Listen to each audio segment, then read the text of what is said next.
Yeah, no, Kurt Russell. there's a movie from the early 70s called Soldier. Is a B movie. There's been so many movies called Soldier, it's not a joke. But the one with Kurt Russell is made from that movie. Is it from the original? Yeah, and it's actually originally a short story from Heavy Metal. You had to do with like Space Marines and then genetically engineered soldiers to replace them, but they couldn't. Say Space Koreans? Marines. Oh, Space Marines. Stop the Asian hate crit. Yeah. Stop Asians. That's a 2000 AD. Stop the Asian. No. The short story in Heavy Metal was called Friday, I believe. No. And the short story is way better than both of the movies put together. I had a collection of Heavy Metal from the early 80s, about 150 copies of it from the early 80s. Like from 80 to maybe 80, 87. Yeah. And then I had a bunch from 97 to about 2008. The mid-90s were the best Heavy Metals. Yeah. Heavy Metal went through, peaks and valleys as far as content goes. Well, it followed all comic books at that time. Yeah, it did. So, like, the last really good thing in it was the Vlad Tepes Dracula story that was in there, which was a long one. It lasted like a whole year. When comics were good, Heavy Metal was good. When comics were bad, all right, baby, Heavy Metal was bad. With the squealing. It's nice to hear her happy. Normally, I hear her screaming. No, she's usually happy. That screaming is excited, autistic screeching.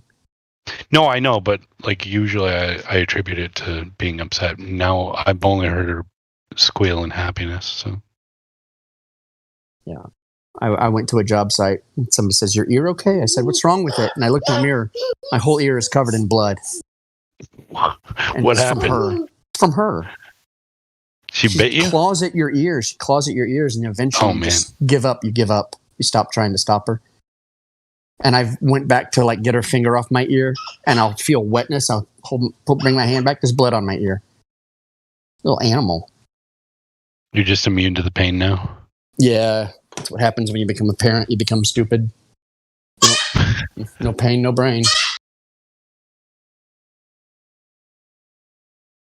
This is true. We have a guy that's just VC verified, Jack 55. Hey. Jack 55. We actually have a new person in here. Hello, guys. Jack 55, how's it going? Yeah, everything is fine. I'm going to bed. What do you believe the shape of the Earth to be? It's flat. Definitely. How flat? Well, I don't know. Like topographically flat? Or just flat with topographic figure or it's features? Definitely not a globe. Okay. And it's not hollow. It has to be flat, yeah. Okay, so when did you arrive upon this discovery? Well, back in 2013, I was working in Germany, and we were stationed in a hotel where we were sleeping, not too far from work. And my colleague of mine, we were two guys in every room, yeah, 2 workers in every room.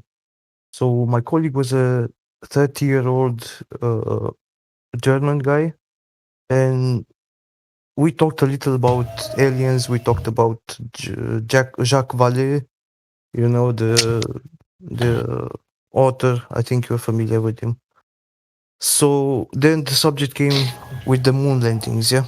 And I told him my opinion that I'm completely 100% sure they were faked because of the Van Allen radiation belt, because of how fake the footage looked to me at that time. So this guy goes a step further and he says to me, "Hey, but some people say even all the space videos are fake." And I said, "What? What do you mean? I was watching the ISS live stream, yeah." And he said, "Well, there are people that say that the Earth is flat. Mind you, that was 2013. I don't believe even Eric Dubay or anybody else put any video about flat Earth at that time in 2013. So this guy, after talking about the moon landings, this guy, drops the news. Well, I believe the Earth to be flat, and I said, no, it's impossible, man. I've seen the footage from the ISS. It cannot be flat. I mean, they faked the moon landings, but they could not possibly fake the footage from the ISS. So this guy left it at that. He didn't insist with, because I was very defensive when I even heard these two words. Yeah. Flat Earth.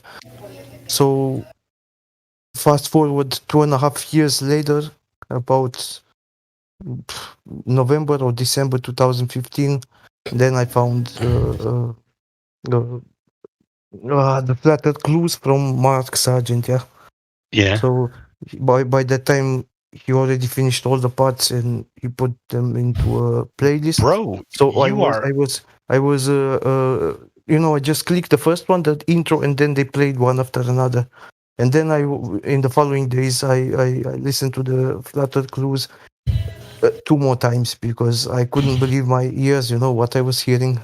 And yeah. That's my story for the really quick, man. You are intro. an OG flat earther. Like, you've been around as long as most people in here, if not longer. What took you so long to find us? Where you been?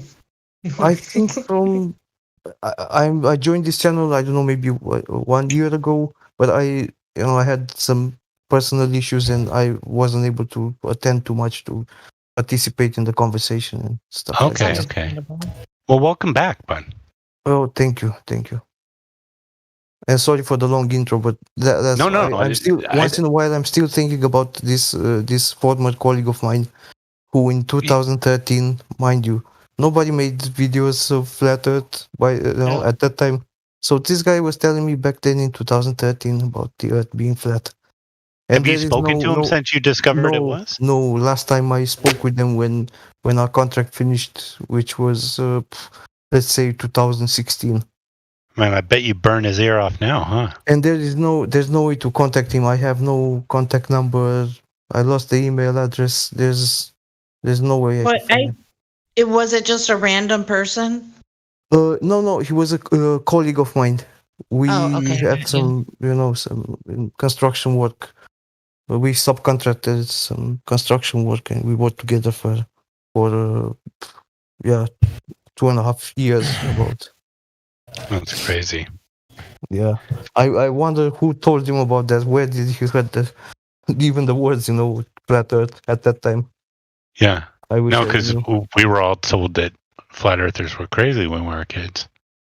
Yeah, of course. And I remember in the geography class in 6th grade or something like that, we had a new teacher, and one of the first things she said, back in the old days, all people believed that the Earth was flat, and of course now we know better. Now we know that it's a globe.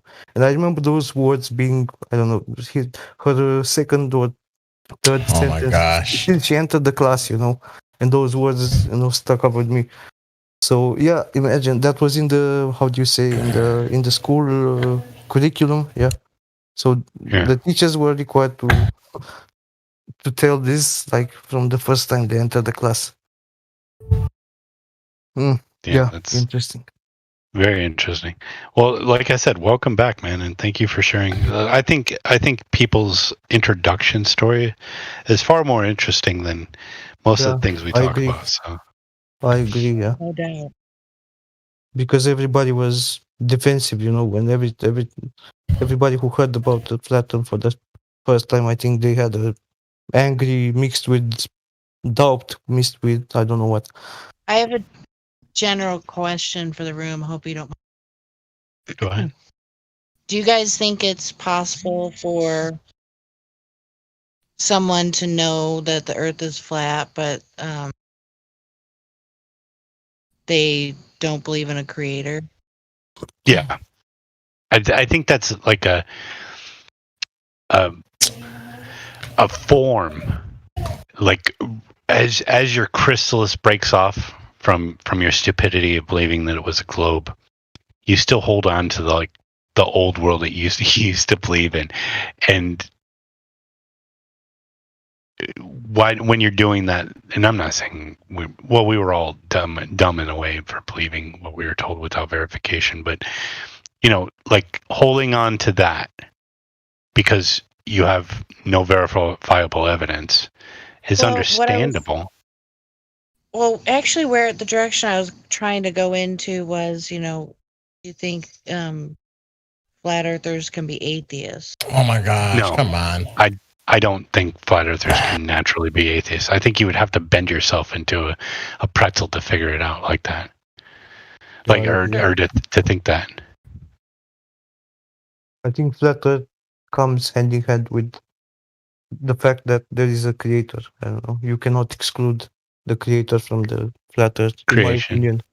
Yeah, I mean, once you look upon it, there's no natural law that we can think of in which this creation could be made naturally. Right. Because you look at the nature and everything is so perfect. The animal kingdom, the plants, they automatically reproduce, they create their seeds. It's like a process, it has to have been programmed into them by a higher being, in my opinion. So I think atheism has no place in flat Earth, but I don't know. I don't know any atheist flat earther, so that's that. I've known one, but he stopped being an atheist. Yeah, the breaking down, whatever the walls of lies, or around. I think he was. I was listening. Hold on, Jen. Isn't that what the atheists are trying to do? Use "quote unquote" science to prove that everything came from nothing? I mean, that's kind of weird. I mean, how can you prove that everything came from nothing? It's a really dumb idea. So anyway, just wanted to put that out there. I was listening. Who were you guys mentioning who did that? Say that again. No, you were asking if a flat earth can be an atheist. Somebody, right? Helio, somebody else said it. Oh, my bad. Maybe I was a couple minutes behind. Go ahead. Yeah. Who said that? Amy, right? What I can't remember who it was, but he debated him and Q did a debate. When the arena was still open. Hey, Alberto. You're hot, Mike. My bad. Yes, nigga. And so where are we at? What are we talking about? But yeah, as far as you, it's like can a flat earther be an atheist? I mean, I think that was the original question. Not really. You can't. You can't. I mean, you can. You can. Well, like I said, you have to twist yourself into a pretzel. You just totally misunderstand the entire premise. No, new flat earthers and hey, I'll tell you this: a globe earther can't be an atheist either. And I think Meme explained that to everyone about 5-6 hours ago. Yeah, globe earthers can't be atheists either. Oh, dude, yeah, we've been through this several times. Yeah. Do you have? There's no such thing as an atheist. Wait, Fuzzy wanted to say something. Go ahead, Fuzz. Fuzzy. Yeah. No, all I was going to say is the newly formed flat earthers can be atheists, but they won't be atheists for long. The longer you're a flat earther, the less you're an atheist. Well, I think Fuzzy, you need to talk to Meme because he'll tell you why it's impossible to be an atheist. And like you can hold on. You can hold on to those past beliefs. Yeah, exactly. I mean, atheist, the loose definition of atheist as a colloquial term of just don't believe in God, of some creator of some kind. Yeah, but once you break out of your chrysalis form, you realize that the thing in front of you is obviously creation. So there must be a creator. Once that dawns upon you, it's over. As soon as you realize that there must be some kind of firmament. Yeah, that didn't happen by nature. Like just accident. Now wait a minute. You don't even have to get involved with the firmament. Yes, you do. Do you have a gas pressure? Do you have a gas pressure? Go ahead, Jen. I mean, I guess you can go. Go ahead, About Jim. the firmament. Do you guys believe that it would have to be a solid barrier, or could it be something like not solid, but like still a barrier? How about exactly like a molten looking glass? Can you have walls? Can you have walls that are not solid? Yeah, like what kind of container isn't physical? Well, if you're talking a wall, then it's a terrarium. Jenny, molten. The word molten. I'm trying to give you this word. How about this word molten? Sure. So that implies something. Glass is an amorphous solid. That means it's in constant movement. It's not actually a solid. So. Okay, so that makes sense. Sure. That's what they told us. Yeah, that's what they told us. Yeah. Right. Well, actually, I think you can observe that with windows on buildings that are more than 100 years old. The windows, the glass looks like it's dripping down because it's 100 years old. Yeah. I mean, but I've never observed it moving. It's more. That's what they tell us. And why would they lie? Like, what do they stand to gain from lying? Let's not do it. They love you. Why would they love stuff right now? Because they love you. Yeah. Because they love you. They want to protect you. That's why they would lie to you. It's just like Anyway, a dad we're telling not his son that there's goblins in the forest. He doesn't want his son to get hurt. Santa Claus is real. I mean, Santa Claus brought you those presents, right? That's Oh why they would man. Goblins. I actually never got any presents, so that hurts my feelings. You bringing it up. Oh God damn! You didn't have Can a you stop dad. being racist. Hey, I didn't have a dad either, so it's okay. No, I had a dad. He made Okay, me well I sleep in a didn't. shed. So, oh my God, are you? I didn't have a dad. Man. He made me sleep in a shed. Helio. Oh, okay. Well, I'm sorry about that. You're probably better off because I didn't have a dad growing up, so I don't know what to tell you. He literally kept me on a leash. I was better off. Maybe if you were on a leash, I was unleashed. I was on and see what happened to me. I mean, see what happened to me. So maybe you were. I was better on a off with leash your on a dad. chain for 8 years of my life. Yeah, my dad died when I was 2, so it's whatever.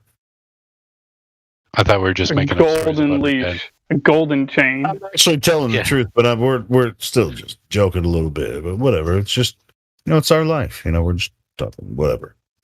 So we're talking about this this firmament, which is Santa Claus. Somebody knows where it is. Somebody was claiming a firmament. Where's this at? They know what it is. It must be physical because of the claim that has to be a physical barrier because of gas pressure. Right? If it's a gas pressure, then that means that someone created a container of some kind. No, I'm totally down with that. What else do we have?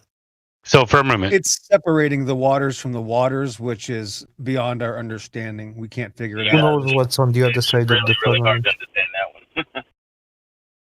We can't It is verify separating that. the waters from the waters. What that means? You it's can't up understand. Yeah, it's. There's But- an ocean up there. Sounds like How's that temperature. I can No. comprehend it, but I cannot verify it. No, because he opened up the firmament for the flood. There's an ocean up there. Were you there? It's what it's what it says. The skies opened up. Well, yeah, that's how. Yeah, I know it we says have it the in a remnants of the book, flood. but you gotta prove Just it. because you don't Well, believe that's it doesn't God's mean book. I don't have to. Well, we find. Well, I'm not remnants of the flood, saying right? you don't have the right to believe it. I'm just saying I don't. I Every just don't see other- why you every- do. Listen, every single nationality, whatever thing on this planet, every human being on this 280 planet cultures. has a story of the flood. It clearly happened. Well, that's how we Yeah. have the Grand Canyon. Yeah, Topography yeah, there. that's part of Do topography. you disagree with all of those cultures that have those flood stories? No, on the contrary, I would actually say that please. there's evidence of the flood, but I'm just Right. wait. I think I've gotten confused on where we started with this conversation. Oh, I thought you were disagreeing with the flood story in general. So you're just disagreeing with the skies opening up. No, I wasn't even saying that. What were you disagreeing with in the Bible? Just the Bible? Just that one flood story? You know what's really curious about this? You're kind of being a contrarian, Orion. This specifically. No, I'm trying to remember, but I'm just a little foggy-minded right now. Sorry. That's okay. No, but you are being a bit of a contrarian. Sorry. Yeah, Go ahead. Let him think on it for a second. Helio, remember you saying you hop on Kent Hovind, you like to fucking you like to shadow his I guess what is it? His forum, right? You hop Are on you there. about to say that I'm like saying the same thing Ken Hovind? No. What I'm saying is, he believes in a firmament as well. You realize that, right?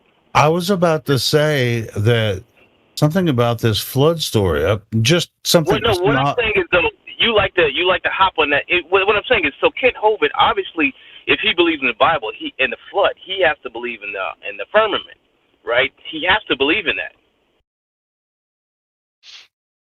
Sure. Yeah, actually, I just remembered what it was that I disagreed with. Hey, check this out. That's not where I was going, Fraud. I was actually. It was an off the wall question, but what I'm saying is, though, that's some way to get him on his bullshit, right? Because if the firmament's there, how the fuck are you going out of space? Kent is never going to talk to us. You're trying to get him over here. He's not going to talk to us, bro. It would be fun. It would be a fun conversation, but he's not coming over to talk to us. But on this conversation though about the flood. I mean, look at this. I mean, Operation Dominic and Operation Fishbowl. Check this out. This could have something to do with and whether or not those are absolutely true the way that they're described. Did that may have caused the flood, and or it could be a description, of what happened when the Tower of Babel, all of it, all of that shit is it's mined together. You know what I mean? The entire description of the system that we're under. So yeah, fuck Ken Hovind. I don't give a shit about that dude. I mean, he actually introduced me to a lot of really cool shit, but I mean, when we try to show him, I've been in his chats trying to say, hey, look at Flat Earth. We all have. It's like he won't touch it. So, fuck Ken Hovind.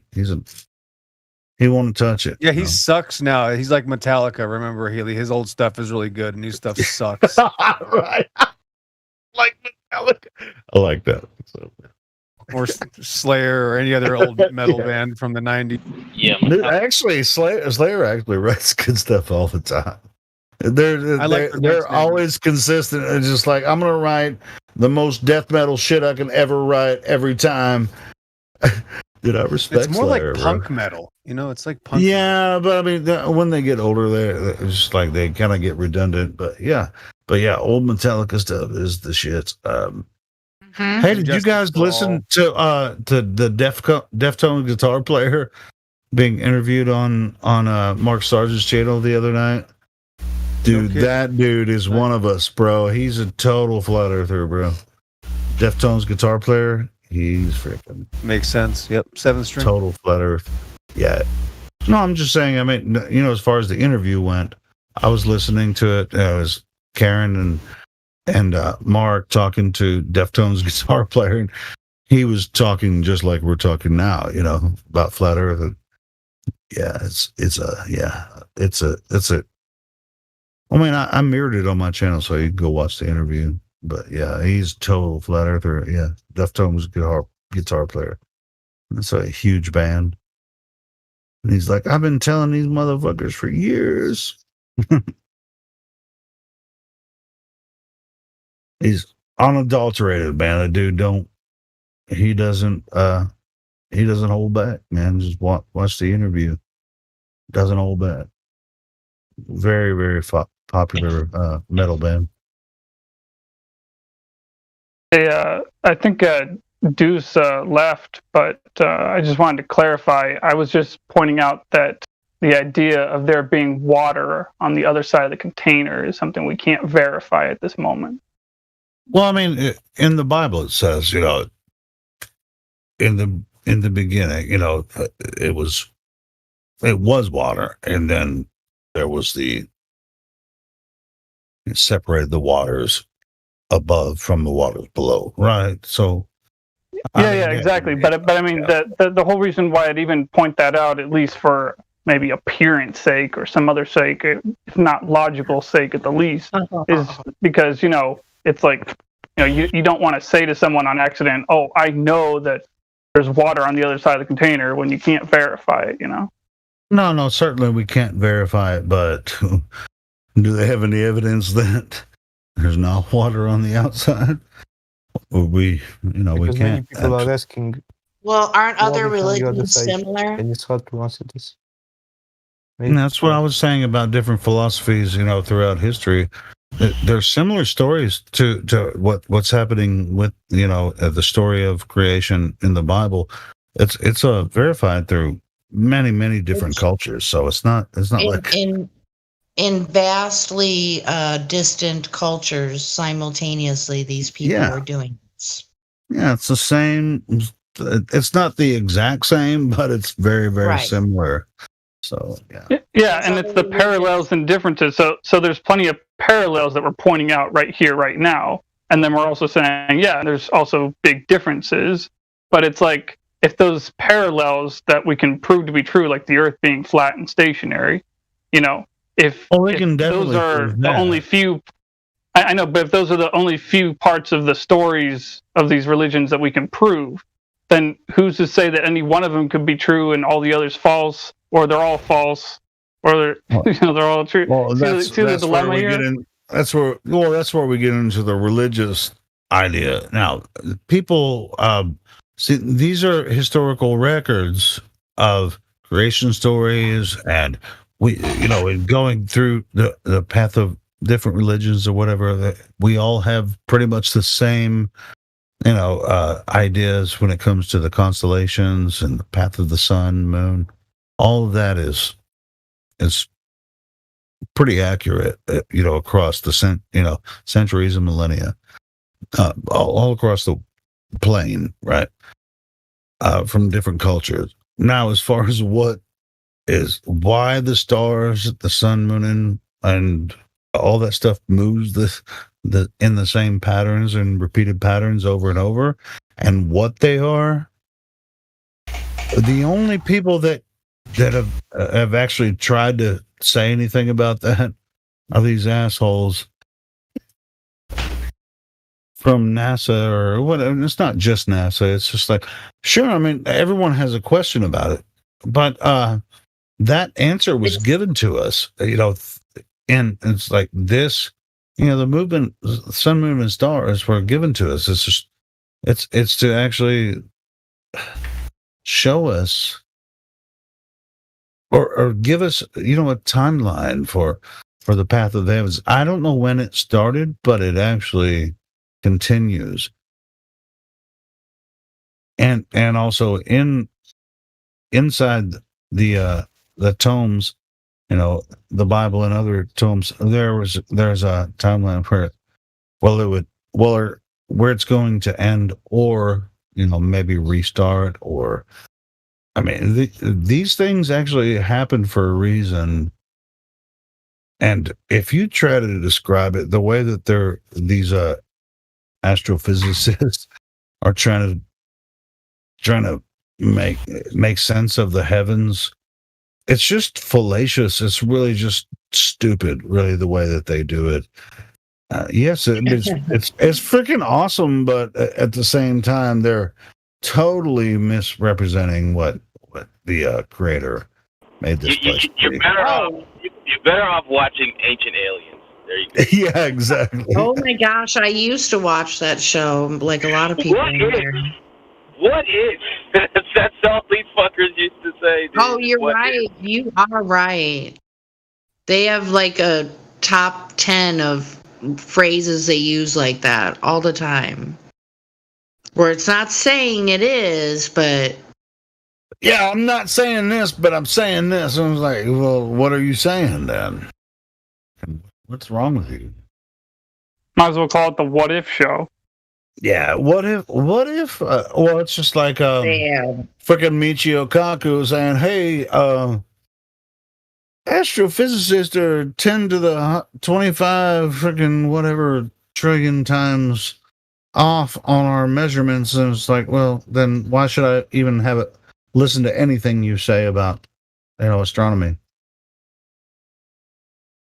Freaking idiot.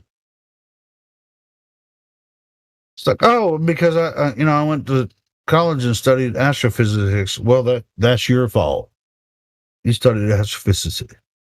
That was your bad. There was a lot better things to study besides astrophysics. And then he graduated with a PhD in astrophysics, and then came out and said, "Hey, in the study of astrophysics, we're way the frick off, like 10 to the 25 times something off of any measurement we try to take with astrophysics." Well, it's like, dude, I actually believe you because we actually can't see that, and you guys are just making shit up.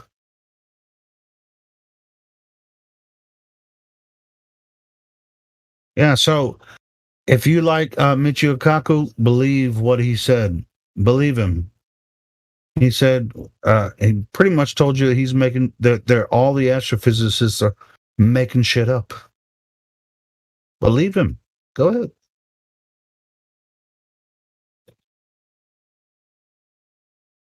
Nah, I'd rather believe NASA. You'd rather believe NASA. No, but yeah. Where's Creation Bear? Creation Bear's probably sleeping, but yeah, I think he has that quote from Michio Kaku. We're 10 to the 20, 25, whatever. Yeah, but anyway. Yeah, it's like, dude, why would you believe one of these guys? It's because they're television personalities. It's like, oh, what they say is very fascinating. They have all these CGI experts, and if the Earth was like this, or if the galaxy was this, and it's like, look how magnificent it might look if this and that, and then it's like, holy shit, how many fucking reification fallacies can you put in one fucking TV show? Pardon my French, ladies and gentlemen. Hey, so sometimes we talk about trying to like get a hold of celebrities, tell them that the Earth is flat, get them be flat earthers and such, to bring more awareness to the subject. And I kind of hope that I did that today, at least a little bit, because I went downtown, this one crowded area where there's plenty of people to talk to, and just, if you just stand on the corner just handing out flyers, you just get rid of dozens of them in just an hour or something like that. And anyway, I saw these two women that looked like they were dressed like for the Miss America pageant, And so I go up to them and ask them, are you both for that, part of that Miss America pageant? Apparently one of them was already Miss Oregon, and the other one was Miss Teen Oregon. So I guess there's like a Miss America pageant and Miss Teen America pageant. Were they pretty? Were they pretty? Oh yes. All right, cool. Continue. And they were all dressed up for a photo shoot. So I was talking with them for like the 3 minutes or 5 minutes before they went and had this photo shoot there. And I think Miss Oregon, she was kind of just, she had this expression on her face like she just didn't know what to make of it. Not like she didn't think that what I was saying was true, but just that she just didn't know what to think of it, and I guess maybe her mind was just kind of blown by it or something. But I was mainly talking to you were flashbacking them. You were flashbacking them. Yeah, that's what I was going down there to do. And I was like, oh, hey, let's talk to them, And it's like, but Miss Teen America, or Miss Teen Oregon, she was like pretty well versed on the laws of physics as far as I can tell, because when I was telling her that gas is omnidirectional, she was immediately saying like, oh yeah, I know that, I'm very familiar with that. And so when I was explaining like gas pressure to her and how it works and how we can't have gas pressure without a container, she was understanding it perfectly. And basically I just made her into a flat earther as far as I could tell. High five. Awesome. Cool, bro. Nice. Awesome. Yeah. That's cool. Gather all the hot chicks. Yeah, I was thinking it'd be unlikely, but I was picturing in my mind how funny it would be if she, it was just maybe a little more crazy and ballsy like me, and just goes up and makes a speech as Miss America or something like that, and then at the very end of the speech is like, oh, by the way, the Earth is flat and stationary. Mic drop. Mic drop. Yeah, that's cool, man. So yeah. Hey man, flat Earth is the shit. A lot of people love it, man. Or at least they're very curious about it, because we have dozens of people that join the server every single day saying, hey, either they want to troll, but most of them are just like, hey, I've never talked to anyone about this before. And so that's why we talk to people about this. It's really cool. It's like, yeah, I also ran into this other kind of funny group of people. They weren't wearing shirts that said Black Lives Matter on it, but they had like that icon with the clenched fist or something. And originally I was just gonna go up to them and like ask them like the first of the 3 points, but like the person that was with them, yeah, that sort of thing. And they were just like, oh, nah, we don't want to talk to you or whatever. And so I was like, oh, whatever, fine, you don't want to talk to me, I'm not going to talk to you, I'll walk away. But as I walked past them like 2 times in this crowded area, as I'm just like kind of going around this funny area in the center of the city, I decided to like stand up and like, kind of, respectfully but clearly, say to them from a distance, hey, the Earth is flat and stationary and you can prove it, when you guys go back to school or whatever, ask him how Aristoteles or whatever proved that it was a ball. Did he presuppose that or whatever? What really surprised me is that they weren't really reacting to it in a way that was like so negative or whatever. But as I was walking away the second time, after I was already starting to walk away, this one girl in the crowd, she yelled "shut up" to me, but she didn't yell "shut up" in like a normal kind of way. She screeched it or something, and I was like, "Whoa, what?" Yeah, the Earth is flat. A lot of those Black Panthers, man, they're freaking communists, man. So, yeah, good on you. So, yeah. It was crazy. That's not the first time that I've seen people in a very odd kind of commie organized sort of way. Well, others that are identifying more specifically as communists, I've seen do this, where they like. They very deliberately try to not listen to what you say, because it's, once you actually listen to what someone says, then logic starts to kick in, and then all of a sudden maybe you're not a communist. Yeah, they don't even know they're communists. They just, they're following the big fist or whatever. They're not educated in these things. So, but anyway, props on you, bro. You can talk to some Black Panthers. Cool.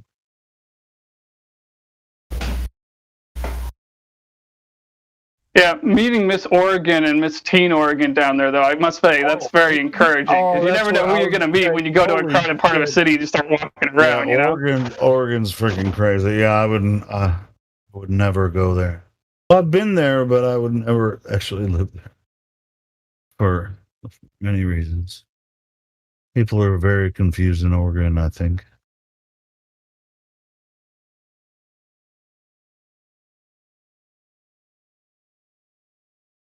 Yeah, the people here are kind of, I think, maybe a little more soft-minded and polite, and I think that's why I might have accidentally been concerned trolling myself a little bit in the past. It's not really that I was trying to do that. I came to the realization that most of the rest of the United States and a good portion of the rest of the world, people are a little more tough and hard-minded.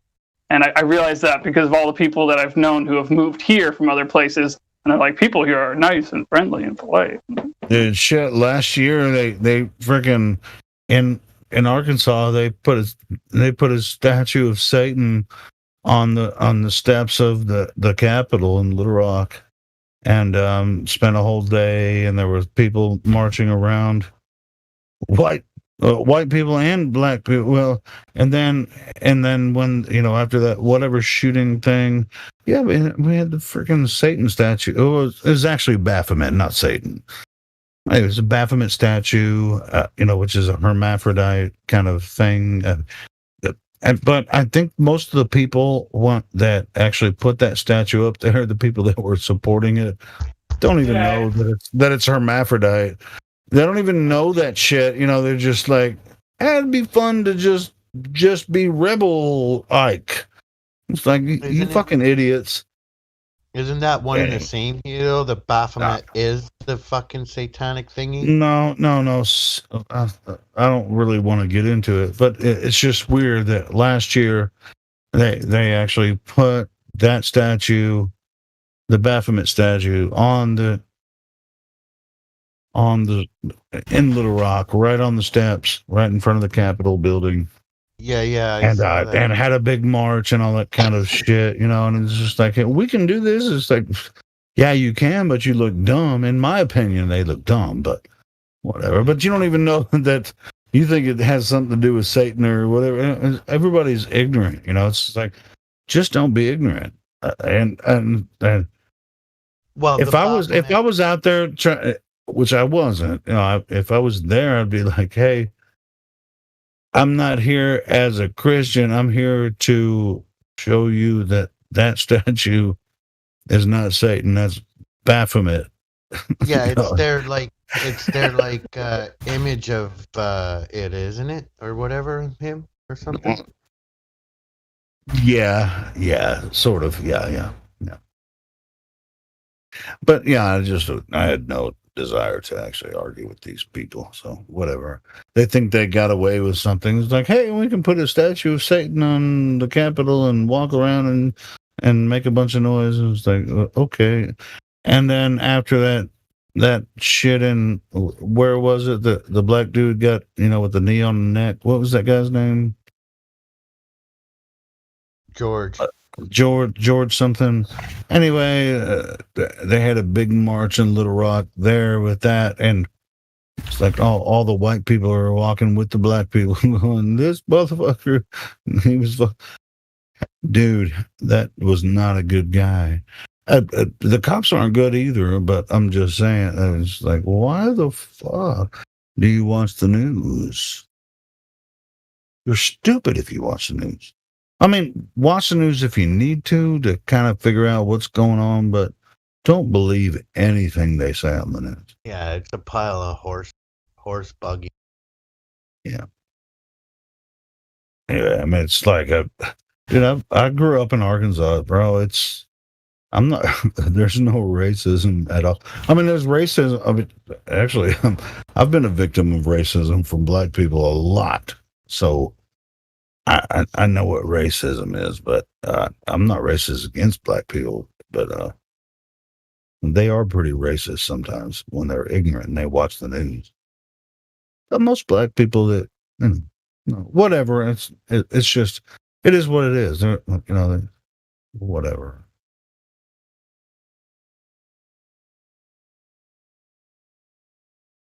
Yeah, Arkansas is a different place.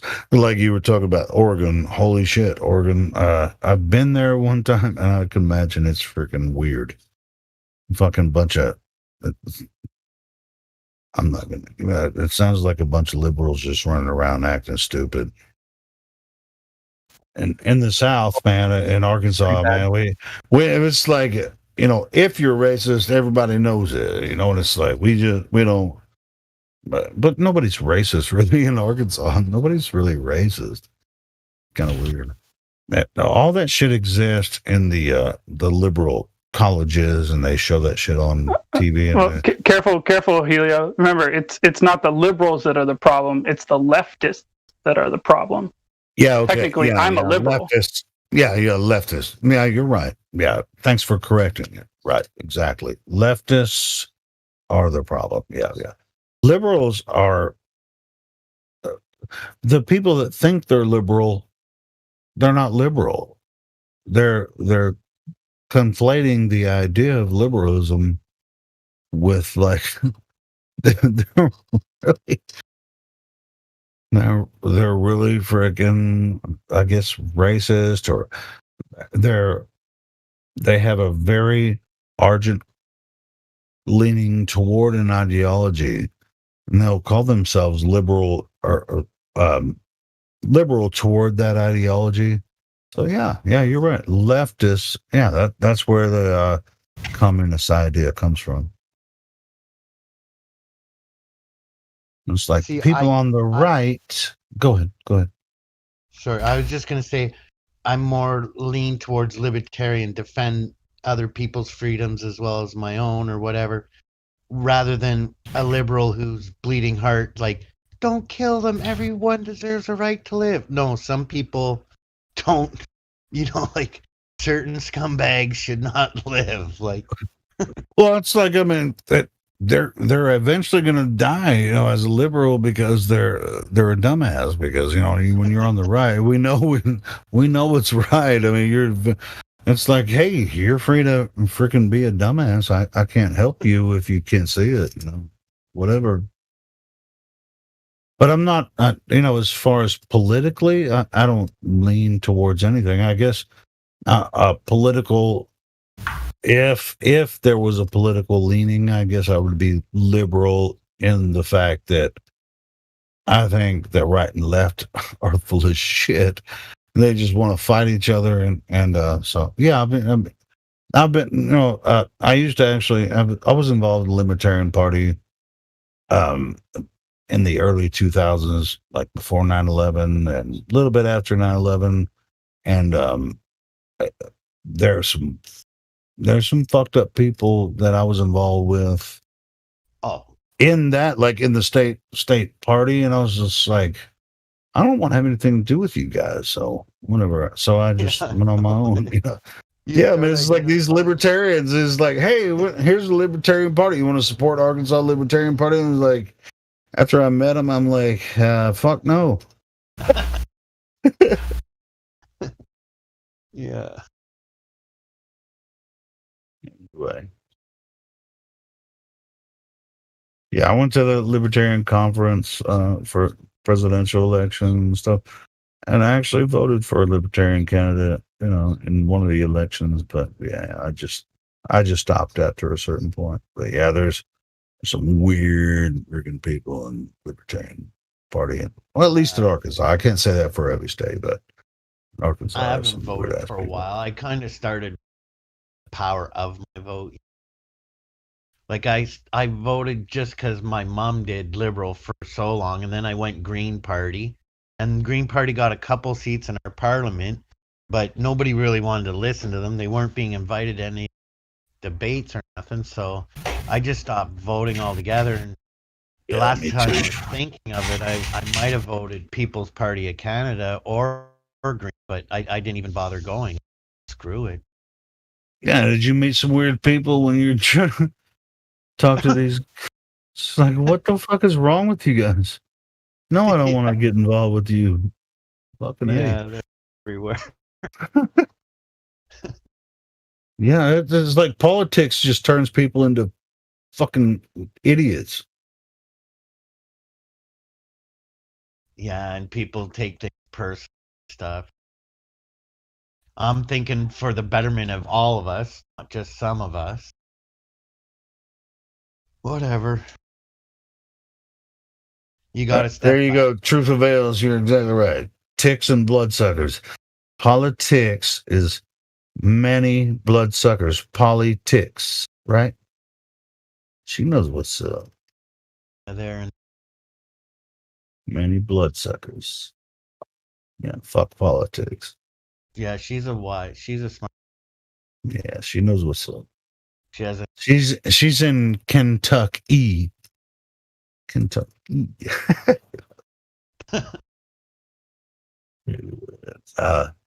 Hey, Truth Prevails, by the way, my father's buried in Kentucky. I don't know if you knew that or not. Doesn't matter. I was talking about. Oh, really? Whereabouts? In western Kentucky.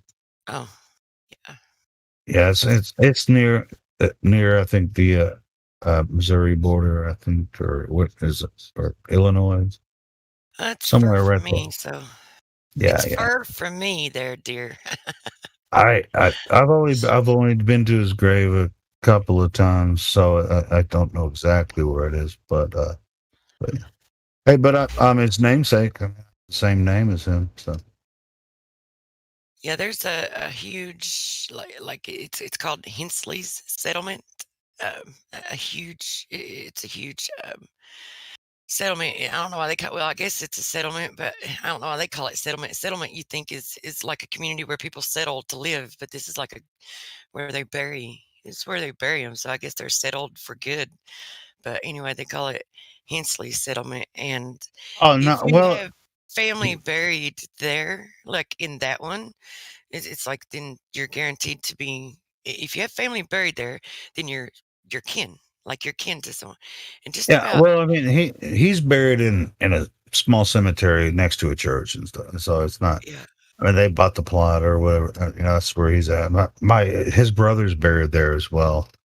So did they live here and grow up in Kentucky and live in Kentucky, or did they no, just, they're actually my family's or my side, his side of the family. My dad is from Cleveland, so I was born in Warren, which is just south of Cleveland, and so they but moved there and lived there, and then were buried. Yeah, he lived in I think it was near Louisville or whatever when he died. He had the accident or whatever. And which is really crazy because my brother was born in Arizona. Have you slept since I talked to you last? I'm just curious. Why? Oh. Yes. The answer is yes. Yes, I have. All right, good for you. I'm glad you have. No, it was just like when. Well, I mean, you don't sound like you've not had like you sound. Yeah, like I have slept. I have slept. But anyway, it's just really curious. It's like it's some of the things that are in my mind. I'm just like, okay, so between when I was 1 and 2, my mom got pregnant again. They went to Tucson, managing an apartment building and stuff. And my brother was born, and then they moved to Kentucky. And then that's when my dad died. It's like, what are they doing in Kentucky? And whatever. I mean, there's some of the stuff that's whatever. And so, yeah, his grave. All can, whether people want to believe it or not, or admit it. And so you people that even you guys out there that don't like me, guess what? We're still brother and sister, so get over it. Yeah. Yeah, but yeah, I mean, that's why I like you Kentuckians. It's I mean, my family. I used to live in Kentucky. Apparently, I don't remember it, but I used to live there. But anyway, what's up? I change the subject. That anybody who's in the zombie movies, that Army of the Dead movies on. I watched it last night. Was it any good? They usually suck. It's okay. I mean, I was hoping it would be better than it is, but yeah, it's not bad. So far, it's starting out terrible. I mean, who does that? I mean, yeah, really? it's kind of like, dude.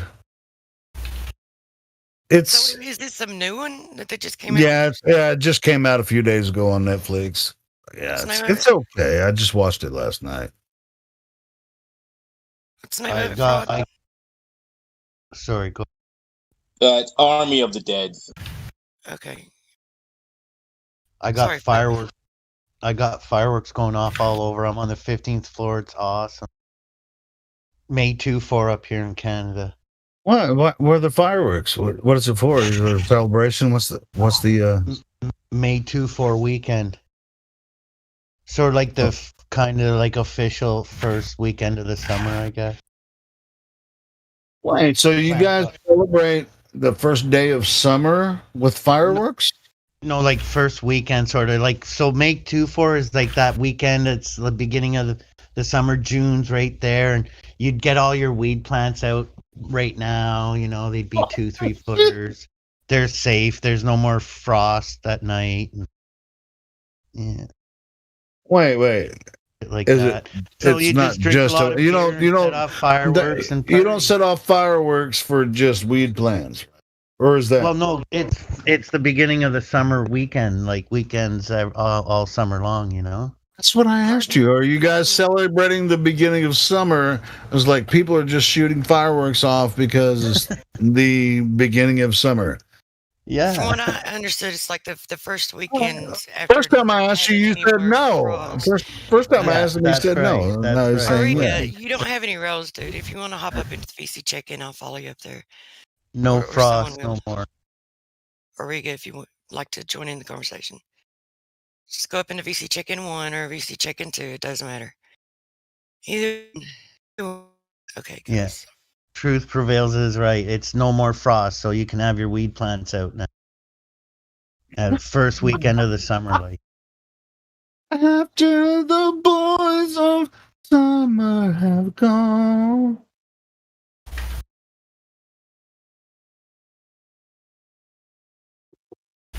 That's really strange. I didn't know that there was a celebration of summer on May 24th in Canada. Didn't know that. Oh, I guess it's Sunday the 23rd. Tomorrow's the 24th. Yeah. Well, I mean, it's. Well, I wasn't sure. I mean, yeah. So are you saying like the night of the 23rd, people start shooting off fireworks to welcome in it's the summer? May 24 weekend. So the weekend closest to May 24th. People will be at work tomorrow night. They're shooting off their fireworks, and Well, it just happens to be a Sunday. So yeah, I guess.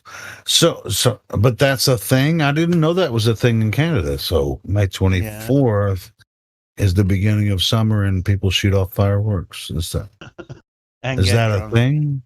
Yeah. Oh, I mean, well, people get drunk every night, but I just didn't know this was a thing in Canada. May 24th is the beginning of summer, and they shoot fireworks in different.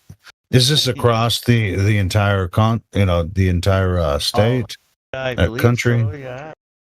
Wow, I didn't know that. I mean, how do we not know this in America?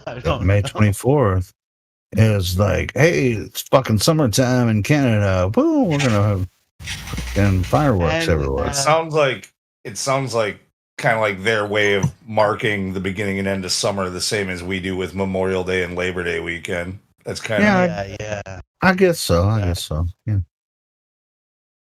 that's cool though. Yeah, I didn't know that. I just didn't know that. May 24th. I'll remember it now. It was like May 24th. I'm going to Toronto, and I'm going to party my ass off. There'll be a bunch of fireworks. Funny. There's a restaurant on the top of the CN Tower. Hell yeah. Yeah, I've seen some videos of that. It looks pretty cool. What are you rambling on about tonight, old man? Me? Or the other old man? Are you talking to me or the other old man? I'm not sure. To you. Oh, are you talking to your mama or are you talking to me? I'm not sure. No, we were talking about a celebration in Canada that I never knew existed. I'm not rambling. I was just curious. I'm just joking. I know.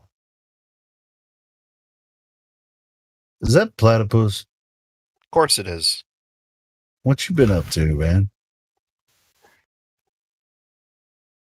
Lots and lots of work at my new job. What are you doing? Mechanical engineering. That's too broad. You're gonna have to be more specific. I maintain and repair blow mold injection machines. You ever bought a plastic jar of Planters peanuts? Yes. Yeah, I'll say yes on that one. I work on the machines that make those jars. Nice. Do you like it? Yeah, it pays pretty good. And my big thing is I got to have a job where I troubleshoot and fix things because I like solving problems. And this is perfect for that. Excellent. I mean, I'm not. I guess you could. Would I be technically qualified as an engineer if I get shitty? Like I get this piece of paper that says, "I want you to build this size with just really shitty, obscure blueprints," and then I make it happen anyway with a table saw and wood. Am I an engineer? That would make you some shade of an engineer. I'm fucking badass at woodworking. I can fucking make it happen with some very obscure well, they're not even blueprints. Just like, hey, you know, here's what I want you to do. I think it'd be more politically correct to simply call you a woodworker. Okay, so Which is not an because insult. I wouldn't be called an engineer because I didn't finish college, right? No, it's not true. Okay, so what's the difference? Hey, Helio. Actually, my grandfather Is the guy that gave me that drew it up a little bit? Is that an engineer that drew it up and then I made it happen? Just give me a little freaking shitty drawing and I made it happen. Is he an engineer? That is also kind of engineer. Can I butt in? Yeah, please. Can I butt in for a second? My grandfather and my uncle both are journeyman woodworkers. It's a trade. Yes. Right? Woodworker is not an insult. No, I'm not saying. Yeah, I'm not trying to say. So I'm it's a trade like. Pretty sure. Hey, check this out though. I mean, like platypus. I mean, I'm trying to say. It's like, hey, you make peanut butter jars and you maintain the machine that makes the peanut butter jars. I actually used to work for a company that, I mean, I was it was a lot more technical before, but anyway, so yeah, I mean, it's cool. I'm trying to figure out the difference is what I'm saying. It's like everything is kind of square now. But I used to work in, fractions of an inch and stuff, when I was building airplanes for jets and everything like that.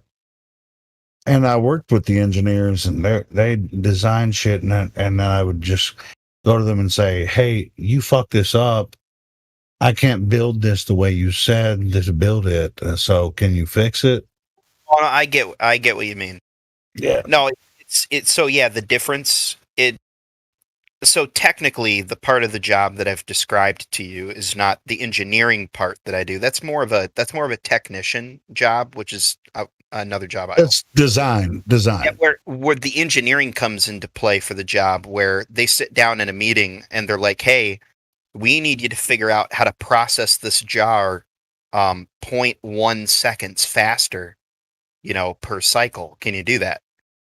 Because you got some asshole up in the sales office who's like, if we could make the machine run 0.1 seconds faster on every cycle annually, we'd be making an extra, $138,000 worth of product. Do you think you can do that for? And then you got to go and you got to sit and calculate the timing of all the movement inside of the machine. And yeah, I get all that. Yeah, that's cool. Well, it's like I used to sit in engineering meetings, and I'm the only builder listening to a bunch of engineers, and they send me a product that I can't freaking use because they fucked it up, So it's like, all right. And then I have to tell them how it won't work, And it's just like, it was just tiring. They never want to hear it. I know. Everybody asks. It's so funny. You go to the meeting and they ask the engineer, well, is this possible? And they've never put their hands on the product at all. They just put it in a computer. So yeah, they just have to.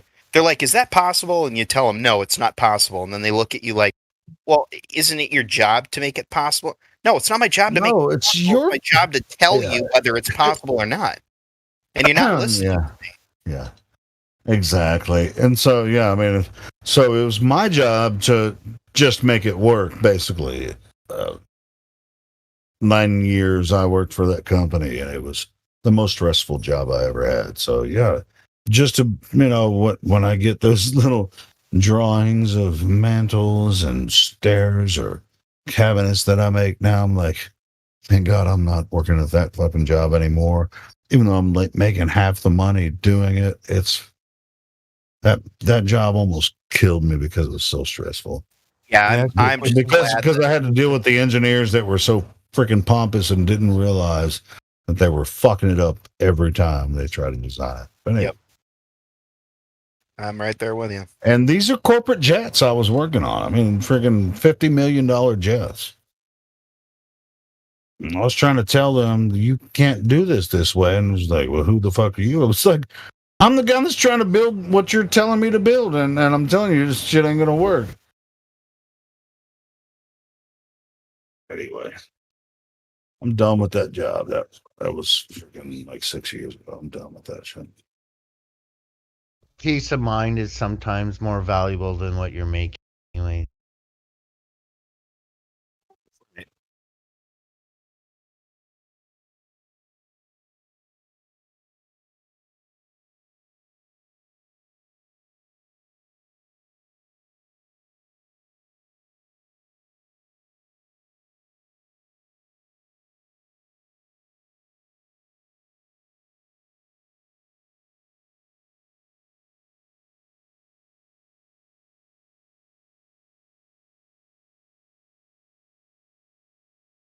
Like the other day, there was someone in Cool Lad asking what would the amount be for them to pay you to get you to lie about the shape of the earth and where we are and all this and that. And I'm like, 200 million isn't even enough. I don't want none of it, because if they could pay me to lie about that, then technically they could pay me to lie about him or anyone else, or you know what I mean? On that point, that's really funny you brought that up. On that point, I jerry rigged some bullshit on these corporate aircrafts to make the customers. It's like, we have to sell this plane. We have to sell it. It has to be done like right now. And I spent many hours in overtime. It's like, it doesn't matter what you do.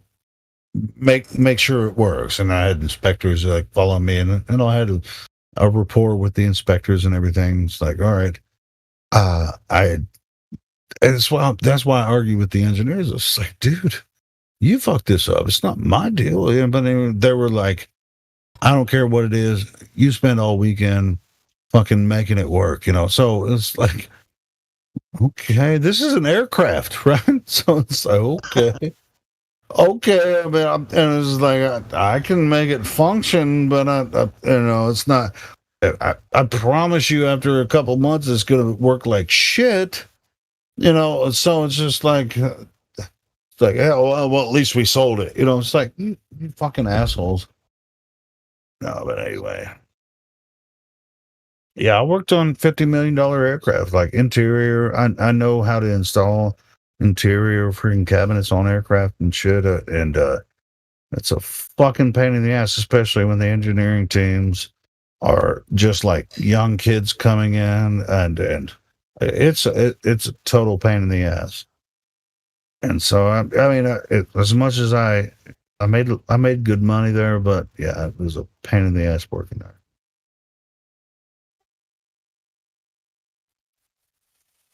I've watched how Bugattis stuff, man, when they select the leather and stuff for the interiors, wow, the smallest. Oh, the seats and everything, those were good, but the cabinetry, I was a cabinet guy. Seats worked pretty freaking good. Yeah, I knew a lot of the upholsterers and everything. All of that stuff was freaking pretty rock solid. I was like, holy shit, I can't believe you build that. That's freaking insane. Yeah, that was awesome. Sorry, I interrupted you, but yeah, as far as the seats, the leather seats, and the functioning of the seats, how they turn and everything, freaking badass, so badass.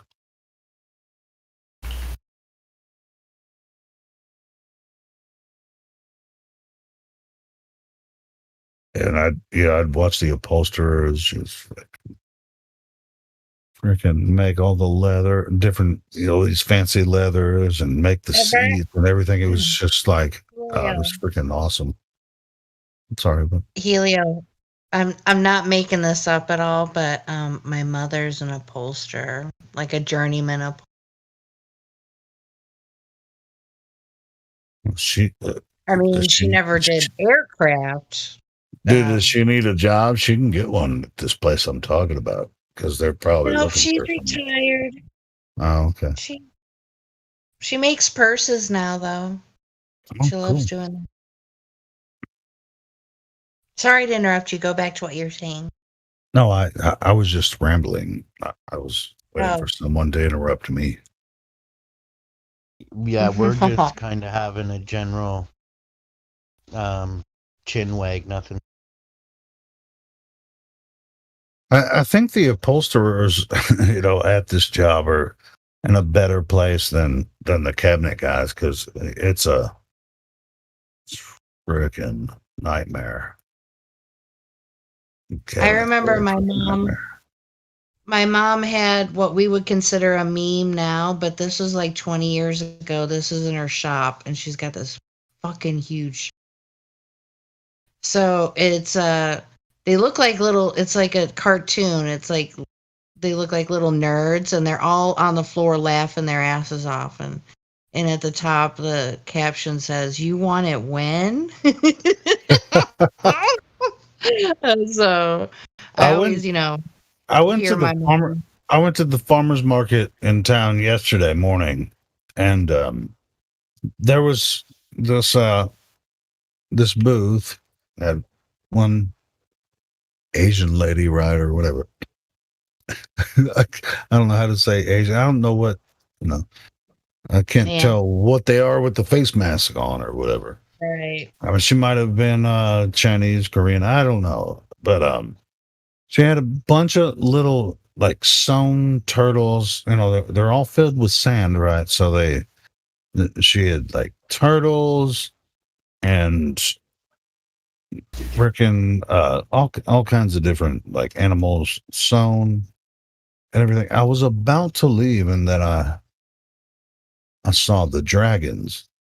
I was like, "What? You make dragons?" And yeah, I bought a black dragon from her. When the mask's on, you gotta look if the eyes.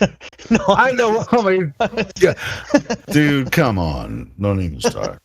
But anyway, I was like, "You sewed this?" And she's like, "Yeah, she did every single one of them."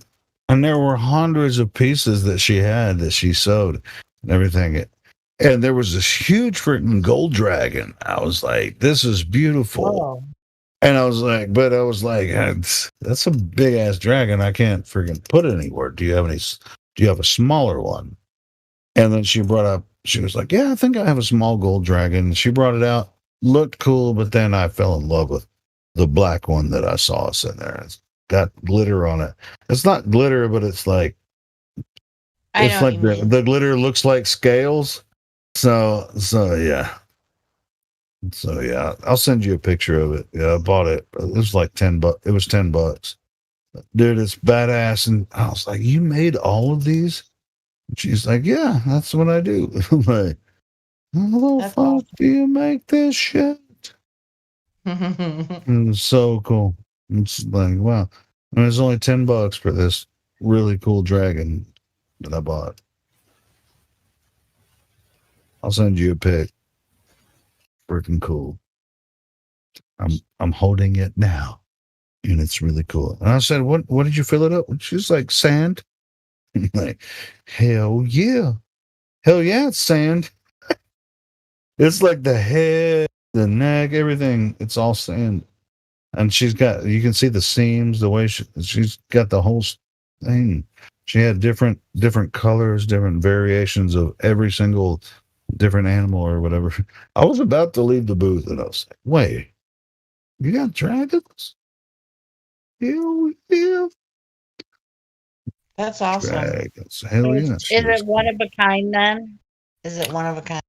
I mean, it's personally made by her. I say, you sew this? And she's like, "Yeah, that's what I do." It was a farmer's market. So she's like, "Yeah, I do that." Yeah. She made this. And she made everything in that booth. So I'm extremely impressed. And so that's why I was like, I got to buy something from this person. And I love dragons. So, I wanted the big gold dragon, but I didn't know where to put it, because it's so big. And she only wanted it was pretty big, man. She only wanted $20 for that. I'm like, Fuck, you could sell these for at least double that. But anyway, like I bought a little black dragon, which I only paid like $10 for. She could have got. So like if you sold this dragon on eBay, you could probably get at least $25-$30 for this. It's really cool. Hey, Helio. Yeah, what's up? Have you ever been told that you have a storytelling voice like on a cartoon, like the old Disney cartoons, like the little narrator, like you totally sound like That's awesome, right? Yeah, it's really cool. I've been told that Friendly before. giant. Actually, we also have a new person here called Gerald Dominique 27. I've also been told that I sound too drunk on air before. Anyway, I'm just playing around. But yeah, I mean, it's hear what I said, Helio? like I can go really high in my voice too. I mean, it's like, hey, no, but yeah, I mean, I can get really low too. This is my low voice. You remind me of the Winnie the Pooh cartoons or something.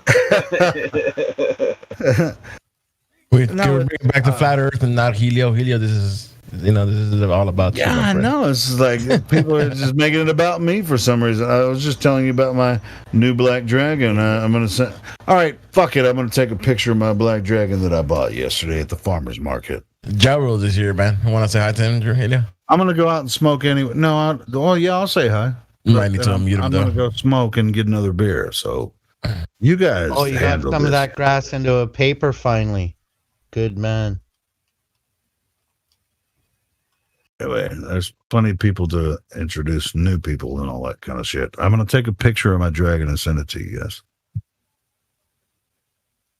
I'll be back in about 10 minutes.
Did I lose my internet again, or is everybody just being quiet? It's quiet. Oh, good. Yeah, I got it. We got any people that are moon experts? I look in the sky and I see a light that, projects Right. light. Yeah. That's Well, it. I had a dream last night that it was like a side view of the dome, and the sun and the moon were outside the dome. It's kind of crazy. I don't even know how to explain it, but the sun and the moon seem to have been bouncing up and down, not just going in a circle. But you know how a rim, like, have you ever spun a bicycle tire off the bike and let it spin down, and it gets that wobble, kind of like a quarter when it spins down, spinning on a table? It gets that wobble. Yeah. Okay, that's kind of what I seen. The sun and the moon doing. The sun was doing it way less than the moon. And there was a counterbalance, like an anti-sun and an anti-moon on the opposite of each of them, like a counterbalance. I don't know how else to explain it. But sometimes that it's like a clear disk, and sometimes it would pass in front of the moon, sometimes behind at the sun's disk, and then the moon's disk would do the same to the sun, pass behind it and sometimes in front of it. I don't know.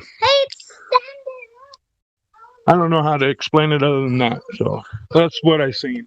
Well, there was more to it, but there was an orb in the center inside the dome that casted light and darkness, and it was weird because the darkness was a light, not, kind of hard to explain that, but it was casting darkness, not like darkness was already there. I don't know how to explain it. That's something that was kind of weird. That's all I got to say about it. What do you guys think?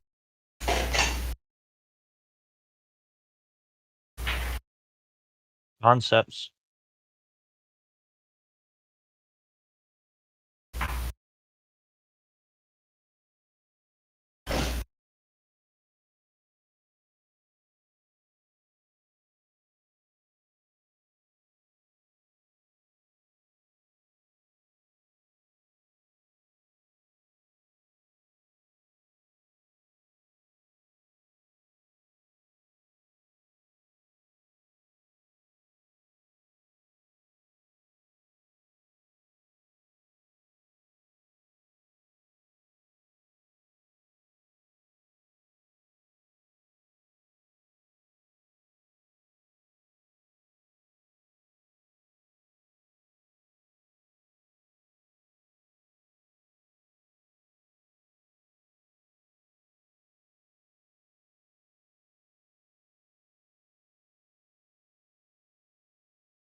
We should start talking before Helio comes back, or he'll think.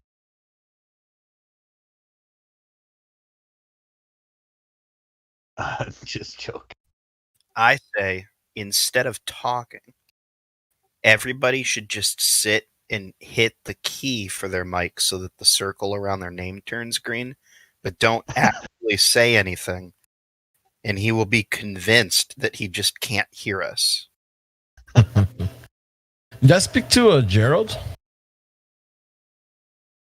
Oh, Gerald Dominique. Hey, Gerald, you got control of your mic. You there, bud? Yeah. Hey, how you doing, my bud? What brings you to our server? What's up? What brings you to the server, my friend? Just a friend recommended the server to me. I just came here. I'm convinced, yes. Convinced? What convinced you?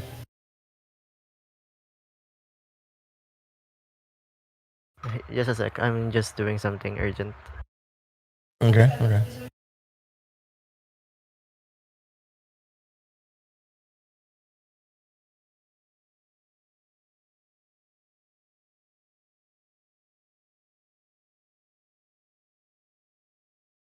Twiddle my thumbs here.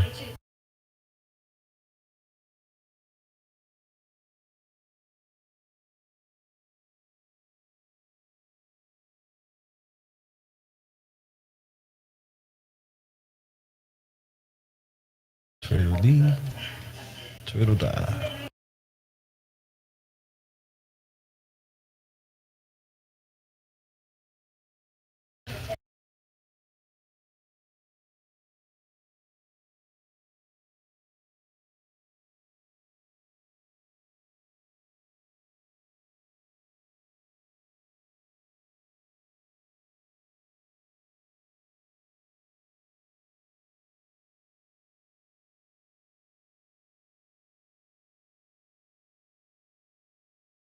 Hey, when y'all get a minute, I'd like to hear someone discuss the photo that Ray and T spiraled over. I've never really heard anybody discuss that on this server yet. Context, are you looking for a discussion over it? Not really. I just want. Yeah, I saw it and I heard his perspective, but I haven't heard the flat Earth side of it. I guess that would explain. What photo are we talking about? It's the one that Ranty showed that he was. It had the tower and then the mountains behind it. So I just wanted to hear what. I'm talking to this thing, honey. Yeah.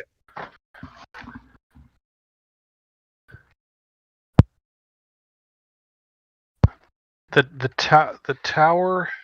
I don't know what photo it is. I can't talk about it since I'm not looking at it. I think somebody referred to it as the Black Bell Tower image. I don't have a copy of the meme right now, but it was Black Pole Swan, right? Black Pole? Yeah, Oh, I heard Swan. I heard Globers jokingly referring to it as the White Swan.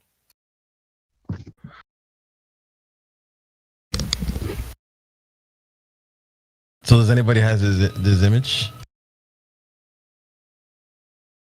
I've seen it in videos. I do not have it. Can you post a video? It's The thing not is, like it kind of could be called a white swan. Honestly, it's not like that thing only shows up once in a while. That's every time. I don't know why it's called black swan to begin with. It's an interesting thought.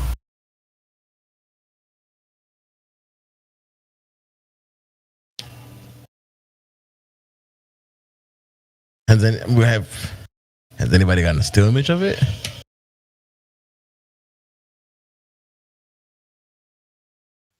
I'll try to find where it is, but I know QE would have an image. Well, even QE, I think he just has a smaller version of the image. If you got a copy of the real image, the resolution on it is enormous. I think the photo is like like 150 megs. It's just a ludicrous amount of pixels in the original.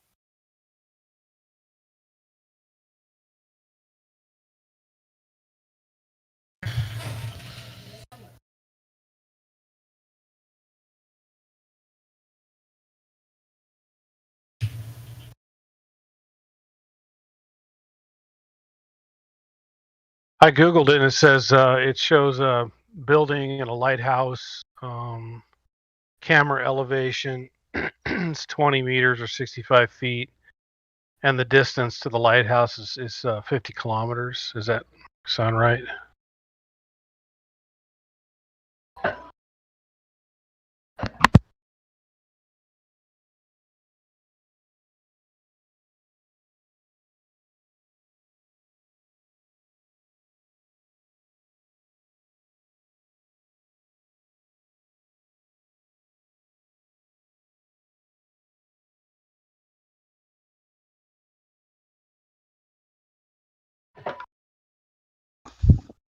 I believe it was a photo taken so many feet off the ground, and when they released it, it was zoomed in on the playground it? amusement park area. That No, is- that's White Swan. Hold on a second. I don't have just the image. I've got a screenshot of the image. It's the best I can do on short notice.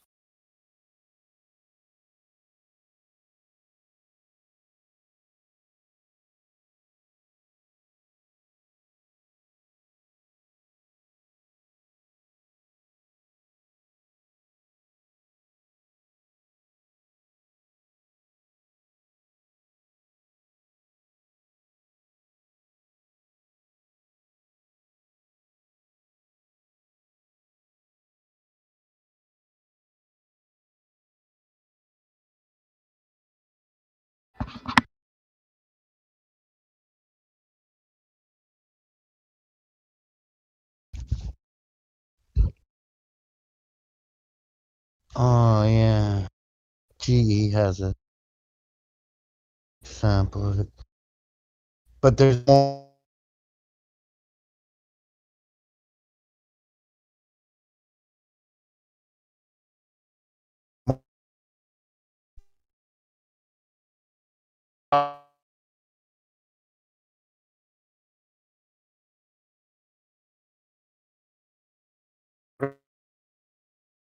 Comment on it, is there? Yeah. The fact that no flat earther actually has this on hand to show everyone shows the significance of this.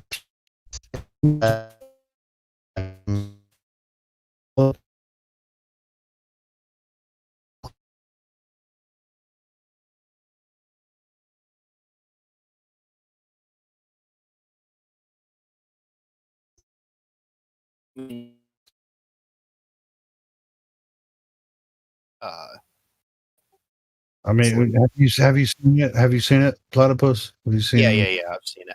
I've seen it. I've seen several groups of people from both sides discussing it at length. Yeah. Well, what do you think so far? Of the image. All the explanation of how it's supposed to prove globe or flat, either side. I get the math. I get what.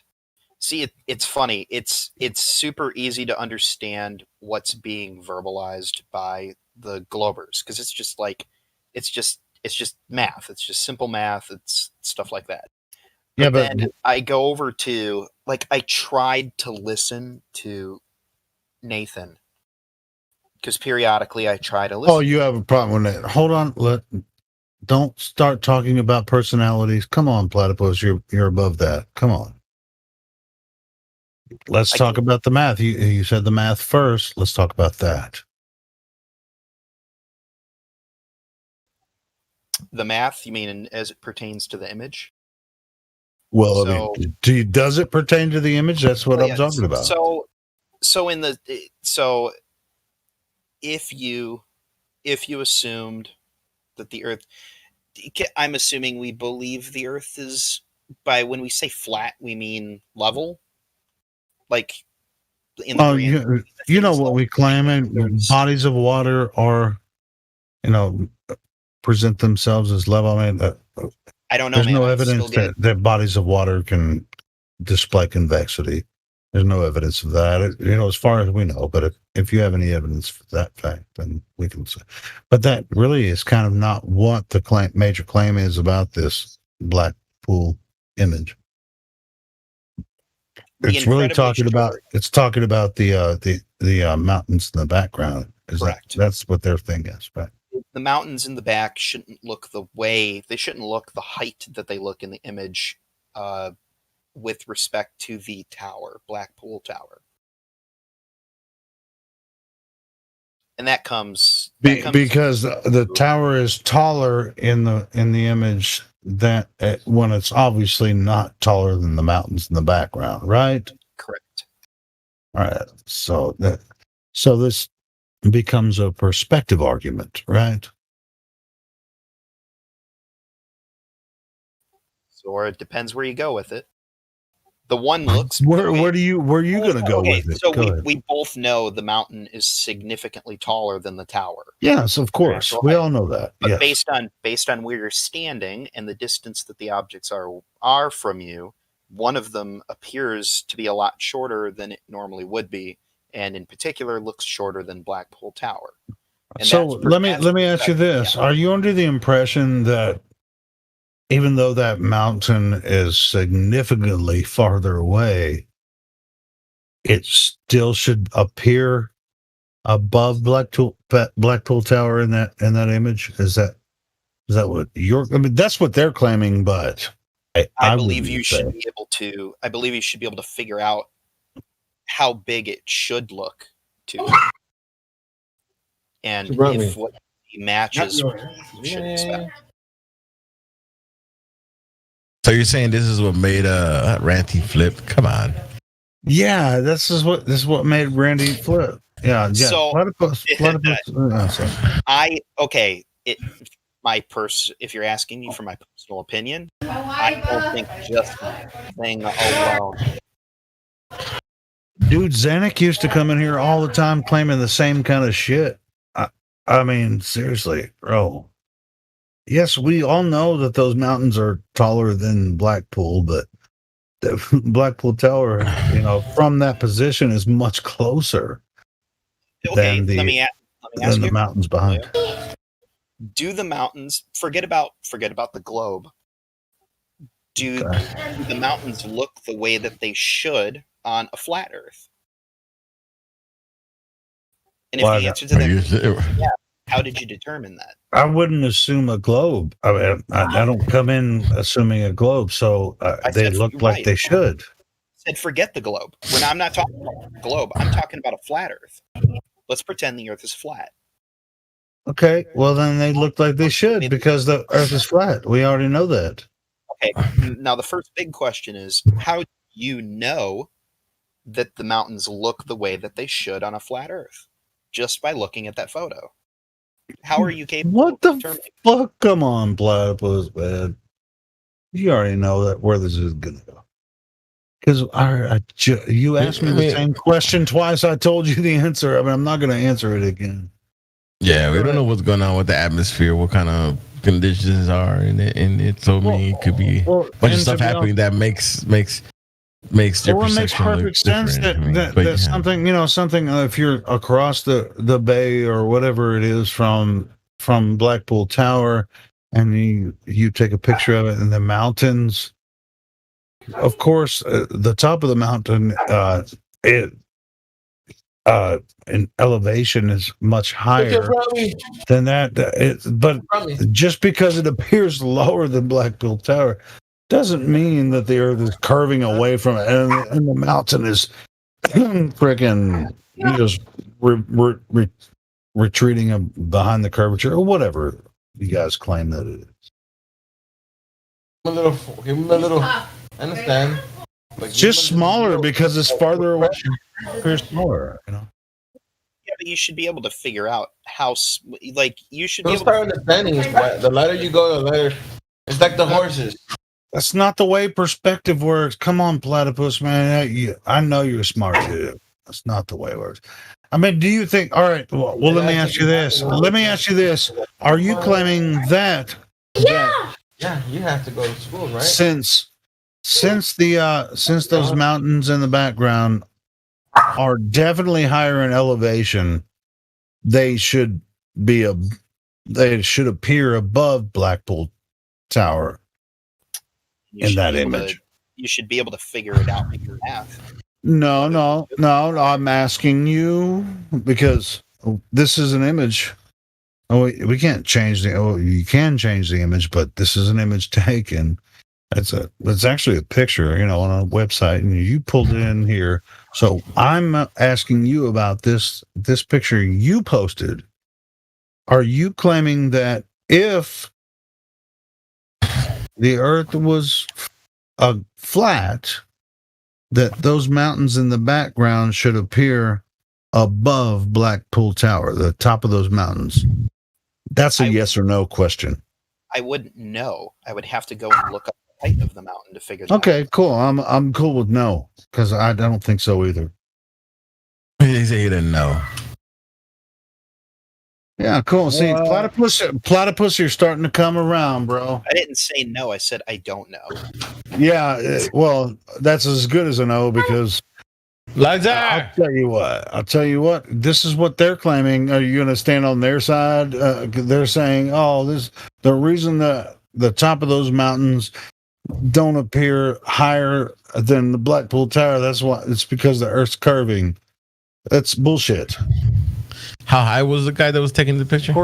Of course it is. Helio, no one's that stupid. This is a religious, extremity.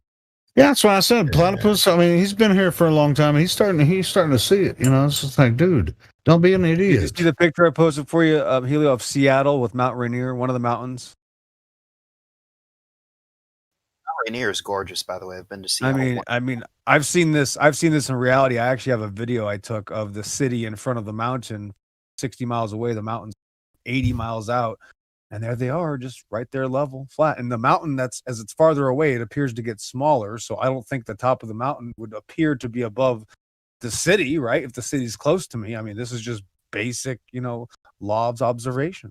But XO, in your world where the Earth is flat, you can do relatively simple math to figure out how tall the mountain should look based on how far away it is. You can math is used for descriptions. It's not proof of anything. Right. Then why have none of you ever done it ever once in reality before the flat Earth topic? Yeah, it's like you're trying to put some of this shit out, and say, "Oh, well, where's the math?" It's like, dude, that's Blackpool Tower. You have mountains in the background that are obviously taller than it, but it doesn't prove that when the Earth is curving away. We have hundreds of other pictures of the same exact. You shouldn't see those mountains at all. If the curve was there. Yeah, you're exactly right, but anyway. Like Whammer said, they're actually all white swans anyway. I don't know what you're talking about. They're all real pictures of a curvature anyway. Platypus, you do know that things appear to be smaller as they go away, right? Of course. He'll throw a math equation in there, though. Yeah, but I don't need a mathematical assumption in my mind to justify something. I don't have a problem. The problem is you don't have any curvature. That's the problem. So I don't have to worry about it. Hey, you know what's really cool is that Platypus is a lot on here. He's been here for a couple of years, and he knows what we're talking about. And I think he's starting to come around because this image, what's happening with Ranty and all that. I never liked Ranty myself anyway. I always thought he was kind of a dipshit. And for him turning around and there was like, oh, Flat Earth turns back globe, and I don't get involved in that drama. But yeah, so Platypus, you're in the right place because it's bullshit. We're just trying to point it out right now. Helio, Ranty planned that for a very long time. He's played the long game. Yeah, he's fucking dipshit. I called his ass out. I'd call it. Well, he knows the Earth is flat, but he wants to be part of the world, and he planned on dropping his channel, giving it to somebody else, subsidizing everything to somebody else, so he could wipe his hands for it, because he had to kind of pamper his let's say morality a little bit. He had to be as moral about it as possible, because he knew he was going to create this. Well, I mean, he was always. I mean, just the way he argued the points was always kind of shady to me. I just never liked his attitude, so it doesn't matter. I never really thought he was totally flat Earth on the flat Earth side. So just whatever. I mean, when you got the right nose, you can smell you can smell them out. But that's what's crazy is that people ask us all the time, why would they lie? Here's a guy that knows the Earth is flat, but is hiding it, and he's just a civilian, just trying to be popular in the world. It's crazy. Yeah, I'm not going to tell Ranty. I'm not going to tell Ranty what you said about him, Helio. You don't have to. He's probably listening right now. Yeah, don't tell them that I know he's been planning this for over a year. Yeah, no shit.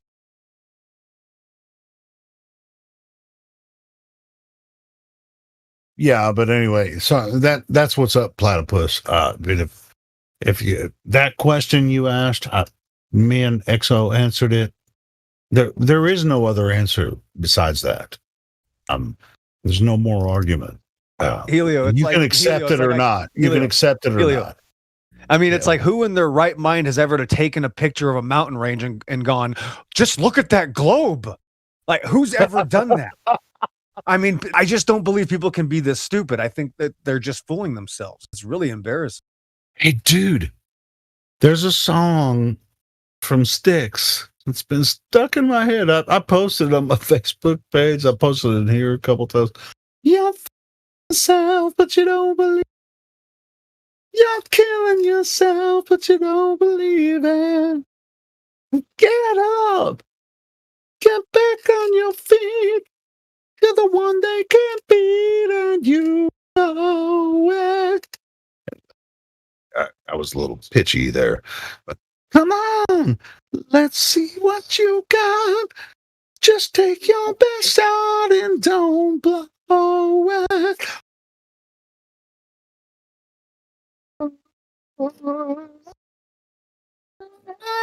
Oh, yeah. Tommy Shaw, bro. That dude is a badass. Just take your best shot and don't blow it. You're fooling yourself, but you don't believe it. You're killing yourself, but you don't believe it. Come on. Just let's see what you got.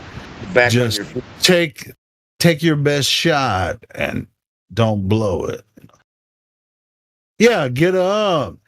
Get back on your feet. You're the one they can't beat, and you know it. Come on. I love that shit. That's been stuck in my head I have to mute you, Helio. weeks, bro. Dude, it's so badass. Yeah, I'll get to you the YouTube video. Come on. Let's see what you got. As if I have to mute you. Just take your best shot and don't blow it. Whoa. He actually performed this with like a whole orchestra of teenagers. And you could tell the looks on their faces. These kids were playing along behind him, like with an orchestra and choir. And they were just like, fuck yeah, I love singing 80s music. Hell yeah. They're fucking digging it, bro. I'm going to send the freaking video. I just freaking, I've watched this video probably like 10 times in the past week. So badass. Anyway.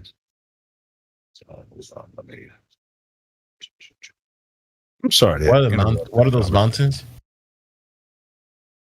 The mountains behind Blackpool Tower? Yeah.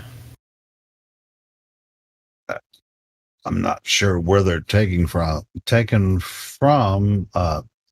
Myself personally, I think the argument that they're saying is completely fallacious, but if you're curious about that, you're going to ask someone else. I'm more curious about this Styx song. I could tell. Yeah, but it's not because I'm wrong about this. But anyway, we already fixed that. You could ask me.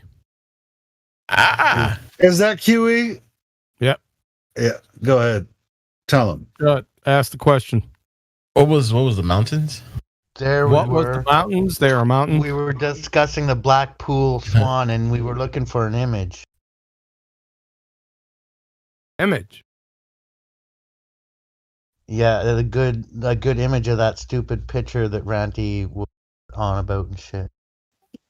QE, do you just have like the straight image?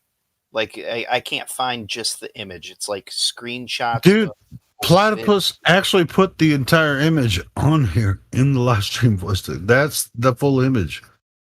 Yeah, but that's like the pixel down. Yeah, it's like it's a screenshot from someone's YouTube video, and it's super tiny. It's Okay. Yeah, if you got it, there you go.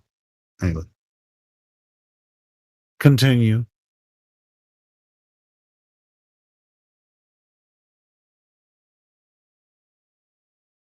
Hey, QE.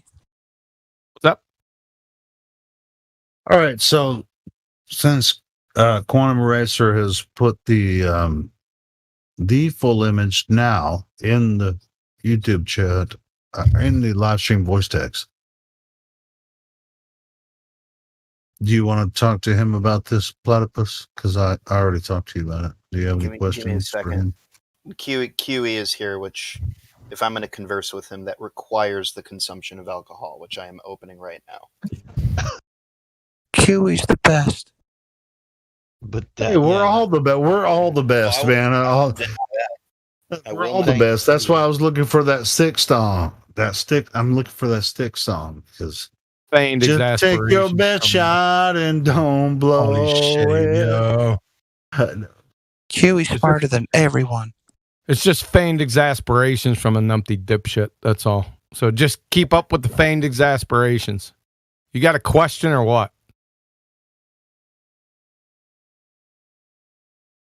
Well, I guess first and foremost, even though I've seen your video on it, what's your take on what's the claim being made about the image?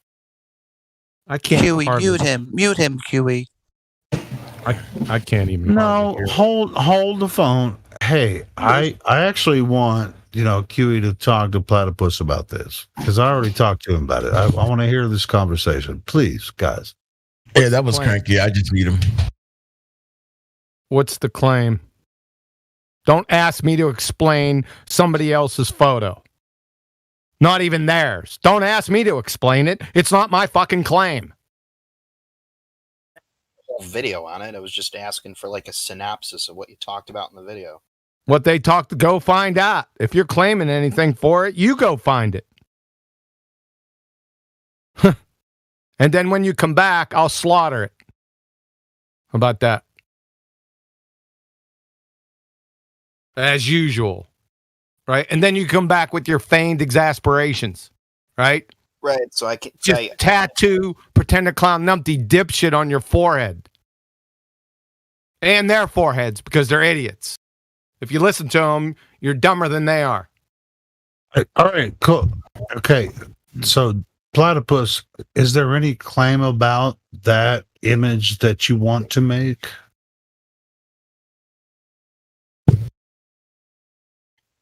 Sure. So based on the how do I word this?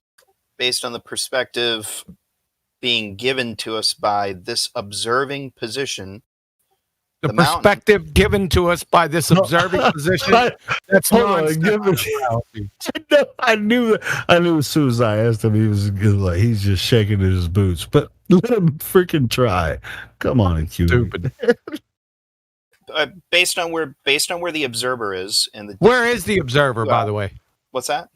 What's the observer's height, by the way? I believe the observer's height was 6 feet for this. No, incorrect. But there's 6 other thoughts on where this observer was and his observer height. It's not 6 feet. So you're all fucked up. Why don't you get your act together and then come back? Guys, the higher the observer height is, the in this position, the worse it would make your point. No, it's not. It's not. That- You're full of hey, shit. let's Go address- get the actual. Is that Go the get only the actual job? observer height before you make your baseless bullshit claims. Okay, because you're wrong right out of the gate. Yeah, and I think I already talked to him about that, QA. It's like the claim for this, what they're saying is that the help him, mountain. Helio. I know Don't you help don't need any help. No, I Well, don't need any no, help. I know you don't need any help. No, and he doesn't either. Yeah.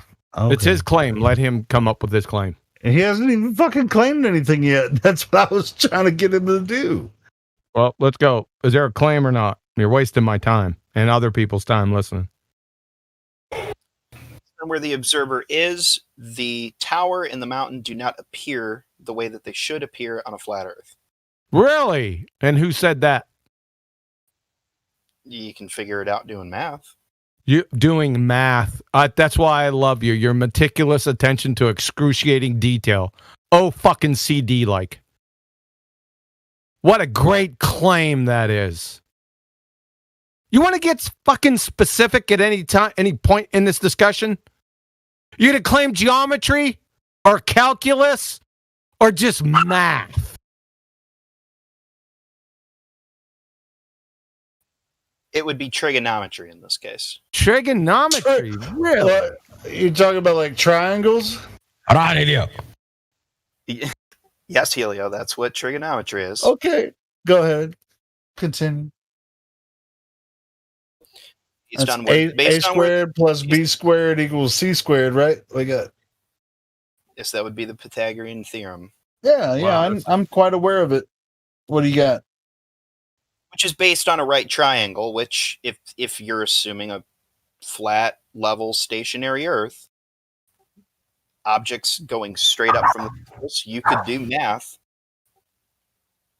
assuming that that is a 90 degree, which is one of the You can do math assuming that is a 90 degree. What is a 90 degree and what fucking math? well, the tower would be making a 90 degree angle with the ground. If it was Oh, really? tower.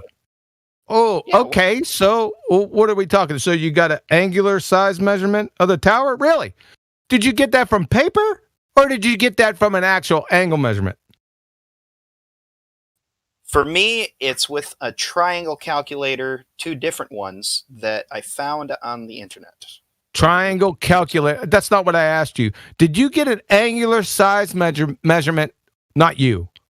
Did they get an actual angular size measurement of the fucking tower or not?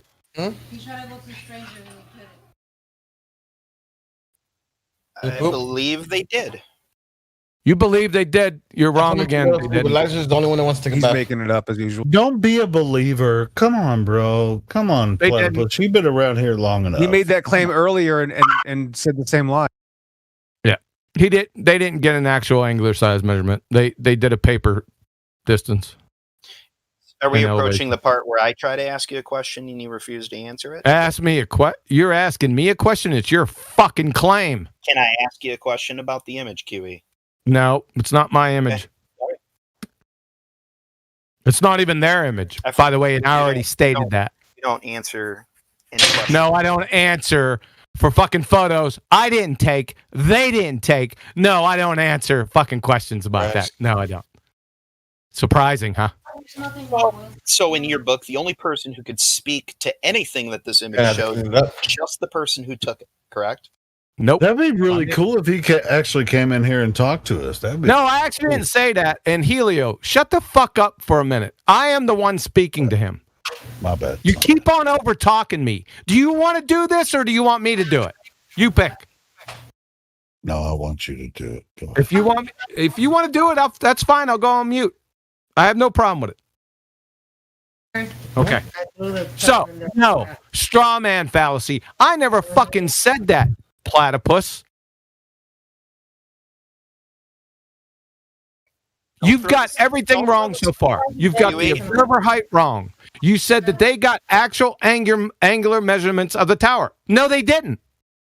They How do got you know paper angular measurements. How do you know that they did not? I watched the fucking video. Who is talking in the background? Nobody's talking. Elbow TV's. Thanks. Yeah. Elbow. Anyone that's not talking, please mute. Anyone that's not talking, please mute. Platypus and this is so and fucking QE. tedious. Are you gonna get to? I know, but yeah. Anyone that's not talking, please mute. Go ahead, QE. Are you gonna get to a fucking claim at some point? Already and said stop it, QE. pouring the pants off me? Already said it, QE. What's the fucking claim? Based on the observer's distance from the two objects, the objects do not appear to be the correct angular size. If The you correct angular size. So all you got is paper angular size measurements. All you got is the paper angular size measurement to the tower. Where you can absolutely do no demonstration on paper of any mathematical capabilities on your part to figure out. Nope, it's a textbook reification fallacy. They superimpose their paper calculations, a mathematical model, whatever the fuck that is, on reality. You know what that is? It's a textbook reification fallacy. A common case of reification is the confusion of a model with reality. Thank you. Any other claims? Where did a model come into this at all? The model, the mathematical model. That's mathematics. That's not mathematical model. Yes. Watch the video, since you clearly haven't watched it yet. When he puts up models, don't fucking overtalk me. I'm not talking about what some other guy is doing in some other You random fucking video. idiot. Fuck off. I'm done with you. You're a fucking moron. Yeah, to be honest, Platypus, I'm going to mute him because did you get rid of him already? Platypus was talking about a model earlier, and then none of us climb a model. I mean, it's like, what model are they trying to argue against? We don't propose a model. I just crushed him. He whistled past. Oh my god! Yeah. Hold on here. All right. Yep. I'm out of here, guys. I'm not doing this. So have a good one. Well, we want you here though. No. I don't know if I'm behind or whatever. You know, when I was listening, you know. You are behind. Helio, look at the video I sent. I tagged you in the live stream. No, I see the video or whatever. Play it. You know, but no, I can't play it on the live stream. But Dear. Is that what you want me to do? Anyway, I mean, I'm trying to give he's muted. He's muted for a reason. He probably should be. I just want to point out, I'm looking at Seattle from 20 miles away. You can see Mount Rainier. It's hazy, but you can Of course. I mean, he's been in this argument for 2 years. I mean, if he hasn't seen it by now, he's kind of helpless. But okay, so let me. Helio, so it's not. I mean, don't feel bad for Platypus, and don't feel bad for QE for getting frustrated with people or whatever. I don't really give a shit either way. No feelings allowed in the chat. Yeah, there's no fucking feelings allowed, to be honest. Because I get fucking frustrated with people in the YouTube chat. I get frustrated with people here. So it's like, what were you gonna say? What were you about to? Can you see Mount Rainier in the video? Just look at this video real quick. Can you see Mount Rainier? It's hazy. Yeah, I saw it. You want to guess? You can see how that's Seattle in its entirety, which is very small. The mountain dwarfs it, and the mountain's about 20 miles away. You want to take a guess at the distance of the Mount Rainier in the back, El Boricua? I want to guess it'd be at least 100 miles. It almost is 100 miles. It's about 90 miles. There's about 5,000 feet of curvature missing. I'm looking straight out past Seattle, 20 miles, 90 miles to Mount Rainier, flat as a pancake. The mountain is not tilting. You could have over 1 degree of tilt, which is, by the way, infinity, more than zero. Thanks. All right, guys. Hey, I'm gonna go ahead and unmute. I'm gonna unmute Platypus.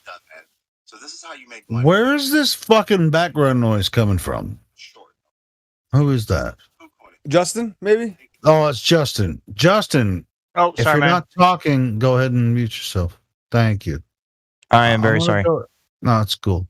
I'm gonna. I think unmute. I think Aqua was the one that. Well, he's gone now. Was the one that started up the conversation about the picture. You got fucking background noise too, Elbow. Don't. I know. Anyway, So I try to keep quiet. I was about to say now freaking Platypus left because he has nothing left. No, he didn't leave. Anyway, I'm gonna unmute. I'm gonna unmute Platypus so that we can talk to him. I know Kiwi got frustrated with him, but we all get frustrated with Platypus every time he comes in. But anyway, he's been on the team for. He's the resident Glober to try to like check us on. It's like check yourself before you wreck yourself, but it's like, hey, Platypus, we always check you, bro. We freaking destroy your freaking arguments every time. By the way, Helio, there's a new guy named Wolfie here. Who's that? Wolfie. If you would like to unmute him, I got too many noise in my background to speak. So. Wolfie, okay, let me check. Well, I mean, doesn't have a role. Has he been checked in? Now we usually unmute just to see. I can, but you want to check him in here? Yeah. All right, well, we'll try it. Hey, Wolfie, you want to talk to us?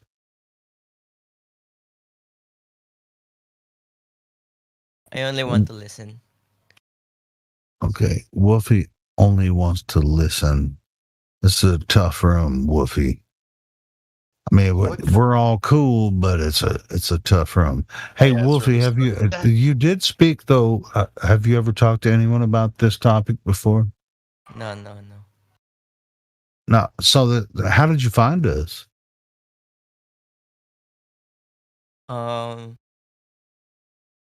A friend invited me. Oh, a friend that was like, hey, these flat earthers are talking about flat earth 24 hours a day. Yeah. You should check it out. Yeah. Well, why are you curious about flat earth, man? Give us some insight. I'm just looking for other people's opinion about the earth. So, yeah. Do you have questions about it? I completely respect your vision about the earth, but I just want to listen, yeah. Okay, I mean, yeah, you can listen. Hey, by the way, I mean, we're on 24 hours a day on YouTube, so you can listen there too. But you're also welcome to. But I'll tell you what, Wolfie, I'm going to give you what we call a VC verified role.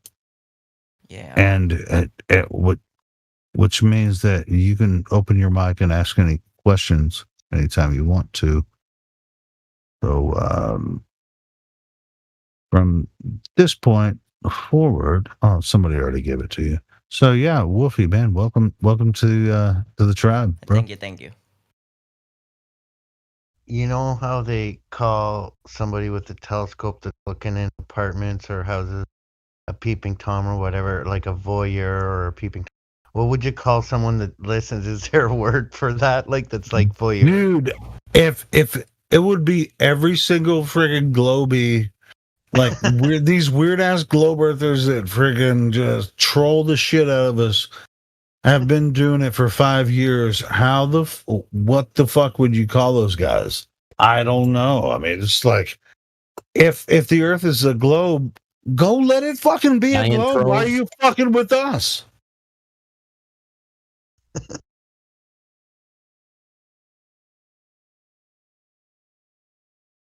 It's fucking insane.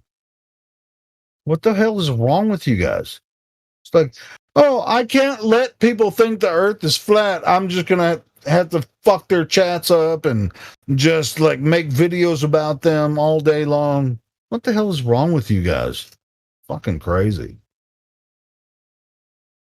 Yeah, I can barely stand 5 minutes looking at the ISS live feed, let alone picturing listening into NASA all day long or that's what? Yeah, me too. But it's just like, yes, I see through their bullshit. So that all these guys is this pile of fucking assholes that just want to say, hey, here's why the earth isn't flat. And it's just like thousands of videos. Here's why the earth isn't flat. If it was a globe, wouldn't it be obvious to everyone? Goddamn, just leave us alone. Goddamn. Get the fuck off of me. Well, they sail around the South Pole. It's an island. How do you explain them sailing around the South Pole Island, Helio? Who sailed round it? Oh, there's guys on the internet. Yeah, it's a story online. So how do you explain it? How do you explain the 24-hour sun across the South Stop Pole? hiding from the question, you flirts. How do you explain minutes? They sail around. They have a race. They have this Arctic race, and they sail around the South Pole Island. Oh, it's you. I might have known. How do you explain that, Flurs? Flurfers. Stop So hiding from the dumb. question. You're so dumb. Did you ever even complete college? Can you stop hiding from the question, Helio? I try. You know what? I give in. It's a globe. It's a globe. How do you explain Captain I'm coming back. I'm coming back. All right, y'all. All right. There's a new guy here called Irachi. Hey, Irachi. What brings you to our server? Oh, poof. Come on. See, I scared him away. Sorry about that. My fault. No. It's their fault. Never blame it on you. Dude, it's like this channel shouldn't exist. And it's just like, if the earth was a globe, it should be obvious to everyone. And I've been saying that from the beginning. And the only reason this place exists is because it should be obvious. But Earth is not a globe, and it's obvious. It should be obvious. Helio, how do you explain gravity then? I fuck gravity. I don't give a shit. It's the dumbest. Pardon my French, and I mean, I don't apologize for. I just apologize for my language, and then I apologize for my language. I heard. Sorry, not sorry, man. I heard a rumor gravity swallows. Well, gravity does go down. That's I don't. As far as that goes, I mean, that's some other innuendo. Don't start talking about gravity, because then I'll start talking about gravity like I do, and QE will fucking crawl back in here again. Yeah, the ancient pyramids never existed. They didn't know about gravity yet.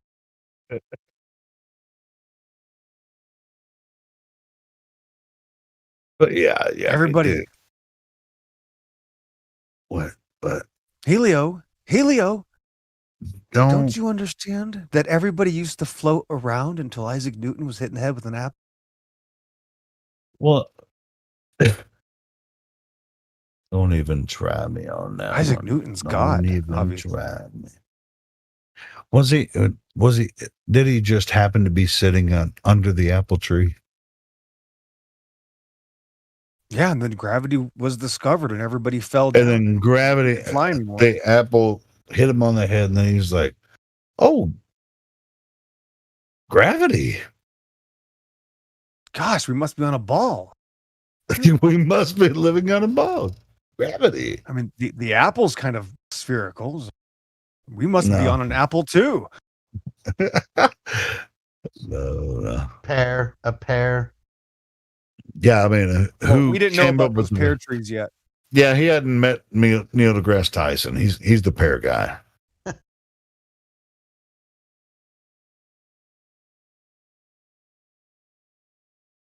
Dude, yeah, cut the shit. That episode of is it what's it, fucking Philadelphia? Yeah. Sunny Philadelphia. Yeah, it's something I can't. I've never watched the show. I mean, it's comedy. It's pretty cool. But yeah, dude, totally fucking takes the shit out of all of them. He's like, It's like liar, liar, liar. It's like truth in the movies, lies on truth in the movies, lies in the news. Wait, holy shit, they're all lies. What am I trying to say? Truth in, I don't know. You're gonna have to find your own truth, because for a lot of us, we've been through many avenues of research, and you're gonna have to find your own truth. Just learn how to not be manipulated by people.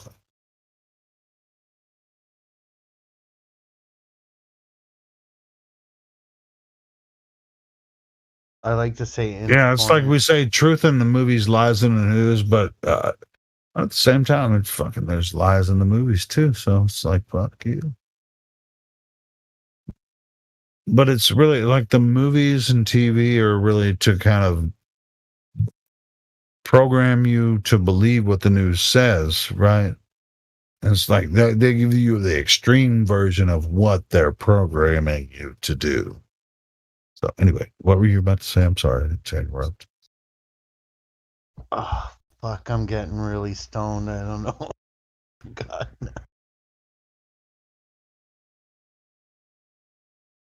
Okay.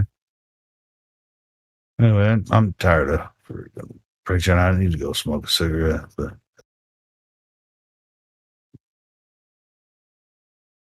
But it's like, is the population done with putting up with this shit? I don't think so. I think it's getting worse and worse. People are like, when I go out in public, it's not. I see you unmuting and muting again, Pillbox. You can say whatever you want. I'm good. Man, I'm just on the trigger finger, just hesitating. I know. I see you just unmute, unmute. Yeah, say what you want. Because I've been out in public. I went to, like I said, I went to the farmers market yesterday. I was like, holy fucking shit! I'm never going out in public again. This place is completely insane. It's like they did this on purpose to make people like us to never want to go in public. It's weird. Anyway, go ahead. I just want to say in this video that I've posted again, just in case anybody missed it, I'd like some feedback, because I can see Seattle, and I'm in Kingston on the video, so it's 15 miles away. I put 20, but it's 15. And then behind the city, I can see Mount Rainier way off into the distance, a little foggy. The atmospheric conditions, of course, increase because it's farther away. And obviously that proves we're on a ball. I mean, can't you just see the ball right there? The ball. Yeah, there's the city, there's the mountain. So obviously we're on a ball. That's the new argument. Bro, what? Yeah, I mean, the mountain is only 90 miles away. I'm missing 5,500 or at least 5,000 feet of curvature. It's still straight out and flat. I'm missing a mile of curvature because that's what we'd expect on a ball. Yeah. Was that your cat that was on the big? Yes, that's my lovely Zara. Yeah, Princess cool. Zara, the most important cat ever. Driving with me from Arizona to Washington State. 2,000 mile drive. She was 2,000 mile drive. She did very well. Yeah, I must admit I was very impressed with her behavior. But she wanted out by then. That was after 4 days of driving, and there we are. Next, looking at Seattle. Then of course 5 times the distance of Seattle, which is already almost 20 miles. There should be several hundreds of feet of curvature. Then we have Mount Rainier behind it, about 90 miles past Seattle. 5,000 feet of curvature. Dude, that's fucking cool. Yeah, that's a good video. Good video. Amen. God is good. Yeah, dude. Wow. Look at that. The distance is insane, bro. I didn't think it was. I was thinking it was like maybe 50, 60 miles until I just looked at the map. It's like over 80 miles. Nice. I like it. I'm surprised I had that type of the vision because I'm obviously near the Atlantic Ocean. You can see the fog, and I was still able to see over. You know why? Miles. You know why you can see that far? Because the water's flat. That's right. There is no. There's no such thing as freaking globe water. I know. Look at the 15 miles. Look at the 15 miles of flat water up to Seattle, and then there's the mountain. Another 50 miles past Seattle. Yeah, dude, that's cool. That's cool. Capture, is the mountain right? like? Don't they understand? Like, shouldn't the mountain be tilting away? No, it's the same profile. When you see mountain, with the right, the profile, like the Blackpool thing we were talking about earlier. I mean, it's like obviously the tower is closer and it's tall, and the mountains are, but probably 100, 200 miles behind it. Of course, they're going to appear lower. Are you fucking retarded? It's like, of course, they're going to appear to be lower because they're smaller. Damn it. What the hell is wrong with people? I just can't get it. Yeah, I just don't get it. No, they think that those mountains should be still appearing to be above that fucking tower if the earth was flat. I just can't understand. Ball, man. I don't understand the logic of these fucking idiots. What's perspective again? No, it's flurspective. They call it flurspective.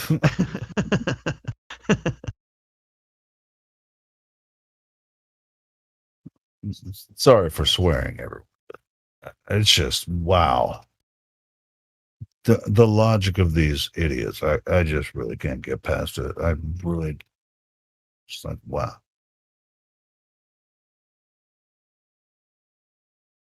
Or the lack of logic. Yeah, but they sail sailboats around the Antarctic island. No, they don't, but yeah, I read about it. Sailors actually go from one port to another, just like airplanes. So they don't want to talk about that either. They don't want to talk about Captain Cook's 70,000 or 60,000 miles. Sure, but I mean, as far as that record goes, I mean, that's fairly recent compared to some of the other ancient records they want to talk about, like Aristophanes. Aristophanes did this freaking 2,500 years ago. We always knew it was a globe. No, we didn't actually. How do you explain these sticks and shadows if the Earth is flat?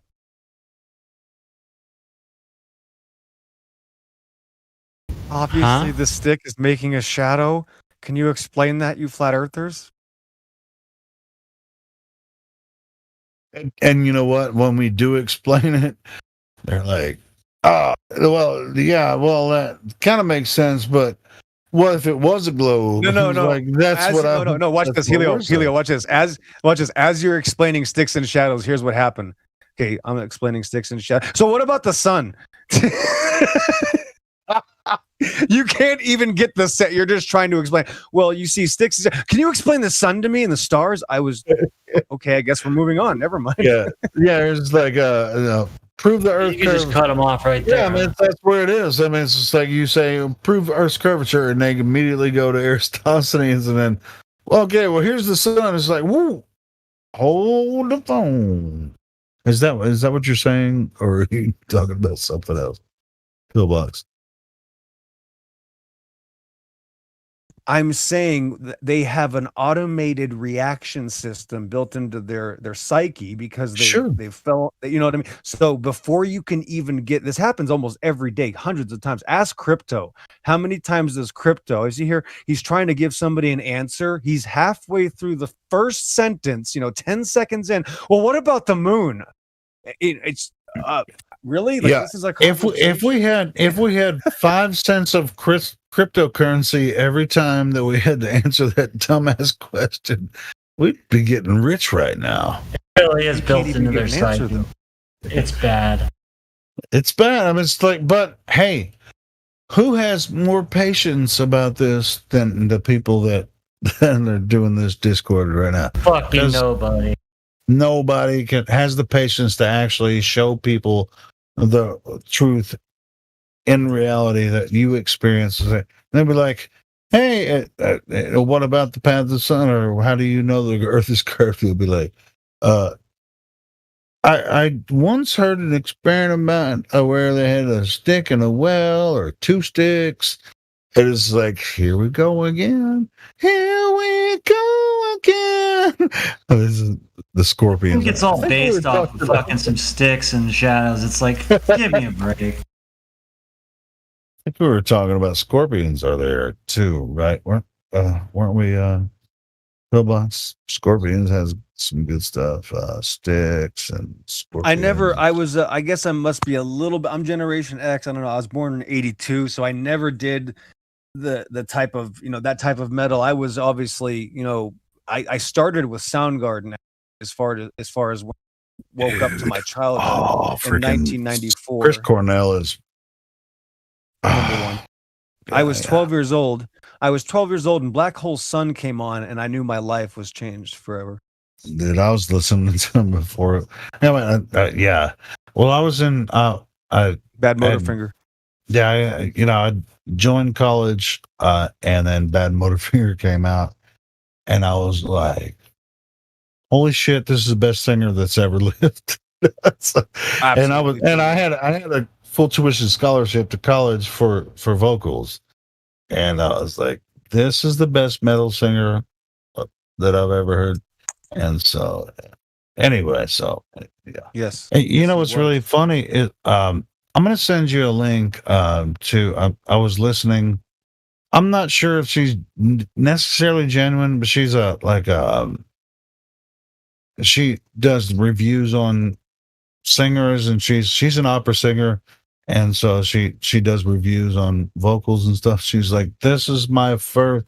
It came out 4 days ago. She's like, "I do reviews on." And I've watched her reviews for a few months now. And she's really pretty, and also I haven't heard her sing actually, but she knows what she's talking about. She probably sings soprano, I think. But anyway, she was like, "This is the first time I listened to Chris Cornell," and she was reviewing the shit. No, I can't think of the name. Oh, it was Temple of the Dog. Where it's Chris Cornell and Eddie Vedder singing together. What's the name of that song?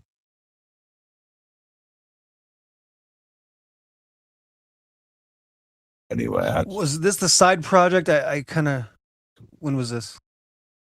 No, this is just something. It was somebody that. Do you ever watch like? It's an opera singer that reviews singers and like rock singers. I haven't seen that one. No. Well, anyway, I was just talking about Eddie Vedder and Chris Cornell. Temple of the Dog song. What's it called? One of the most popular songs on that album. Anyway, she was claiming that this is the first time that she's seen or ever heard Chris Cornell sing. And I've listened to some of her reviews before. And she was like, "Hey, yeah, I want, people have been saying, hey, you got to hear Chris Cornell." And so,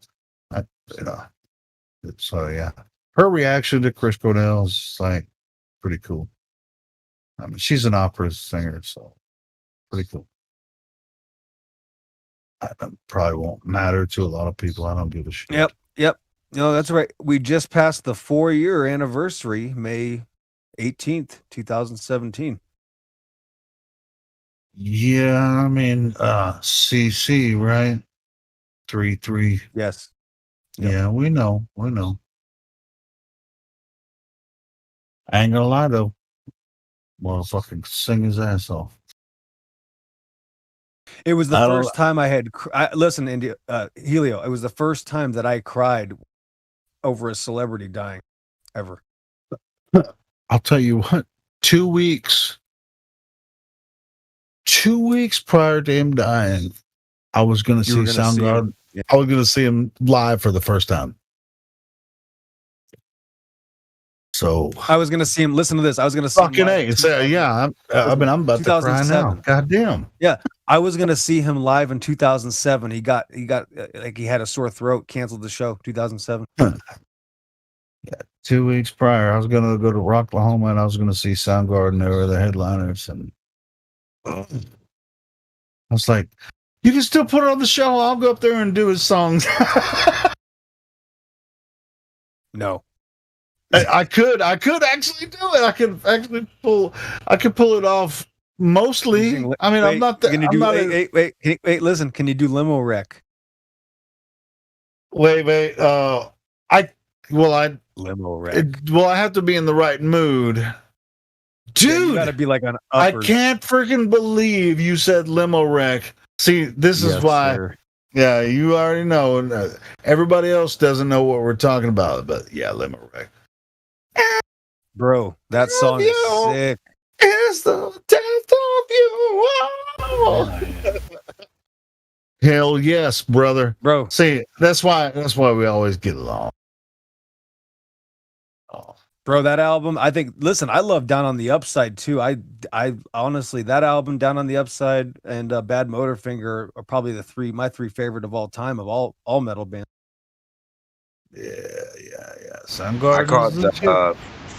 I caught a drumstick autographed by Cornell and the drummer of Audio Slave, Brad Wills. Sweet. You saw Audio Slave live? A lot of times. There was 5,000 people there when I caught it. I caught both drumsticks I caught one from each band, believe it or not. And low-key, the drumstick. And it was a lot of fucking people. There was like 5,000. You could barely even breathe. You had to like get on your tippy toes to try to breathe because it was like you couldn't even breathe. And I was.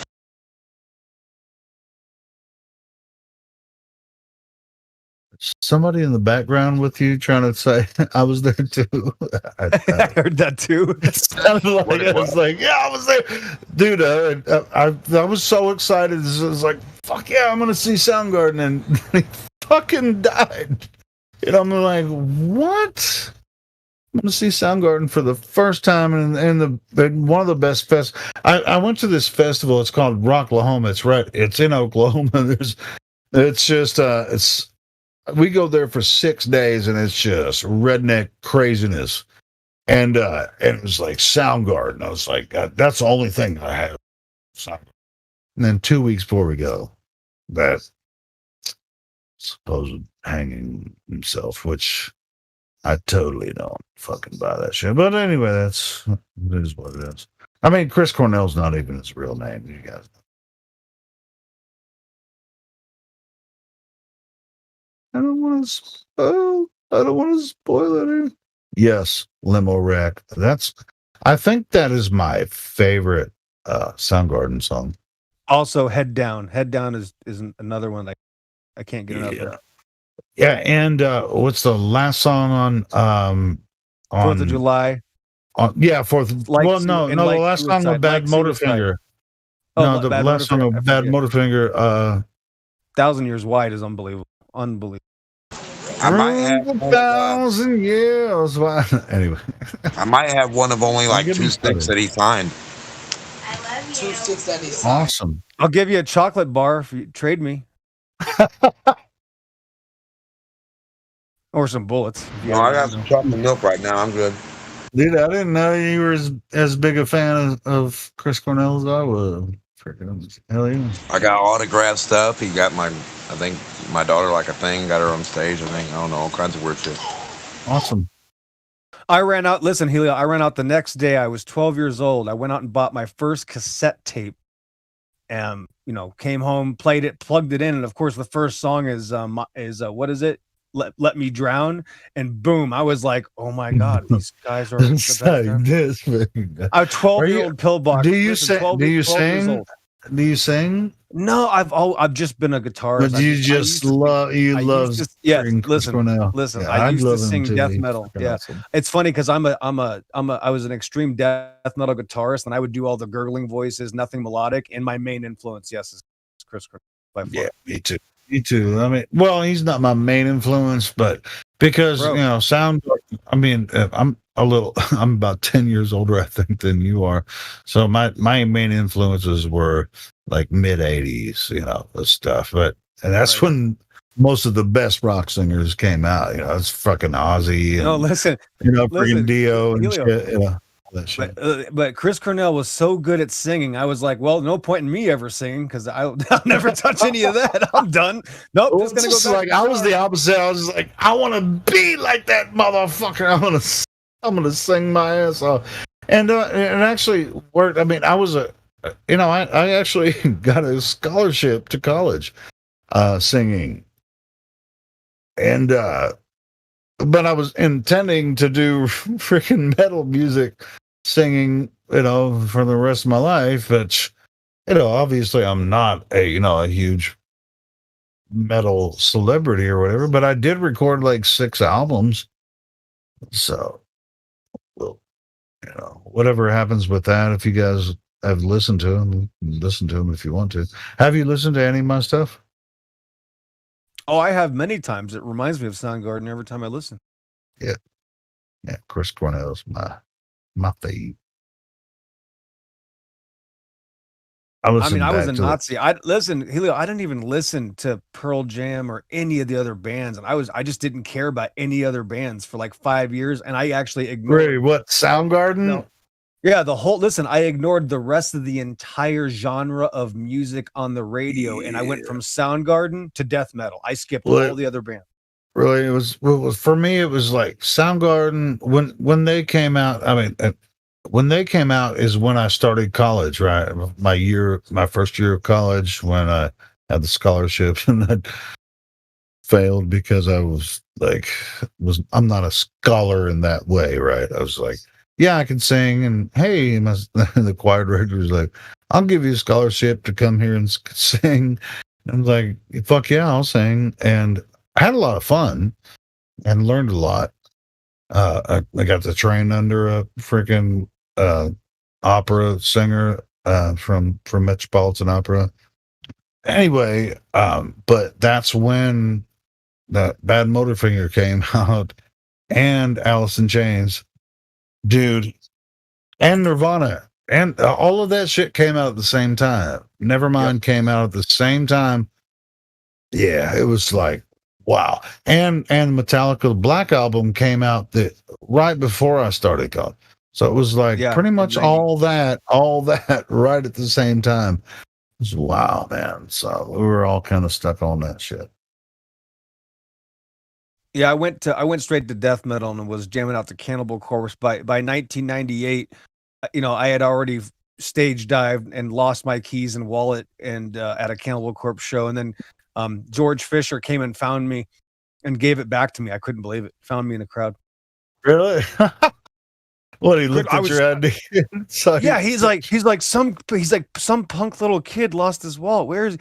And he comes and finds me, and everybody around us is like shocked and starstruck, right? You know, death metal. And this guy's like, "Are you?" And he skipped over my first name for some reason, pronounced the second name. "Are you this guy?" I'm like, "Yeah, that's me." He's like, "Oh, here you go. Hey, here's your let me wallet." ask you, Pillbot, did you ever listen to Norma Jean? I don't know. I don't recognize the name, but I may have listened to well, look them up, man. Norma Jean. Yeah, look them up. You'll find it. Dude, that freaking band's awesome. Me and my son, actually, when my son was little, I was listening to Norma Jean. And he's like a little kid in the freaking in the car seat, just going. It's like, you gotta listen to Norma Jean. Oh shit, Chris is that's me. I think I was 13, 14 in that picture. Chris.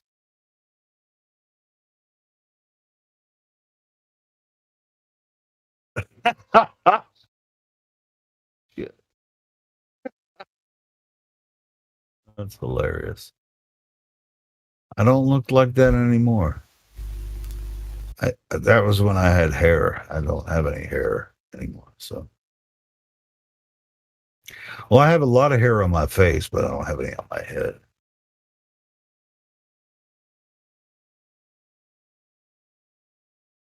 No Chris Cornell here. You can't learn that. Man.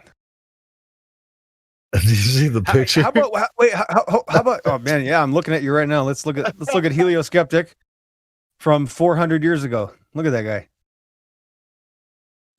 Yeah, that's probably over 30 years ago. Holy shit, that's funny. Did you like Static X at all? Because I got into Static X, too, and Wayne Static died. No, I wasn't a huge fan, but I saw him live at Ozfest. That's our age difference there. Yeah, that's that for some reason. I like the dude's hair though. I mean, he was, he had it going on. With the style. Dude, listen, Wayne Static was the Chris Cornell of tech metal. Like he was a beast. Yeah, guy. Yeah, I mean, the live show was great. I don't have anything against him. Yeah.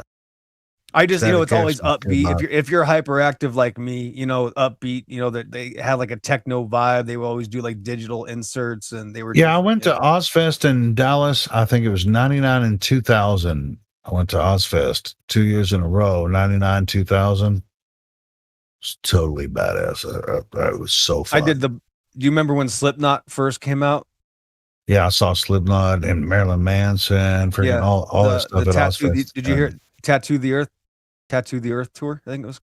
I'm not sure. I've never been a Marilyn Manson fan either. So I don't know Marilyn Manson. I never seen him, never liked him. But I saw Slayer, and Slipknot blew up so big though. When they came out, that they actually headlined after Slayer. Even in the year 1999. Really, they headlined above Slayer? Oh yeah, in '99, Tattoo the Earth tour. Yeah. Yeah, see, it's like I like some of the Slayer stuff or whatever. As a matter of fact, I think it was 2 years ago before the COVID bullshit. Slayer, it was Slayer, Anthrax, and what's that other band played? Shit. Anyway, they came to where I live, Fayetteville, to this big amphitheater. And I was like, I'm going to this show, and I was going up to the ticket booth, and there was this guy outside. Hey, I got tickets. I was going to buy like a lawn ticket, right? But they had, they had seating tickets, lawn tickets. I have a lawn, and then seating, and then the pit, right? And the pit was like freaking almost $90, to see Slayer and. What was the name? I'm trying to think of the name of that. Was it Testament? No. Oh yeah. Testament was there too. It was 4 bands. Yeah, Testament, freaking Anthrax. They were actually the best show I've ever seen. Was Testament. Dude, yeah, Testament. For Slayer. It was a kick-ass show, bro. $90. I'm trying to think of the other band though. Rain and Blood. Right in the pit. Rain and Blood. I'd spend $90 for the pit on Slayer.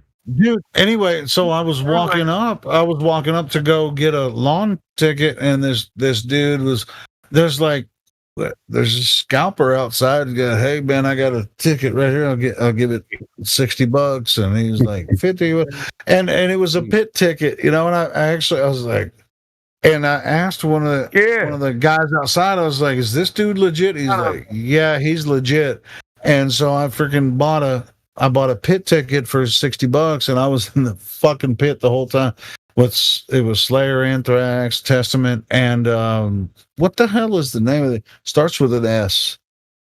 Can't freaking remember.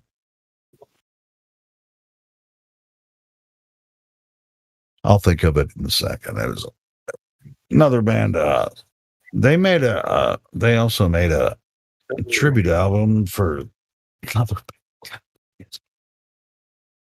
These are blank spaces in my mind. Oh man, it's a metal band. It starts with an S. Really popular.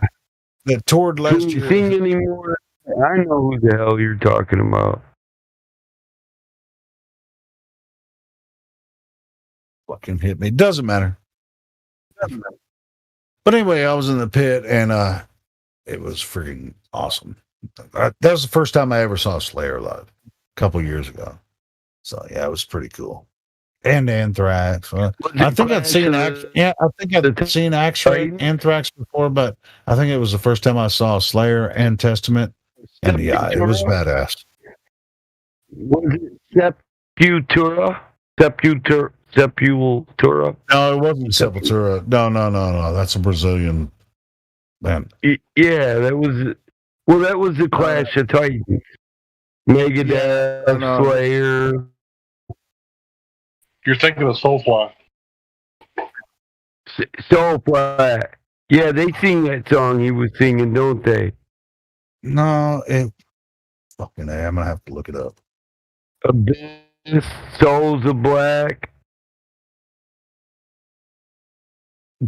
Helio, real quick. I sent you a PM. If you've ever heard that cover before, let me know. But I'm not really a cover person, but those guys, that band Grope, I forget where they're from, somewhere in Europe, but they made the best Slayer cover ever. Check it out. Hey, but I'm trying to figure out was it Violence or Creator? Yes, he toured with. You guys are guessing. I mean, this is one of the most popular freaking metal bands out there right now, and I can't fucking remember the name of them right now. It's not like some obscure thing. Slipknot. No, it's not Slipknot, but it does start with an S. It has something. God dang it, man! This is crazy. I'm gonna have to look up the concert. Sacred Reich. Avenged Sevenfold. I wish that would have been nice. I've seen them live too, but yeah, Avenged. It wasn't Sacred Reich, was it? No. Damn it.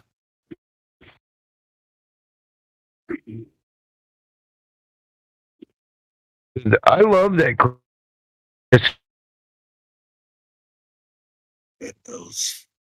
The Titans tour, I seen them once with Sepultura, Megadeth, and Carnage tour. They were.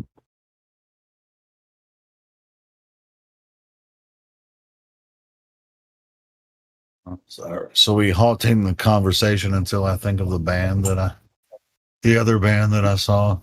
Fucking crazy. What the hell's wrong with this? I can't remember. I would guess Slipknot too. I would think Slipknot. They start with S. It I know the song you was trying to refer to. They put out a pretty good show. Helio, let's do charades. Go ahead and start humming one of their songs. Okay. Well, I'm not a huge fan of this band, but when they go live, it's just freaking. It's bad. Seven Dust. Is it Seven Dust? No, it's not Seven Dust. So many. Shit.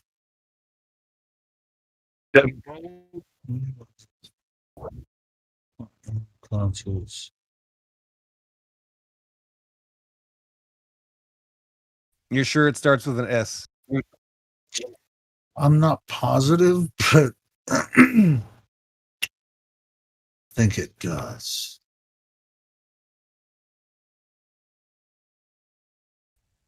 Helio, look in the chat. It's not suicidal tendencies, is it? No, it's not that. It's not that. It's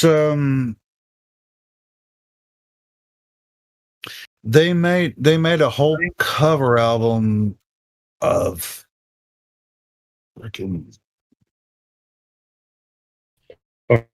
Perfect Circle made a cover album, but they're not really metal. Soulfly. Oh wait.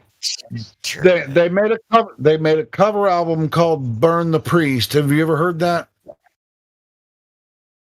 I'm gonna look it up. I almost got it now. Hold on, I'm close. Burn the Priest. Burn the Priest. Who the fuck was that? Suicide Silence, Slipknot, Stone Temple Pilots. Lamb of God. Lamb of God. Yes. It was Lamb of God. I don't know why I said starts with an S. But yeah, it was Lamb of God. It was Slayer, Lamb of God, Testament, and Anthrax. It was a badass concert. Yeah, it was Lamb of God.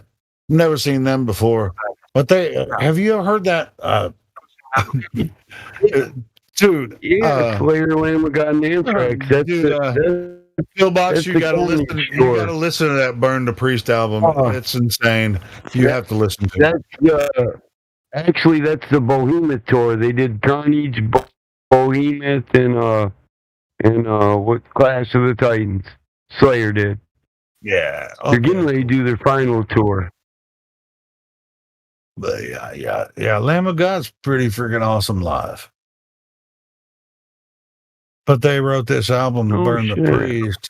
Freaking cool. You got to listen to it. Burn the Priest. It's freaking cool album. But anyway.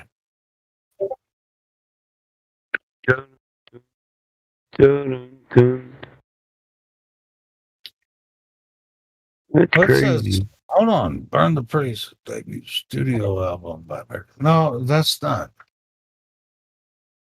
This one's not Helio. one. I sent you the best cover.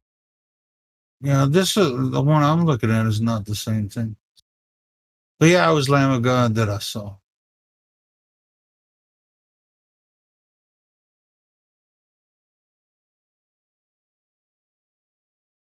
Oh, I think they re-recorded it.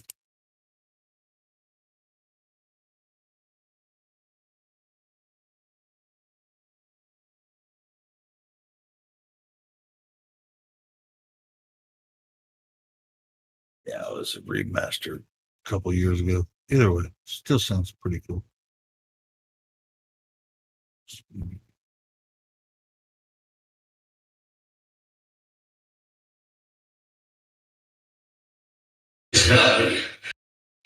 Dark spirit here that wants to destroy you.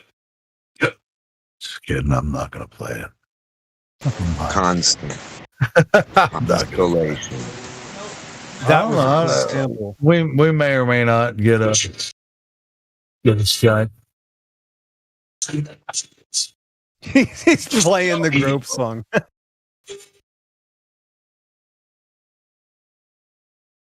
That's the well, best, hey, you said you ever. sent me something else, but you didn't. I didn't get it. So I was just. No, that is it. That's it. You just have to let it play out. They do a ridiculous horror movie intro and then they go right into the music.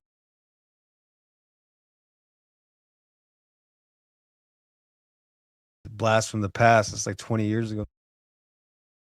But that if you like any old Slayer, I'm not. If you like any old Slayer, Dude, I do. I love it. I love that stuff, man. But yeah, we shouldn't play it on here, but because most people don't. No, you shouldn't play it because of people wouldn't like it. Well, dude, people don't like us to talk about flat Earth. I don't give a shit. We talk about it anyway. But even people that talk about flat Earth don't like Slayer, which that's okay too. But I mean, but I'm just saying, I mean, playing it, through my speakers, through my microphone, just doesn't sound good. I can actually, if you guys want to hear it, I can play it. That good. I can play it through the GroovyBot if you want to actually listen to it. I don't think anybody will want to hear it because it's a. Yeah, that's what I'm saying. That's what I'm saying. No, you have to be. You have to be a metal fan of some sort. I honestly hate most metal. I honestly hate most. If you really have to like metal to like that. Yeah, I like a lot of like Nordic stuff too. I can send you. You ever heard of Extol or Mandrick? There's some really cool Nordic bands that I can introduce you to. Are they newer, like the last 15 years? Or, no, it's older. It's older stuff. It's older stuff. Is it? Yeah. Yeah. I missed a lot.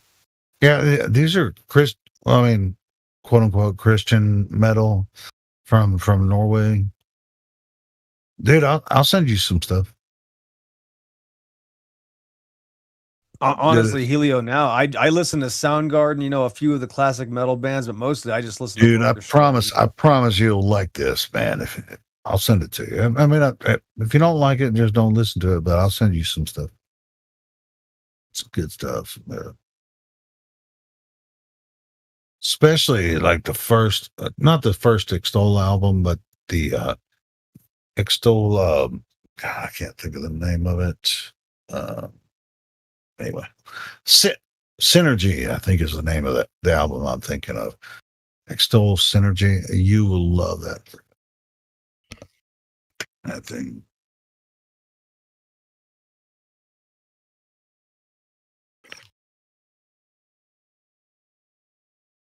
Dude, I like all the Extol albums. Helio, you'll be the only 90-year-old that's still rocking it out. Dude, I'll be that fucking guy cruising down the strip in Vegas in an old Mercedes, freaking going, just bumping freaking metal, going, yeah, I'm that nigga. Yeah, it's me. Like, you want? It's like, what I said, Extol, it's like one of my favorite bands, and Pillbox, I guess I haven't heard him yet, so I'm hearing his voice in my brain. You are the light.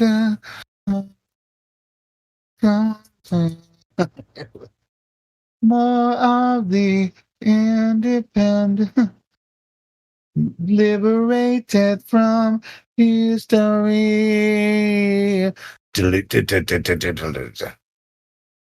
I'll send you the link.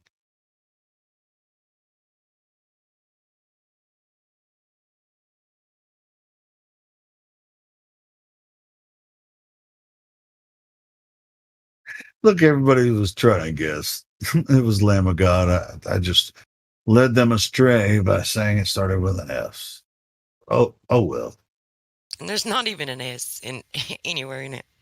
I know. See how fucked up. And I'm not a fan of Lamb of God anyway, but they do put on a good show. I ain't gonna lie. It was a good show. I mean, all those bands put on a good show. It's freaking Slayer and Testament and Anthrax. I mean, those are veterans. Lamb of God was a guest.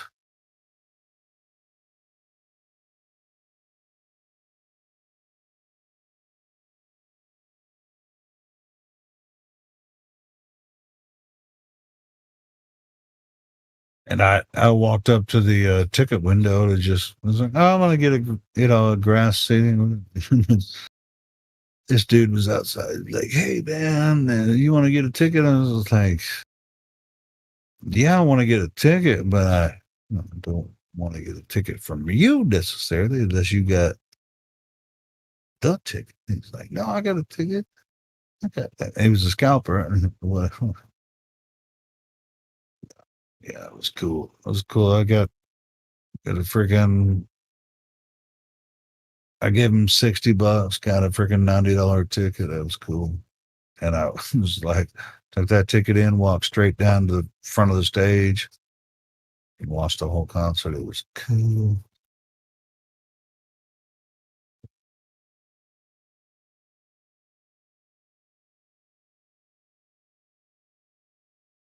Mic check. That Hank Hill?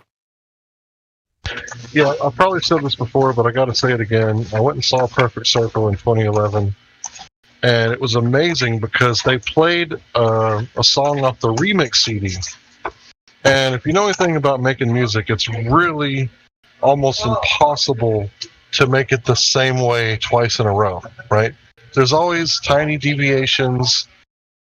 Because especially if you can hear the music. If you can hear the music, it's really hard to make the same thing come out twice. Yeah. When they played, I was questioning to myself whether or not that it was recorded because it was so much like the recording.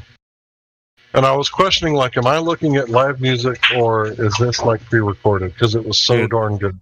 I saw a Perfect Circle.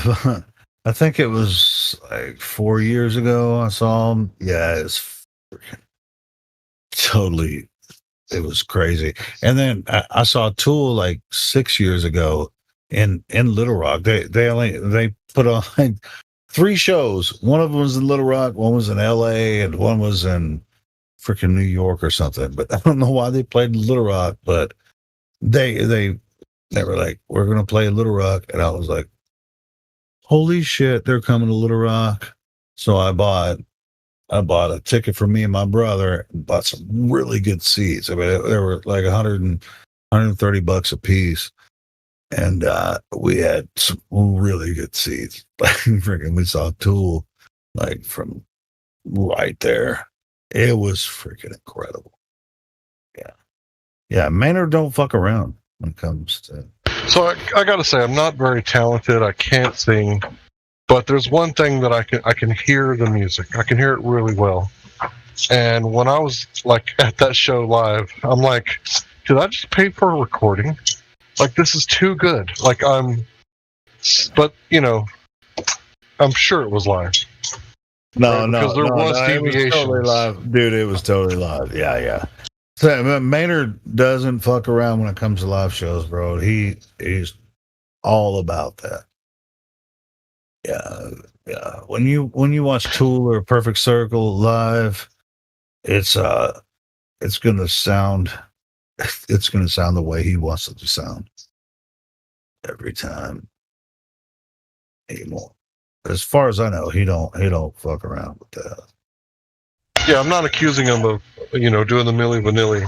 I'm just saying it was so good. I was questioning, like contemplating: is this live? Is this recorded? What am I doing? Oh, I know. Yeah. That's like that Tool concert. It was like the whole stage was kind of like it wasn't. It started soft, and it was like, okay, this is cool or whatever, and then they had this huge backdrop. Dude, I can't really explain it. It was incredible. Like by the end of the freaking set, it was like I was breathless. I was like, this is awesome. So yeah. If you saw, I've seen a Perfect Circle too. It's just like, no. Yeah, it was the same way when I saw Tool. So yeah, I know what you're talking about. Yeah, it was fucking badass. So yeah, both times, with Perfect Circle and Tool, yes, they don't play when it comes to that stuff.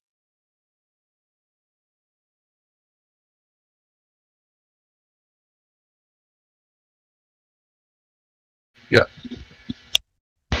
So I just posted the Metal Shop song. So he recorded like some of those noises in the Metal Shop.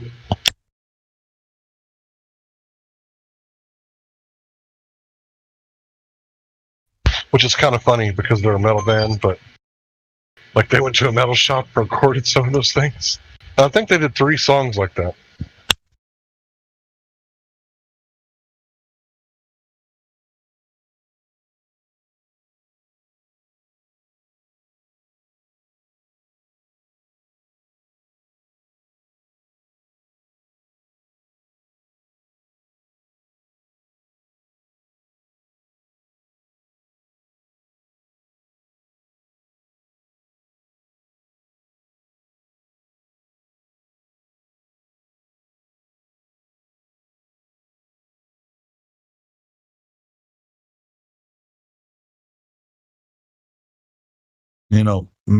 Maynard has a freaking wine brand out now.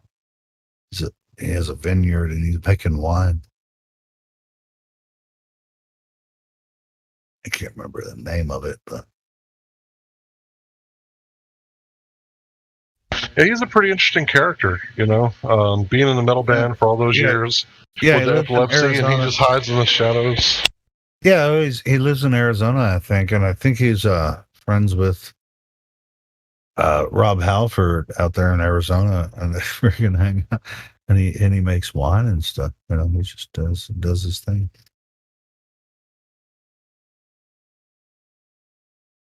Could be wrong. Could be California, but I think it's Arizona is where they live. I mean, they don't live together. And I think both Rob Halford and Maynard live in Arizona. That's weird. But- So does Max Cavalera.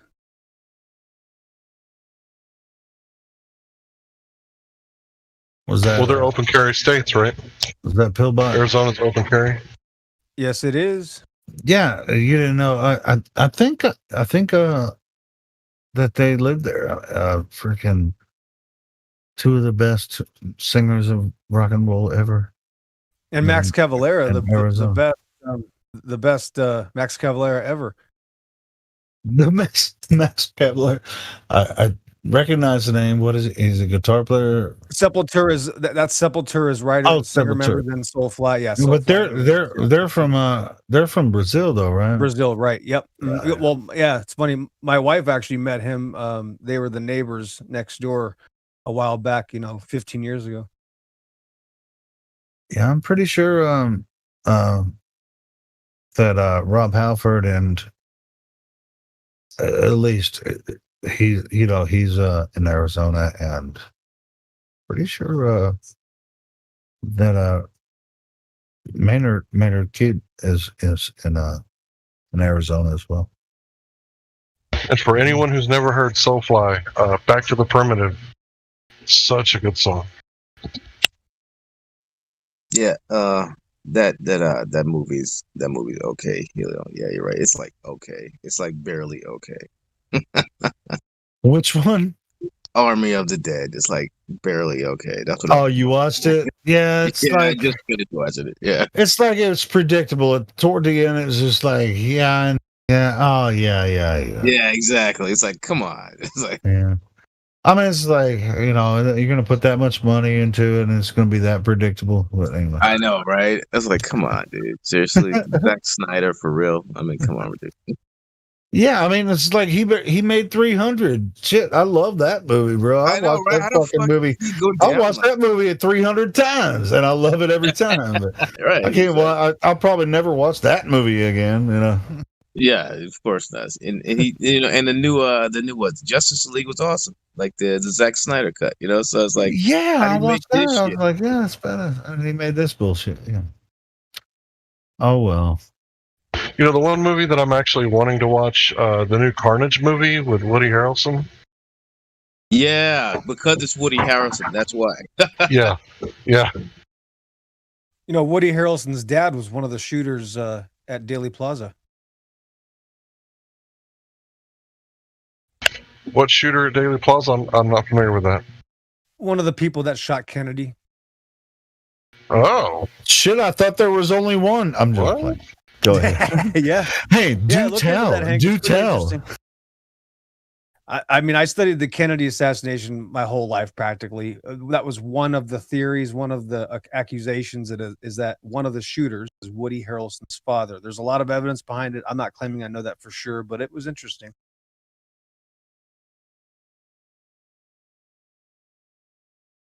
What about Dark Ages, Hank? Soulfly Dark Ages. I think Babylon is his best.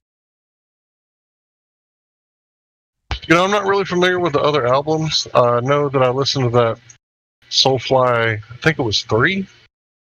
Like I'd spun it till the CD was, just wore out. But I remember being a teenager and there was this other song that they did with, Soulfly did a song with Slipknot, and I think it was something about, what the F on my Mack truck. I just remember that was one of the coolest songs of my teenage years. I can't really remember the name of it. I don't remember names very well, by the way.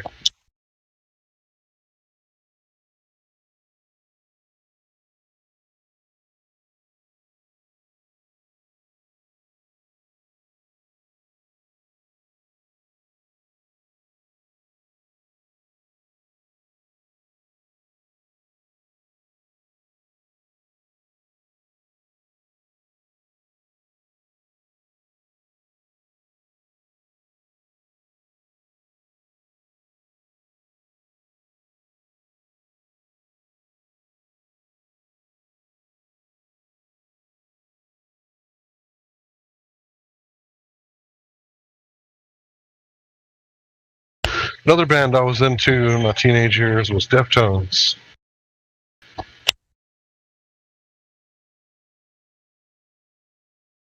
Yeah, Helio keeps bringing up the Deftones guitarist fucking on the Mark Sargent shit. I think. Yeah, give him a call, Helio. Get him on the channel. We can speak to him.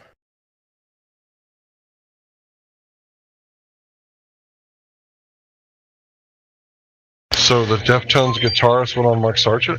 Did I get that right? Yeah, apparently. Supposedly, according to Helio, he has it on his Discord or some shit like that. The video. Hopefully, he can climb the ranks and talk to some experienced flat earthers.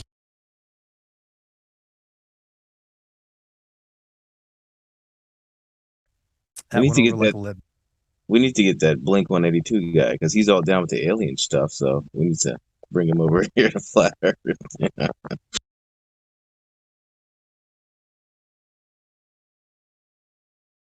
You've heard it, Hank. He says on and on and on in a Babylon.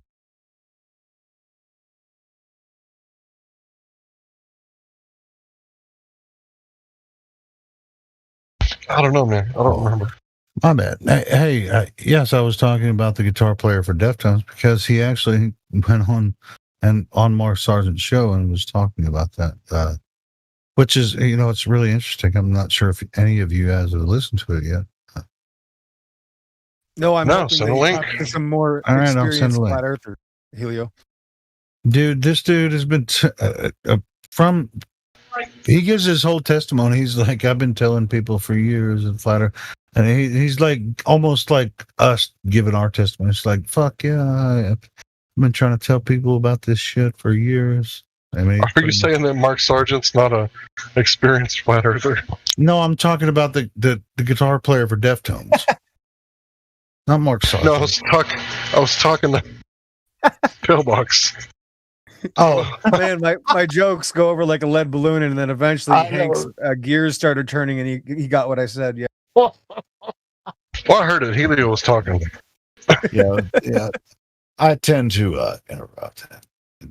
Just bro, Mark Sargent. Yeah, Mark Sargent's got some issues. Hank, he probably scares people. He's a total dork. He's a total dork. And you'll like if you listen to this interview. He makes it weird with him, but him and Karen kind of go back and forth more than him and Mark. Every time Mark talks, he's always a dork, and everybody knows he is. Whatever. It's whatever. It's still a cool interview. Well, I heard Mark Sargent making some 2015 arguments not that long ago. So he's, never in the trenches with us. No, always in his lofty position, right? Yeah, sure. Yeah. Helio, put that link for that interview in the chat so that we can at least observe it and critique Mark Sargent's errors. Thanks. Yeah. Well, I mirrored. This is from Karen's channel. I'm about to post it. This is from Karen's channel. I mirrored it. It's on my channel, but this was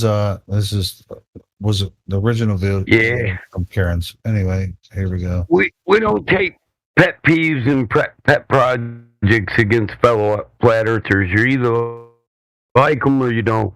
But Mark is a nerd of his own fucking kind, dude. That's what I said. He's a dork. He's a dork. I'm going to give him shit because he's a weirdo. Listen, he's not at the forefront of the argument, but that motherfucker that talk shit in this lobby. Yeah, I don't talk shit about Mark. I think he's doing okay, man. Shit. I mean, before you talk shit about Mark Sargent, set up a platform and bring 30,000 people in to ask questions about flat Earth or shut the fuck up. Oh yeah, I mean it's like this is why I support Mark. As far as I know he's a dork and everything. Everybody knows it. I'm not making fun of him, but he knows that too. So that's what it's just what it is. Like me and you. Some people don't like the way we run this server, Helio, but me and you work to get people to come here. I mean, I got to GoDaddy.com. I promote Mark and them promote my server. Dude, and I put the link to our server in my server. Well, So- just like if Mark gets We gain people here, but we got people that talk shit about us. Yeah. When Well, they take Mark- advantage of the platform we build and maintain. Yeah, sure. Yeah. Well, it's like if Mark gets the guitar You player put from it next to Deftones these on his people here, freaking dude. channel, I'm gonna be like, hey, and Karen too. A lot of people have issues with Karen or whatever. She's doing her thing and she's doing well. I support Mark's Karen as all well. right. I like Karen. I don't care what people think about That's Karen. my home.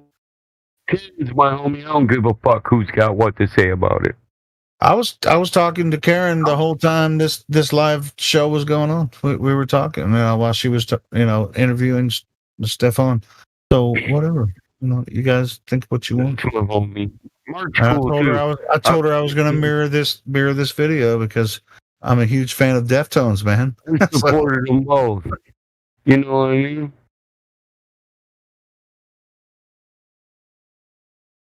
Yeah. Mark brings a lot of people. Listen, his commercial was kind of dumb. A lot of his arguments are dumb.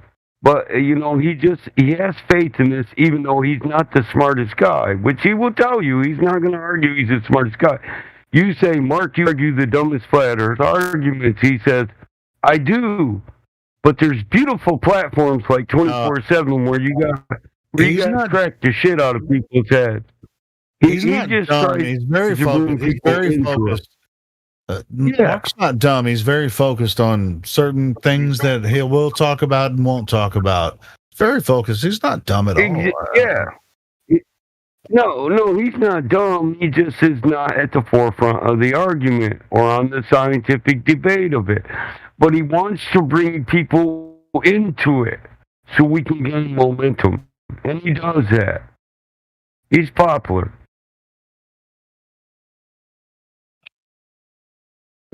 Yeah, I'll never be a content creator, right? I don't do anything with my channel, right? We all can't do the same thing. We all have different skills and shit. No, but exactly, and you argue some of the best points, and you come up with your own forefront scientific arguments, Hank. I like to listen to you. I get tired of people over talking you, bro. Those are the same people that want to talk.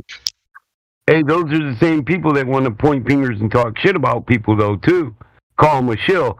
This person's a shill, but this person probably bought 150,000 people to Flat Earth. You're probably debating 5,000 of the people they brought to it right here in the server. Yeah. Some of those people were the beginning forefront function of this server and this movement that we do right here. Yeah, they spurred off and they branched out. A lot of the Flat Earth content creators that you see started with us on ODD live stream on YouTube. Then they came to Discord. Then they started doing their own thing, like Quantum Eraser, Mark, Karen. A lot of these guys, Citizen Z. Fuck it, I'll mention Mike Flatbird. He does his own thing. He has to now, but he does. We branch out, what the hell's old boy's name? Subgenius. Data. Data's been with us. Flat Earth Data been with us forever. There's a lot of us that have been doing this for years, man, and we got people that just get here that talk shit to us, and they wonder why we are the way we are. We're not here to be critiqued. Yeah, and to be honest, Michael, a lot of times people say, you just don't like to hear the opposite position. You just like flat earth frickin' the truth. It's like we ban almost like when a flat earther's being a dick, we'll frickin' get rid of them pretty quick. I ban them too. Yeah, I ban them quick. How about Jazla? Jazla in his circumnavigation, the way he showed how magnetic north works. He did that before anybody else and better than anybody else. We took flat earth from we don't have an argument against gravity to we have arguments now that they can't even fucking rebuttal. They just have to ridicule. Yeah, they don't have any arguments anymore against. Since it started. It's solidified. I think that was kind of solidified even earlier tonight with you were hitting it. I think several people were like all night tonight were hitting that shit, showing that the Earth cannot be this globe that they claim it is. It was good tonight, Helio. Listen, I've been listening to you guys on the live stream because I know them people been irritating you on there, so I figured I'd spend some time on there today. And not once did I get irritated and say, man, I'm going to go in there and shut them fuckers up. Because I was in there yesterday, just me and my dog, the live chat, you on YouTube, just saying, you fucking assholes just need to not do this, whatever. I'm not. This voice chat, it's been good today, dude. Yeah, the voice chat's been great. Well, actually, today and yesterday's been great. Oh, freaking awesome! And, but I got triggered yesterday. I admit it. I had to go to the YouTube chat and freaking clean that shit out a little bit because they were fucking pissing me off. But anyway, yeah, man, the past couple of days, the YouTube chat. I mean, the live voice chat here has been great. Last couple of days, awesome. Dude, listen, you want to hear something funny? I said, damn, Karen, you're getting gray. I'm going to order you a fucking hair dye and send it to you. She said, don't waste your money, Mike. I'm going to rock it like I own it from here on out. I'm tired of dyeing it. I was like, all right. I just thought, Well, you got a rocket in your pocket. Listen, I do got a rocket in my pocket, but I dye my goatee. I don't like gray hair. I dye my mustache. Is that just me? It's like, fuck it, that's my gray hair. I knew you were gonna. Mike tries to. Yeah, I try to paint over my racing stripes. I ain't gonna lie. Try to get rid of that shit. It never looks natural though, so I get it. You know what I mean? Yeah, I did it for a while, but I'm just letting it go. I'm talking about face, but hey, I ain't gonna lie. Like down there, it's not gray yet, but it's pretty much all gray on my face. No, down there's not gray. I'm not worried about that, but I mean my face. And so you do know what I mean, like when you dye your goatee black. I did try it for a little while. It looks weird. So. Yeah, it doesn't look natural. It's unnaturally black. It's like blackest you ever fucking seen. And I'm like, damn, my hair was never that black. It was kind of brown at the root, faded to black. You're gonna do it, and you own it, or you're not gonna do it. And everybody's gonna know. Pretending that you're not gray. Anyway, go ahead. Yeah, and the brown doesn't look right either. So I'm almost to fuck it. I'm gonna rock it. Yeah, I'm gonna rock the gray. Fuck it. Yeah, because fuck. Every time I dye it, my daughter's the first one. Like, Dad, you look fine with gray hair, but your goatee is black as fuck. You look like you've been sucking on oil all day. I'm like, Christ, kid, you gotta hit me so hard. She's like, well, I love you, Dad. I don't want you to walk around looking like a dumbass. Don't want. Just look. My daughter's my biggest critic. Good thing you my biggest critic. For that. She's like, Dad, because I did it a couple of years ago. Like, what do you think? And they're like, yeah, it just doesn't look natural. I was like, yeah, fuck that. I was like, fuck it, I'll just look like. I always noticed that. Listen. Yeah, I was always like, man, that's a little black, but it fades. But my daughter's the one, like, it just doesn't look that natural, Dad. People know you dye that shit as soon as you do it. Nice. Truth Prevails says she rocks two little gray streaks like the storm. Nice. I like that. Yeah. Oh, she's talking about X-Men? Yeah, that character Storm off of X-Men, she's got like the two white streaks that go in the front. It's kind of like how mine. Which, I mean, I do dye it too.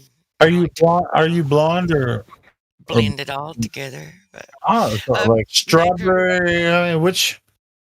More blondish in the summer if you talk about naturally, and then more blondish in the summer, and then in the winter it gets darker. But generally, but never a brunette. You wouldn't consider yourself a brunette. more, yeah. Shade to sugar tea. Naturally a brunette, yeah. What? Why are you holding back? So you're brunette. Depending on which time of year it is, I mean, does your hair just? Yeah, in the summertime, it's like even the hairs on my arms they look Lighter. like dark brown, almost black in the winter. But like right now, they're solid white. You can't even. They're just solid white. They're blonde. It's like in the. We're not talking about the hairs on your arms. We're talking about the hair on your head. Yeah, I'm saying the hair on my head does. Even the hairs on my arms too do the same thing. It's like both. Yeah, my hair changes color. My eyes change color. I'm hazel eyes, and right now my hair is brown. You sound like a blonde. You sound like a blonde, Hank. So everybody knows already. I appreciate that, bro. But yeah, I'm blonde after the summer. Pretty blonde. Right now it's kind of dishwater. But yeah, the sun does change my hair color. I got green eyes, Hank. I know what you're talking about. My green change color too.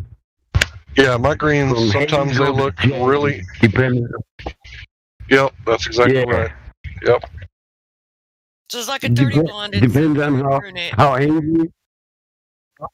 Yeah, it depends on how angry or how happy I am, how active I am or how lazy. The more shit I do, the lighter my eyes are. It seems like when I sit around a lot, they get real dark green. So your eyes are kind of like a mood ring.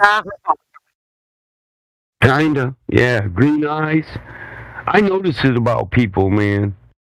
Green eyes are kind of rare, so I notice green-eyed people's, and then I watch their eyes just to see if their eyes change color like mine. My eyes were blue when I was younger, but then they turned green. I got pictures. I was a blonde-haired, blue-eyed, half native, but at 5 years old. But by the time I was 9, my hair was brown, dark brown, and long, and my eyes were green. Yeah, same with me. When I was first born, I had blonde hair that was so blonde I would describe it as white.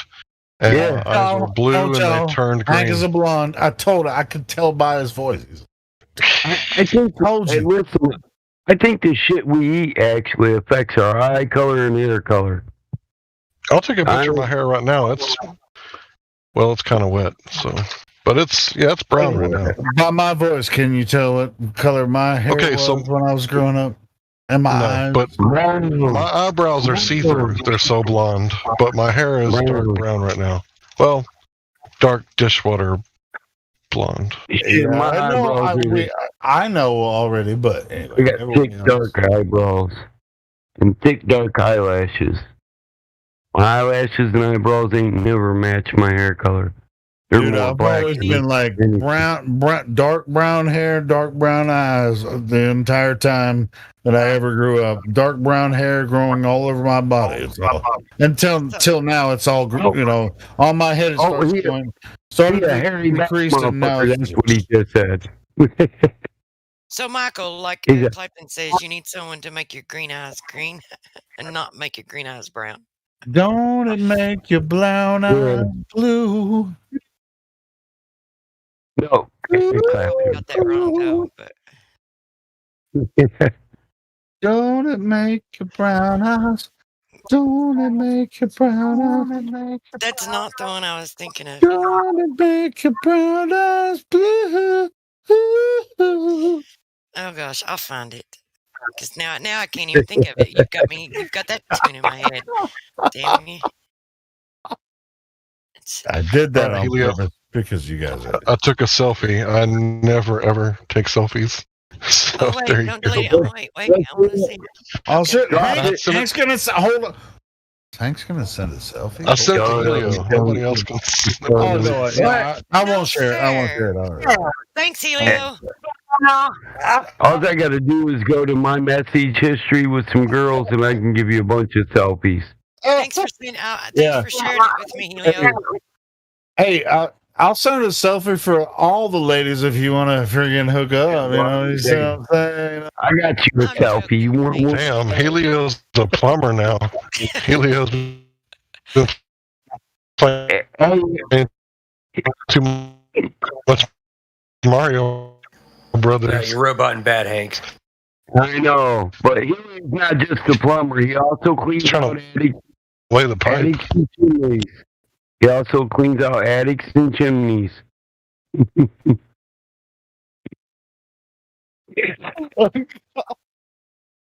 Shit. Did I crack my own self up? Shit. No. You can't make a joke if you can't even talk after you make your own joke. Holy fucking shit. We'll get the cobwebs out the attic. We'll clean the creosote out the chimney. What's up? And we won't make your brown eyes blue. Well, I'm curious. I mean, if you guys haven't heard that song, don't it make your brown eyes? I have, yes. Of course. I have. Yeah. Yeah, but that wasn't the one I was talking about. It doesn't matter because I still got it wrong anyway. But it's what it reminded me of. It's like if your mood like changes the color of your eyes, then you need to find someone and be with someone who like you need a woman to make your eyes green, to make your green eyes green. Like I need a man to make my blue eyes blue. Yeah, I like that. I like that song actually. I mean, I think it's a good song. You can rebuild a carburetor. Hey, look, I bet you'd get along with Karen. She got a zero-turn lawnmower, and she modifies her lawnmower. Look what it says on the front of it. Shit's going slow. It'll take a minute to load it.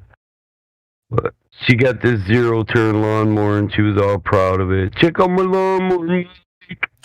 Yeah, probably so. Well, wait, is that, who was that? Like your neighbor has Karen B, yo. She was like, I was talking about my John Deere mower because she's got acreage. And yeah, she's like, my yard. I might get along with Karen, but she's too far away, man. She's fucking. She said her yard need mowed, and she wasn't talking about cleaning up the cobwebs or mowing the lawn, bro. She was talking about mowing the damn lawn. Dude, hey, I'll tell you what. Have you ever used a zero-turn lawnmower? It's freaking cool. Yeah. I love it, man. It's freaking awesome. Yeah. That's what I'm saying. Here's a woman that owns a $4,000 lawnmower. So that's what I'm talking about. Hell yeah. I was just driving a lawnmower today. It's not a zero-turn, the one that I have. It's not a zero-turn. It's flat, y'all. It's still pretty badass. It's 42-inch friggin' turbo, friggin' super turbo Bronco, friggin' Troy Bill. Yeah, I can friggin' blast the shit out of it. Yeah, here's all that, but it's if she modified it to where after she mowed her that the lawnmower mowed her grass in a way where after she mowed her grass, the lawn said it's flat, y'all. It's flat. Yeah, it's just flat now. But I can't say this shit's flat where I'm at because So Helio, was I as blonde as you thought? Am I as blonde as you thought, Helio? I want to see though, man. It's not fair. All right. But it Dude, would be fair for me to tell you that I want to see if I don't share a selfie of myself. So, don't feel pressured. No big deal. It's like I just see you as Hank Hill. Oh, whatever. I'm sending you selfies now. Let's selfie bomber, guys. Come on. I got one. Don't mind the camo hat, damn it. I'm only a little. Dude, he sent it to me too. So I mean, it's all good. I mean, it's not like he's like sending it to all the women or anything. And I'm not 100% gray. Just a tune. My mustache still grows. He's near my age and he's not gray yet, so it's all good. Yeah, I hate that, dude. I'm like you didn't see the bottom half of my face. My mustache is brown. Yeah, my mustache is brown and it'll fade brown into a white tip into the goatee. I hate that. It's like two-tone. Actually, Slinky, he actually like the top part of your head actually kind of looks like that. Okay, I only have 2 comments right now at this point that I feel like sharing. I'll keep the rest of them to myself. But Hank, you look young. You look very young, matter of fact. And Battlemon, why does your mustache look green? I don't know. I think it's my camera. Or maybe you're like, yeah, maybe. I It's don't know. brown. Yeah, my mustache is brown. I don't know why it looks green. I wasn't eating nothing green. It's probably just Well, well, maybe the couch is green and you got the green camo hat and the dark green shirt, and it just, yeah, maybe that's what it is. yeah, that is, it's not a black shirt. Yep, that's dark green. Yep, but it looks black. I don't know. I got a shitty camera on this. Dark green now.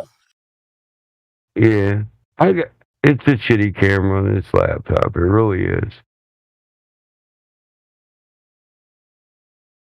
This is an older laptop. It used to be a work laptop. I got daughters. One daughter took my damn Alienware. I ordered another one. It took me 4 months to get it. My other daughter's on, leave from the Navy. She takes it. She said, Dad, I need this, man. I got to take this back with me. So she takes my new one.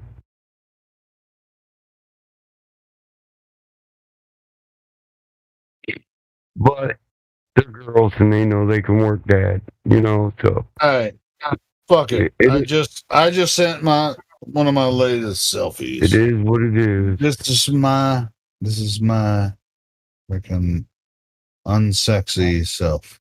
It's taking a minute to upload. It's coming. You want to see me looking like Mr. Clean?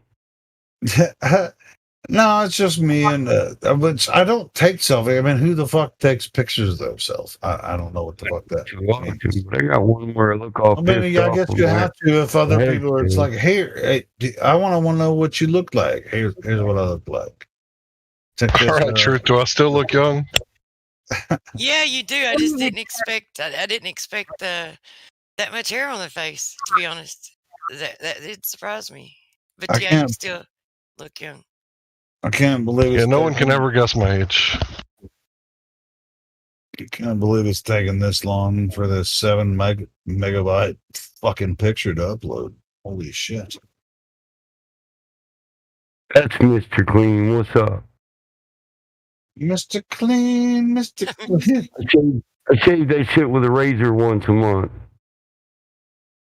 Dude, I hit my head with the razor about every 2-3 days. I'll either use the electric to shave my head, or if I'm to take a shower, I shave in the shower.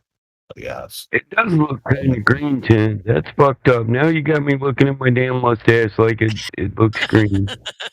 Dude, to be honest, the picture that is about to hit right now, I grew my beard out now. Oh, that grows around my goatee. So yeah, I look different now, man. Like my beard is actually looking pretty cool.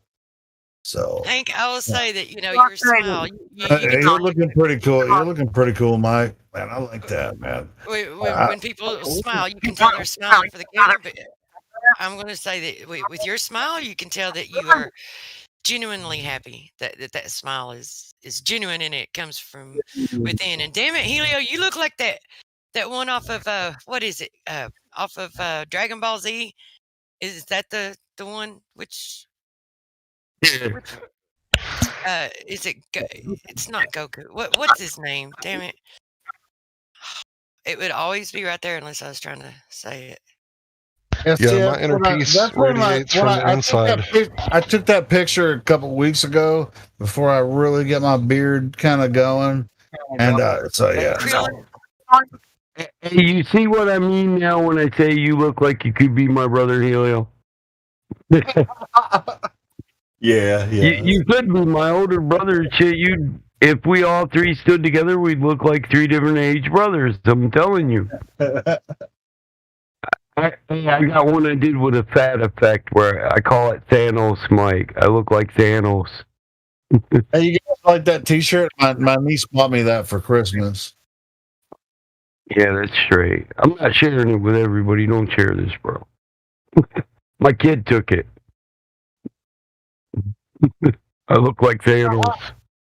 Yeah, I got to say, the past 6 years I've been on the internet, I do not share my personal information very often, especially my likeness. It is very precious.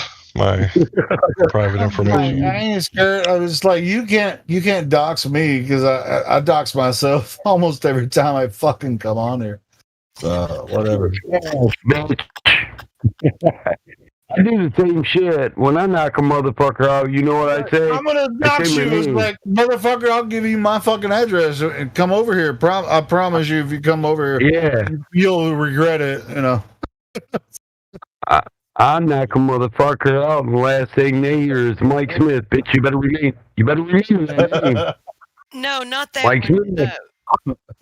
Or maybe shit. Sorry, Mike.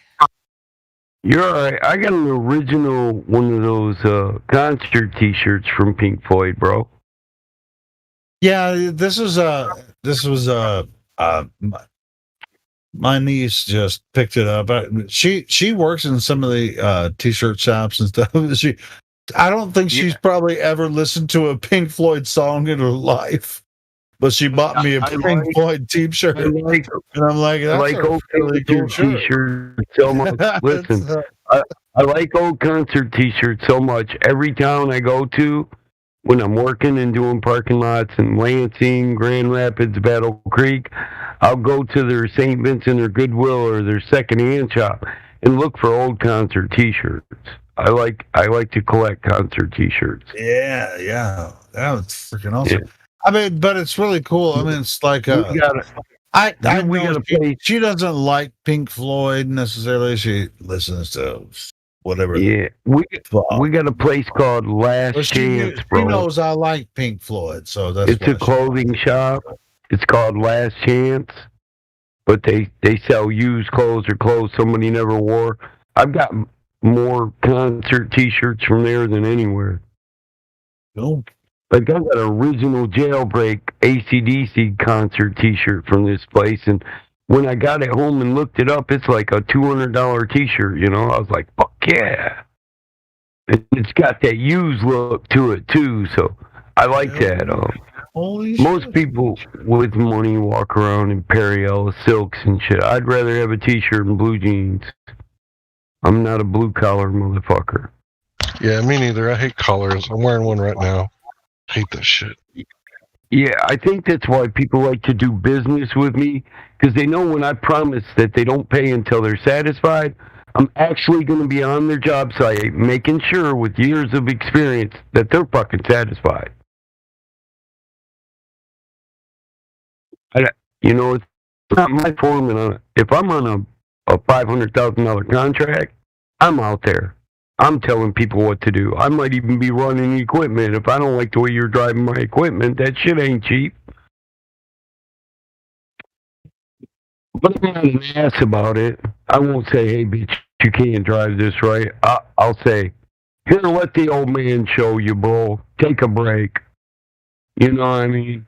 I try not to disrespect my employees. In my opinion, the contracts and the equipment, that's not the company. The employees are. And your company is only as good as you treat it. There's Helio teaching the new people in the server, like walking them through, showing them around. There's Helio. What did I do? I mean, it does look kind of like Confucius, don't he? Confucius say, "One who go to bed with wait, hold on, Mike. Let's do it over. Helio says, okay, Helio says, "One who go to bed with itchy butt, wake up with smelly fingers." Helio says, if the Earth had a curvature of 3,959 miles, then if you were standing on the shore of the ocean, then you should be able to see the geometric horizon from a 6-foot observer height up approximately 3 to 4 miles away. Now, when you observe this, 0.22 or 1.5 when you observe this horizon beyond 10 to 15 miles, then you're kind of fucked when it comes to your geometric. Anyway, that's Helio says. You're fucked when the geometric horizon goes beyond what you could see. Look at the Exos coming. Don't that remind you of Twilight Zone the movie? I'm wishing you in the cartoon land. Remember that kid on Twilight Zone the movie? I'm wishing you away, little demon. In case I offended anyone, fuck you. You know, watching or listening to you guys' voices all the time, and then scrolling up and then looking at your photographs. It's kind of like, you know, watching a Disney movie and then going back and watching the special features and like seeing the actors do the voiceover. It's pretty interesting. How could I do my own voiceover? Okay, well, I probably could. I said kind of like. No, it is. It is. It's really interesting. Yeah, I hear often I don't look like I sound. So yeah, I hear you. Well, it's like Meme has shared his picture in the mods chat. He hasn't shown it on here. His face doesn't match his voice in my mind. It's kind of weird. Yeah, if I'm pissed off, I look like my bald head picture. I look like I sound. But if I'm not pissed off, I look like a nice. You look exactly like what you sound. Do I? Yeah. I love it. I fucking love it, though. I love it. I'm abrasive. Yeah, that's that look. I give him that, hey, you're pissing me off look. That's my you're pissed. I took that selfie one night when some dude was pissing. Whammer said, if I could see the look on your face right now, Mike, and I took that picture. I was like, there you go, bro. He's like, ooh. I have a couple more of me, you know, like close-ups if you want to look at I them. probably regret it, but I'm curious as to like what kind of image in your mind, like if like what would you expect me to look like? I know I'm gonna regret this. I'm so gonna regret it. Yeah, but Southern curvy woman, brightly thick, not too thick. Southern curvy woman. Maybe short. I'd say longer hair. Yeah, you shouldn't ask that question amongst a bunch of men. You shouldn't ask that question. Oh, I know. Shit I shouldn't do, Helio. I never learned. Okay. Well, it reminds you of a song. Only show a picture of yourself to people you trust here. Don't put it in the live stream. Would tell my thoughts would tell, just like a paperback novel. Not because. Hey, I'm attracted because your mind is sexy, and I'm not saying that you're not sexy. Otherwise, it's just like you might be the sexiest person I ever met because you're Truth Prevails, right? I mean, because dude, Truth Prevails be kicking ass all the time. So it's like, I know. As a gentleman, she's usually on point. That's why I don't let people fuck with her. Truth will always prevail. That'll never change. Hell yeah. Amen. I may let the name down sometimes, but truth will never. It will never do anything but prevail. So it's like I just have a lot to live up to because that's not really my name either. That's another thing that people tend to get confused too. They're like, "Well, how can anybody argue with you with a name like Truth Prevails?" And I'm like, "Well, that's not my name. It's like it's a proclamation that truth will always prevail. You just need to know what the truth is." Hell yeah. Yeah, I take it as a proclamation or a statement.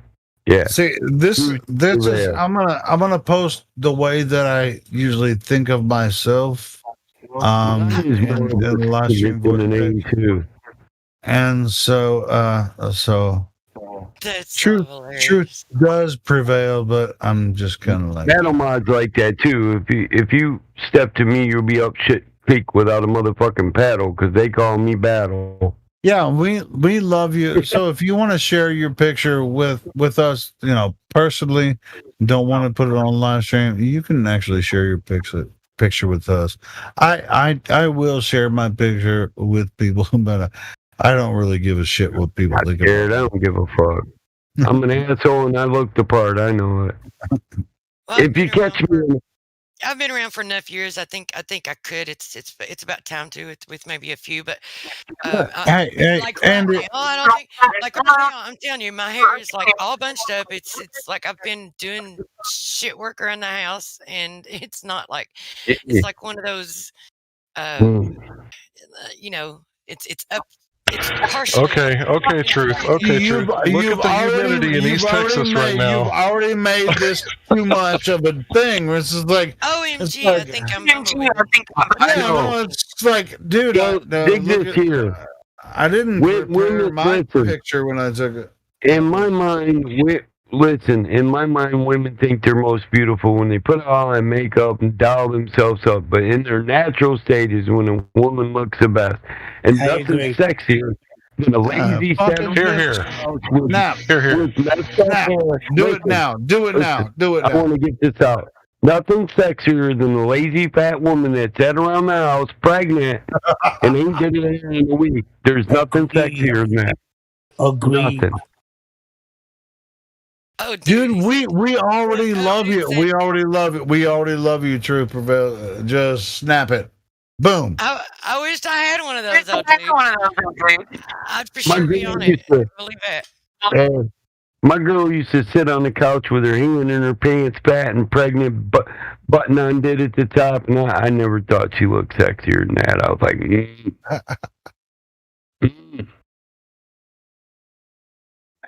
These guys have got like this vision. I don't know. I don't know. It's like I'm not letting down. Wonder Woman and some chick on a freaking motorbike with my old lady used to get a dirt bike gal though instead of a motorcycle. I like dirt bikes. Hey, my old lady used to get mad because I'd see a pregnant woman ask, "Could I touch her belly?" She used to get mad about that. I'm like, whatever, woman. You know what? It's the baby and the production and the mother thing that I'm a mama's boy. It's just, that's life. It's reproduction. It's the most beautiful thing in the world to me. That's all. Hey, I love children. Truth prevails. I love childbirth. Did you see the picture I put? I think from beginning to end, the whole thing is beautiful when it's done right. Two people share love. Out of love, they make another child, and then they introduce that child to this life. If it's done proper, even if them two people split up, they still are there for that child. And with love, give them everything they can to best outfit them and make them ready for this world. This is, I don't make my children look at this world through rosary eyes. I'm not that type of person. They live in reality. I don't sugar things up for my children. I tell them the cold, hard fucking truth. That dude's an asshole. He'd probably take advantage of you if he got you alone. You should never trust him with your fucking dog, let alone your child. And I tell him, why don't you like that guy no more, Dad? Well, I can't let that guy in my shop. He steals a ratchet off my tool bench when if he needed money, he could just ask me and I'd loan him some money or I'd probably give him some tools if he asked. That's the kind of guy I am. You don't have to rob me. I'll give you something if you got the balls to ask for it. Yeah, I mean, I'm a nitpicker. I got own you. Own you.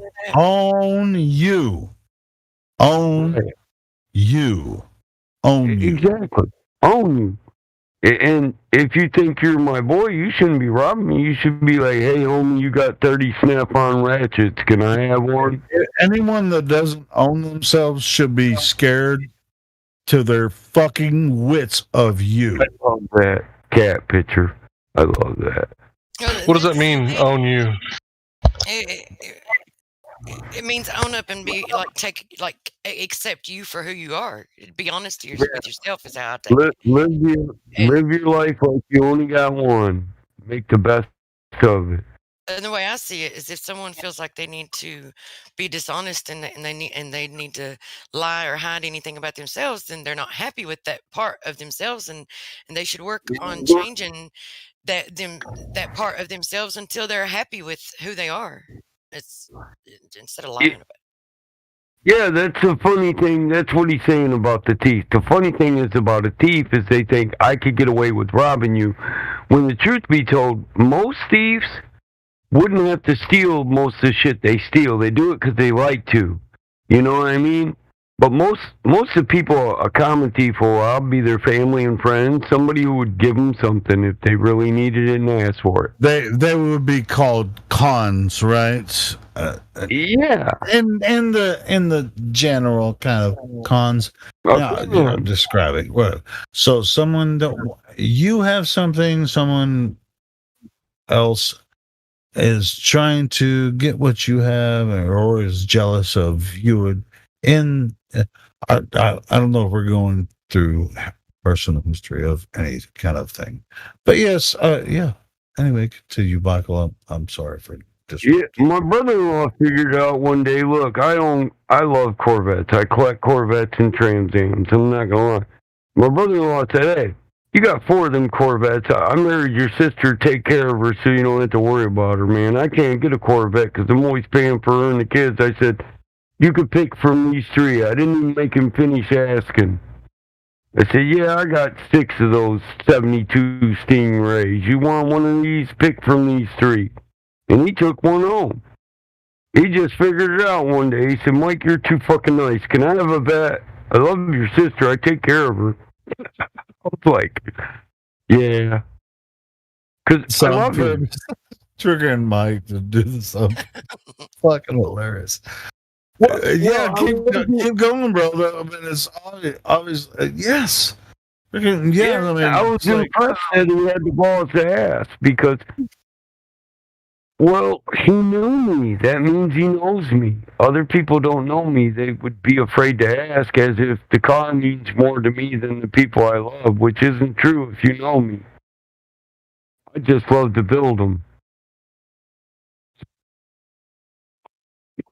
I don't think I'm better than you because I own that extra car, and I'm not going to hold on to it. Michael, do you love Ford? Do you love Ford Mustangs as much as you love Camaros? Yeah, Mustangs are sexy. So, which one do you love more, Ford Mustangs or Chevrolet Camaros? Which one? The Camaro, of course. The 69 is a pony Camaro, where the 65 is a pony Mustang. But yeah, if we're talking 65 Shelby GT500, then I would prefer the GT500 over a 69 Camaro. How the fuck easy is it for me?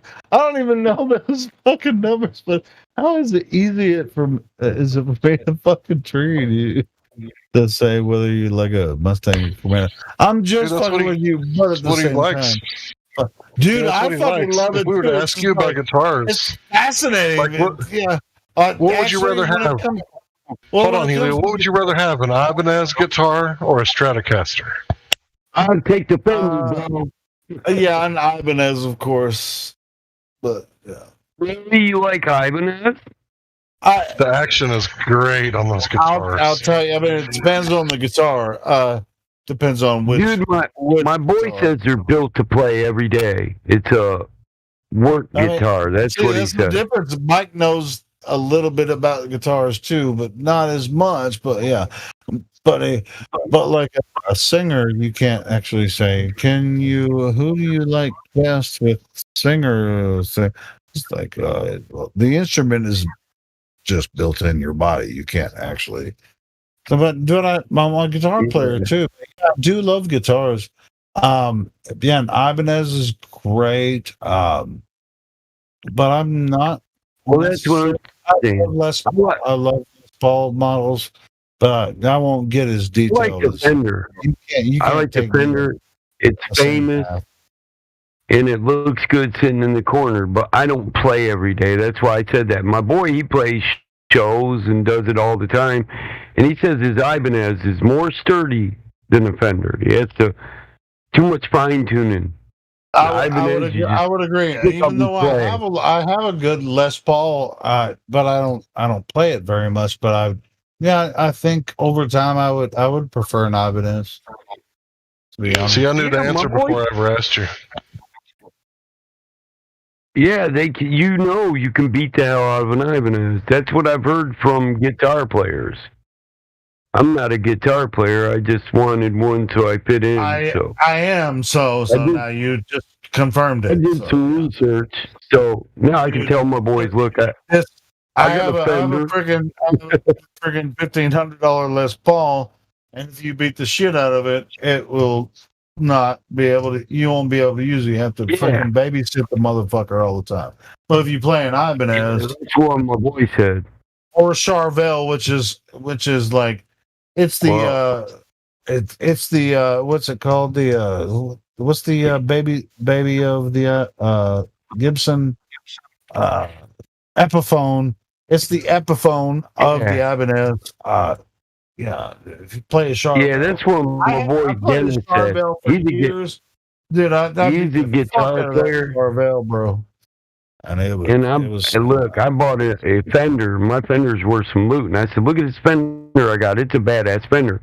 And my boy Dennis says, yeah, that's nice, but motherfucker, you can't play it. And I can beat your ass every day on it with the same Ibanez. Because I can pull it right out the box and play it. Just a little bit adjusting with the strings. And he says the most you ever do to it is change the strings when they wore out so they don't pop, so they don't snap on your fingers. But but see, like rock stars, they every time, like when rock stars go on stage, they're playing almost a brand new set of strings. Of course, they've been stretched a little bit, but they'll play the same guitar, but they have selective guitars, but they'll have like a fucking whole room of guitars. I grew up with Ted Nugent. I knew him when he drank, and I knew him when he started AA, and he started say no to drugs. You know what I'm saying? A couple kids from my school did a commercial with him where they was rapping and he was playing the guitar, and they said, just say no to drugs. So I know Ted, but Ted played a brand new, expensive guitar at every show for a reason, and he signed it. So it's a show quality, specialized. This one I played this year at this concert, and he did it for his kid. He built a fucking guitar, signature guitars collection that was worth it almost as much as what he has in the bank from being a rock star. You know what I'm saying? I'll tell you this about he did that for his daughter. Hold on, Michael. Being a guitar player, a brand new guitar, nice. The first time you play it and it sounds pretty decent, it sounds pretty much like shit. You have to play it for several hours before it actually starts sounding worth the shit. So if someone just like, hey, I'm gonna play this brand new guitar and sign it and send it over to somebody, and look, I have the signature guitar. Dude, you have to break in a fucking guitar. Holy shit! That what people think happens? So that's what I was saying. I mean, like a lot of guitar players, that's not what happens for every show. No, that's not what happens. I don't know. He broke out a brand new one straight out of the box, but he played a new guitar for each show, and then he signed it and put it in collection. So at their house, but I've seen Ted Nugent live. I mean, he plays like 5 or 6 guitars. So fucking A, whatever. That could be one of his signature guitars, whatever. Well, he's got a few signature ones. He ain't fucking throwing away all those guitars, and he's replaying a lot of those guitars. Every guitar has to be worked in. You don't just play a new guitar and then work it in. No, that's not the way fucking guitars work. I know. First guitar I ever plucked in my life. I was 16. I was dating Sasha Nugent, Hanover, Horton, Michigan. I went down to in Concord. I went to their house down the road from me. And she invited me over. We were swimming. They got a guitar-shaped pool, right? And he's got a pool room. It's all windows and everything with this guitar collection and I was talking about. And I said, man, that's a nice guitar. I ain't never played one. And she said, well, my dad's not here. You can play. Go ahead. You can get away with it. I'll let you. And I picked it up and I was plucking on it, right? And I look over and he walks in the fucking room, you know? So I put it down and put it on her knee and say shit to me while his daughter was there. Well, once his daughter kind of wandered off and went to do something else, then he had a talk with me. And I respected him for that.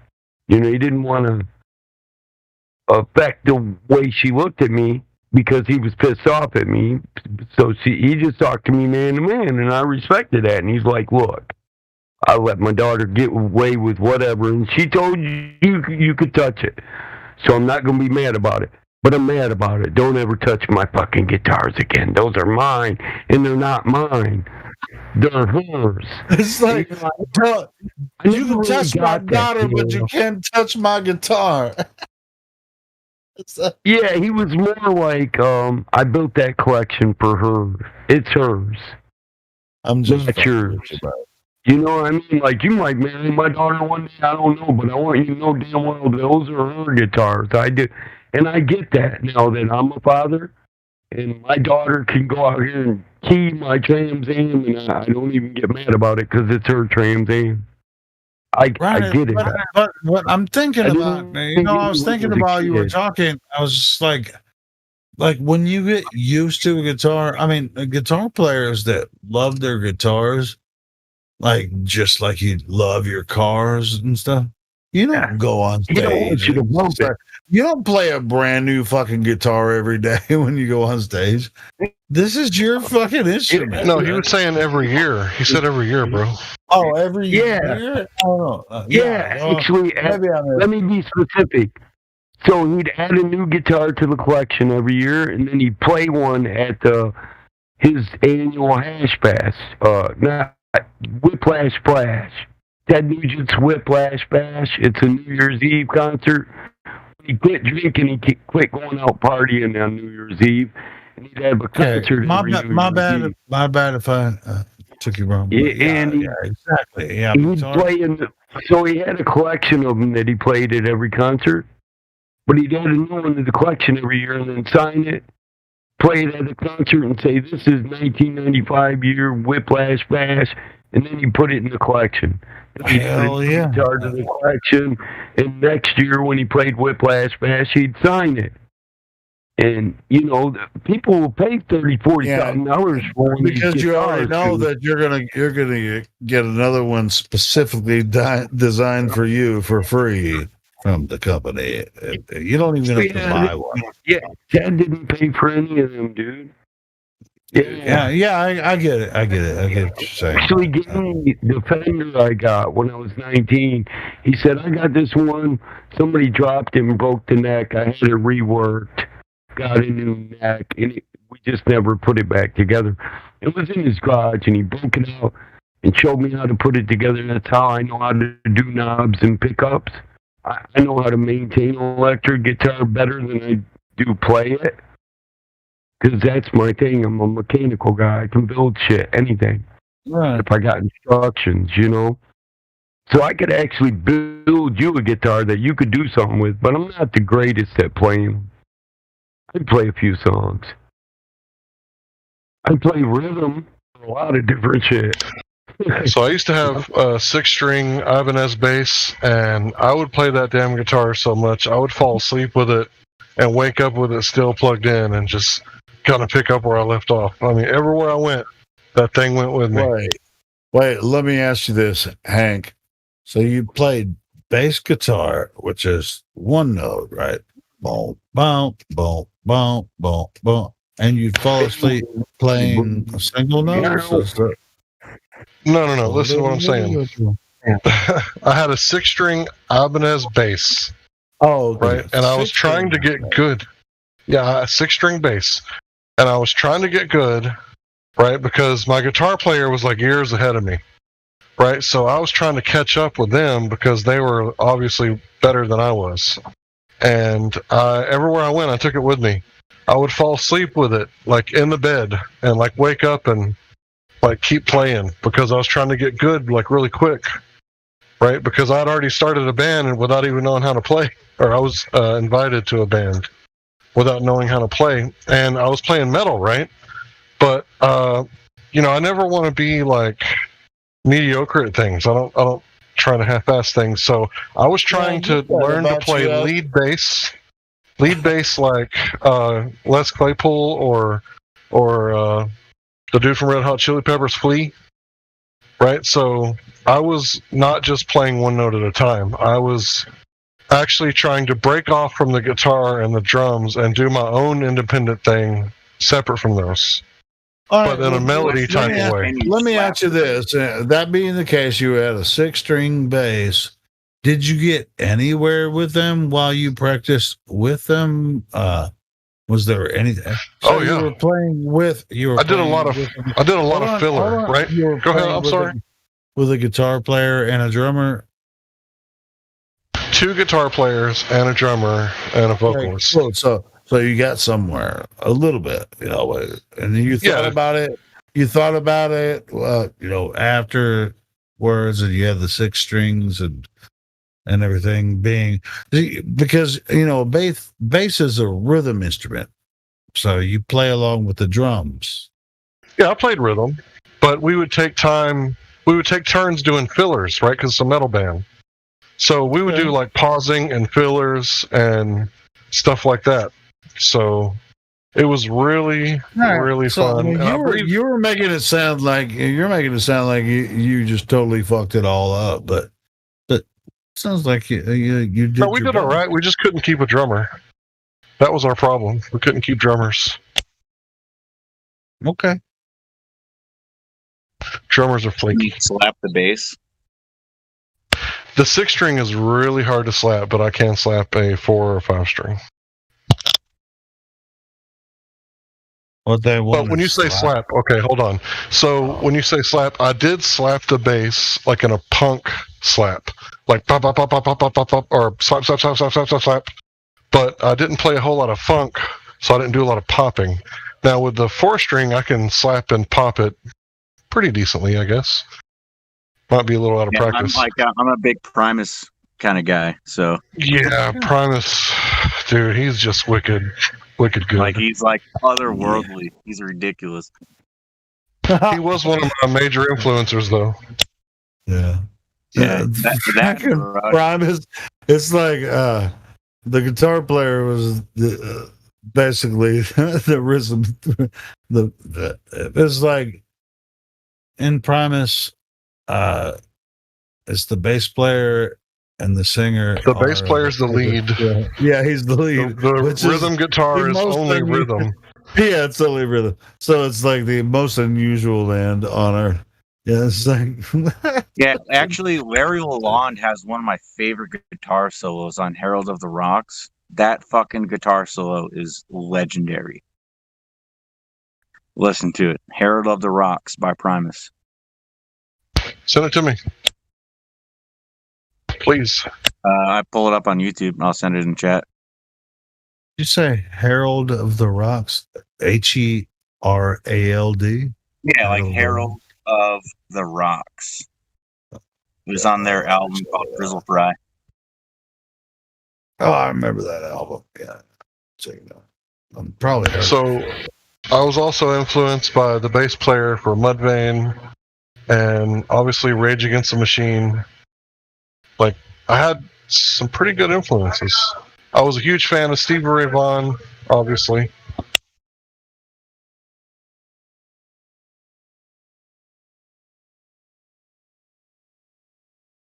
What about Rush? Any Rush fans out there? Yeah, of course. Well, hell to the fuck, yeah. Yeah. Who doesn't like Rush? That's what I was wondering. If you don't like Rush, you're an asshole. That's like saying I don't like chicken or watermelon. Like, who doesn't like chicken and watermelon? Fuck yeah, dude! Grape fucking soda. Hell yeah.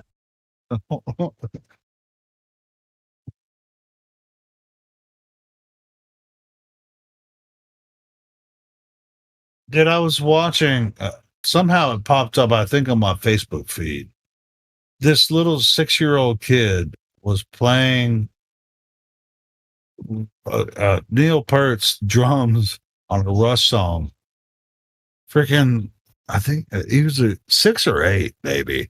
I think he might have been 8 years old. But dude, he was hitting every freaking single beat.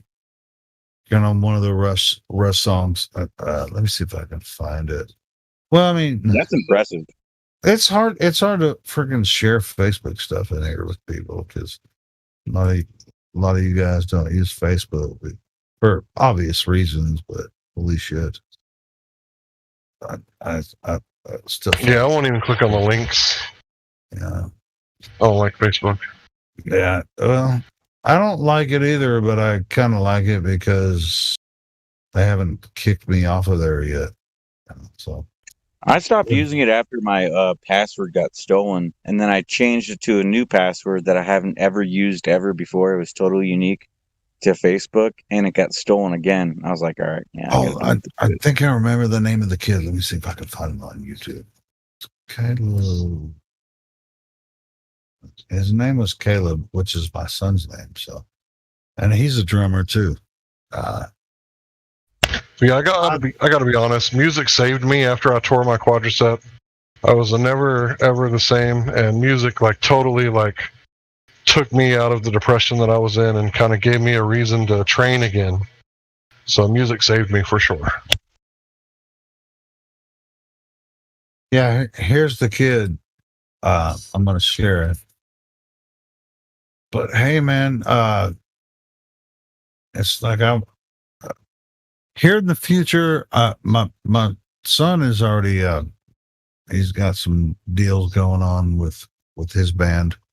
Really good drummer too. But his name's Kelly. But this kid right here, no, he's 6 years old. Watch this kid. You're gonna trip out. Holy shit. Look at this kid, 6 years old, playing some Rush.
Dude, what the fuck?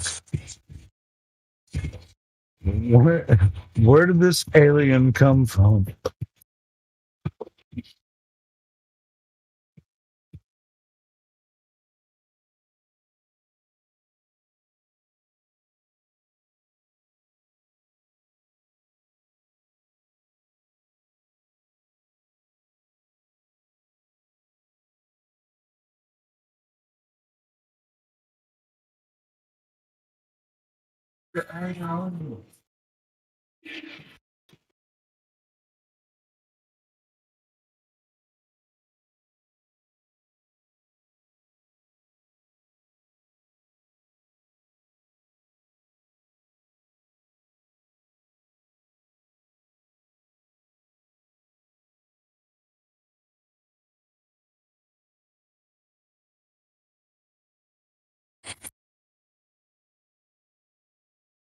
Fucking Neil Peart reborn. Sup, Helio? Now that I'm watching this little freaking 6-year-old kid kill this freaking Tom Sawyer song. Damn, that's sick. Yeah, I just posted in live stream voice text. If you haven't seen it, you gotta watch it. It's insane. Little 6-year-old kid just killing it, yo. It's like, where the fuck is this kid come from? Nobody can play that except for this kid.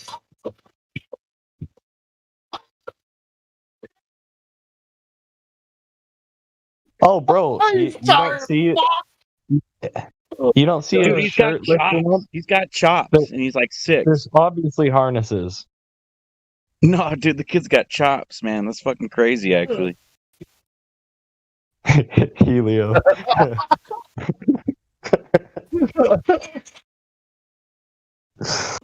Fucking little kid fucking just jamming. 6 years. I mean, they say he's 6. I don't know if he's 6, but this fucking kid is fucking killing it. That motherfucker's dad is a drummer, and he's been listening to his daddy play forever. For 6 He's years. playing Dad's drum set, man. Yeah, that kid's fucking jamming.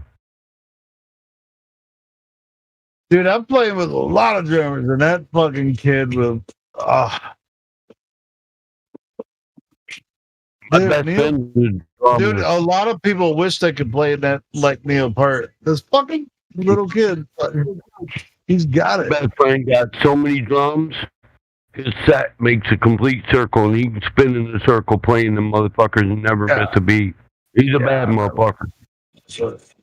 But this little kid, man, holy fucking shit! It's like all right, man, I got this. Yeah. I'm gonna send this video to my boy. Yeah, send it, man. I'm gonna send it to my boy too. I'm gonna send it to my son. My son's a drummer. I'm gonna send it to him too. I wish that was my son, Mike. His son don't like instruments or rock. Dude, son's so shit, cool. I was trying to send you my son playing drums on Facebook, but you had different Facebook, whatever. I guess I'm gonna have to download his videos from Facebook to YouTube and then put that shit up. Because he played a show last weekend.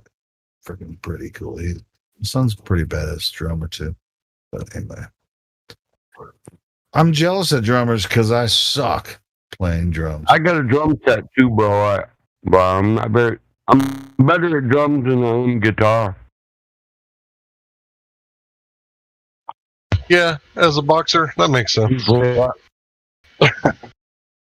Drums are fun. That makes sense. I get that rhythm on the speed bag, Hank. Yeah. Yeah, I know. That's what makes sense about it. It's a percussion instrument, the speed bag. Yeah, plus my boy, my best friend is a drummer, dude. So he shows me, come on, Mike, it's real easy. Doot, doot, douche. Doot, doot, douche. It's all 1, 1, 2, 3, 1, 2, 1, 2, 3, 1, 2, 2, 1, 1, 3. You just label each thing. You know what I mean? If you hit 2 drums at once, you say 2. You go back to a hi-hat, that's 1. You do a double bass, that's 2, 2. And then you go 2, 1, 2, 2, 2, 1, 2, 2, and you got a rhythm. I just hope that kid's wearing like earplugs because I didn't do that for the longest time, and I can blame my tinnitus on the fact that I played drums, without any kind of hearing protection at all. So yeah, same here. When you watched him play that, that's what you got from it. It's like, I hope he was wearing the right hearing protection. Seriously. Okay, yeah. You can tell that he's wearing friggin' headphones, so. I didn't see that. Fucking double bass sounds sharp as hell. He's got good drums, too, yeah. I bet that bitch is loud. I'm almost 50 years old, and I didn't wear hearing protection when I was standing right next to people slamming the snare drums.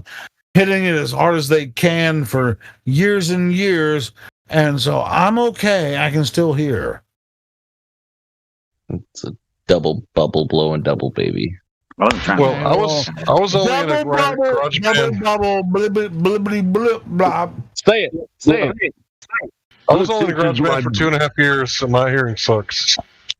This is my boy getting ready to set up his drum set. This is just his drums scattered around.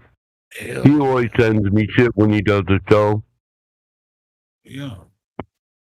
He's got a lot of fucking drums though. All right, Michael, I'm gonna get you a video of my son playing a drum. He played a show last weekend. I got a couple of videos I'm gonna send you of my son playing. If you're a Disney princess, what would you look like, Sonia? Holy shit! I'm looking at Facebook.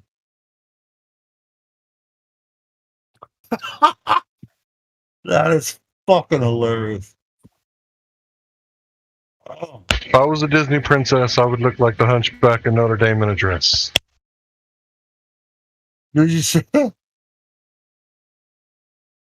Here, this is my boy John on his first drum set when we were way back in school, back in high school. He'd been beating them for a long time. That was in his mama's garage where she kept saying, "Be fucking be quiet out there. Damn it." Damn, and was he trying to be Neil Peart? What the entire fuck? That's too many drums. Dude, he's got a lot, dude. That's his modern day shit. He sets them up in a circle, dude. I never hear him hit a ring. He don't beat down his sticks, and he can just spin right in a circle and just continuously never miss a beat. He amazes me, dude. I know a lot of You still hang out with him sometimes on my. Yeah, that's my buddy. That's my best friend, dude. I built his hot rod. You know what I'm saying? Oh, cool. So he still has your his drums at your house and freaking you guys. He has a set at my house. Yep. One of his drum sets, right? So he's just like, come over and just like, hey, we'll play. It's like, bleh. This dude needs extra money, and he looks through his barn. I got a barn full of cars. He got a barn full of drums. And this dude will say, well, I can sell these 30 pieces, man. I need about 20 grand. So, you know, and that's how he gets money. He collects he goes to garage sales, secondhand places. He gets any antique shit he can get. You know, them old cymbals, antique, they got a certain sound to them. Got to have them. New shit can't be replicating the old sound of a beatdown. You know what I mean? Yeah, well, I sort of do, but I mean, at the same time, it's just. Oh, you know, it's like just like the whole analog. I can go to my brother's house. I can just take an amp to my brother's house, and then I can play with him because he has the drum set already set up. He already has it. He has a man cave. My brother has a man cave, and he's got a whole drum set up, and he just can start playing it. He sets the drum, fucking amp, and then play it. And I can bring. I have another amp that I can plug a microphone in, and then I can just use vocals, whatever. This is his house. This is his front room. He doesn't have a living room set. He's got a band area in his front room. John Single, he divorced his wife. He doesn't. So he lives alone, and this is his living room, basically. He's got a son. His son lives with him. His daughter lives with mom. And nice, though. That's a fucking beautiful drum set. That's fucking nice. Only groupies come home, you know. So. Dude, that's a nice drum set, bro. He's got antique PVs, all that. John does the same shit that Meemore does. John's a concrete expert. He's done concrete for years, and he makes good money, dude. He works for himself, same as me. A good concrete guy can go out and make 30 grand in a week, dude. You know the coolest thing about being a singer is All I need is a let me show you. fucking microphone. I'm just playing. Let me show you. Listen, this No, is singers have to practice more than everybody else, including the drummer. This is his I son, do love it and though. his I mean, son I is appreciate. I mean, drummers. I'm fascinated with drummers. His son's only 11. He's pretty good at it, but he's got a better drum set than most grown men.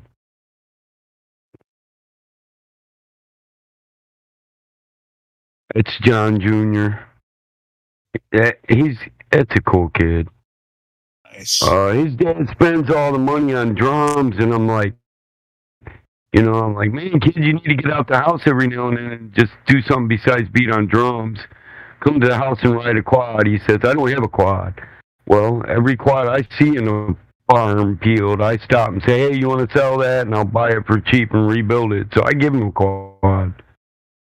My daughter likes John Jr., so I'm not a matchmaker, but I give the kid a quad so he can come out and hang out with the daughter. She rides her quads, Is that a big guitar amp in the background there in that picture? Yeah.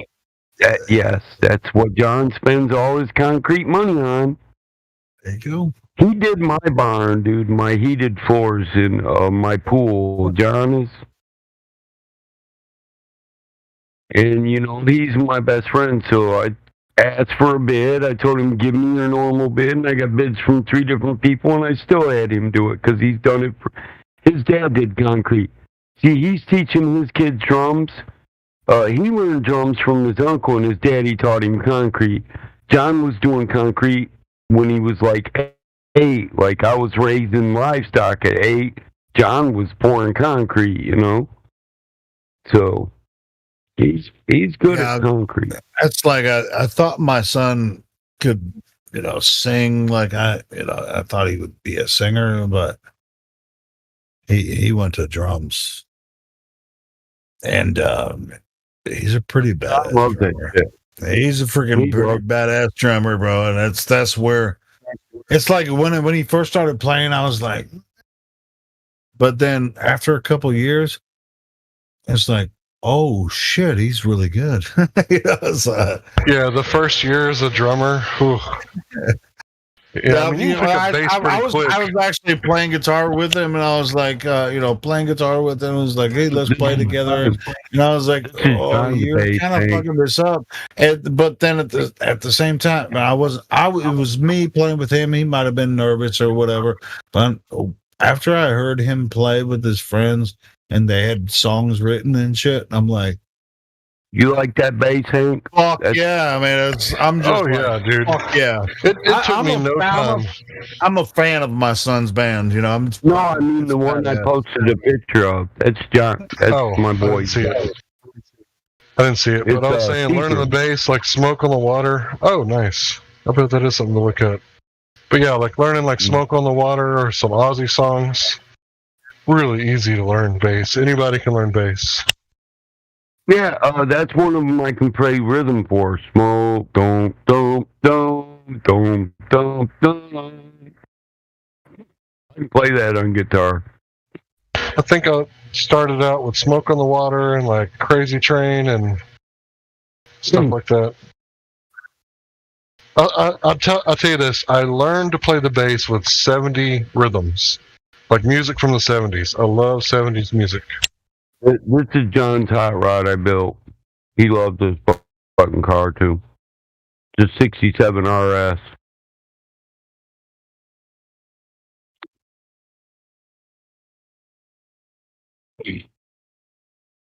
I don't like the color, but hey, he picked it.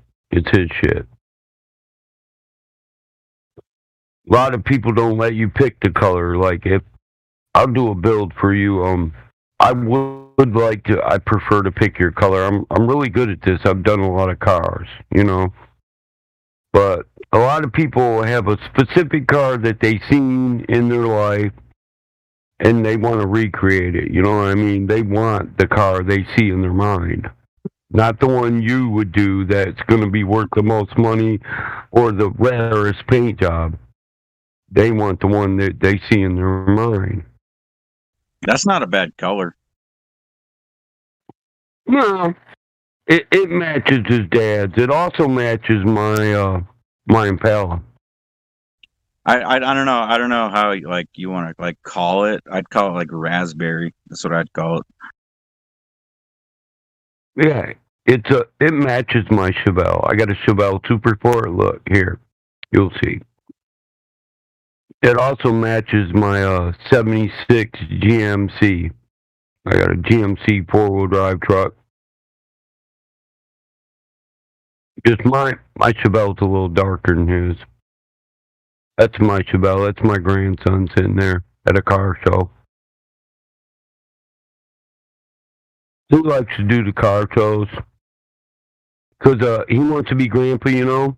And I make signs for him that tell you the entire build, everything I put in the motor, the trans, the rear end gear, everything. And he memorizes that stuff. So he likes to, you know, tell people what it is and sound like he knows something. But he does. He does know something. The kid can install a cam. He can rebuild heads. He can rebuild a carburetor. He's only 9. He's going to be a gearhead. He ain't going to have no money to be a weed head or a dope fiend. He's going to be saving $30,000 to buy him that racing rear end for his drag car, you know. You make your kids gearheads, they won't have enough money to be alcoholics. They'll need more parts money, so they'll be hard workers. Building hot rods motivated me to want to work as long as I could. I need more money, Dad. I'm trying to build this Nova Yanko. My dad's like, yep. I already got that one hooked. That does make a lot of sense. Yeah, it can be addictive, dude, to see how more you can outdo somebody. You know, maybe my doorknobs are better than yours. I got a custom, like a barbershop rail. We put these aluminum barbershop rails down the bottoms of them at the fender walls like my Chevelle has. You know what I mean? You just, it's a competition. You're competing with yourself, but you're also trying to have the nicest car to show. It's just all there is to it. And when you hit the gas, you're trying to outrun all the other cars. So, but you can put so much into one car, you'll never get it back. But you'll love that car forever, you know. But I found, now 10 years ago or 20 years ago, I could put 40,000 into a car and never be able to get it back. But now Resto Mods, it's not a classic restoration back to stock, but a restoration modification. They're more popular now, and they sell. You can usually double your money. You put 30 grand into a classic car, you get 60, 70 grand back out of it, even at auction. So now, Go ahead. Well, I'm just saying, it was true when I was a kid. You could put so much in the car, you'd never get it out, but it's not true no more. I wish I could go, all over Texas and scout cars for you, because we have classic cars here that just don't rust. They can sit in the field in the rain. Don't matter. I bought 5-6 cars from Texas, bro. I know. You ain't told me nothing I don't already know. And I love an Arizona car, too. But you guys, your dashes, your interior gets bleached out by the goddamn sun. But, the car don't. That's true. You have awesome cars. Here in Michigan, you'll find the same car in a field that still runs, but the body is rusted out because we get snow and we put salt on our roads. So I have a good motor and good interior from a Michigan car and be looking for a body that needs less work. And you might drive to a southern state, dude. I've done it more than once. Arizona, Texas, Nevada. Because we got everything here that you don't have. Your body gets beat up by the sun, your interiors are junk. the car stays together so long, it's driven till the motor never runs. In Michigan, body's rotting away while the car's still fucking running great. So I got a good motor, good trans, good rear end, all that. Just need a body. You find a lot of them like that. Here in Michigan, farmers, you make good money farming, dude. A lot of people don't know that. You can buy a 32. Well, originally, like a Barracuda. It was 15 grand. Farmer had 15 grand. They drive the shit till it quits running, park it in the field, and just like the tractor, get a new one. I know guys farmers who never once fixed a tractor. They got 4 generations of broke down tractors in the field, and it might be that tractor just needed a damn generator or a new battery. Could be they just killed the battery, But they're lazy and they got good money, so they just go buy a new tractor. Because there's a lot of work to do on a farm. I mean, I get it. I get it, but I'm also the guy that'll buy every one of them fucking tractors, Because fucking tractor ain't cheap. I can buy and build one for 7 G's that'll do the same job as the one that's going to cost me 50 G's brand new right now. Shit, I'm buying the cheap one. I'll be in the barn all night long, and when the sun comes up, I'll start planting or plowing because now I got a cheap tractor. But I mean, once people get old, that's when they do what I'm talking about. Once the older man's running the farm, he just don't want to spend all night in the barn ever again. Like, I got my money, my fortune's made. That kid will have that on the farm. He can fix that one day. I'm just going to buy a new one.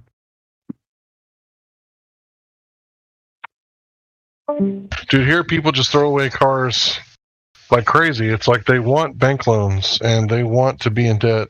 And it's like, yeah, dude, like your car just needed an alternator, but thanks. I'll take it off your hands. I know. You got a rare ass car for $500, Hank. That's a good find. Rare. It's rare, but it's not the coolest car. But to me, it's cool because it's a Honda and it's a V6. And when I step on the gas, I can red line it and the shit don't break. I just drive the fuck out of it, like just keeps going, Lasts forever. They're rare in the fucking repair shop, dude. Unless somebody's nitpicking their Honda because they really love it. I haven't worked on too many Hondas, man, because I think a lot of people do that. They drive until they drop. I knew a girl 4 years ago. She was hot as hell, but she was driving an 81 Honda, one of them little Hondas. What the hell is it called? Maybe Civic. A Honda Civic? Yeah, Civic. One of them little hatchback-looking fuckers that look like a Chevette or something. She was driving one from the 80s, still in like 2000. I'm like, what the hell is up with that car? And she's like, oh, it just never broke down.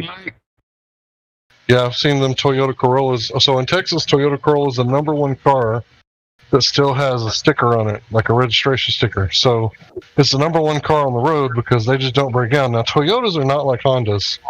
Right? They last forever, but they're not very sporty. It's kind of the everyday man's car. Right. And the Honda is like almost lasts forever, but they're a little sportier. Yep.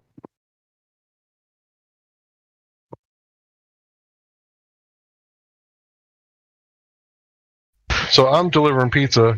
I could drive my 3-cylinder Mitsubishi Mirage, right? But it's not as fun. Of course, I make more money that way, but it ain't about money for me. It's about having fun. And when I'm hitting them corners, like on the on-ramps and the off-ramps, them corners where you have to, do like 180 degrees turn, then I'm hitting them going like 30 miles an hour, 40 miles an hour.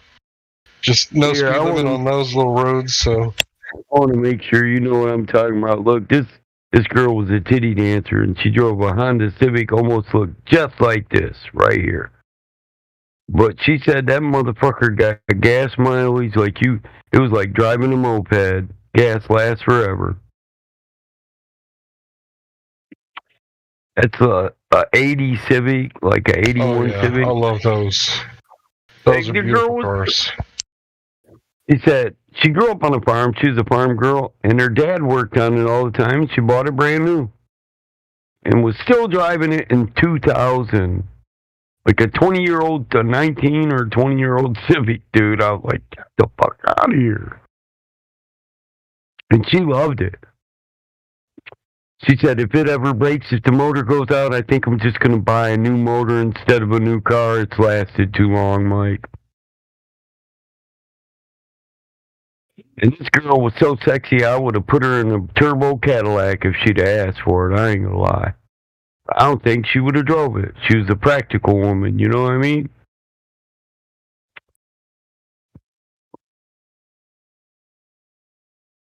Yeah, I still got my Mitsubishi Mirage. It's kind of my backup car, even though the Accord, or sorry, not the Accord. I don't know why I said that. The Acura is supposed to be my backup car, but it's too much fun. I just love driving it. The Mirage, isn't that one of them little fucking hydro or whatever looking things? Dude, it looks like a tiny little shoebox, and my big stupid ass probably looks like Mr. Incredible before he got the hot rod in that damn thing. How big are you? 6'3", 300 pounds. And I'm in a tiny little 3-cylinder car. Let me paint this picture for you. This is what this reminds me of. And because of this, I used to call my dad Grape Ape. My dad was 6'3", Native American, like 3 to 320, sometimes 350. My mom had a Pinto, a yellow Pinto, and she loved it. So she always made my dad work on it. And when he'd get in that fucker and sit down with the seat all the way back, his knees were still above the fucking steering wheel, and his elbows would be sticking out the goddamn window and over the passenger seat. And I just looked at him one day, and I was like 8, and I said, "Man, Mom, my dad looks like Grape Ape." And she said, "Yeah, he does, but he's kind of brown for a Grape Ape, but you know." I'm like, "Yeah." In a Pinto. I bet you probably look the same. You could barely fit in that Honda Civic I put a picture of, huh? Yeah, the Honda Civic would be a little tight. The Acura is pretty tight. It's I hit my head a lot. I'll put it that way, which I'm used to hitting my head a lot. My dad had to hunch over to fit in this Pinto, dude. It was funny. It was funny. And then she had a Pinto station wagon. And she always bitched that we couldn't take the family car because the Pinto wagon was the family car. And my dad's like, "I make good money. I don't know how I'm buying these little piece of shit cars for a family car." He wanted a van, you know what I mean? He's the big guy. I can buy a Chevy van or a conversion van or even a minivan. He liked them. He fit in a minivan, you know? Well, I fit in the Mitsubishi Mirage really good. Like, leaned back all the way, of course, and scooted back. Well, not all the way. I'm leaned back and scooted back. But I fit in it really comfortably because there's hardly any engine space, and there's barely any trunk in that sucker.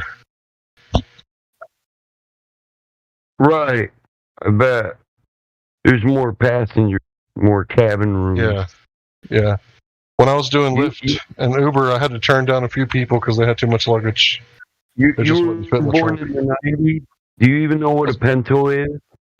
Yeah, Ford Pinto, little tiny, like they were competing with the European models. The Pinto was like, it was like a really subcompact car, and it was the only American car like that at the time, I think.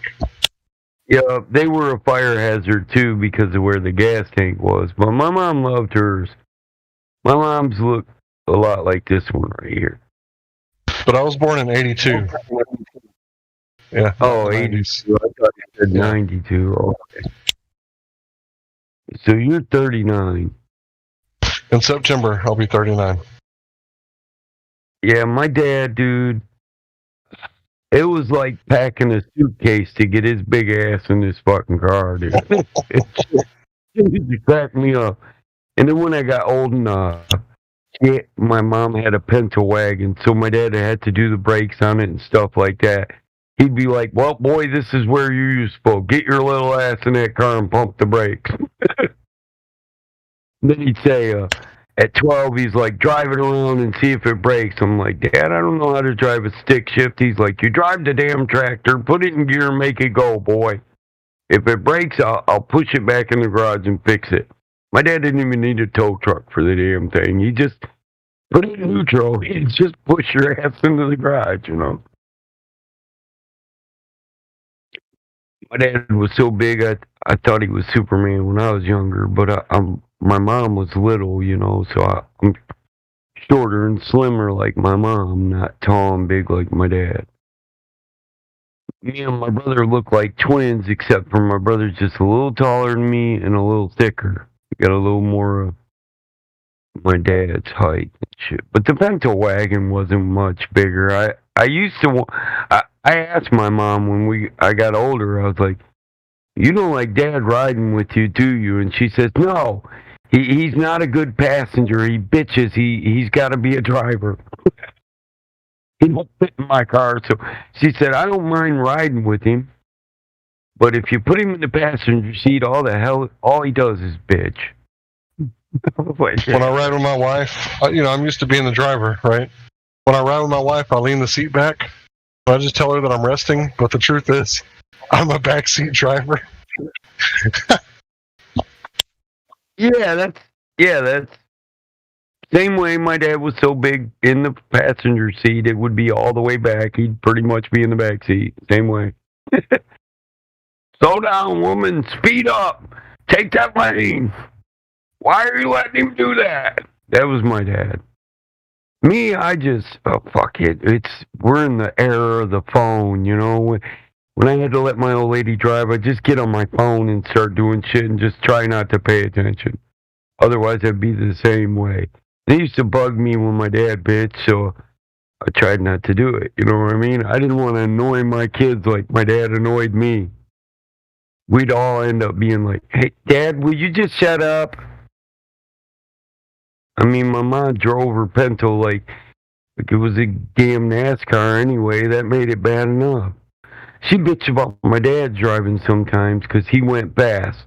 But then she'd get in her Pinto and go 40 in first gear, you know, and wind first gear all the way out to where she hit second gear, the tires chirped. So they drove the same damn way. But they each bitched about each other driving. It annoyed me. That's hilarious. I give my old lady. Go ahead. Yeah, I was going to say about doing the brakes. I used to call my wife out to do the brakes, like, "Hey, pump it, hold it, pump it 3 times, hold it." But then I realized that if you put a C-clamp on that caliper, you can back that piston all the way back in, and you don't need to call your wife, because I always have to call her when I can't fit my hand somewhere. So I don't like having to ask my wife to help, right? So I just use the C-clamp. I do the same thing, and then just break it and gravity bleed it. Just bleed them all, like that. But I do the same thing. You just bottom out the caliper and have to keep pumping it. I'm with you.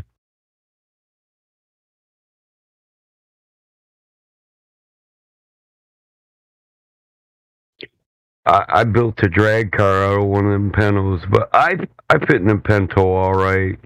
I mean, I'm almost 5'11", but I still got room in a Pinto. I mean, my head's a little close to the ceiling. I don't like that, but once you take the headliner out and put it on a chassis, you get a little more room, And in my drag car, the bucket seat don't sit up off the floor. It's all the way on the floor. It sits on the floor. You set a drag up a little different than a car you're going to drive down the street. You want to be able to see when the front end's in the air, if you can. Right. Well, see, I love my Acura because it has, all the stuff modern cars have, like electric windows, one push button that goes down, and, it has, a really nice stereo system and heated seats. Right, but it's an old car. It's a really old car. Yeah, So it's I like nicer than my Mitsubishi Mirage. I like my heated seats too. I think. When you got to work for a living, yeah, that feels good on the back, don't it? I mean, Yeah, because leather can get really cold, and we're not used to cold down here. oh yeah, I know. You guys think 50 degrees is freaking cold. You're same as in Floridians wearing a coat in 50 degrees. What the hell is that? No, I don't wear a coat unless it's like 15 degrees and windy. That's when I put on a wind blocker. Yeah, it gets colder now down there, doesn't it? You guys are experiencing colder weather than you've ever had, huh? Yeah, right now it's pretty damn cold outside. We've had lots of rain, which is definitely not normal because my town hardly ever gets much rain. It's like there's like a force field around my town, and I shit you not, you watch the weather radar on your phone, and it's like the thunderstorms just make like it's almost like a diamond, like a baseball field diamond, and they just go around, the clouds go around my town. But here lately, it hasn't been like that. We've been getting so much rain that I can't even mow my yard. It's too wet.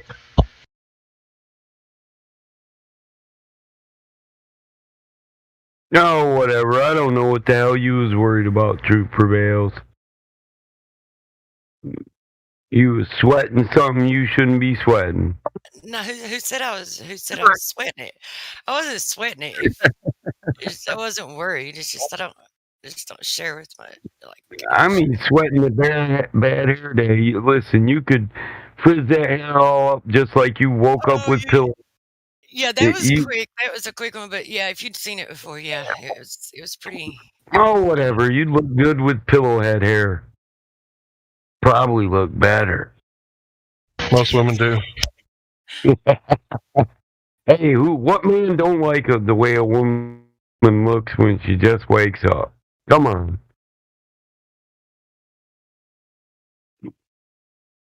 Yeah. I look funny with pillow head, but hey, that's me. You know, I'm same way. I got a complex. That's why I don't let it grow. I've always kept a military. There is some truth to that because I have actually like which I mean I guess it's all subjective. It's all a matter of opinion. But I have fixed my hair before, and you know, to go out for a dinner or whatever, like a get together with family or friends or whatever, and then I have like woken up and not had time to do anything, and I'm talking not even look at my hair, not even like pull it back, just woke up. And people are hitting on you at the gas station. Woke up and I'd go out and it's like I'd get 2-3 compliments before I got home. It's like, hey, your hair looks great. What'd you do to it? And I'm like, what? Okay. Yeah, I'm not kidding. Guys like it like that. Women, man, I know you guys will get to brush it to where you want every damn hair in place, but men like it in a disarray. Then they can imagine that they use their own hands and make it that way. I don't care about that. I don't feel with that anymore, to be honest. I really don't. It's just well, before it was little. It's a mental thing. Yeah. I never did like perfumes and makeup and all that stuff. Oh, you mean the brushing thing? You don't mess with it. Okay, yeah, I'm with you. No, I either leave it down. I either like when I wash it, I either put some kind of product in it to keep it from freezing because it's naturally curly, and I just leave it down. I go, or I put it up in a ponytail, and you know sometimes I'll straighten it, but I don't fool with the makeup. I don't care if there's a hair out of place. I don't even own any jewelry. It's like I honestly don't own jewelry anymore. My mom used to tell my sisters an exact amount of strokes to do on their hair. I want you to brush each side 25. How about the strokes before you go to sleep? How about the saying? Yeah. How about the saying? Real hair and real eyes get real guys. Yeah. Yeah. That's some bedroom eyes with that pillow head hairdo. Amen, brother. The best. Natural, the best. I couldn't agree more. I'm pretty drunk right now. So I'm sorry. Dude, I Who never is that? So I can fuck with him. Apocryphon. But Uh-oh. I've never really liked them girls that felt that they need to put as much foundation and Bondo on their face as I put on a car that's a beat up. Well, that's what I'm a body man. That's the way I look at it. So That's the way it feels too, dude. It's like when you put it on, it's like halfway through the day, it's cracking and everything, like freaking Bondo. You're right. yeah, I mean, they make them girls look good on the movies. Okay, cool, fine, but that's not what your average man's not looking for that. I want to take some girl that looks like Barbie and is worried about messing her makeup in the garage to mess with my hot rod or fishing or no. I grew up on a farm, though. You know, women they wake up and do the same thing men do: brush their teeth, drink some coffee, and we got to get in the fields and work. The neighbor girls look good to me, even though they worked all day, didn't get to do their hair, and didn't wear makeup. Farm girls didn't get to wear makeup. That's where it comes from me. You go in the city, and these girls look like they ain't never worked. They'd cry if they broke a nail, and if I touched her face, I'd probably leave my fingerprint and all that crap they got on there. I guess it depends on what they're looking for. If they're looking for something to sit on a shelf, you know, and to just look at, to show off, then. But if they're looking to actually like put it to use and to be practical with it, then you know they're gonna, you know, it's their own way. Yeah, we gotta. Exactly. We got to grow together. We got to get beat up together. We're going to raise the damn family together, right? That's what I was always looking for. Not something I'm going to put on the shelf and have a nice wedding pic to show my friends. I don't give a fuck if my friends think my woman looks good. As long as she looks good to me. It's like this. I mean, I'm 46 years old. I'll be 46 this year. I'm not quite there yet, but I'm close enough. And my kids are grown. I've been married. Wait, let me count. Is it 2 or 3 times? I've been married, I think twice. No, wait. Fuck, I don't even know now. I've got one husband that's dead and one I divorced, so I think it was twice. But anyway, doesn't matter. I've got 3 kids that are grown. Been married twice at least, and at least. And if if a guy's only attracted to me when I've got my hair fixed and my makeup on and I'm all dressed up, if it takes that to attract them, then they're probably not anybody that I'm going to be interested in anyway. I'm probably not going to have very much fun with them. Then And it's probably not going to last. Yeah, that's a superficial relationship. Then. Yeah, that's too much work to have to please a person. That's a superficial relationship because they're only into you being done up. But the reality is a woman doesn't get done up like that. Well, every woman I know doesn't get done up like that every single day. I'm the same way. If they have to, because guess what? Some women, they do put on makeup because they don't feel, you know, it's like an ego thing, like insecurities. Yeah, but when you can find a woman that's just naturally beautiful, doesn't need all this shit on her face, like cool, and every now and then she gets really done up, like all right, that's great. Like I'll take a shower while we go out. You know what I mean? Like I'm just saying, like I'm the same way with a woman. If I don't look good to her when we're at a livestock auction, and I gotta clean the shit out of my livestock, man. I smell a little shitty and my blue jeans are dirty, then I just don't look good to that woman. So what the fuck ever. Yeah. If I don't look good when I come out of the field sweaty. I don't know, man. There's something about when a man is sweaty, there's something about the scent of a man that's attractive. A real man. I know that sounds weird, and a lot of people would be like grossed out about it, but it's not like it makes me want to jump their bones, you know, or anything like that because it smells sweaty, but there is something attractive about it. It's natural though because a man's scent, his real scent, not his fake, you know, Macy cologne scent. Yeah, his natural scent will trigger a woman's attraction naturally. Or I'm sweating out that nasty food I ate. Yeah, that natural scent. That nasty food, eh? Well, I'll tell you what I've noticed. I work with a lot of guys at my company. They live in the city. They eat pot pies and TV dinners and shit. And when they sweat, they stink. I really think, man, that guy stinks. But I don't smell like that I don't smell like that when I sweat. But I eat more of a country diet: fish, venison, chicken, elk. Yeah. You know what I mean? When you're eating toxins, caribou. you don't smell right. You're right. You're right about that. When you Caribou. when you Yeah, eat I don't healthy, even you smell that bad when I eat a lot of garlic, dude, and still don't smell that bad when I sweat. Or it Me could too, be they every drink too much. Yeah, I love a lot of garlic. It keeps the shit hard like a Rottweiler. But hey, I think when we good get for older, blood health in the woody. I think when we get older, we have a Oh, that's different perspective. knowledge of life. for yeah. It's But not that's just listen, not that's just for my knowledge for my young flat earth man. Eat a lot of different garlic so to keep you getting hard on till you're 80, son. Yeah, this shit'll make you harder than Chinese algebra. Look, Hank knows what them 3 different kinds of garlic are too, probably. You gotta eat that shit raw in the cold too. Don't cook it all. You know, eat it like a strawberry. Yeah, eat one raw, and then I got the black garlic at my house, and then also the black garlic that you sprinkle on your food. And then you also want to cook the garlic too, because they have.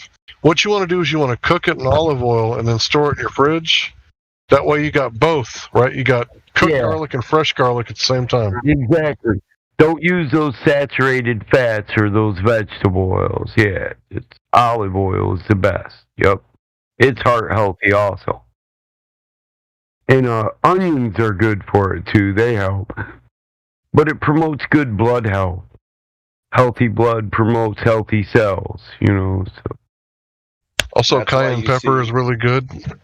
That's why see. That's why you see a lot of overweight men, but they eat like good. So like they're not as unhealthy as people actually think they are. They might even cayenne pepper actually.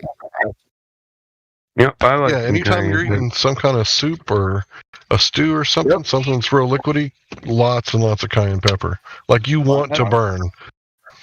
Yeah, I like it in my potato soup. You like potato soup? I really like ham and potato soup. I trip out because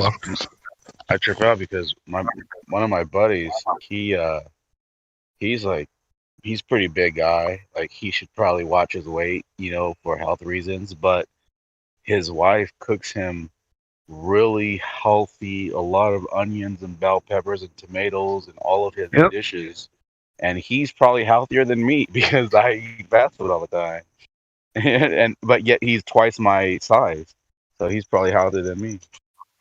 Yeah, overweight doesn't always mean unhealthy. Could just mean storing energy. Yeah, it could definitely store energy. Well, hey, when the crisis happens, shit hits the fan, it's going to be like they'll be the last ones to starve out. Yeah. Listen, I'll say it often. I'm no stranger to say it. I would rather fight a big guy than a little guy. I'm a little guy. I'm quick. I'm agile. I mean, I hit it's like a jet plane fighting against a helicopter. You know what I mean?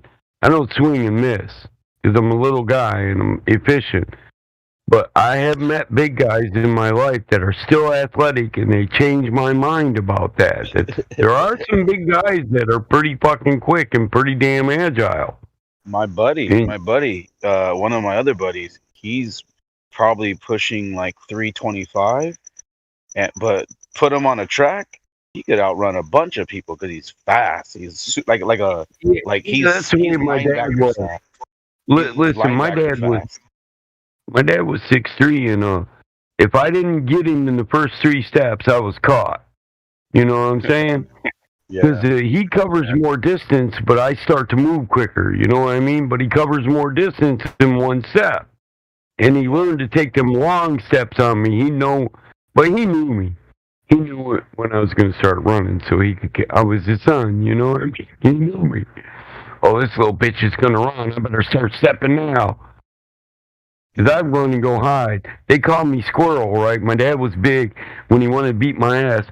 I swear to God, I've always been a little guy. I could run. I could take 3 steps and jump and launch into a tree and reach up and grab a branch with one arm and be climbing the tree with one arm, pull my whole weight up.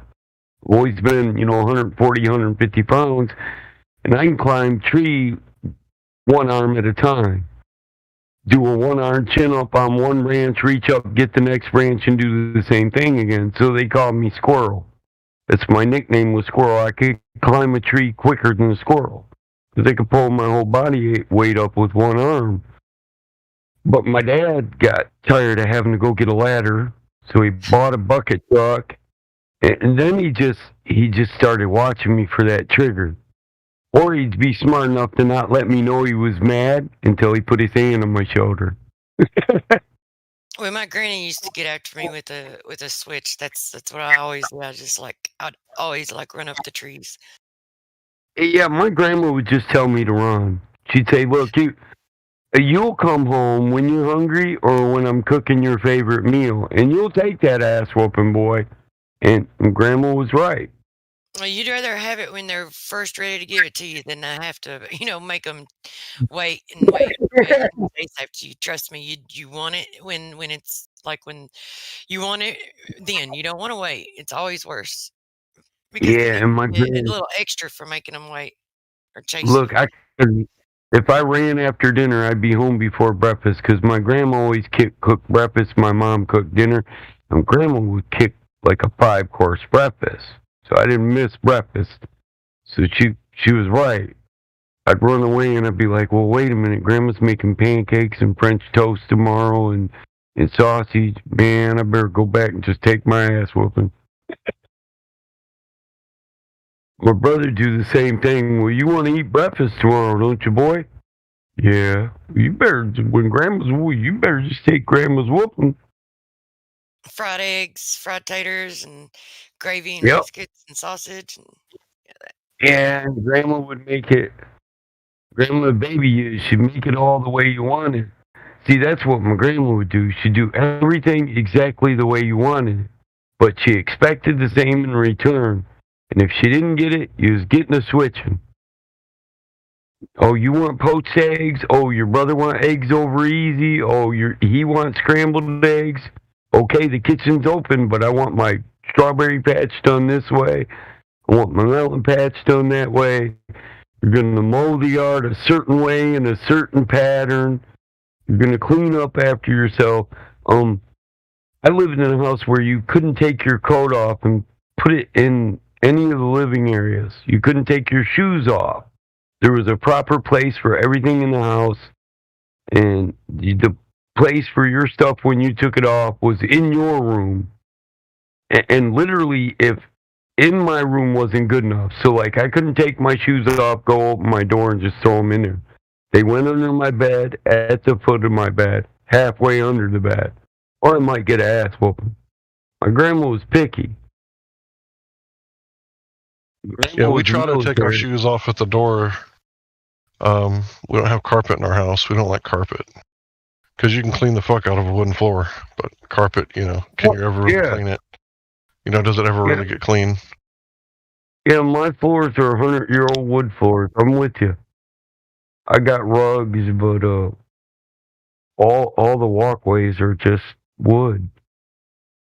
Victorian style home with wood floors, Yeah, you can always lay enough rugs down, like when you first come in, that you can actually get halfway through the house before it's necessary to have to take your shoes off. That's for the people that like when you've got kids that are running in and they don't remember until they get halfway through the house. But that's something that's always got on my nerves. It's like if you try, they see you working hard, they see you shampooing, they see you doing all this work to get the carpets clean, and then they just run in with their muddy shoes. To me, that's always been a sign of disrespect. And I take it personally. So I do. I think that I take that personally.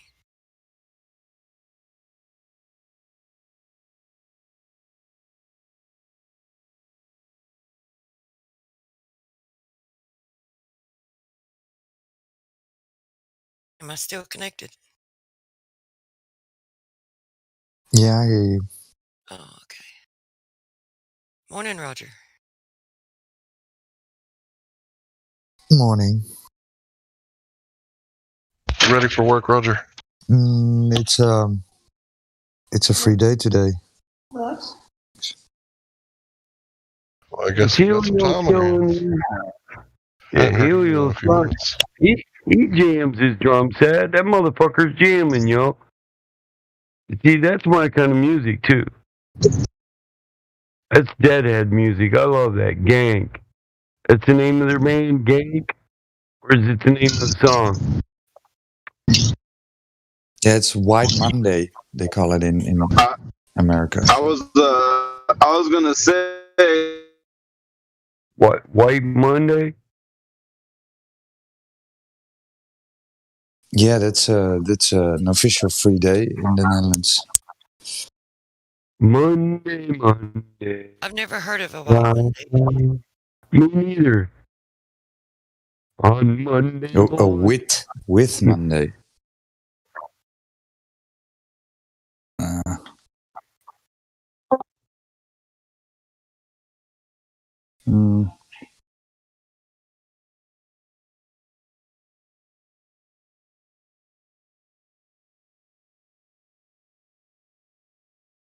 I know about Blue Monday. I think it was a band called Orgy. And Orgy was a lot like we played. Orgy has a 7-string guitar and a 6-string guitar. And the 7-string guitar would play really low notes, and the 6-string guitar would play high notes. And that's why I said that I was doing my own thing, because I had a 6-string bass, so I was playing low and high notes. I know what, Rogers. It's Whit Monday, Roger. Yeah. That's the Pentecost. Yeah. It's the the Pentecost holiday. Yeah, I'm with you. You said white, but it's Whit. It's early, so I read it wrong. But it's with Monday, and it's not an official day in your country, but it is in ours. Yeah, it's Pentecost. My grandmother was my grandmother was Adventist, but my grandfather was Pentecostal. So, yep. My great grandma was Pentecost, but I still don't remember. I guess maybe, So I don't know. It's funny you say that. Mine too. It's a celebration of the Pentecost.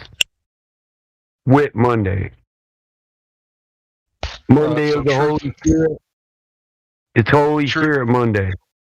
Sorry, bro. No, you're all right, but that's the baptism of the Holy Spirit, the Pentecost.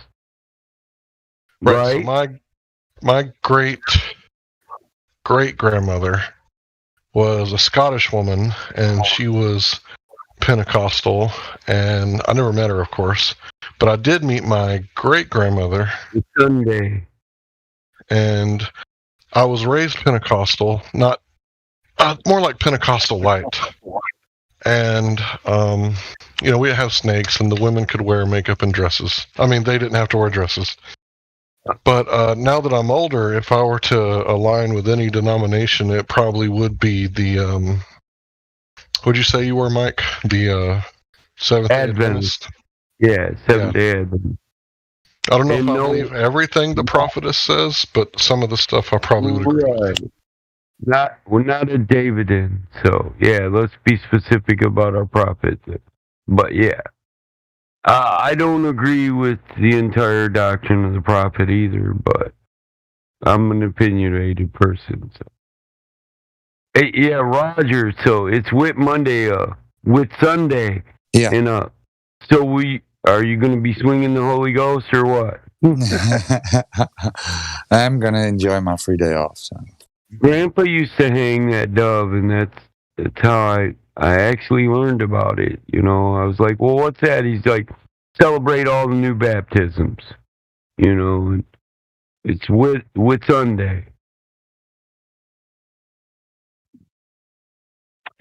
But it's a Pentecostal move. The Pentecost baptized more people than anybody, though. Give them that, man.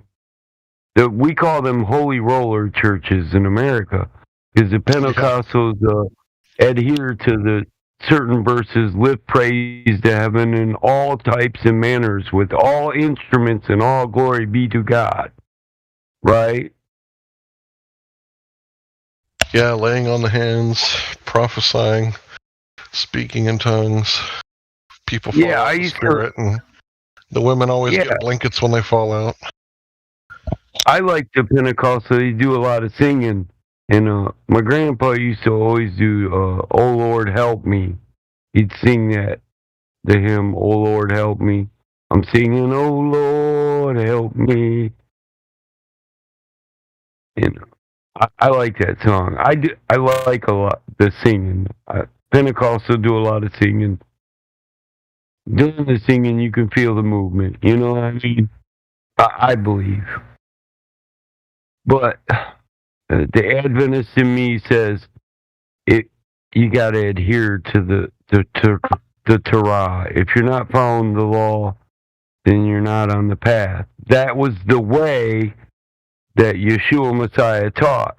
The way is the law. The law is the way. And then people, that's why I don't get.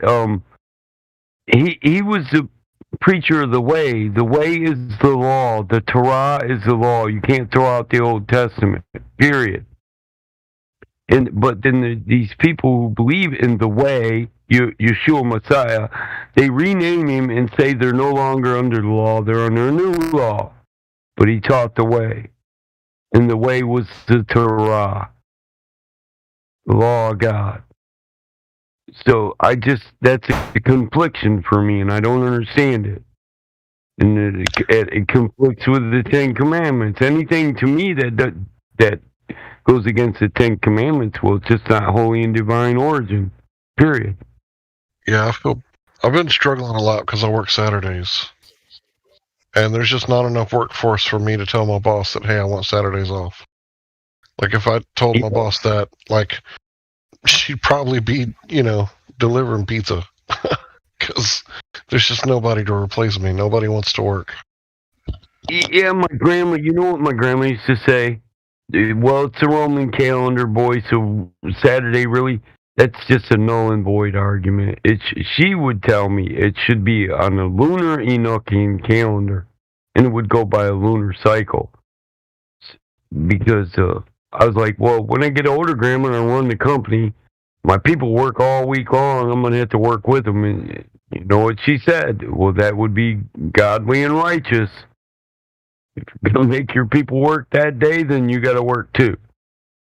You will never attend a more spiritual event, though. If you want to attend, I don't know about nowadays, but I know growing up, this was the thing. I used to actually, keep my ears out for. I used to love it when I was younger. I would keep my ears out for revivals, because there's nothing. You'll never attend a more spiritual event than a Pentecostal holiness revival. Yeah. Yep. And all the songs that go with it. Yeah. That sin, killing, devil chasing, camp meeting. Because there's singing, there's people, there's strangers. So how many people here know what the Pentecost is a celebration of? Does anybody here know that? And this goes back. Isn't that like, the days that they waited for the Yes, the Holy Ghost. The Spirit, and then when the Spirit came and baptized them, Yeah, not only that, the day of Pentecost is the baptism in the Holy Spirit, but it's also the beginning of the celebration of the harvest, which leads into the Torah and the harvest of the festival. Yeah, that's what I was waiting for the answer, but it was Old Testament. Yep. The Old Testament is honor the festivals, be at the sacred times on the sacred dates. Those are dictated by the heavens, the movements of the heavens, and the new moon. So, the Sabbath moon. How could you have a Sabbath moon if the moon doesn't dictate the Sabbath? Yeah, that's why I like Chris Rock. I don't think he's with us anymore, but I stumbled onto his hangouts a few times, and Chris Rock was all about that lunar Sabbath. He was a good man. Yeah. And the harvest, we had what was her name? There was Amy of the Old Testament, but her name was Amy. She started her own server, but she teaches all the festivals, feasts, and celebrations, all the times and sacred times. I mean, Yeshua, Jesus, called out the Jews, saying they were no longer at the sacred times on the appointed times, right? Well, the Jews changed their calendar to a Roman Catholic calendar and were adhering the wrong Sabbath. Not only that, because they didn't go by the lunar cycle, the festival of the equinox, the plant season, the harvest season, they weren't on the proper day, because they weren't dictated by the moon. And here's the reason why. All the festivals are about celebration of the blessings of God, which is what He gave us in the creation that sustained us. It's life, regrowth, rebirth, crops, harvest, planting, and all this is dictated by the lunar cycles. And even if you ask a farmer, it will tell you, the Farmer's Almanac tells you after what moon at the summer equinox and the solstice, when do you plant? Well, it'll be dictated by the moon. When do you harvest? That's dictated by the moon. And this is why the festivals are dictated by the same lunar cycle. Because you don't know when to harvest until the moon tells you to. And it's even true for farmers. If you look at the Farmer's Almanac, it's the beginning of. And so the beginning of the harvest is correlated with the baptism of the Holy Spirit. Because how does God first start to harvest His people? By sending His Holy Spirit to walk with them and know them and guide them and lead them. Without knowing whether they're going to accept the Spirit, how will you know if you can harvest them? So the Pentecost is the beginning of the harvest, not only for the soul and the spirit, the saved souls, but also for the blessings of God in the creation. Let me ask you something. Oh, sorry. Go ahead and finish. Well, so when you say it's the harvest of the soul and the harvest of the blessings of a crop, yearly crop, then the Pentecost is the beginning of the harvest for all of God's creation. From beginning to end, from life to death, from recycle to recycle, from new to old, The crops signify that. They're yearly. They go away and then they come back, All right, so the guy who founded the Mormons, he said that the broken clock can be right twice a day. And I'm sure you know about the 5 civilized tribes, the Cherokee, Choctaw, and 3 other that I can't remember their names, of course. And they accepted the story of Yeshua, the Messiah, and they were considered civilized, and they made peace treaties. And yeah. I've seen evidence through early journals and ship logs that the Native Americans were able to speak with some of the Spaniards from the Iberian Peninsula where the Jewish people were. And they were speaking ancient Hebrew with the Native Americans, and that's how they were communicating. Yeah. So when the Native Americans talk about the Great Spirit in the sky. Yes, we have a Hebrew reference for the Great Spirit. Yawanta Atanka. The Great Spirit, the Creator on Most High, the only one. And yes, it can be taken all the way back to the Hebrew root of that. Yes, I agree with that. And I can also name the 5 civilized tribes: Cherokee, Choctaw, Chickasaw, Cree, and Samoan. Yeah, I believe that's right. It's been a few years since I did my research. Yeah. Yeah, those are the 5 civilized. I know they accepted Christianity because they seen the correlations between not only our Savior Spirit and Yeshua Messiah, but also our original words and pictographs for the Great Spirit. Mm-hmm.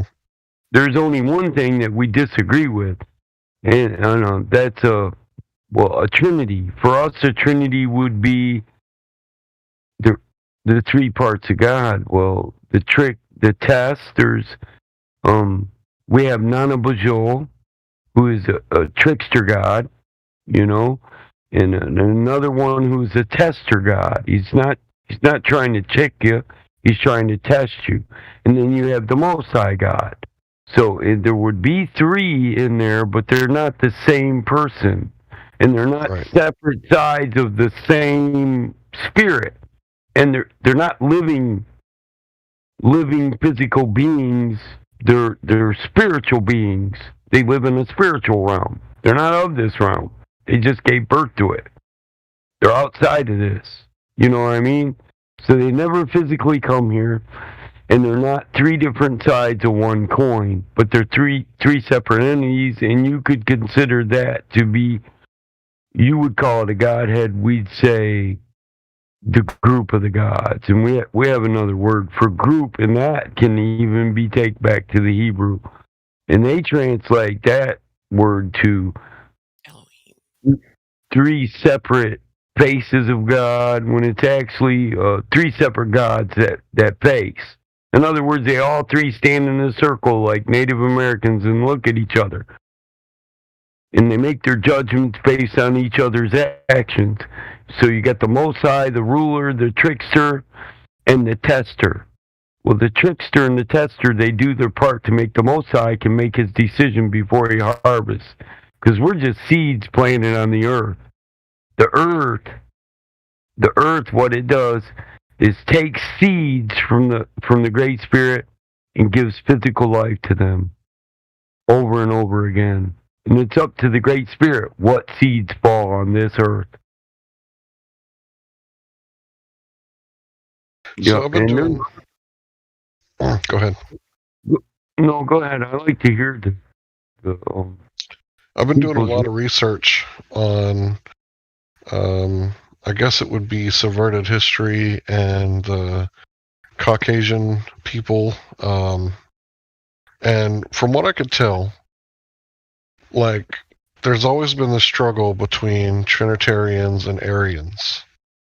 So, Aryans are, now I'm not talking about Hitler like Zig Heil, like white people. Oh, you're Aryans talking about Aryans are people.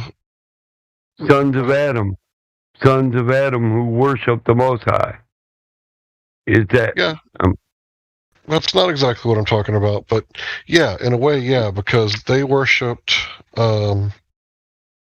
Asha, which was a monotheistic god. One God, the Most High God. Yeah. Asha. Yeah, which sounds a lot like Ahusha. It sounds like almost the same. Yeah, it's just different language. Anyway, so these Aryans that I'm talking about, and once again, I'm not talking about Caucasian people. Aryans believe that the Messiah was a created being and is subordinate to the Most High God. Yeah. And that he's the Son of God. So there's not a whole lot of difference, but there is a difference. But Aryans believe, and the Aryans are a group of people. They're like not a race. Like an ethnicity, not a race. It's more like a city-state. Like you're Mexican, they're Aryans. Sorry, but yeah. Janie 9090, if you want to hop up into the VC check-in, I'll follow you up. We'll get you a role that says so that you can unmute yourself and join in the conversation. Go ahead, Mike. Yeah, a lot of the guys, I don't know, a lot of the guys that when I cut them off was they getting them deep argumentative points of the religion. I cut them off. Get mad when we talk about it in here, but what they don't get is me and you can do it. without getting doctrinally offended and start condemning each other to hell, right? Yeah, I don't really get. Discussing and preaching, like Yeah. Well, that's what I'm saying. Me and Hank can talk about this without either one of us trying to conform with the other one saying to a doctrine that we believe in. Because I believe we're both still on the same path. We're trying to form our own doctrine. We have the one that we might be drawn to the most, but we're still looking for our own truth, which the Bible tells us to do. Holy Scripture does. As you believe, so shall it be unto you. This is a universal law and a universal truth. So, wherein as you believe, so shall it be unto you, wherein there is the fact that you should believe what somebody else believes. Come up with your own. Yeah. I don't like what this Wikipedia says. I would change it, right? This Wikipedia on Arianism. It says Arianism, Christological doctrine. You're right. They're going to change it right back. Well, it's Arius. At least they got that right. Arius. Yeah. Sons of Arius. Right. So it says attributed to Arius, a Christian presbyter in Alexandria, Egypt. Arian theology holds that the Son of God is not co-eternal with God the Father, and is distinct from the Father, therefore subordinate to him. However, in mainstream Trinitarianism, Arians hold that Jesus Christ is the Son of God, who was begotten by the Father. I would say that Trinitarians believe that Jesus Christ is God the Son, because that's what they always say. Yeah, God the Father, God the Son, God the Holy Spirit. Yeah, Three separate parts of God, all God, equally. But true Trinitarianism is three separate entities, all equal in purpose. So I don't know how Trinitarianism got corrupted with oneness, and Son became Father, Son became Most High, because that's not what Trinitarianism is about. Trinitarianism started with three co-equal gods, equal in purpose only, but separate in entity. That's the original Trinitarian doctrine. They're all separate, but they're the same in purpose. And that's what Christ meant when he said, I and my Father are the same, meaning they're on the same path. They work for the same point. They have the same. They have the same agenda. I believe what my Father has taught me, and I believe what my Father has taught me. So that means that me and my Father are the same. But I am not my Father. I'm the son of my Father. But we are the same in our beliefs. Our beliefs are almost exactly the same. Well, there's this is like my perspective of it. You have the Creator, which is the Most High, the Great Spirit, like that's the Creator, right? And then he's like appointed spirits, lords over different things. Like you have a spirit that is Lord over, and the one that everyone refers to as it's like the Lord of Righteousness, because he showed like that it doesn't make him the Most High though. So you know about Constantine the Great then, Hank, in the first sign out of Diary, where they actually started to change the Arian bishop, his doctrine, because Constantine was baptized by an Arian bishop, Eusebius of Nicomedia, however you say that, Nicomedia. So yeah, the father of Christianity, Constantine, was baptized by an Arian bishop. And then they changed the entire Arian doctrine and made it the royal religion of Rome, and they unified it with paganism, therefore adulterating it even more, adulterating it, not adulting. Not corrupting it up through adultery, but making you idolize pagan religions. Mm-hmm. Yeah, I think Constantine was more concerned about consolidating his power via consolidating the empire rather than getting his doctrine correct. I think he cared. He was worried about his authority through the fact he gained more authority and more popularity through the fact he unified all these religions under one unified religion. But that unified religion holds untrue beliefs next to true beliefs. Mm-hmm. You know, go to the Queen of Voodoo's grave in a Catholic cemetery in Louisiana. Yeah, I believe I'm a descendant of Arius. So a true descendant of Adam through that. It's Sons of Adam doctrine. You know what I'm talking about? No, I haven't heard that. So that's not white Christian, Aryan, Grand Kraken, Ku Klux Klan. Right. You know what I'm saying? It's just saying the first son of God was Adam. And that you're a descendant of the first son of God, and therefore a royal heir to the throne of God. That we were given a throne, a principality, right? You know, man was given a principality, right? Above the angels. We're supposed to govern the earth. Yeah, the earth is our domain. we have dominion over the earth and the physical realm, not just earth, but the physical realm, because this is the entirety of the physical realm, earth. We named all things in it, and we have authority over them. So if the angels walk on earth, we have authority over them. We command them. Literally, this is why you give the prayer of induction. You know what that is? Where you command the angel to come down and bind the evil spirit and give him his just deserts or what he's due. It's because the evil spirits have usurped the law of God, you know, and they took the fall. So they're not following the law of God. They can do whatever they want. But the angels can't come down here and do the work that they've said because they still follow the law of the Most High, where they have to be invited into the physical realm. They have to have an invocation. It's an invitation to come here and do what the Most High created them to do. And the people don't do that no more. They don't invoke holy angels in names of holy angels. My grandmother does. My grandmother was constantly praying. Raphael, prayer warrior, Ramiel, come down and do the work the Lord made you for. Protect us. No. It's the angel that's, if I'm not mistaken, it's Phanuel is the angel over the sun. Yes. Aryan Brotherhood, Metatron, no. California Night, where I really get offended over that Metatron joke and that Sheppel crap. You don't know how many people's called me Metatron. That's just some dumb shit from people who don't understand what you're talking about. This is historical.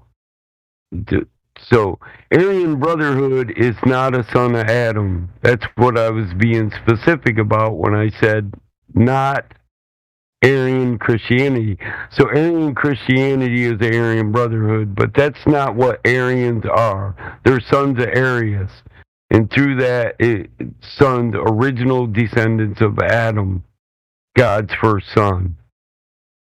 There is a family tree there, and it goes God to Adam to who else? Who knows? Seth or Cain? Is Cain a true descendant of God? Who really knows their scripture? Cain is not a true descendant of God through Adam. He is of his father, who was a murderer from the beginning, and that's why he spilled blood on holy ground when he killed his brother Abel, who was a true descendant of God through Adam. They were congenial twins. They had two different fathers.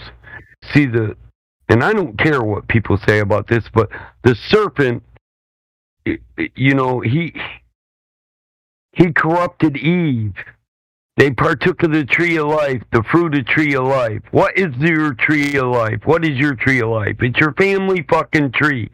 And in partaking of the fruit of tree of life, when God had not yet told them they could reproduce and overtake the earth, then he seduced Eve into breaking the law of God. She wasn't told she could reproduce yet.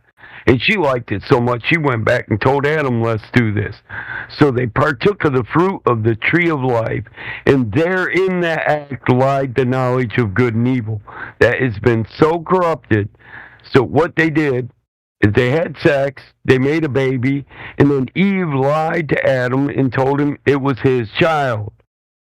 So from partaking of the fruit of the tree of life, having a child, your offspring, and creating another branch in your tree of life, your family tree, you made the fall, you disregarded the law of the Most High, and you procreated before you were given the right to procreate.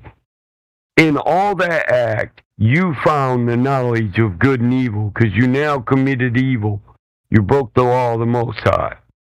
And you talked your husband into doing it too, and he enjoyed it. He partook of the fruit greatly and enjoyed it. He had sex and he loved it. You go back to old Bibles, and they knew this. They knew Cain and Abel weren't brothers of the same father. They even referred to Cain as being of his father, who was a murderer and a liar from the beginning. Well, Adam was the son of God. Adam's father was God. Adam was the son of God. How could Cain be of his father, Adam, who wasn't a killer and wasn't a murderer and wasn't a liar from the beginning? How could that all be true if he was Adam's son? Well, he wasn't. It's really that simple. And yes, the serpent seed don't want you to believe what I'm saying, because they don't want you to know they're here. That simple. Yeah, I knew this is the serpent seed doctrine, not the son of Arius. But it makes sense. It ties together, brother. It ties together.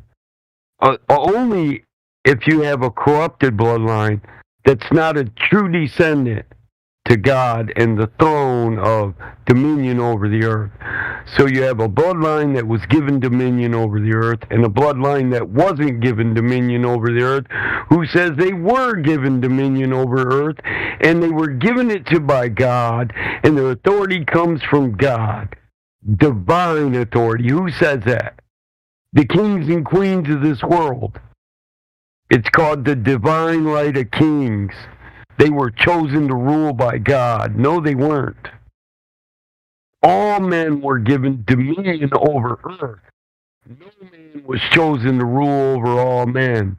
No man in the family tree of God was given dominion to rule over other man. There's universal law for that. You can look at nature and see how nature interacts with each other, and you can learn how you should interact with your fellow human beings. You know? It's that simple. We do shit to each other that lions don't do to each other. The lion comes in, he tries to kill another lion and take his pack. This lion wins. He kills that lion, keeps his pack, but then all the other lions come in and take him and put him in prison? Hell no. Because he was following the law of nature. He gets to live free on his land because he defended his life. That's all he did. Life is precious. You have a universal right to defend it. You can call it God's law, the law of nature, universal law, whatever you want. But early Christians lived by this. It was part of the way. The Torah is based on universal truths, and the Torah is the law of God. And don't ask me which God. Don't say the name of which God. There's only one God that I know of. If you think there's more than one God, then you might be part of the problem. It's that simple. There's only one God. And he told you many false prophets would come in his name, be weary.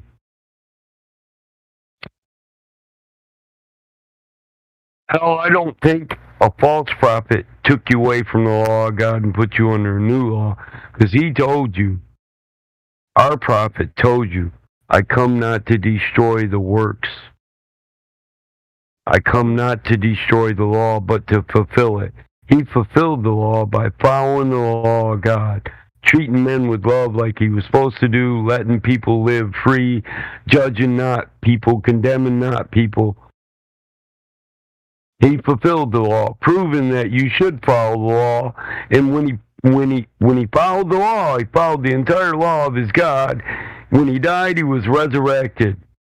New life, new body, eternal life through what? The law.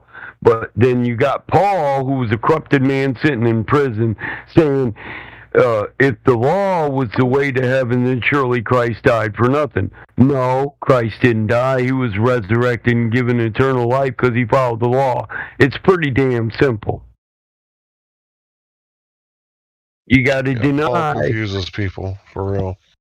It does, and you have to deny 90% of the scripture to accept what Paul said when he was in prison. When the Romans were telling him, hey, you want to go free, you're going to write what the hell we tell you to write. And then they wrote the book of Romans. What is that? What would your God, your creator, tell you to... Listen, render unto Caesar that which is Caesar's. It's in the statement. In the statement he says, you don't owe Caesar nothing. Because we don't own anything in creation. We have dominion over it. We'll rule over it for our time in our life. But we don't own it because it belongs to the Most High. So we can't give Caesar shit because Caesar doesn't own shit. Render unto Caesar that which is his. Is this world Caesar's or is it God's? Then you owe Caesar nothing. It's in the statement. In the statement he said, fuck Caesar. And only intelligent people understood it. But now we got people that say, oh, well, you should pay your taxes because Caesar's owed taxes. No, Caesar's not owed taxes. Caesar doesn't own nothing. You were given this land by your creator. You can't owe a man tax for something he doesn't own. Render to him what is his. We don't own the land. You get to use it by universal law. What land you keep, what land you blood, sweat, and work for is your land while you live. If your generations live there, then it's hereditary ownership, hereditary title. Your family, your bloodlines lived here, kept up the land, and took care of the animals in it. For generation after generation after generation, you belong to the land belongs to you, your bloodline. It's pretty damn simple. Caesar can't come in and demand taxes for land that my family's fought on, lived and died for forever and took care of. Because he doesn't own it.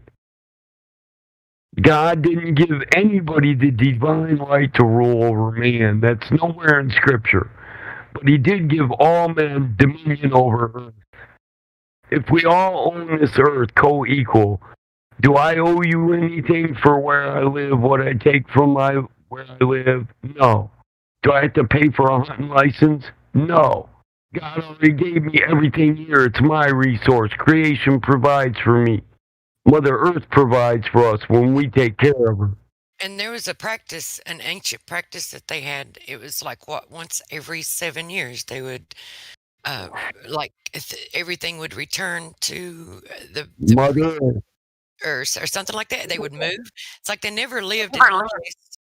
They would move on to different land after 7 years. Yeah, they give the land back to Mother Earth. And all sins were forgiven after 7 years. Yes. And because Mother Earth is the creation that sustains us. And when we get back to her, eventually she gives it right back to us. So you can only take from the land for so long. You got to move the land and let the natural cycle replenish all the nutrients in the land. Like you can't plant the same crops in the same fields for an infinity. City people don't know this. The law of nature says, hold on, if I grow corn in this field for 5-6 years, I should probably stop growing corn in that field and then plant it somewhere else and maybe plant tomatoes there. In some years, whatever crops I plant there, after 10 years of planting crops there, one year I should plant a crop that I don't harvest. They just leave there and let it rot and die on the land so it puts back into the land. People are so far from what they were meant to do here on earth. They think they owe allegiance to dead men. Like all the laws that were created by a bunch of dead men. We got to follow their laws. No, you don't owe dead men nothing. They think they got to pay other men taxes for their property. No, you don't. You already own the land of earth. You have dominion over it. You were born free on it, free to go wherever you please. You don't have to pay anybody to do that. They brainwash you to think you do. But I think that there was also like, a little bit more other than just like, not planting corn in the same place. I mean, yeah, there's definitely a lot to that too. You don't want to grow your food on the same land. You want to do what they call crop rotation, and I know that, but I think there's like more of a consciousness or a spiritual aspect to it too, to where you don't where A vibration. where people doesn't feel like You know what I think? I think the same thing. Crop rotation is done because you're taking the dielectric chemicals. It takes electrical chemicals and electrolytes and nutrient. All the nutrient, all the electrolytes, everything that's in the soil makes that soil dielectric, where it can collect that vibration you're talking about, that electric vibration of life. When you take too much out of the soil growing stuff, you have to stop doing it and let it build back up. Or you're going to create a desert by taking all the electrical properties and nutrients out of the soil, and it can no longer collect the vibration of life. I agree. Yeah, and another way to replenish the minerals that would count as electrolytes in the soil, as far as I know, is to take the wood ashes from your stove and to just throw them on your vegetable garden or whatever. To let anything die there, defecate, die, degrade. That's what I was going to say. That's what I was getting ready to touch on. Where life exists, where there's life, there needs to be death. Yes, they coexist. Yeah. So, and where there's life, then there will be life. I mean, it's our world of duality. It's our dual existence, right? Yin and yang. If one is against the other, they both work synergistically with one another. Yeah. They're symbionts. They exist together eternally. Can't have one without the other. If you take too much life, you're going to bring death. There's going to be death. So if you just keep taking life out of the field, eventually the field's going to be dead because life and death coexist. And the only way you can have life in a field is if you allow death to exist, because that's what replenishes. Yeah, and that's where they come with the blood sacrifices, because they realized this and they knew they were taking all the life out of the soil. And they thought it was just the blood of humans and the blood of the animals that would put the life force back in the soil. But if you look at nature, the trees grow every year. They grow leaves. But at the end of the year, the leaves fall off. They go down on the forest floor. And the circle of life continues. Dead leaves rot on the forest floor. And they put the life energy back into the soil. And the tree can exist right there without ever moving. It feeds itself, it eats all summer long, and in the fall, it sheds everything so it can eat again the next season. A tree is a cannibal. It eats its own leaves. Wasn't there something like, didn't Death Valley or the area where there's never, like, I don't know who's the Valley of the Dead. The Valley of the Dead. It's the vast expanse of where nothing grows. It's like what is it? It's in the desert. Is it over in the Middle East? Is that where it's at? But nothing grows, and it's like wasn't it like here recently? Like stuff started growing there. The Dead Sea? No, it's shit. Some some people said that this is where the devil was encaged under that. Yeah, she's talking about land. I don't know if it's where Sodom is. It where Sodom and Gomorrah, because it's supposed to be Atacama, the Atacama Desert in Chile. Yeah, because wasn't there something written about like that certain times are upon you and like or but anyway, I don't know, but I know that recently they started having like green life beginning to sprout there. Yeah, in the Atacama Desert in Chile, it almost never gets rain, and it's starting to get rain again, where life attracts life. I think there's something dielectric about plants, where if you get plants to grow in the desert, they're going to attract the storm clouds that form over the ocean, and I think it's a positive negative attraction. Period. I would be. I could definitely buy into that thinking. Yeah, because you think the storms. If you read with I've never considered it before. You ever look in the electric universe, they can show that storms are created in an electric manner. The vortex is dictated. Whether a hurricane spins left or spins right is dictated by the way the electric energy that forms this hurricane is attracted. So if all the vegetation is over in the west, then it'll be attracted. The electricity comes out of the ocean to the sodium salt oceans, which are electric. Yeah, I've just never thought about it like in the perspective of plants attracting what's required like for the vibration of life. So it's like you think vibration. We can say it the essence of life springs up out of the oceans. It's electric. It starts in a whirlwind, and the plants are part of the circuit. They attract the vibration because they're life. The essence of life is attracted to life.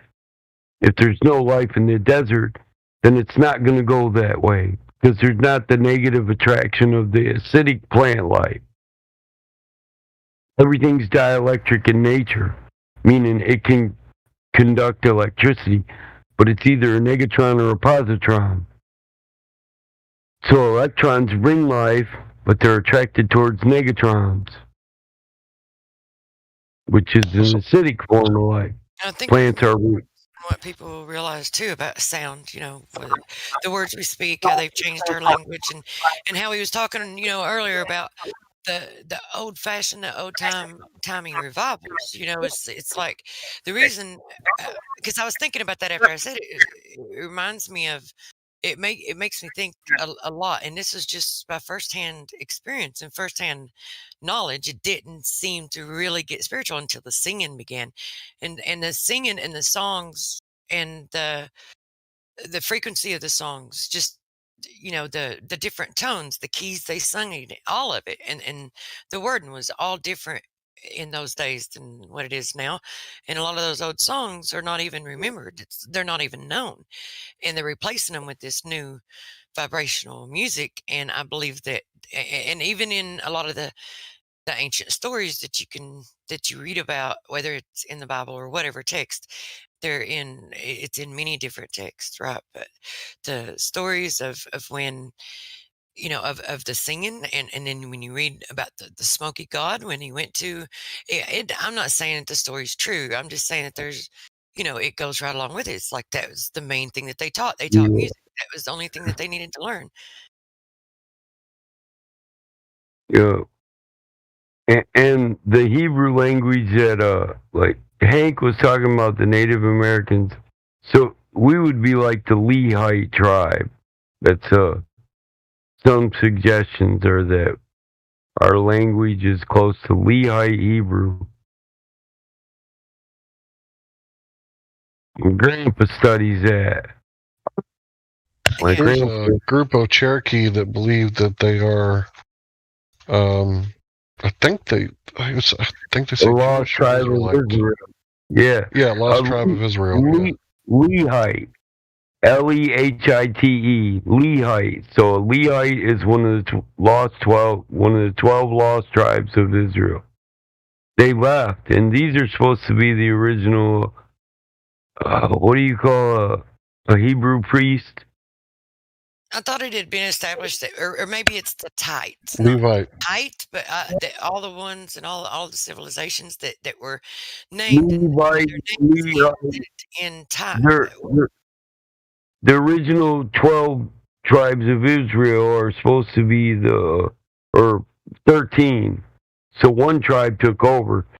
And here's the story with that the one tribe isn't a true descendant of the Son of God, the first Son of God. When the other 12 tribes were what do they call a Jewish preacher? What the hell is that? A Levite. Yeah, you hear me? Rabbi. Yeah, Levite. Yeah. So, but it said that the lost tribes are the original rabbinic tribes, or they should be the rabbis of the Israel nation, but they're not. The lowest became the highest. The lowest tribe of Israel became the highest, and the highest tribes of Israel became the lowest. So now these are your biblical scholars, and if the Native Americans were the lost tribes who were the original highest tribes, they were knocked down all the way to savages. And they were called savages, and a genocide was, acted out on them. They tried to kill most of us off, almost all of us. Well, what I was getting at is maybe it's is it like the Hittites and something other Tites, and is it Tites or Ites? Anyway, if like the group of people that ends in the name of like Tite or whatever, like the Hittites or whatever, that they were actually a peoples that were the descendants of fallen angels. That's one. I guess you can say. No, I don't think that's right. Not all. Like plural. So Israelites will be plural of. Well, I don't think it's an Israelite. It's something else. It may be like Tites, maybe the Hittites or something like that. But listen, the original tribes are all the grandsons of Jacob, right? The 10 tribes. Yeah, I'm not saying I know. That's what I'm asking. Judah and Benjamin, the kingdom of Judah and Benjamin and Asher, Dan, Ephraim, Gad, Issachar, Manasseh, Naphtali, Reuben, Simon, Zebulun. These are all the sons of Jacob. In the original 10 tribes, the first 10 tribes, but then there ended up to be 12 or 13 tribes. But yes, they would be Levite, Lehite, and Hamite, right? Or Hittite. Because they stem from 3 fathers. All the grandkids came from 3 fathers, the sons of Jacob. Jacob had 12 sons,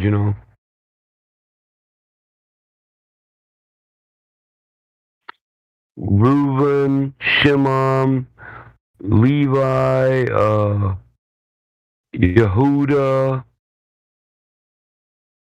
Those are all Jacob's sons. The 12 tribes of Israel are the 12 sons of Jacob. So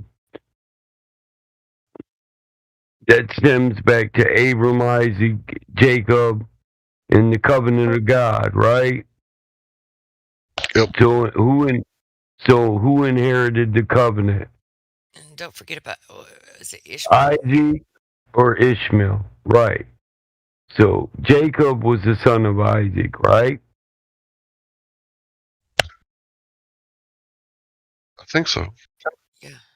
Yeah, I'm pretty sure he was. And Ishmael's sons are the Arab nations.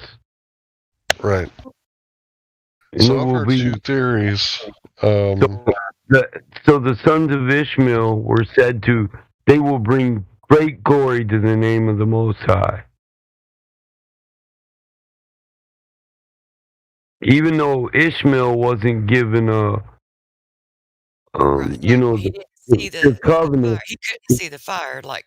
He was, yeah, but God said He will still make a great nation of him, and they will bring great glory in the name of the Most High. But then the covenant. Listen, I believe suffering came with the covenant. To have a covenant with God, you got to suffer. Living through suffrage and still praising the Most High is the highest form of the value of love. When you suffer for one and you still love them, just like a man who works. The majority of the compassion that one can find within themselves, where does the majority of it come from and come from? It comes from self-experience. Like you can relate and you can put yourself, because you have suffered and you have needed that compassion before, and that's where it's like, that's kind of like the root of all of your compassion. The most Right. compassionate person that you meet will have went through some of the most trauma. So we know that Jesus came from one of the 12 tribes of Israel too, right? You know what tribe that Jesus was from? Tribe of Judah. Judah, yeah, he was the son of David. Yeah, so Judah Ben-Hur, son of David. Yep.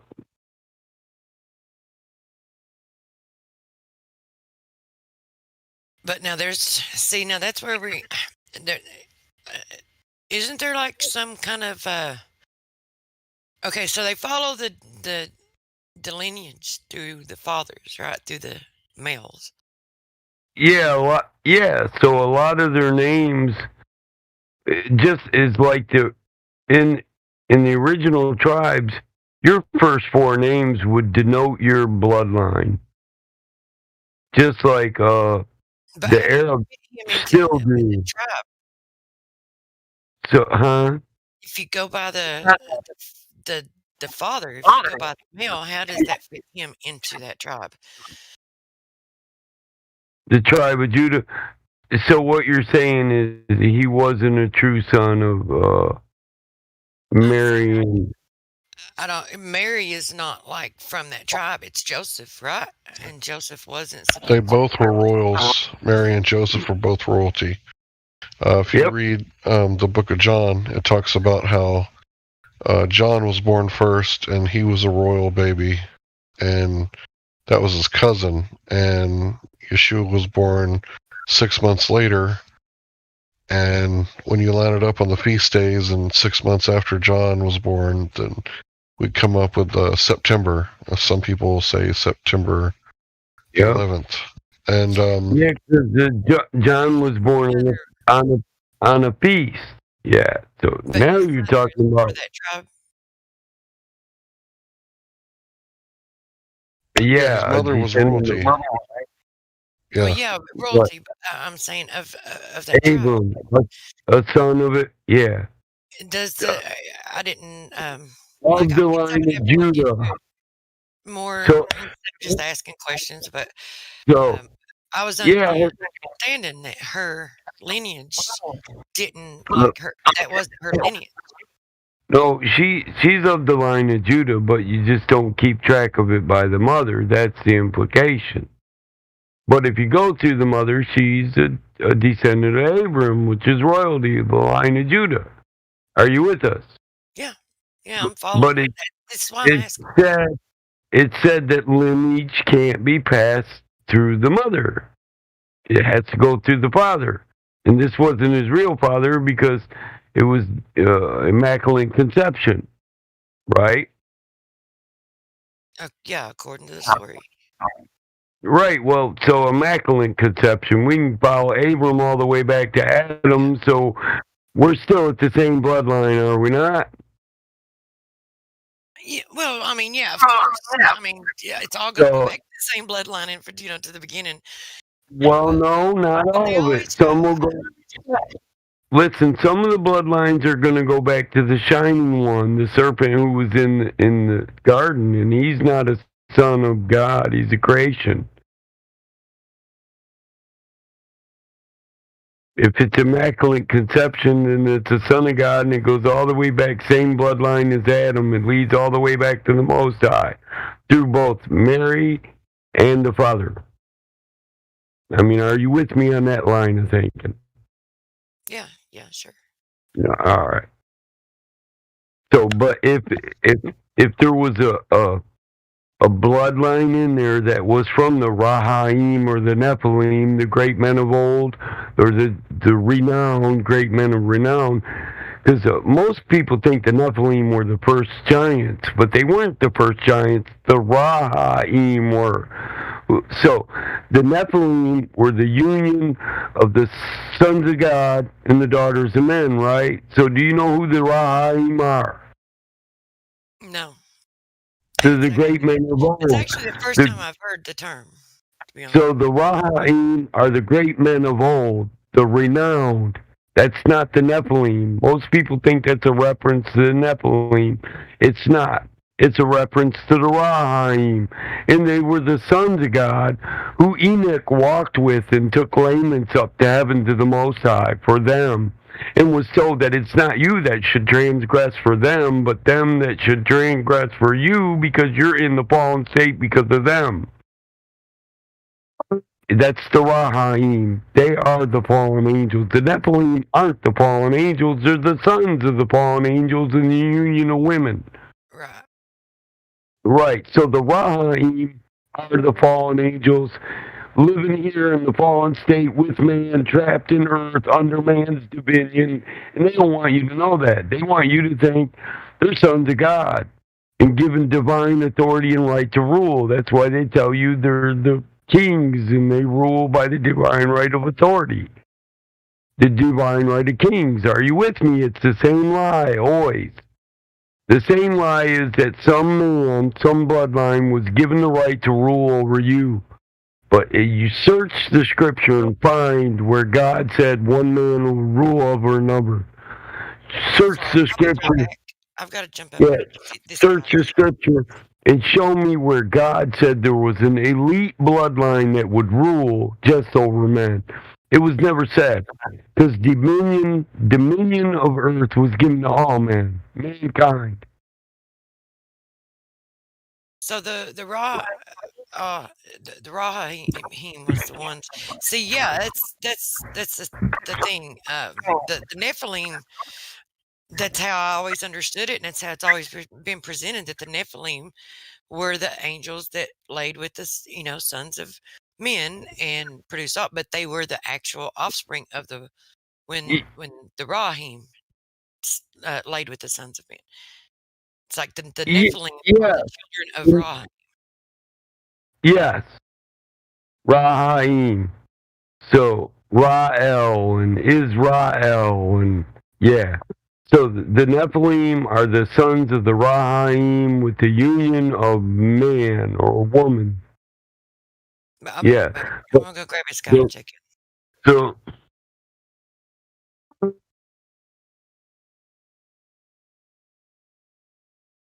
yeah, most people don't even know who the Rahaim are. They only think there's one Nephilim.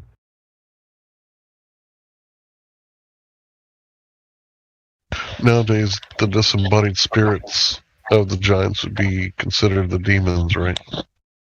Yes. That's what they were said, cursed to wander the earth till the end, right?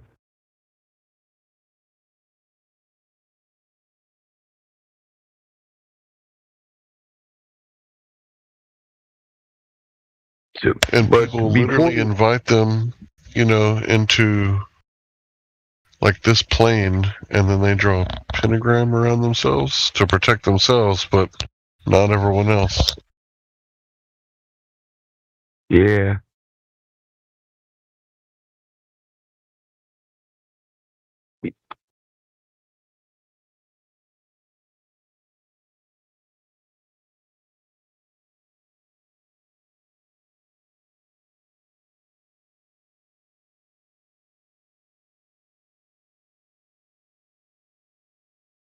Yeah, so the Rahaim are what we are told in Enoch were the Watchers.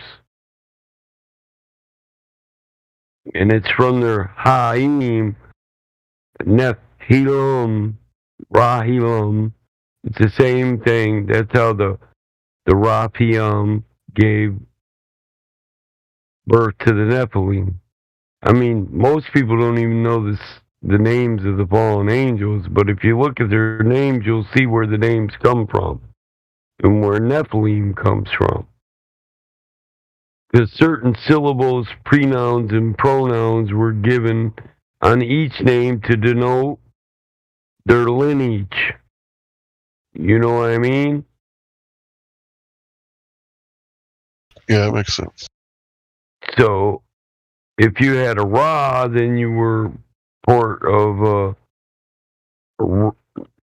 Ra'el, fallen angel Ra'el. So you're a Raha'elim, and you're a son of Ra. Ra says, "This is my father. This is my bloodline." So basically, it's like they give their last name first and their first name last. Because American is backwards. I'm Mike Smith. But in any other language, Smith would be my lineage, and my name would be Michael. Are you with me? Right. Yeah. So our language is backwards, and they said they were going to twist everything, turn everything upside down. That which was lowest would be lifted to the highest, and that which was highest would be knocked down to the lowest. Someone said to So me the what's other day, natural becomes... Sorry, you go and finish.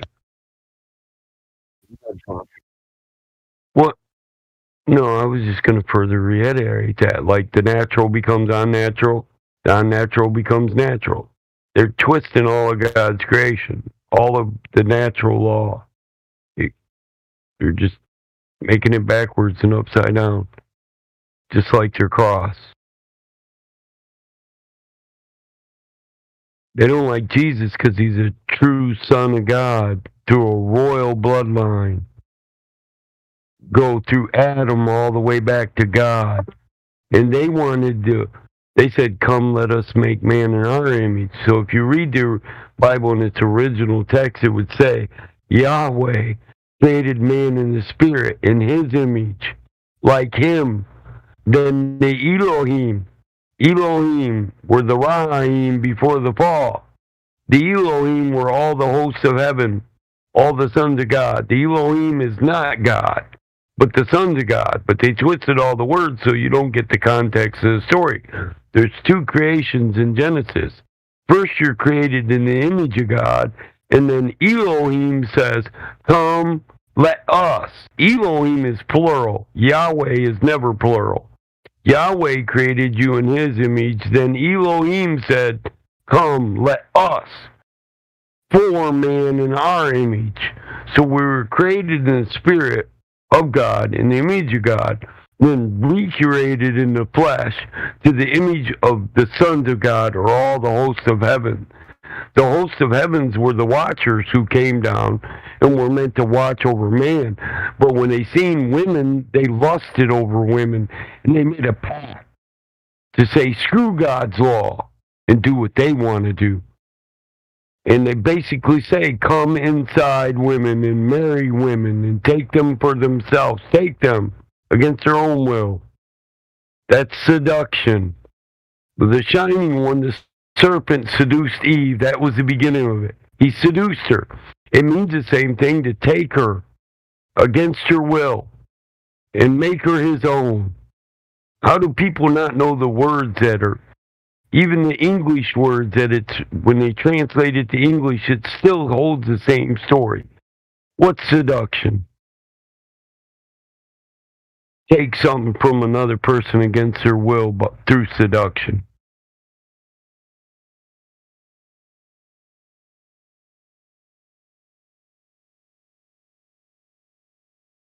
And early Christians knew this to be a truth. They knew Cain and Abel weren't of the same father. That's why Adam and Jesus were both shepherds. or Abel and Jesus were both shepherds because they were of their father, the great shepherd, the good shepherd. But Cain was a killer because he was of his father. He tilled the ground too. What was the serpent cursed to do? Till the ground for his rest of his life and roam on his belly, right? Eat the dust. Eat the dust, motherfucker. So when you're tilling earth with a rototiller, believe me, you as a farmer, you're eating dirt. Even if you're wearing a damn COVID mask, dirt still gets through.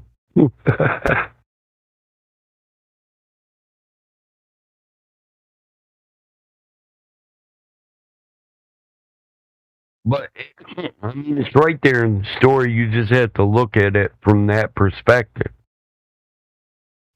I mean, it tells you Abel was of his father. He was a good shepherd and off the bestling of his flock. But Cain was mad because he was a tiller of the dirt and did toil in the soil his entire life.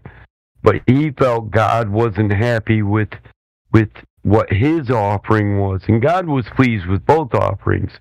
But Cain was of his father, the serpent one, who felt that God had created him more perfect than man, but then turned against him and wanted him to bow down to man.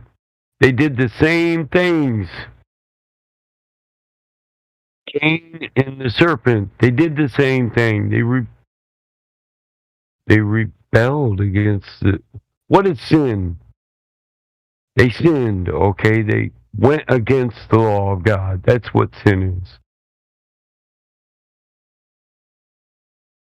2 creation stories in Genesis? There is. First you're shaped in the spirit, and then you're formed in the flesh. Have you ever read Genesis?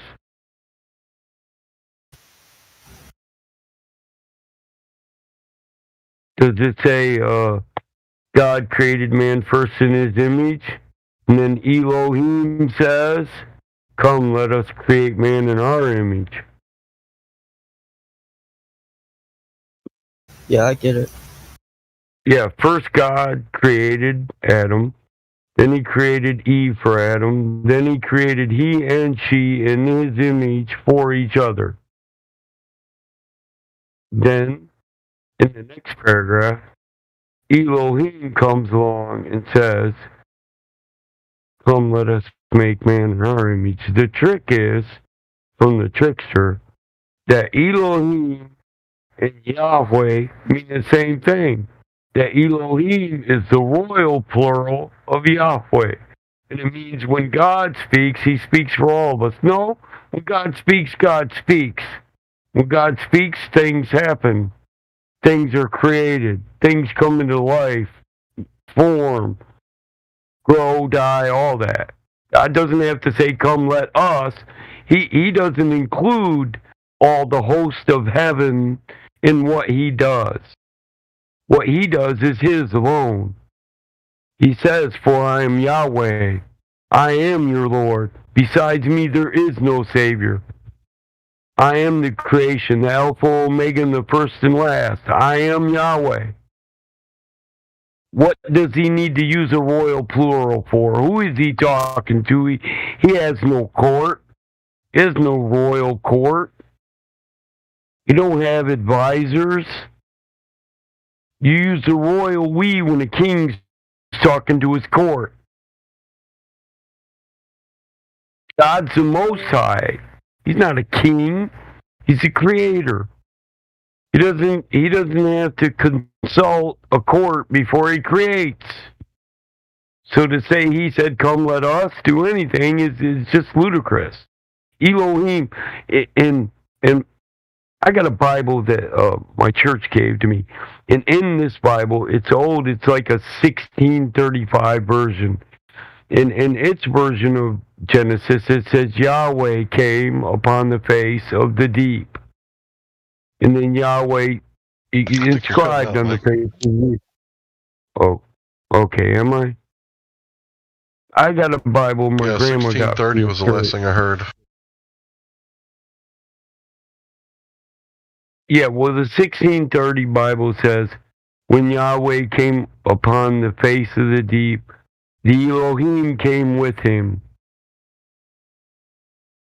So in the original context, you can't call Elohim Yahweh, because for them to come with him, they have to be two separate things. They can't be the same thing, talking as everybody. Why would God need to include a royal plural? Why would he have to include?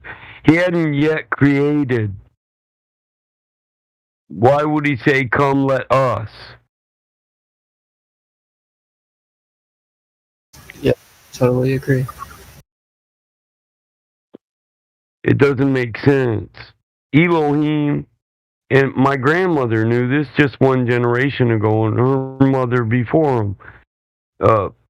She was a Torah hearing Adventist Christian.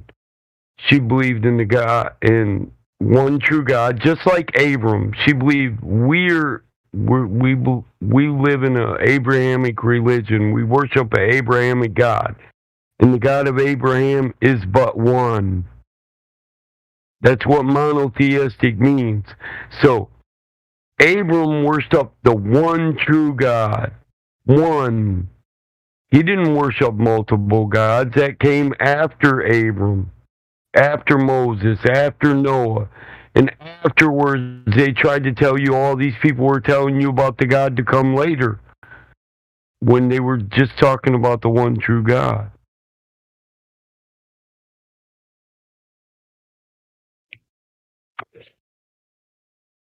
It's you have to take one book and twist it to correlate with another book, then it doesn't make sense, because you're adding to the scripture. If you add to it, take away from it, or retranslate it to make it make sense, then it's just not true. It's that simple. And when you go back to the Hebrew, if you translate modern English to modern Hebrew, the story doesn't make sense at all, and that's what most people do when they use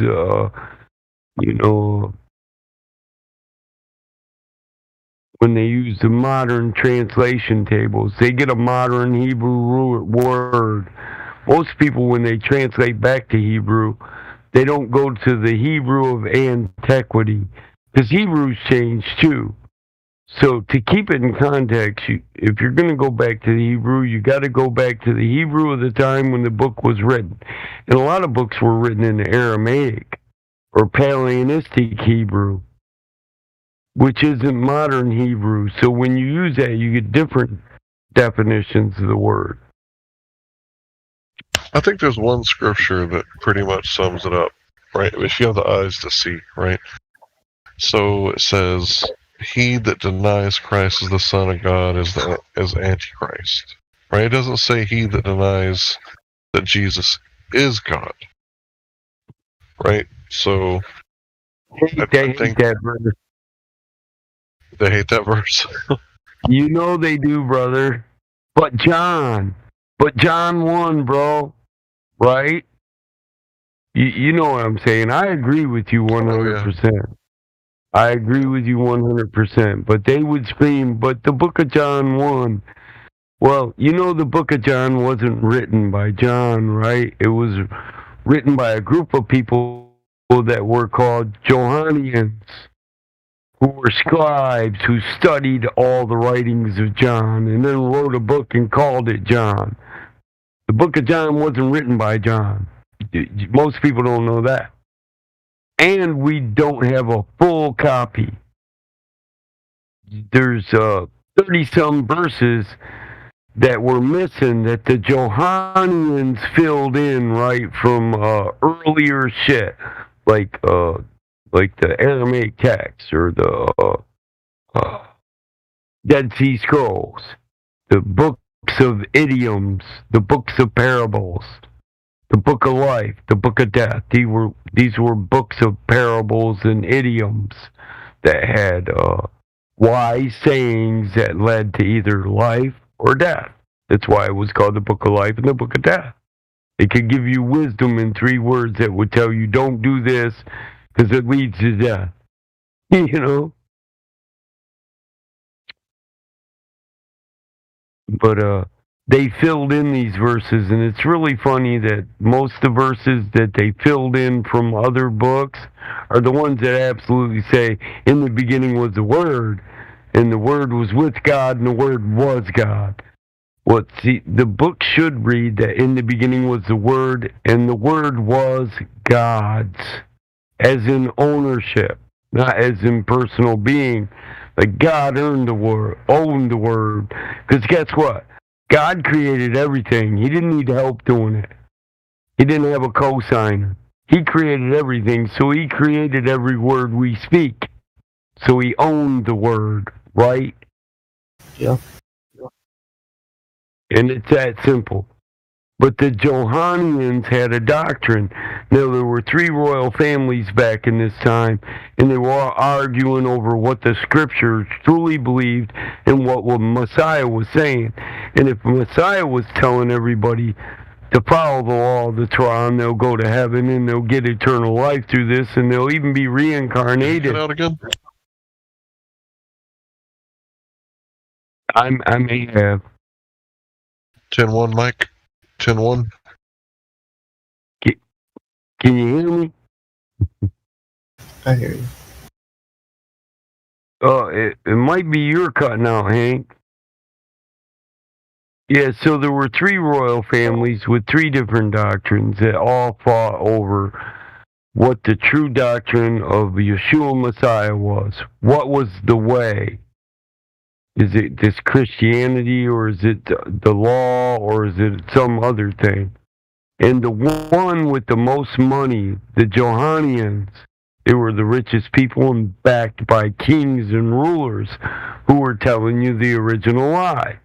The original lie is that the throne of the fallen is lifted higher than the throne of the Most High, and that divine right was given to the serpent's children to rule over God's creation. Same as the serpent was going to lift his throne above God, meaning he was going to rule over God. It's all the original lie. So no man was given dominion over any man on earth. There's no divine right to rule. And people need to think that the same people who said God gave them the right to rule over other men are the same bloodlines that are still our politicians in America and other nations right now. They're the ones selling you demonic democracy. I mean, how can you be told you live in a Luciferian world? You live under a demonocracy. Demonocracy. You follow doctrines of demons. It's called democracy. And you can't get it. You can't correlate the two. God gave dominion over earth to man. He gave the right to no man to rule over another. We're supposed to live here free and love each other. Love our neighbor like our brother. That's the original law. Live free, rule the earth, take care of her well, and she'll take care of you. Do whatever you want, so long as you harm no other man. And then people say that's a Luciferian doctrine. No, a Luciferian doctrine is do what you will. It doesn't say as long as what you will doesn't harm other people. Lucifer took out the don't harm other people, because that's the love part of it. If you love your neighbor like your brother, you wouldn't harm him. And if you truly loved your brother, you wouldn't harm him. I know there's people out there that doesn't know what the love of a brother is, or the love of a real family. And that breaks my heart. And that's because the same people that are telling you the lie that God gave them the right to rule, they don't want you to know what love is. So you'll never get God's law. Love your neighbor like your brother and live together free. If you really love your brother, then you live free with him. You accept him as who he is, and you don't try to harm him just because you don't agree with him. You don't condemn him to hell, and you should offer that same love to your neighbor, because your neighbor is just an extended part of your family, which is a part of your community. And your community, it's through bloodline descendancy that they're an extended portion of your fucking family. Yeah. Yeah, that's why I call everybody brother. Like I know that some people might think that's Brother and neighbor are those. Yeah, I wanted to say that the brother and the neighbors are those who are close to us, but he told us to love our enemies, those who harm us, those who hate us. Yeah.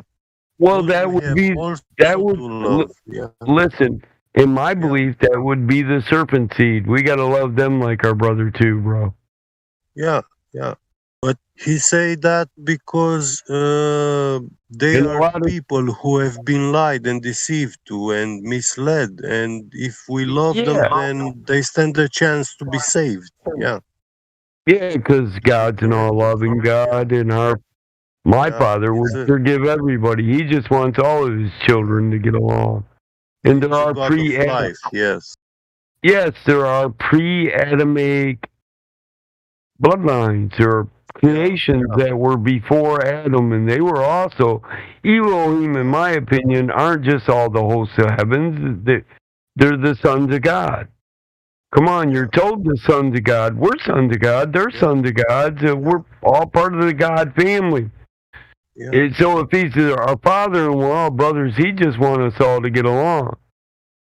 You never had a Everything that is alive. Everything that is alive is from God. Yeah. Now I had that mean brother that I wanted to hate, but my dad told me I had to still love him too because he was my brother.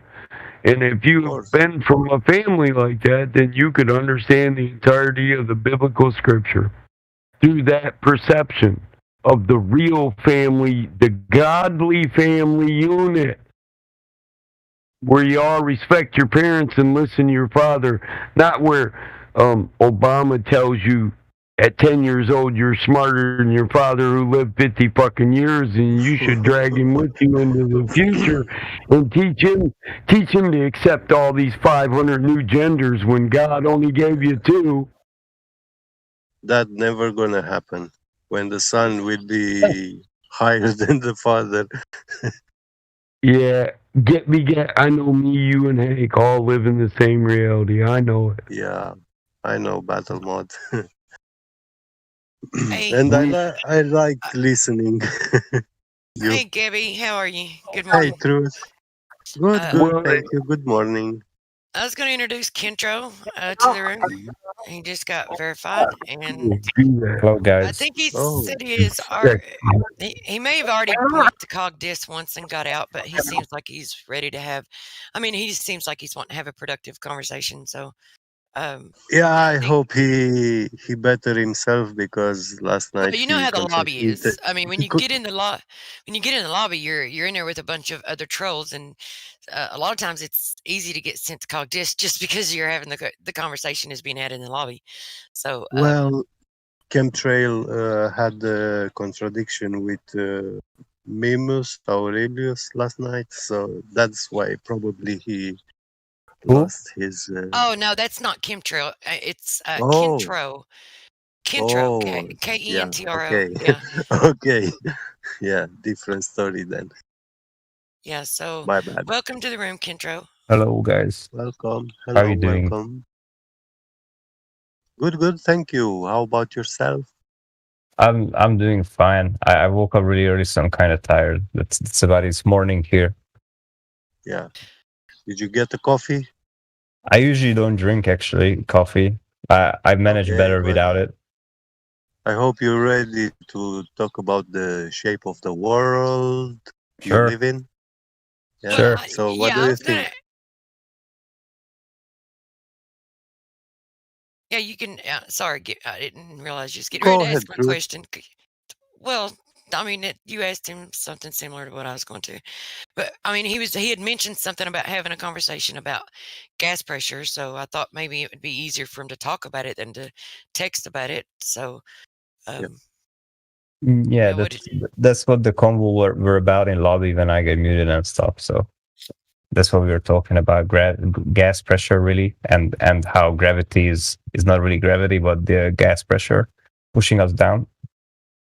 Well, I don't know that I would say that either. It's just they present gravity as an explanation and something that's needed for, the Big Bang and for the heliocentric Mhm. model to exist the way it does.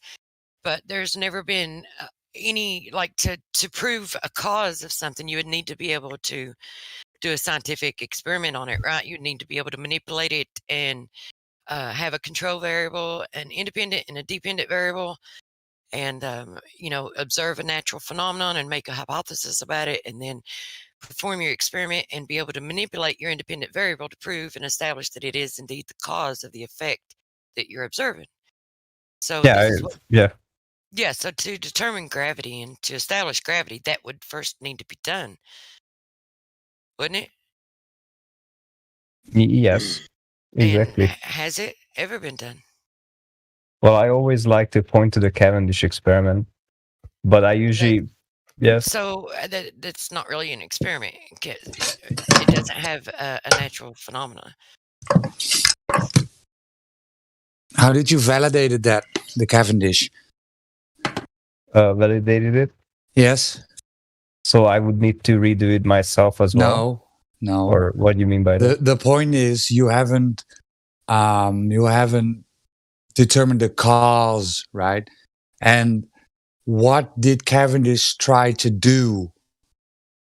Well, the experiment was to measure Earth's density. Right. So not gravity. Okay. Then the second point is, what is the vector of gravity? Vector of gravity. Yeah, it's down, right? Well, so why would it then be used to a sideways motion? Then the third part is it's a man-made machine, right, with torsion bars. Yes. So that wouldn't get you to the cause of it. Then the third part is mass isn't attracting mass anymore. Your rhetoric, your model. That's 105 years old pseudoscience. Okay, I will try to give a response to each point. No, we've heard it 1,000 times before, right? So we're not here to listen to your parroting of indoctrination. That's not what we're here for. We're trying to give you the tools, right? So instead of parroting your model, right? Why not listen and ask questions, right? Because we can give you science, which goes with the scientific method experiment. Don't hate me, guys, but I'm kind of curious what he was going to say. Yeah. Well, I mean, if you guys don't care about it, then I won't. So I mean, it's not a problem. It's what were you about to say? Well, I wanted to go point by point. You said it's not an experiment, but it's not an experiment, no. Well, but it has natural phenomenon. But the natural phenomenon are observed, and then there's a hypothesis made, and then there's a man-made experiment to test these hypotheses. Yeah, but what was his hypothesis? What was his hypothesis? That things fall to the ground because to measure the density, of the globe, right? So he presupposed the globe in the first place. Then he wanted to measure its density. Correct? You don't necessarily have to have a globe for gravity to work. Of course you do. Well, to validate, if you're going to validate gravity and if you're going to prove that it's the cause, that needs to be the thing that you're manipulating. So where are they, how are they identifying gravity and manipulating it? And there's no natural phenomenon in the Cavendish. There needs to be a natural phenomenon. And as Roger, said, that the hypothesis wasn't even about gravity.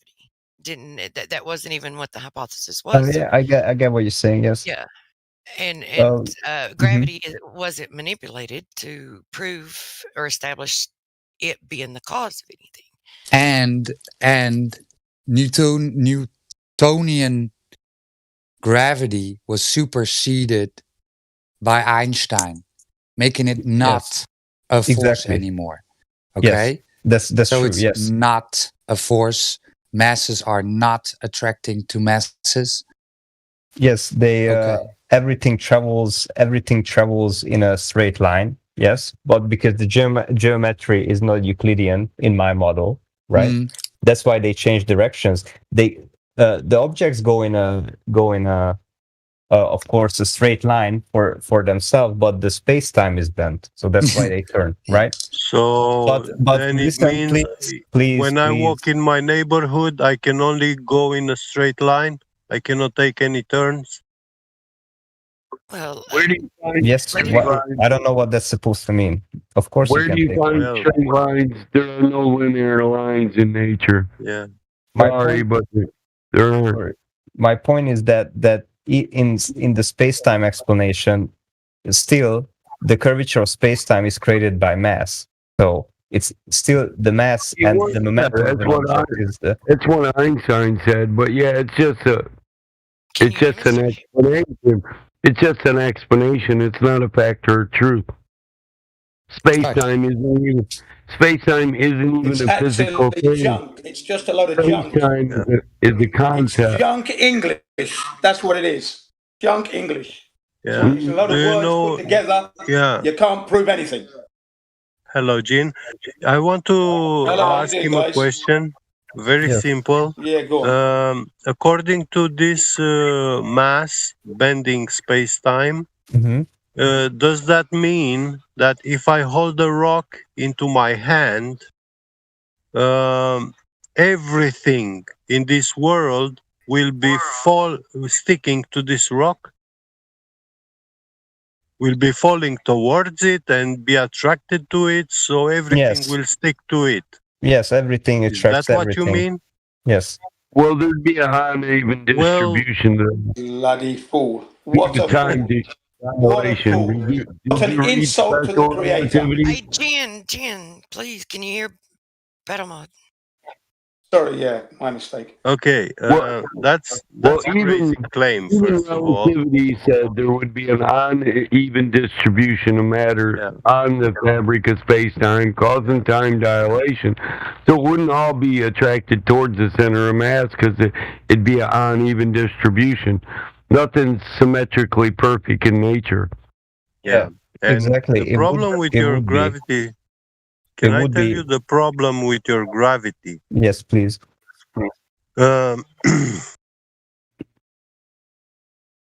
Have you heard of the term gravity field? Yes. Yeah. What are the main requirements for a field?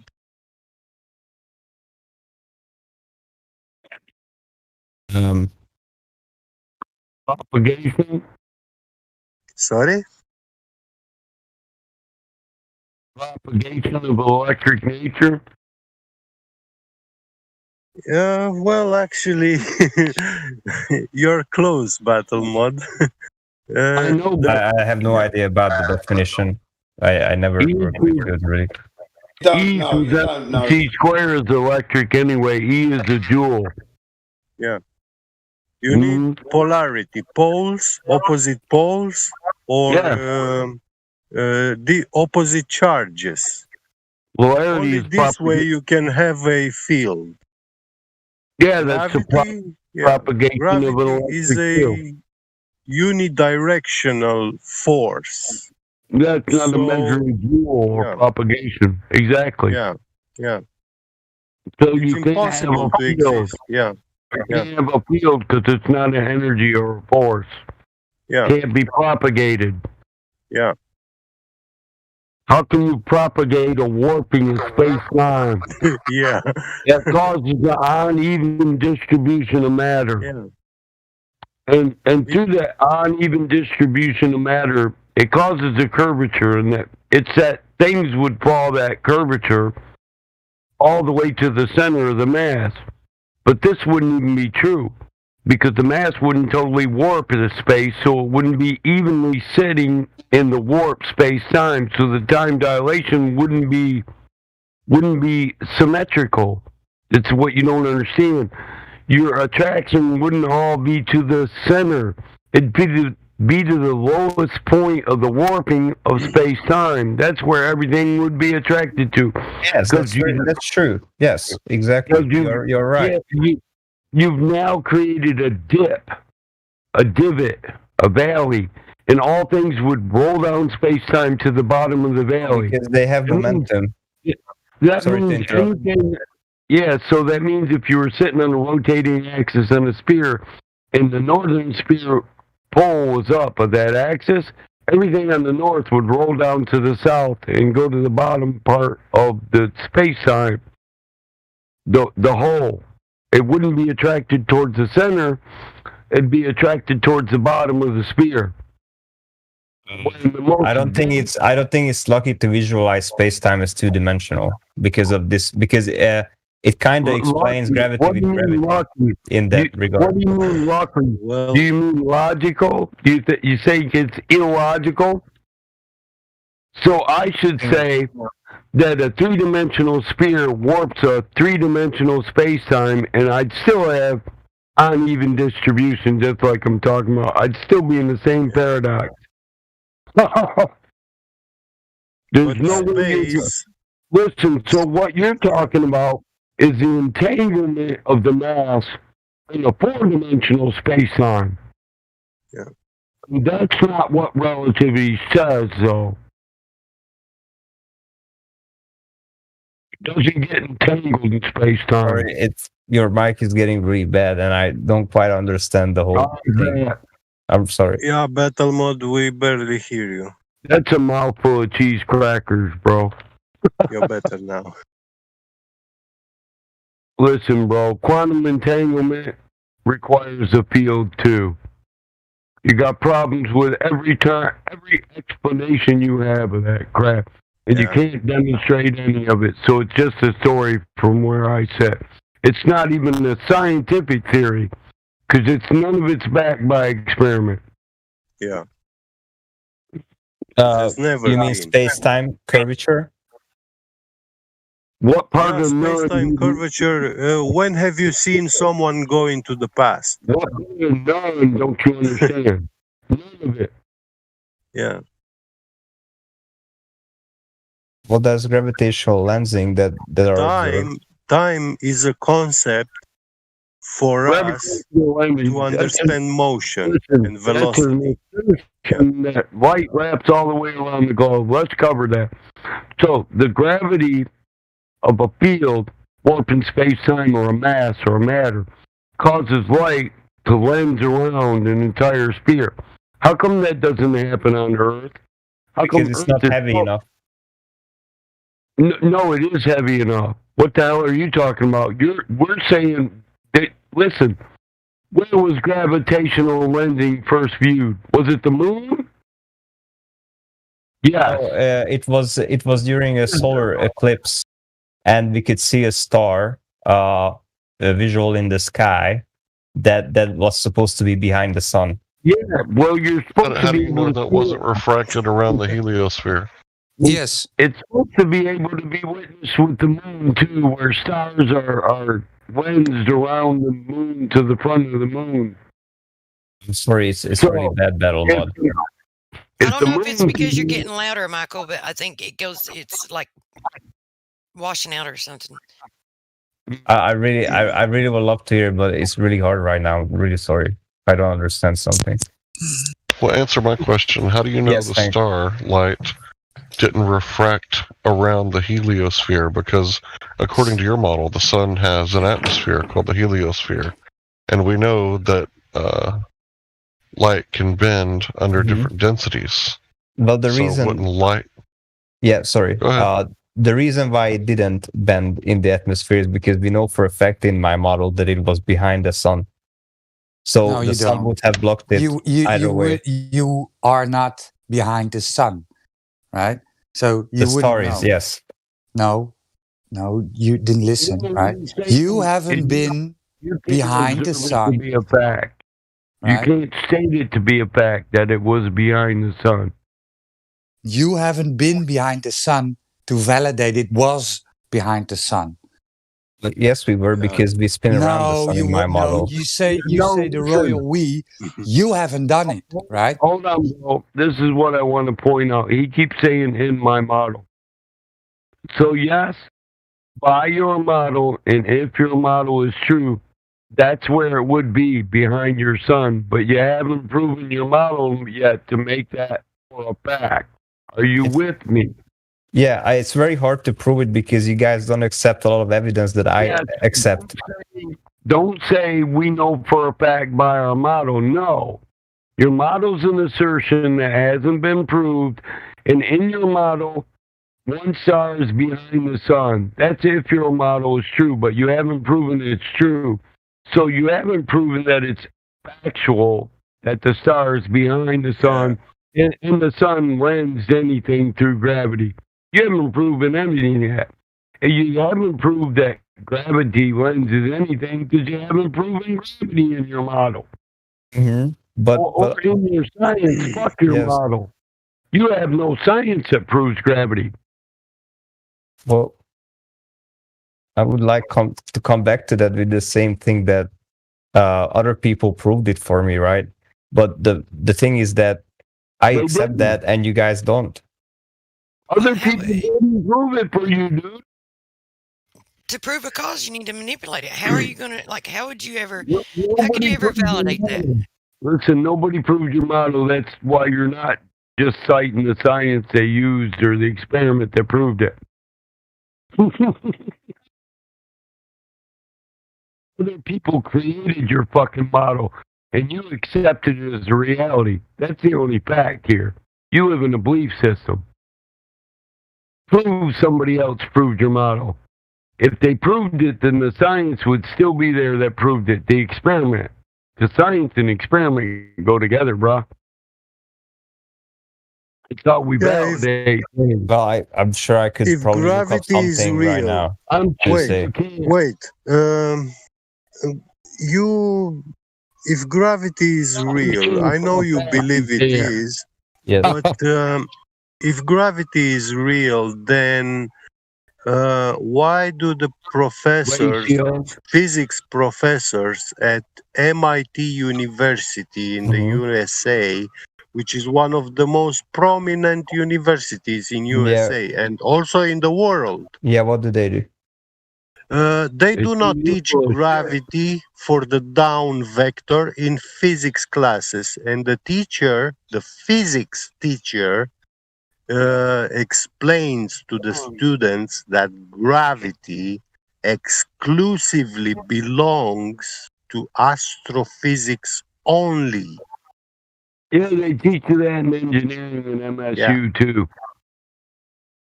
Michigan State University, the most prominent engineering college and university. It's not just exclusive to MIT. It's a truth in applied science. Yes, yes. Okay, so I would like to let's suppose that everything I say is not true because I cannot prove it right now, right? So it's the only it's natural not thing me, to say. it's the universities who say. No, This should okay, be but your next question. Is I don't know. They astrophysics taught this shit to an me, so applied science? Is astrophysics an applied science, or is astrophysics a natural science? That should be your next question. It's Because you're both. trying to verify. You're trying to verify. It's neither. But what you're trying to do is validate the science that you believe proved your model. Well, that would be astrophysics, and nothing they state in astrophysics can be experimented on, can't be tested on, and can't be repeated. We can't observe it. So it's neither scientific nor natural science. It's philosophy. That's why you get a PhD in astrophysics, because it's a philosopher's degree. It's a degree of philosophy. I think it's just a name Understand that's these stuck. words. Yeah, No, storyteller. philosophy is not just a name. Words are specific so that sentences can be concise and coherent. What the fuck are you talking about? Yeah, but why would they name it that if they're hiding this truth? You know, that's what I mean. So Because most people are too dumb to know what philosophy is. You don't have to hide something from an idiot that doesn't understand understand words are specific to their definitions. Philosophy is no different than storytale telling. You're telling stories. I understand where you're coming from. Yes, I understand. So you believe that philosophy is an applied science, and somebody through a philosophical concept proved your model, and it's asinine to me. It's ludicrous because I come from an applied science background where we throw your shit out for the purpose of application of science and the building of structures that everybody uses, and the building of vehicles, and the use of flight and navigation over Earth. We consider Earth to be a flat, non-rotating plane. It's aerodynamics. We consider the atmosphere to be non-moving, static. So we can apply engineering to a plane that's going to apply to a static atmosphere. It's you people who have glorified words and don't understand words, and I understand that English isn't your word. It isn't your original language. No, it's not a problem. Trust me, I know what it means. In your own language, you should understand that words have specific definitions for a reason, that they're used in the context of that definition for a reason. It's so that... Can I come back to that? Sorry, I want to respond. Yeah, you can, but when I'm done in the middle of my sentences, is that a proper time to ask, can you respond? I mean, you don't have to ask to respond. In a civil conversation, you just wait till a guy finishes. But you use words as they're defined so understanding could be had and a conversation can be made. Otherwise, if you don't understand what a guy's saying because you don't know what the fucking word means, you how can you respond intelligently anyway? Or informed. So what I wanted to say that I understand that philosophy of science is the PhD, right, or something like that. I understand, but there are things that are 100% true and used that have really shit names, such as like imaginary numbers. They're not really imaginary because I use them every day in my calculations when we do measurements, and they work. So they're not really imaginary. Well, they work for the purpose of calculation. What they represent is imaginary. Listen, guy, are you basically telling me that infinity is a concrete thing and not a concept? No, it's a mathematical concept. It's an irrational number. Sure, yeah. So you're making irrational statements right now. They're not logical. So is a concept real? An idea? Oh, he knows what I just said, bro. Let him in. Yeah. He knows. Yeah, he's trying to wiggle himself. Yeah, because he knows he's trying to insert something that's an idea. So and he wants to reify it to reality. You went outside the constraints of logic and you're now in philosophy again. All right, well then let's talk really ground stuff, I guess. How would you guys explain stuff falling to the ground? I would love to hear Incoherent electrostatic or dielectric acceleration. Which one you prefer?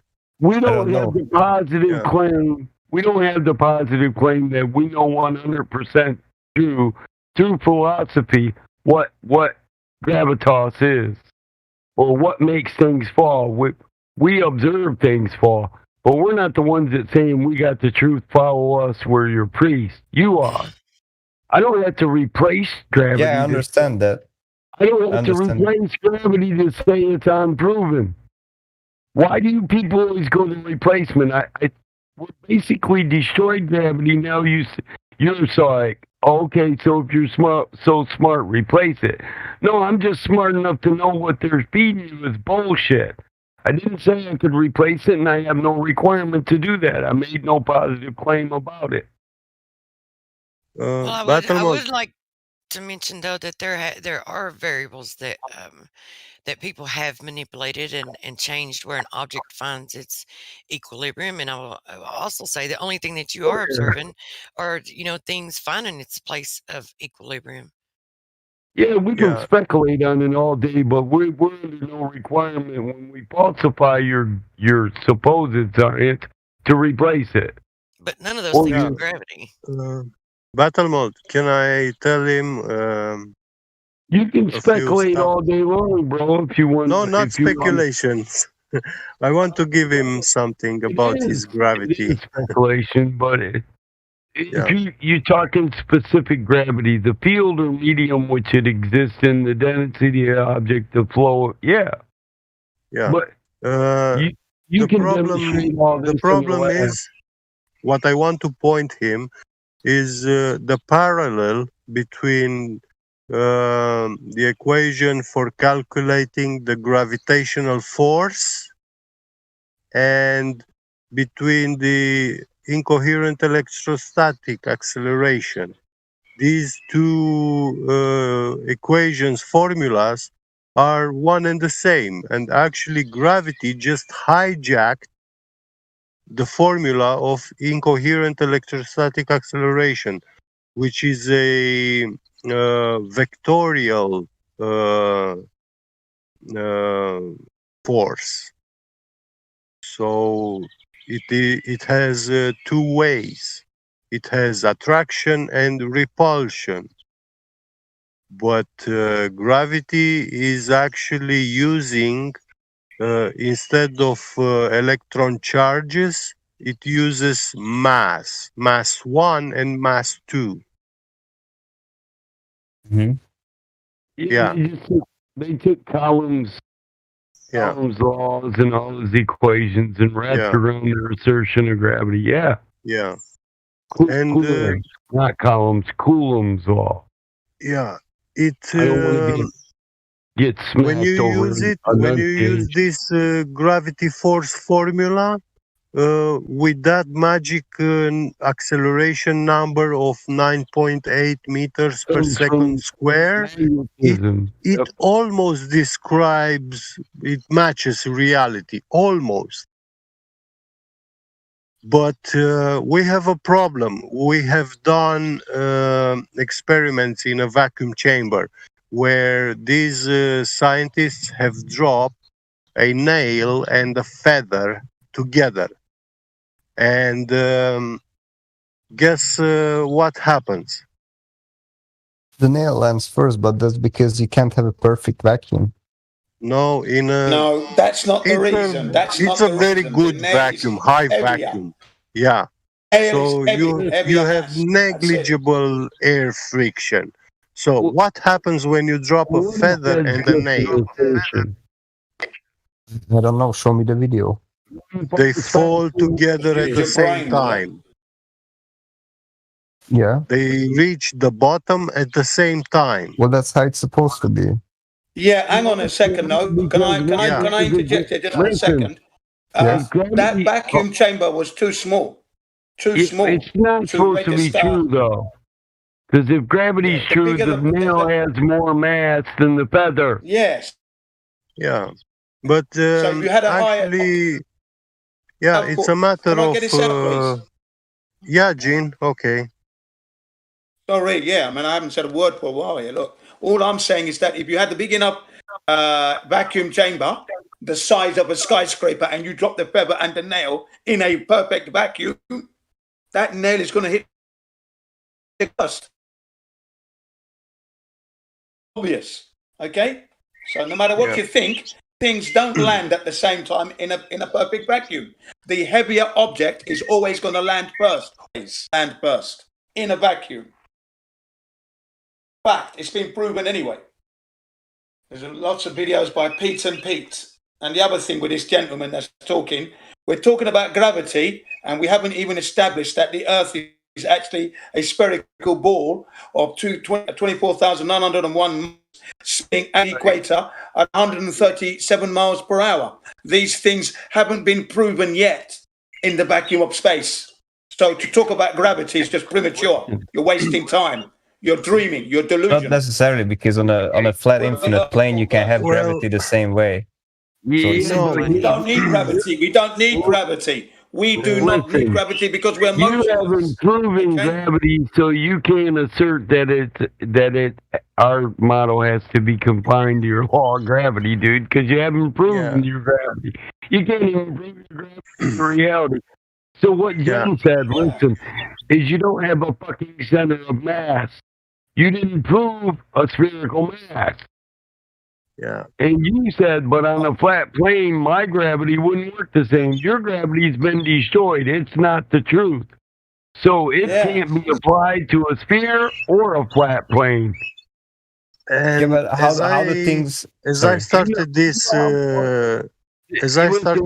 example with the vacuum, can I please finish it? Hold on. Okay, I want go to on. point out how moronic it is that once his gravity gets destroyed, he wants to say, well, how does my gravity work on your flat plane? Yeah. And, We don't have it. right.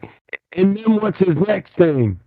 Well, if my gravity's not true, then tell me what makes things fall. We're right back to replace what I say on your flat plane. It's all the same bullshit. Listen, we didn't tell you we're trying to replace your gravity. We're telling you your gravity is not a scientific, empirical reality.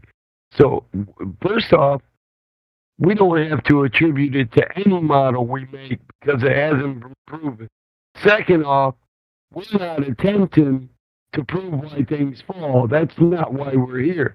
We don't say there's a force that makes things fall that also shapes everything in fourth-dimensional Euclidean space into a sphere. You haven't proven any of that shit, but you still cling to your gravity. Yeah. So is it gravity that has the attraction, or is it your thought fucking process? Everything points that gravity is a false god, a false, powerless god.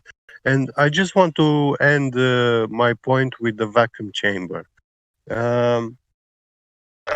If you take two magnets and glue them together with the opposing poles, and you take any other element, solid, of the same weight, like these two magnets, and you drop them together, these two magnets glued together will be always falling the last. They fall at a slower acceleration rate because you have manipulated the magnetic field, which causes why things fall.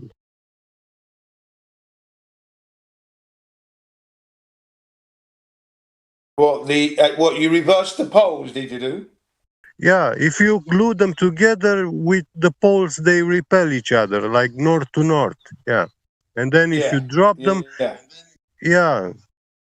And also these kind of magnets, you can use them for the Foucault's pendulum to replace the pendulum's weight with such a magnet, and it will not deflect. It will if you swing it from left to right, it will keep that same trajectory. It will not deflect anymore. Yeah, it will just keep on going at the same rate. Yeah, yeah. Yeah. It will Doesn't swing prove that the Earth until is it spinning under stops. it, though. Yeah, it will swing until it stops. But when you swing a pendulum with a metal weight, it will slowly deflect, sometimes clockwise, sometimes anti-clockwise. I mean, the oddest thing about the Foucault pendulum is that it's in a room. It's in a room. Right? And it's saying that the floor underneath it is moving. That means the room is moving. I mean, that's stupid. It's crazy. Yeah, and the pendulum support is on the floor, supported. Yeah. And if it happened that way, it would have to happen underneath everything. So you could just like lift up in a helicopter and let the Earth spin beneath you. You wouldn't need to fly in any direction. You can just, turn and let the Earth spin beneath you. Yes, and Wally Maloo, you're in another destination without moving. Abracadabra. So, if magnetism can affect the acceleration drop rate, then this thing, why things fall down to the ground, is not gravity. Yeah. It doesn't that actually it disprove is it a because we know that there's a magnetic field as electric well. and magnetic phenomena. There's a magnetic field, but it's not. Listen, there is no magnetic field acting upon my human body that's pulling me down to the earth. That I am 1000% assured Well, of. it's not the magnetism alone. It's electrostatic electricity, the property of elements, the electric and magnetic properties of these elements. All the elements of nature have these properties. Yeah, what creates this though? But they're not attracting me to the flat earth. Yeah. That's not what's happening here. The currents and the magnetic may flow through my body, but they're not responsible for me being firmly planted on the earth. No, that's Why not does why doesn't it discharge what you're claiming? Why doesn't it discharge in a big fucking lighting and then there you go, equilibrium. Nature like equilibrium. The thing is, to that question is, it doesn't always have to have a spark, bang, boom, bang, explosion. It will dissipate. It dissipates back into the soil. Okay, if you're on the sand or the soil, that's. Yeah, it's funny how they want to get their cake and eat it, right? Nature likes equilibrium, but hey, we have a high pressure system next to an infinite vacuum. Well, nature likes its equilibrium. Yeah, actually, how do you explain that?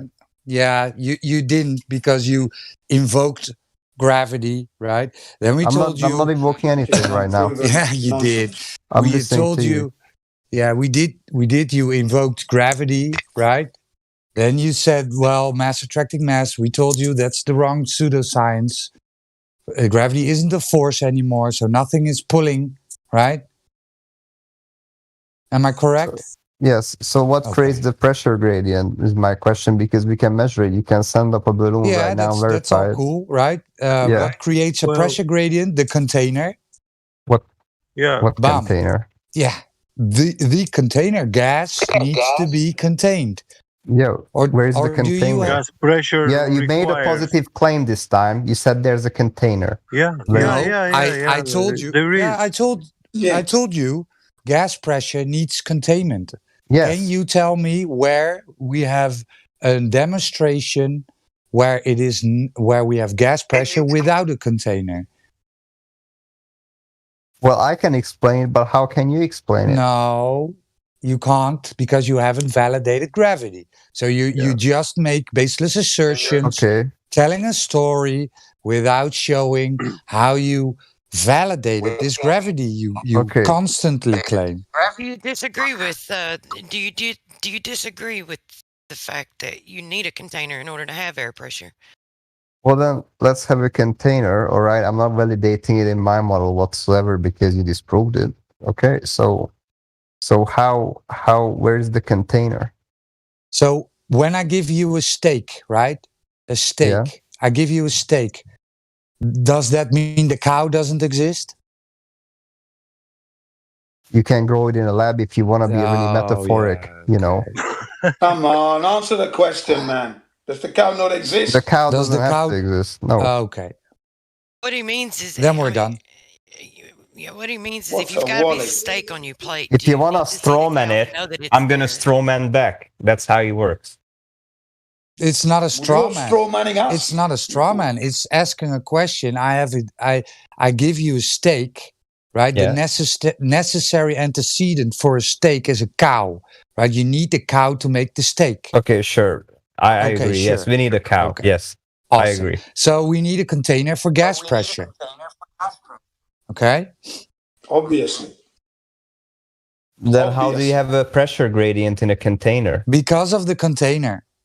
And you've been It's shown. the only way you can have one. You can't have a pressure gradient without a container because you can't have pressure. I've never seen a pressure gradient in a container before. Oh, yeah, you did. What You do were you in the mean? lobby. Well, there's many. Wait. What do you mean? He's lying. All tanks have gas pressure gradient. Yeah, he's lying. He was Yeah, in but the, how he was big in it the is?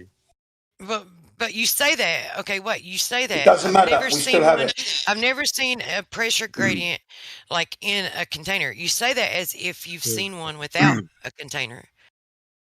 Have you ever seen a liquid helium container?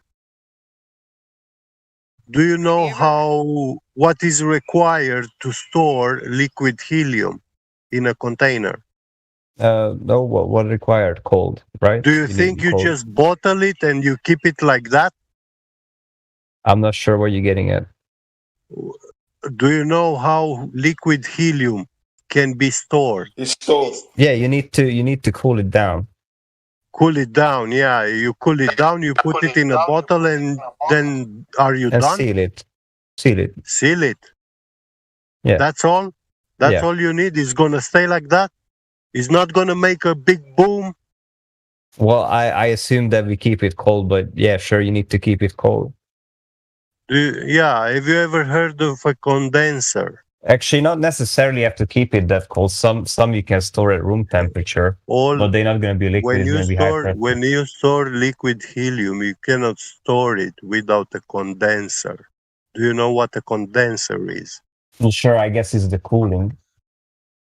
No, the condenser is not actually the cooling. Yeah. It doesn't matter to the argument. Helium I in think. the tank. Helium in the tank needs to have a atmosphere so it can evaporate, and the condenser will precipitate the helium back into liquid. Yeah, well, you don't need a condenser if you keep it cool already. Yes, you need. Yes. Okay, sure. I never cooled liquid nitrogen helium, or, you or cannot helium. store it without a condenser. Okay. It will make a big boom, like the Tsar Bomba. So what's your point? Look, I just got to know. I just want to ask because I'm kind of confused at this point because I'm getting the feeling, and I don't want to just assume, and I haven't really heard you say it. So I just want to ask, do you disagree with the second law of thermodynamics that entropy will I don't know that. increase? Oh, entropy. Do you disagree with the law of like? I mean, they even even the scientists, they don't even disagree with it. That in order, the necessary antecedent for gas pressure is a container. Like that, you can't have. Do you think that you can have gas pressure without it being contained? Because I mean, even you need volume, right? If you don't have, you have to have a container to have volume. You can't have pressure without volume. Yeah, well, that's exactly what I'm saying. Is that without there's no container like that because it doesn't explain the air pressure that we observe and can measure in the atmosphere with height. Yeah. Hey, I want to cut in and explain this. Wait, hold on. So gas pressure is X, and delta X is the gas pressure gradient. We are saying that in order to have X, you have to have a container. We're not talking about delta X, which is the gas pressure gradient. Not what it is. There you have it. Bearing in mind, you haven't proven your globe yet, by the way. To have. Are you claiming that it's possible to have air pressure and residing adjacent to a 10 to the negative 17 torr pressure of a near perfect vacuum of space? Are you claiming that is possible without a container? Yeah. How? I guess I am. Okay, well then, can you demonstrate? Or can you show any kind of demonstration or give us an example in nature of something like that being possible? Because all we ever observe gases doing and different pressure gradients doing is entropy increasing. The only thing we observe in nature is high pressure moving into the low pressure. And we don't, you can't even have the pressure without a container. So if, how would you, can you demonstrate that? Show us an example in nature or show us some kind of No, experiment. he You call it. cannot I could, but I do have to that. prove gravity first. I guess I'm gonna ask back Well, with this because listen, go ahead. Is gas is the omnidirectional? U.S. military? Are you smarter than the U.S. military? Probably not. Yeah, they did. Did they try to prove gravity, or what did they try to prove when they performed the tests, experiments, Operation Fishbowl? I have no fucking idea what that is. What did they try to prove? I have no there idea with that, because I never heard about it. with those detonations? Yeah, they detonated like 1962. very big bombs in the 60s. Yeah. Yeah, If nukes, you I guess. haven't heard of it, then I would say that would be Why did they call it something that you should fishbowl? look into. Yeah, Be a good thing to look into. yeah. Yeah. AKA Operation Starfish Prime. That was the other name that it was known as. Before we even we could back up and get to like the foundation of it all. You know, before gravity, before the container, before their claim of outer space, and first Yeah. But what stops? They what claim stops- it needs to be spherical, right? I mean, so let's go to the sphericity of the Earth, and is there any true sphericity of the Earth in actuality? Is there any Is curvature? there any curvature of this thing? Yeah, there you go. Yes.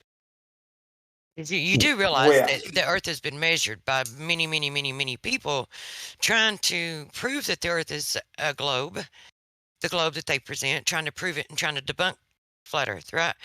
Many people have went out to do this, and they've measured the Earth, and they've became flat Earthers because they realized that there was no curvature anywhere.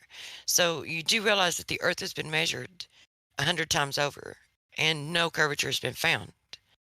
Right. I'm sure you're aware Except of on this, hills right? and mountains. Yeah. Except on hills and mountains. That's where you can find some curvature. And Like valleys. we're talking about sea level, you know, because Yeah. of course Yeah, there's I know. topography. Yeah. It's I know, but I'm just wondering. You are aware of this, aren't you? Have you seen the measurements? Sure, they would be very convincing, but are they measured over land or water? Both. Both. So on land, it's pretty obvious that you can bring topology in and say it's not true because it's actually really flat, even 71% if it's. uninterrupted. The majority We of it's have, been over water, and let me take. Okay, so they claim that more than 70% of the Earth is covered with water, and if the Earth is going to be curving anywhere, and water would need to adhere to that curvature, then water would need to curve. And you take away the topography and you take away that issue. Yeah. If you measure it over water, and the majority of it has been over water. So, and they tell us, you know, that the size of the Earth, and they tell us from where you're standing at in all directions, where the Earth should start curving away, and over distances from you in all directions, how much of a drop of curvature that there should be, the percentage of the ratio. They tell you how much, the rate of curvature from you at different distances.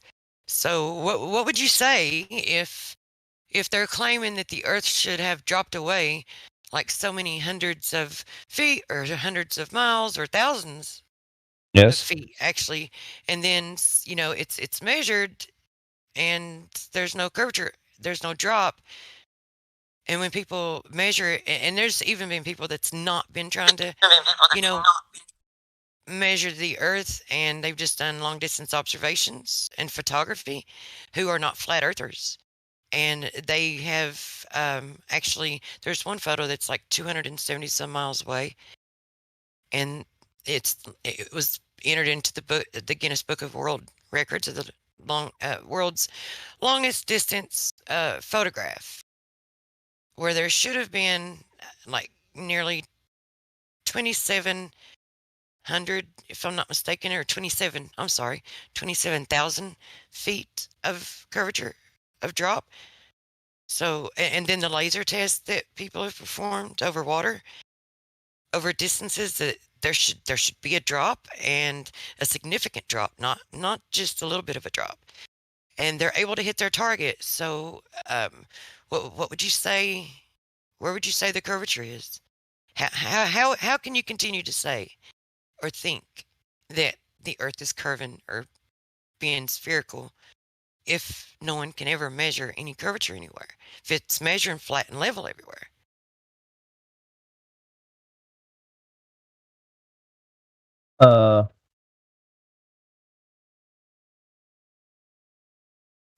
I wish there wasn't an atmosphere for these measurements. That's all I can say. Well, You're not being realistic. The atmosphere has a voltage gradient. What do you mean the atmosphere for a measurement anyway? Yeah. That's what I said. It's Because not being realistic. light bends in mediums. That's why. And we know that there's a pressure gradient. Light doesn't bend. It travels in straight lines. It'll get redirected. When it changes mediums, when it changes, it bends. Yeah, let's be specific. Light doesn't bend in a medium. It may change when it passes through one media into another media. Yeah. Because it's like sugar water. When you measure something over, it's not like sugar water. Yes, sugar water. No, it's not. Can I finish, please? No, Ratio, because sugar water is not analogous to our atmosphere. It's all right. Next time I'm going to interrupt. Sugar water is one medium. I don't care about that dumb shit. That doesn't bother me. You know me, bro. You'll be banned on another fucking account. It's Ratio, Swan. I know who he is. I'm not. No, I was asking. I'm asking if it's Ratio, Swan. Yeah, you're roboting pretty hard, Crypto, but I don't think he is. Yeah, I got out a minute ago, and I don't know how. I banned him on 100 accounts, bro, and I'm pretty damn sure. He said one of his prior accounts was Legion. Yeah. Then there we go. Yes, I'm right. And he hasn't denied it yet. But Ratio, our atmosphere isn't made up of sugar water, and sugar water is an example of one media, one consistent media. Our atmosphere is an on-uniform media. It's fluid. It's ever-changing. How can you say it's consistent if it has different pressure gradients? I said inconsistent. That's what fluid means. Fluid means ever-changing, never the same consistency. You know, fluid doesn't just mean water. You know that, right? It's air. It means fluid. There's another thing where I'm going to say it's in the definition of the word fluid. So obviously you don't understand the word. Fluid media. Okay. Fluid, inconsistent, fluid medium. So it means fluid means ever changing. Yeah, but water is a fluid and air is a fluid, so that means that they are the same. Literally, what I said. No, they are not the same. They are different states of matter. Gas and liquid is not the same. I did not say the media is a fluid. I said it demonstrates fluid movement. Right. Fluids don't like to be compressed. You're a fucking moron, dude. But gases do. All right. I think that's where the first insult damn with that. language barrier.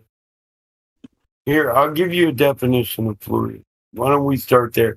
In the context in which I used it. Because any English motherfucker would understand what I'm saying. It means inconsistent, to be rudimentary about it.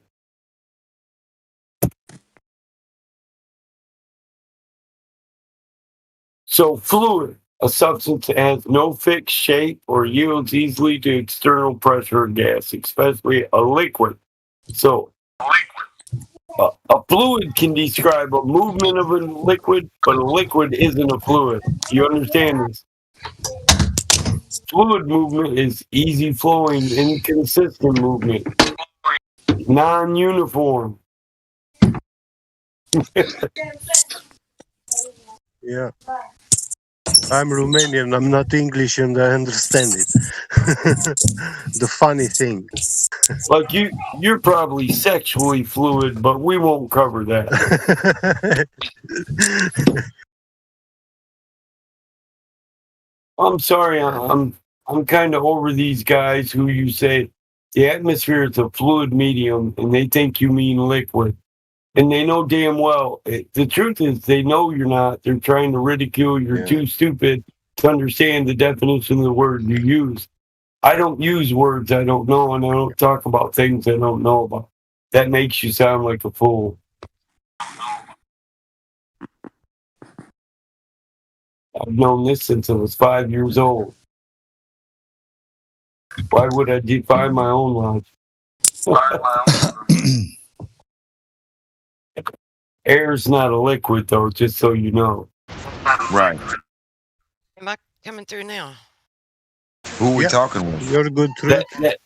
That's He left. So I know because he's went through all the arguments and he's right back to his original thing. The same reason he gets banned every time is it's ridicule or implication.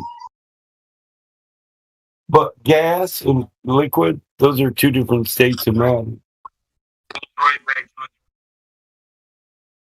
If you don't know that, you're probably not at the level to be in this argument. Well, here's the easy way for him to think about it.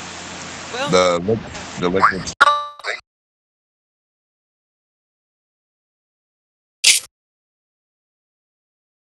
Is my mic sound any better? Yeah, it sounds. Yeah. It sounds better. I don't know what happened, man. You were coming through just fine through all those conversations that we were having. And the minute you start trying to have, one with someone this about the guy. globe, it was just like I think you're projecting your voice more, and the more you projected your voice, the more it would wash it out or cut it out or something. That's what it sounded like. I don't know. Yeah, I think my levels were too high, so it was peaking. My microphone peaks because it sits real close to my face. I'm on a different mic, a gaming mic. I'm normally on a Bluetooth mic headset. This headset sits real close to my mouth, so I'm talking louder in the microphone. I don't need my levels so high. They max out. And when it peaks, Tell them the truth. Our lips get in the way of our jaws. I'm just kidding. I'm B-Mod, the bar master. When at the BC, it's a sheer disaster. 1, 2, 1, 2. Yeah, but they should think about this tool but that's the thing, you know what I mean? So for that, aspect of it. Yeah, I want to point out something to Roger. Roger, that's the third time you've told me Rachel Swan wasn't Rachel Swan, damn it. You need to trust my Jedi Knight Force. Sorry, yeah, I don't because I heard his voice a couple of times because it's in the Chocolate Saint song. So yeah, I think it wasn't him because he didn't. He tries to use a different accent every time he comes here. He even uses the voice That's changer. weird, man. But I debated with Ratio for 2 fucking years before we got tired of his shit and just started banning. Well, I don't think he's on the permaban list, and we hadn't had a globe Earth conversation in a while, and I just thought it was, I don't mind Of course, Ratio. no. I didn't ban him. I don't mind him. He just gets back to that when his listen, those are the only arguments that he has, and every time they fail to work, he goes right to implying somebody's stupid or just acting stupid for the purpose of trolling. Right. Well, I mean, it's kind of to claim we never observe light bending. We see it changing angles, and the more distance you go over, the more perfectly it would have to like over more angles. It would have to be You- like yeah. redirected in straight lines, just like that image right there. You know, and then you also have not just the laser measurements, but you also have the long distance. You know, you have the photographs. You know, where you can actually see objects that should be over the curve. And when they claim that, you know, they never can produce or define the type of refraction that's going to extend your horizon beyond the point of where the predicted geometric horizon They is can't expected even to be. demonstrate. Well, listen, they can't demonstrate that proposition that refraction can be so uniform in a non-uniform atmosphere that it keeps it curving at a perfect rate to curve around the sphere. They can demonstrate that. But they use it as if it's a fact. Refraction isn't a fact. We've measured refraction through media such as glass and crystal and sugar water, but none of these are analogous to our atmosphere. And he always goes to the same thing when you say an atmosphere is a fluid medium, meaning it's inconsistent. It's not the same all the way through. He always goes that, oh, well, the atmosphere is not a liquid. Always. And I've explained this definition of fluid 1,000 times. Gas can have a fluid movement. It can exist in a fluid state and not be a liquid. It just means it's flowing. And it's not flowing at a fixed rate, or it's not a uniform flow. You know what I mean? It's a description of the consistency. It's not saying gas is a liquid. But he always goes there. Always. And for the sugar water thing to be true, our atmosphere would have to have something like sugar in it that changes the refractive index of the atmosphere itself and does it in a consistent manner, now making refraction the same all the way through. Refraction has to be the same all the way through the atmosphere to keep light going down, down, down, down, down around the curve. It has to be the exact same amount of refraction or the exact same density of medium from the beginning of the laser to the end, or it can't bend in a uniform manner. Are you with me? Yeah, you're preaching to the choir, Michael. Right, and I've explained this to the dude a million times. I think Indio banned him last. I think he told me that. Well, the one that he said Justin banned him. Yeah, and I've said this every time we talk about his band. His trolling or his answers are more consistent than our atmosphere is. We could refract a laser around his answer because they're consistent. They're always the same fucking shit. So is his topics. So is his premise. So is the same crap. Why can't they just go out and do a measurement and document it and show the curvature if that's what they're? I mean, that would be the easiest thing in the world if it were curving to just go out and validate. Like, just go out and measure it, document it, and bring it. Let it be something that someone can go and repeat.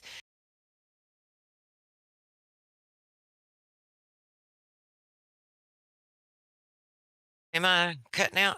Am I still in here? You just wondering what Whammers. I was reading Whammer. I wish we had a secret role, the unbannable role, only banned by people like you and it. Oh, okay, I get it. I asked who, and he's talking about a role. My bad. Okay. He wants a secret king role, so we went to. Albert, I don't even know what to think about what you posted. I don't know. I don't know, man. It's like good morning to you is all I got to say. I don't know what that. Good morning to who? Flat Albert. Am I in the wrong level? Oh. Screw yeah.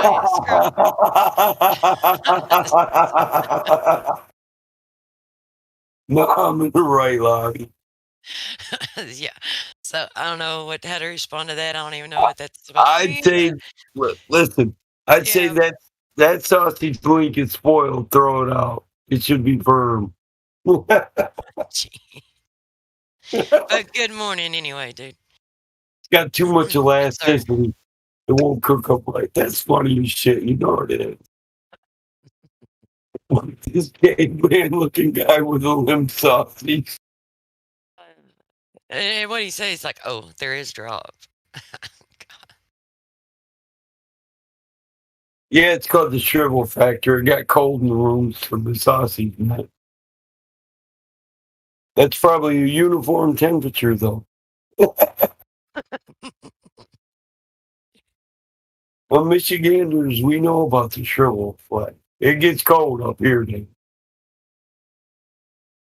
Ain't doing a damn thing when it's too cold, let me tell you what. Oh, I don't know. Well, I better. I'm not. Yeah, I'm gonna be. Is Wayman? Oh, well, you can always warm a person up in the cold. I'm with you. I'm dirty-minded, too. Dirty-minded, too. See, I didn't even say anything. It's just like already. Dirty. I already know.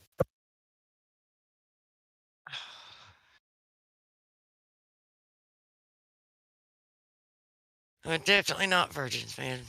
Married a couple times, done forgot how many times, and 3 grown kids, and it's like there's it comes a point in your life where you just lose all the shame. It seems like you just be dignified.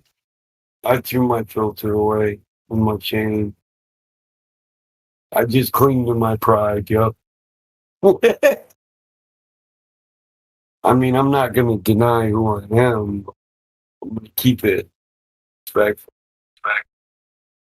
I'm a man. I was created for women. Ask my God. Ask my Father. They were created for me.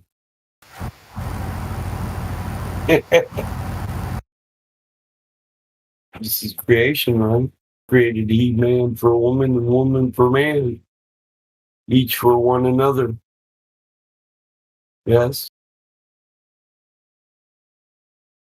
And they fit like Legos.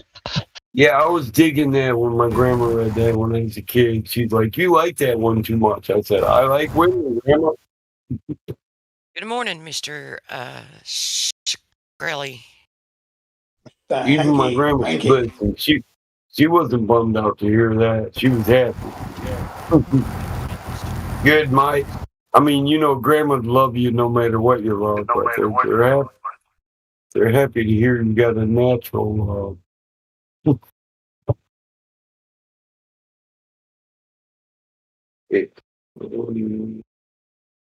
But no, I didn't know that.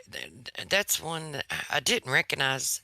I knew I should have known him if he's been banned before and been in and out of here, but I didn't. Like, I remember Ratio Swan, but I just. He really didn't make that much of an impression on me to where, it was one of those things that. I'll give you the truth of it. I know the guy by 1,000 other names. I only use Ratio because that's the most recent name that all the new people can understand. Me and Indio could talk about him by a name he used 4 years ago. And we'd still being Legion. Yeah, we'd still know. Yeah. We'd still know who we're talking about. You know what I mean? It's the same way with Falker. It's the mannerisms. It's the arguments. It's not so much the accent. People can change your voice and their accent a little bit, but they can't change their assertions and their arguments if they only have one or two. Use the same argument in the same way, in the same way, in the same manner. They lead into their next point in the same way, in the same manner. The mannerism. It's the mannerism. It only takes me to debate a guy 20 times that leads me to the same question every time. and I know this guy no matter what way, shape, or form he says it.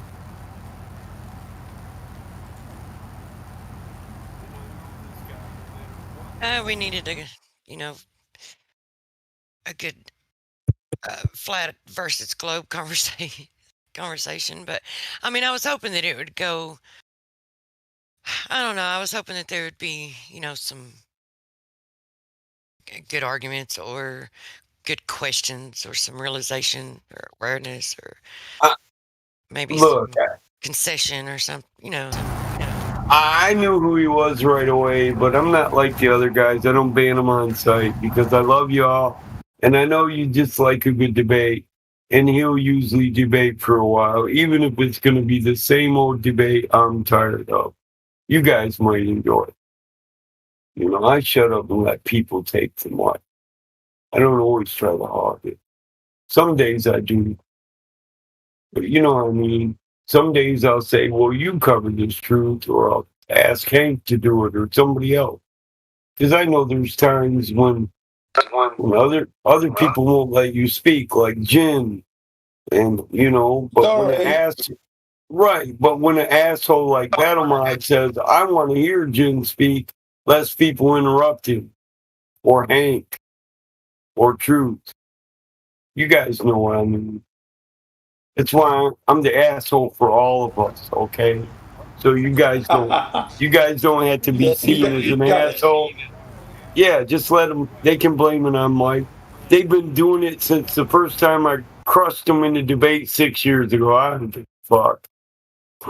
I think there's a lot of them. I think I'm an asshole or a bitch or something, but probably for different reasons. But it's okay. It doesn't bother me. I love him just the same. We do have Frost Knight in here though. He's a gladiator. Yeah, hey, gladiator, what's up, gladiator? Don't see many gladiators around here lately. Greetings. Salutations. I was just banned from Jim Panda's server for speaking the truth. You were what, sorry? I was just banned from the Jim Panda's server. Okay. Why? What truth did you speak that got you banned from there? This is interesting. He said Jim was not sexy at all. I don't know which mod banned me, but basically what I was conveying to these individuals was that every time European nations have colonized and predominated various countries, it always seems to become a first world country. And I thought that was interesting. Oh, okay. So let's go into that more. Okay, so when we brought horses and stuff like that into other countries, let's say when we did it to the Native Americans, right? And we're going off of mainstream history, right? I know that there might be some disagreements. Do you think the horses helped the Native Americans, with doing their work? Sure, yeah, no. Right, so was it really the color of their skin, or was it the fact that they had horses? Right, so what they're seeing is that you can't say this politically incorrect thing because no. All he's saying he's not saying there's any causation. He's just saying there's a correlation between Europeans going somewhere and it becoming a first world country. He's not giving any kind of cause. Right. That's what I'm saying. He's just stating what he thinks is a fact. Hank is saying the sharing of technology does that, but natives, we had the Mustangs, right? The wild horses. We had horses before you all came in. Yeah, I would always go. I'll go a little bit further. I really think that whenever someone conflates like people groups with skin color, they're not really getting it. Like, there are people like Sri Lankan people have a similar skin tone to Nigerian people, but they are not the same people because it's not the skin tone that makes the people. It's the people that makes the people. Like when people say blah, blah, blah skin tone, well, you've missed the point actually, because it's not the skin tone that anyone's talking about. Like no one cares about skin color. Literally no one. Yeah, I think And I if it's- has a lot to do with it. And if this is the first world, then I don't want it. Sorry, I don't like it. Except Black Lives Matter. And elections in this so-called first world? No, thank you. I know, but Black Lives Matter Maybe don't the last care about. They don't care about skin tone either. They just care about destroying the West. Like, they don't care about black people either. Do you know what I mean? Well, she did buy a mansion in a really predominantly white neighborhood with all that money. So maybe she does care about skin tone. No, she just cares about living amongst other rich people. That's what she wants to do. Can't blame her. If I had that much money, that's what I'd do.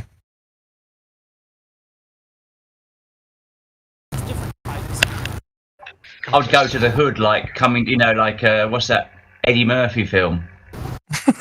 Coming to America, in America, where he goes over, and that guy goes into the filthy, he goes into a filthy hotel, and his assistant like decks out the room really nice, isn't he? Yeah. That was excellent, that film. Goes to Queens to find his queen. Yeah, yeah, so good. His name was what was that in that film? I think it was Hakeem. I think. Yeah. Oh, my son's just come back. Anyway, Frost Knight, did you want to develop that slightly, or was that all you wanted to say?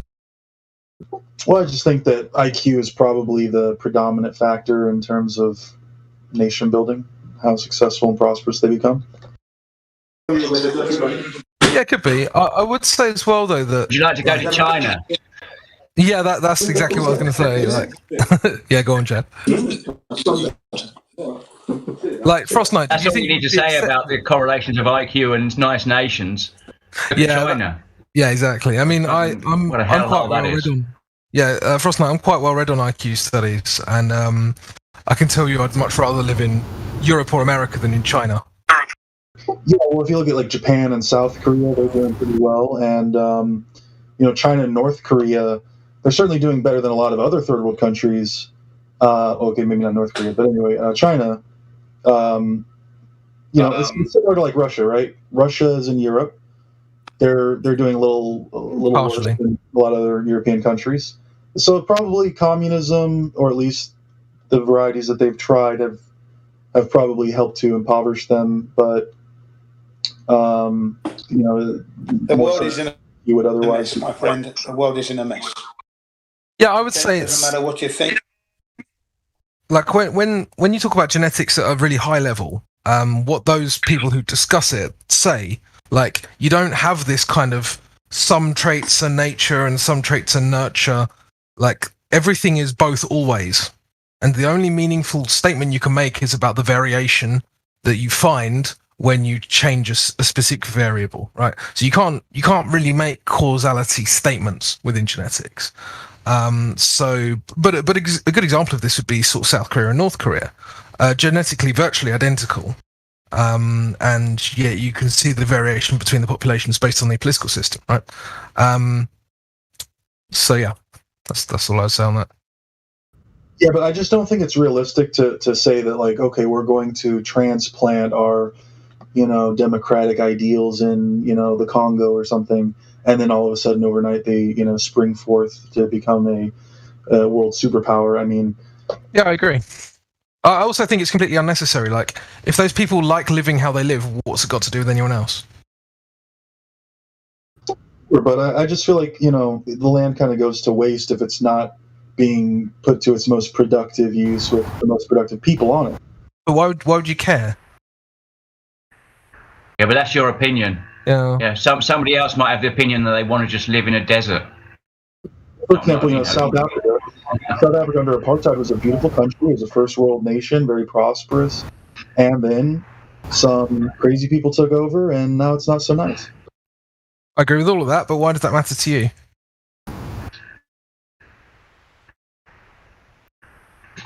I like, more good things in the world than bad things. Yeah, but the people of South Africa, that's what they want.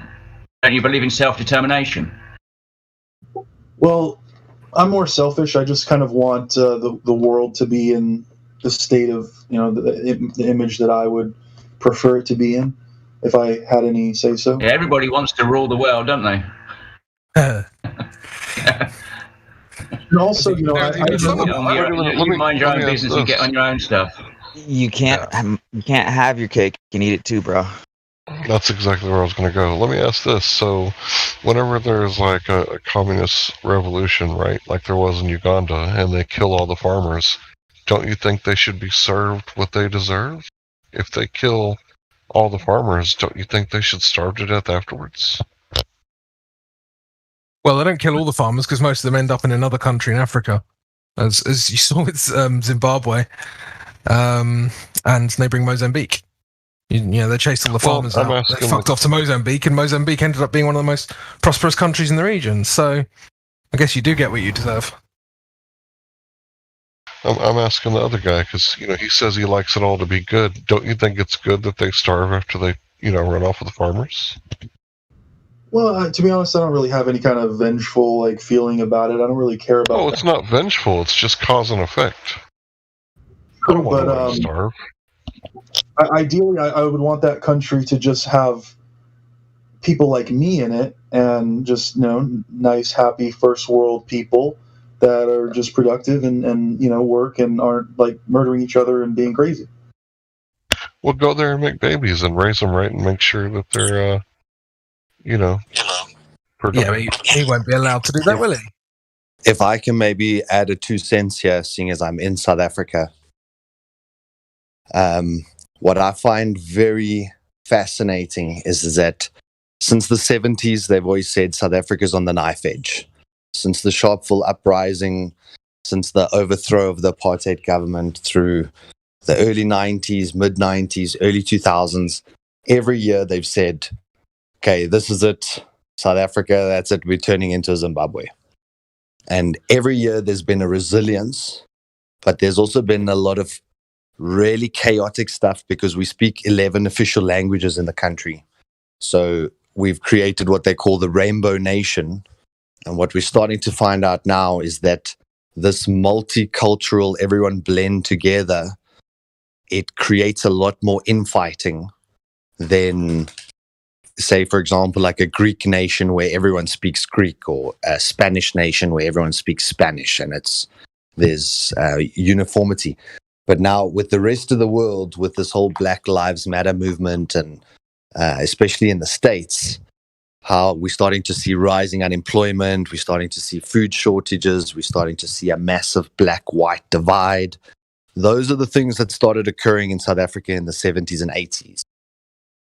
And what's happened now is that whatever it is being transferred to other countries by bringing in the refugees, by creating this multicultural dynamic in every country. They've seen how successful it was at destabilizing South Africa, but South Africa, I think, is still a strategic, like a military strategic stronghold. It's the Cape of Good Hope around the southern point of Africa. So there's a lot of ships that pass there, and a lot of trade and commerce goes around the Horn of Africa. So effectively, it's still a fundamental piece, and it's still controlled by the greater powers, but they've allowed it to become destabilized, like they're doing now with the States, like they're doing with parts of Europe. It's fascinating that we've had to kind of deal with it over a couple of decades, and I think you guys are entering it now as very, very new, and with the stimulus checks that have been pumped into the US, there's going to be incredible hyperinflation in the next 10 years. And that first world standing of the United States is going to drop very, very quickly.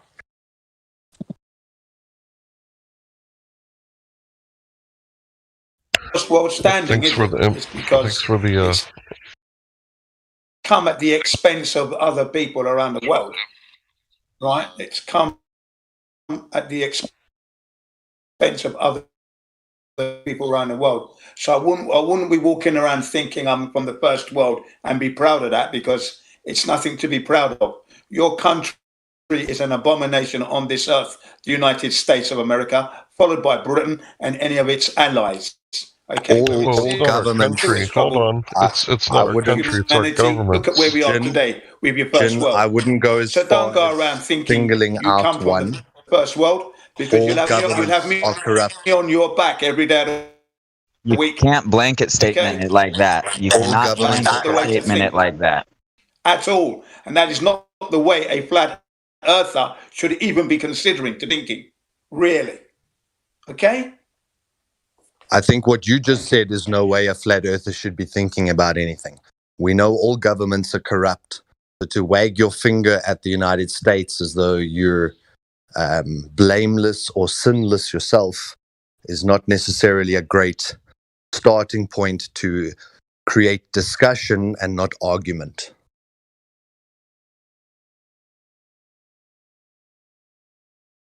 Yeah, there was lots of communist takeovers, right? It wasn't the point I was saying is exactly what Hank was reiterating there, is that it is this communist takeover. They understand how to destabilize through the divide and conquer principle. So the more division they can create within a country, the more easily it's divided. And those farm murders, what they've shown all across the African continent is that the moment that you take a working establishment and you just hand it over to someone who's never learned the lessons to be able to get up to that level, it's like taking someone who's never driven a car and giving them a Formula One vehicle. They aren't going to keep it on the road because you had to start at Formula 3 or you had to start at junior levels first, then progress to Formula 3 where you started to drive in foster vehicles. And then eventually you can achieve the F1. But what they do here is that they say, okay, who wants a farm? You want a dairy farm with 10,000 cows? Okay, here's your farm. But if you don't know who's going to buy your milk and you don't know how to service the equipment needed to milk 10,000 cows a day, you, in a very, very short amount of time, are going to turn that into the opposite of what it was. So, you know? Real quick, Dacia is now at the lead championship of the Formula One. Yeah, and I'm with you on that. Is that right? Yeah, Max Verstappen is number one. He won Monaco yesterday. So okay, where did Lewis Hamilton finish? I didn't. Seventh. Seventh. That's okay. He's coming. All that shit takes weekly maintenance, and sometimes daily maintenance. You're right. So a guy that has no experience running a farm or a company, he's gonna run it in the ground and just give it to him. It's just a matter of when, not if. When. Yeah, correct. It's the given. When I was talking about the communist countries, like this has happened over and over and over again. I mean, I think it started in France, right? The revolution that happened in France. And I don't think they quit killing people. They didn't stop beheading blonde hair and blue eyed people until like, I think it was like the 1950s or 60s. Where is this? Wow. The revolution of France. Let them eat cake. Right? Yeah. And these communist revolutions, they're all the same, right? They kind of happen the same way. It's like a pattern. Yeah. And usually starts with equality. Everyone needs equal everything. And it's about fairness. It's the conflation of equality of opportunity with equality of outcome. And when there isn't an equality of outcome, which there never will be ever, I mean, even if you were to take, say, British people with blue eyes and British people with green eyes and compare them, there will be differences in their outcomes, right? That's just factually true. So what they do is they take people groups that are very, very different and they ask, well, why aren't they exactly the same? And when they turn out to not be exactly the same, they then start saying that, well, it must be because of racism or sexism or some kind of other oppression. And that's how they get people fighting. That's what it is. That's why the lie of equality is so detrimental to people who actually care about it. But if you go to the Arab world and tell them that they're racist, they don't give a fuck. Honestly, if anyone here has ever been to the Arab world, go to an Arab person and call them racist, he will laugh in your face. It's only people in the West that care about this rhetoric. No, well, no, I'm not saying they're proud of it. They just don't care. It doesn't work on them, right? Go to the Chinese. It doesn't register. They're racist. They don't care. It's only in the Anglosphere and in Europe that anyone cares about this stuff. Right. That's right. I don't care. I Doesn't don't care if register. people call me racist. It doesn't bother me.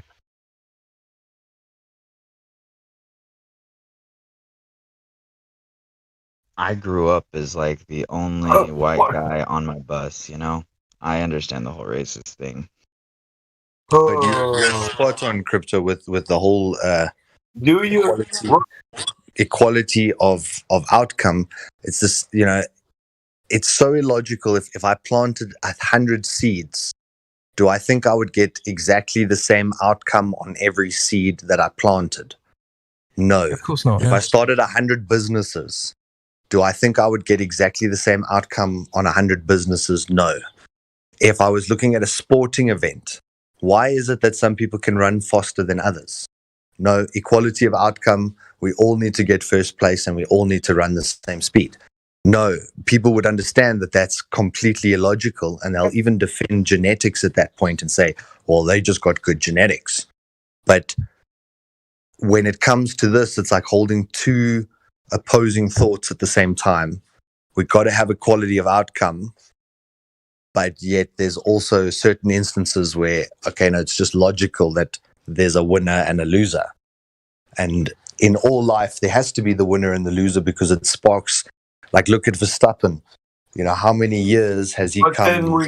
How many years has he come, like, we're between gonna have 5 to and 10? celebrate. We're going to celebrate the winner and the loser then. And everybody in between participating. Yeah. Well, it's like the idea that, like, Lionel Messi, right? Why is Lionel Messi the best footballer of all time? Like, is it because he worked harder than everyone else? Is he just lucky? No, it's obvious that he has a genetic advantage over his competitors. It's obvious. Right? No one even questions it. Right? Comparing him to Ronaldo, they're like 20 goal difference, but they're both scoring 900 goals a season. So they. But Ronaldo's also Ronaldo also has an enormous genetic advantage, right? What's amazing about Messi is that he was contracted when he was in his teens. He had a broken leg, and they came and they watched a video of him play, and Barcelona bought him on a video with a kid with a broken leg. And because of that commitment, he said he'll never leave Barca. And he's been offered hundreds of millions from every other club in the world. And he's always turned them down because of how Barca put that faith in him. But like you say, his center of gravity is like below most people's waist. So he can turn on a dime. He can do things. He keeps the ball. It looks like it's tied to the end of his bootstring. Like it really, he does things that other human beings simply cannot. But because he's doing it now, our youth are trying to emulate that, and they're going to be pushed to a whole new level. And that is now the whole point about one person rising or the cream rising to the top, is that it inspires better out of others. But I think capitalism has just taken it a bit too far, where now the corporations run the countries. Yep. Well, the countries are corporations. There's no nation states anymore. All nations are corporations. But going with that whole idea that if someone excels and it lifts everyone, then it would stand to reason that a business that's excelling should lift other businesses, and it should, in a perfect rational world.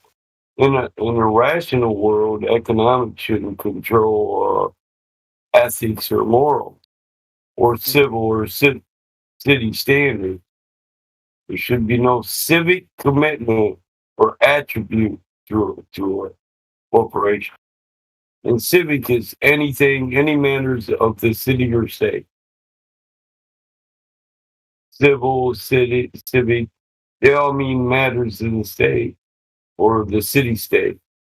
But a people's not a city-state. These are all legal fictions. We all know what a fiction is, right? Right. It's like a straw man.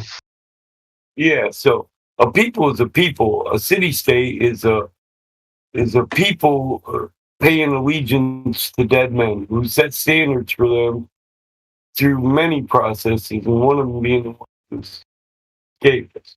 Inspire our children through bullshit performance. And part of this whole agenda it's like is Green to Mile, destabilize. They use your love against you. 100%. You know, what was so peculiar is that when we entered lockdown here in South Africa, the farm murders still exceeded the COVID deaths. And we tried to raise that, and no media outlets would even talk about it. But it goes in line with the whole desire for food shortages, because you're taking out the knowledge base. You did say farm, FARM, farm murders? Yeah, battle mod. It's been going on for 20, 30 years. Yeah, I know.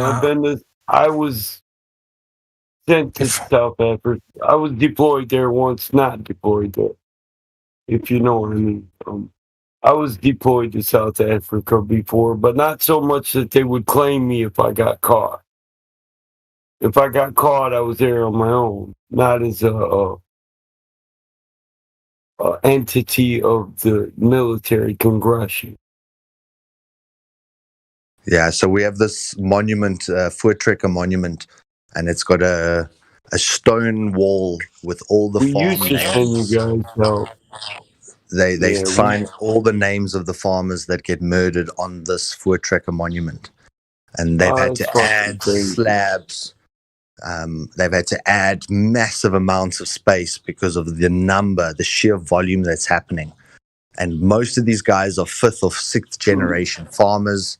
They're carrying wisdom from, who knows, in terms of there's certain parts of South Africa which are very inhospitable for growing, but we developed technology. But we developed technologies that has been exported around the world to make un-arable land into arable land. And the fact you do it in a hospital environment where you're not the top of the fucking food chain.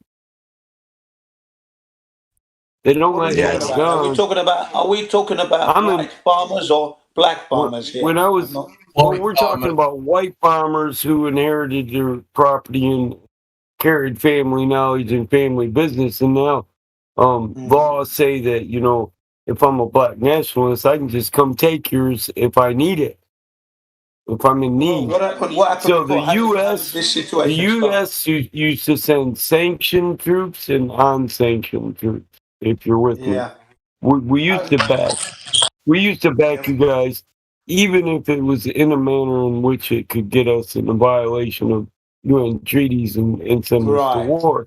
We'd still send you people and just not make it world known.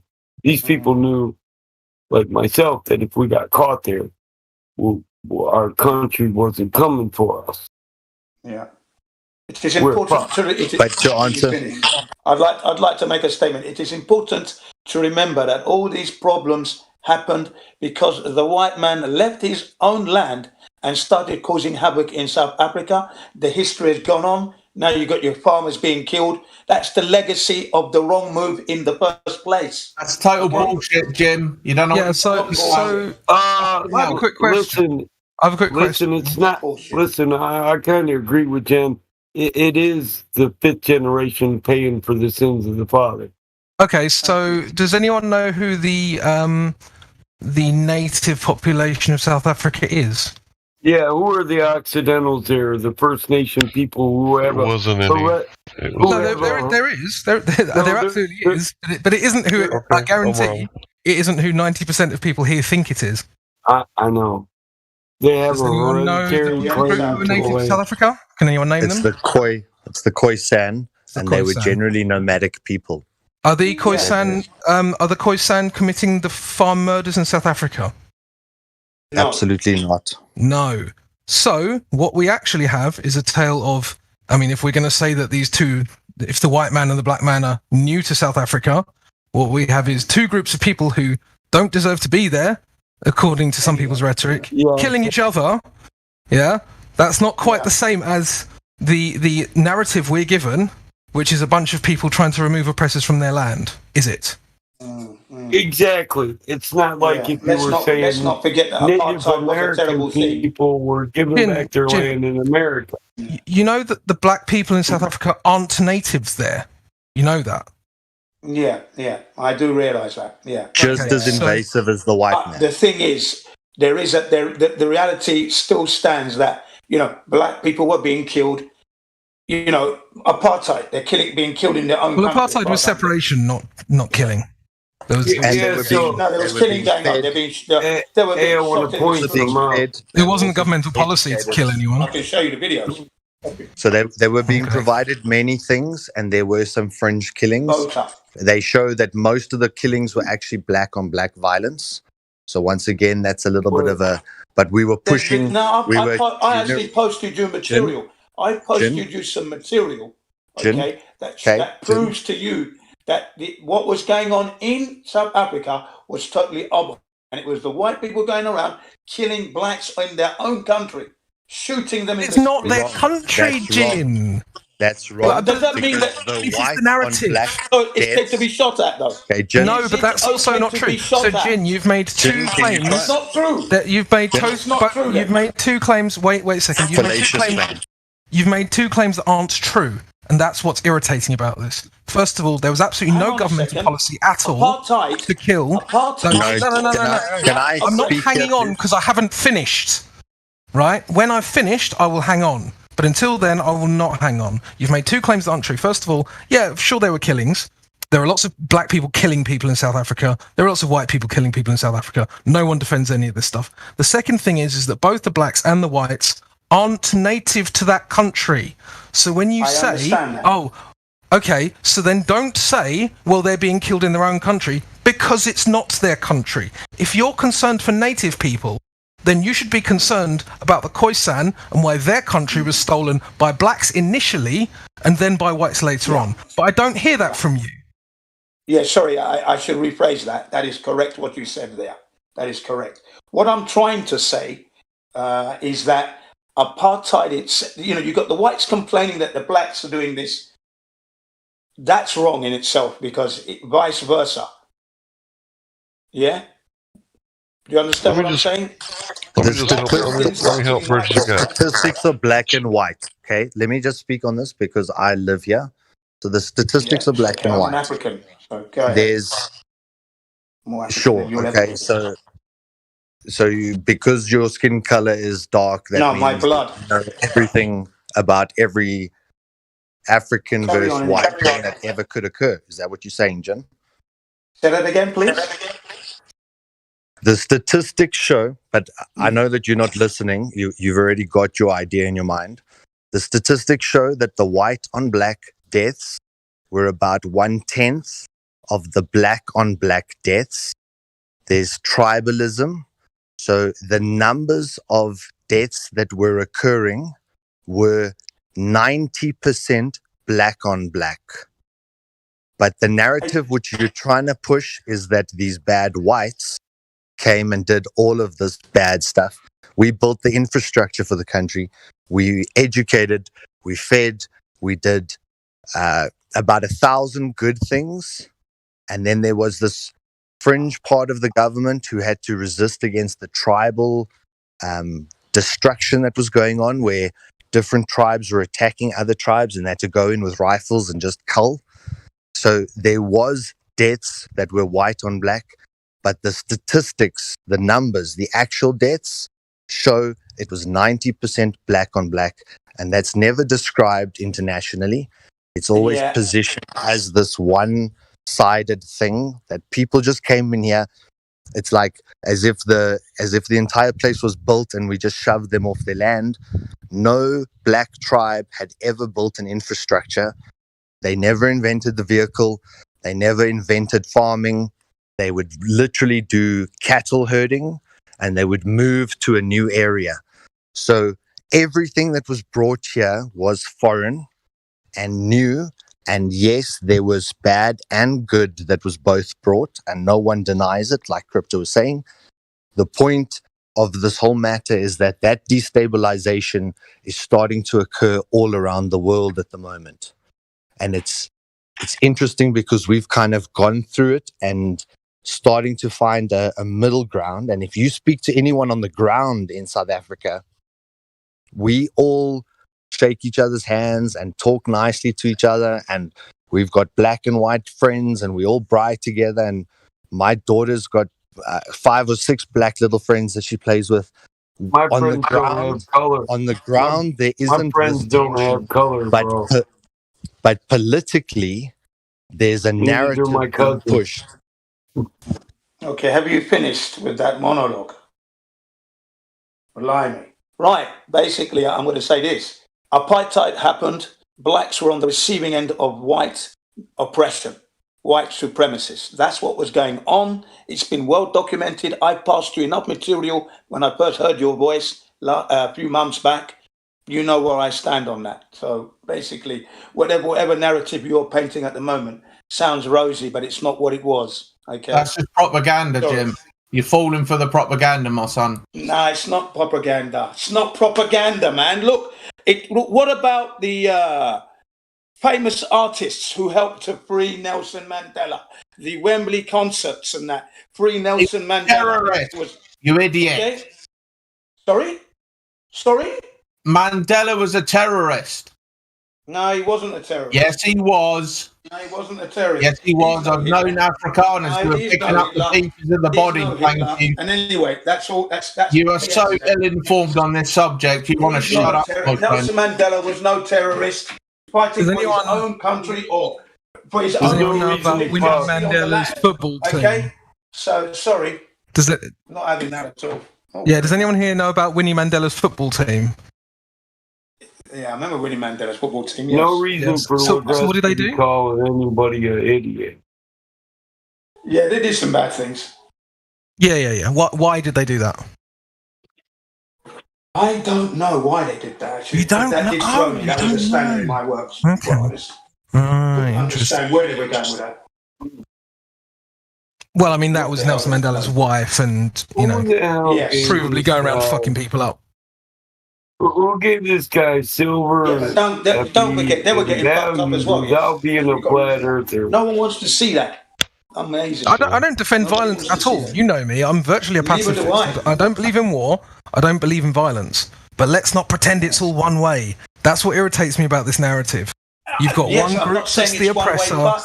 Who initiated it first? Seems like you are, actually. No, who initiated it first? And someone's complaining. Well, look, someone's complaining. Black. Who initiated it first? Hang on a second. Look, the you asked me a farmers are being question. killed.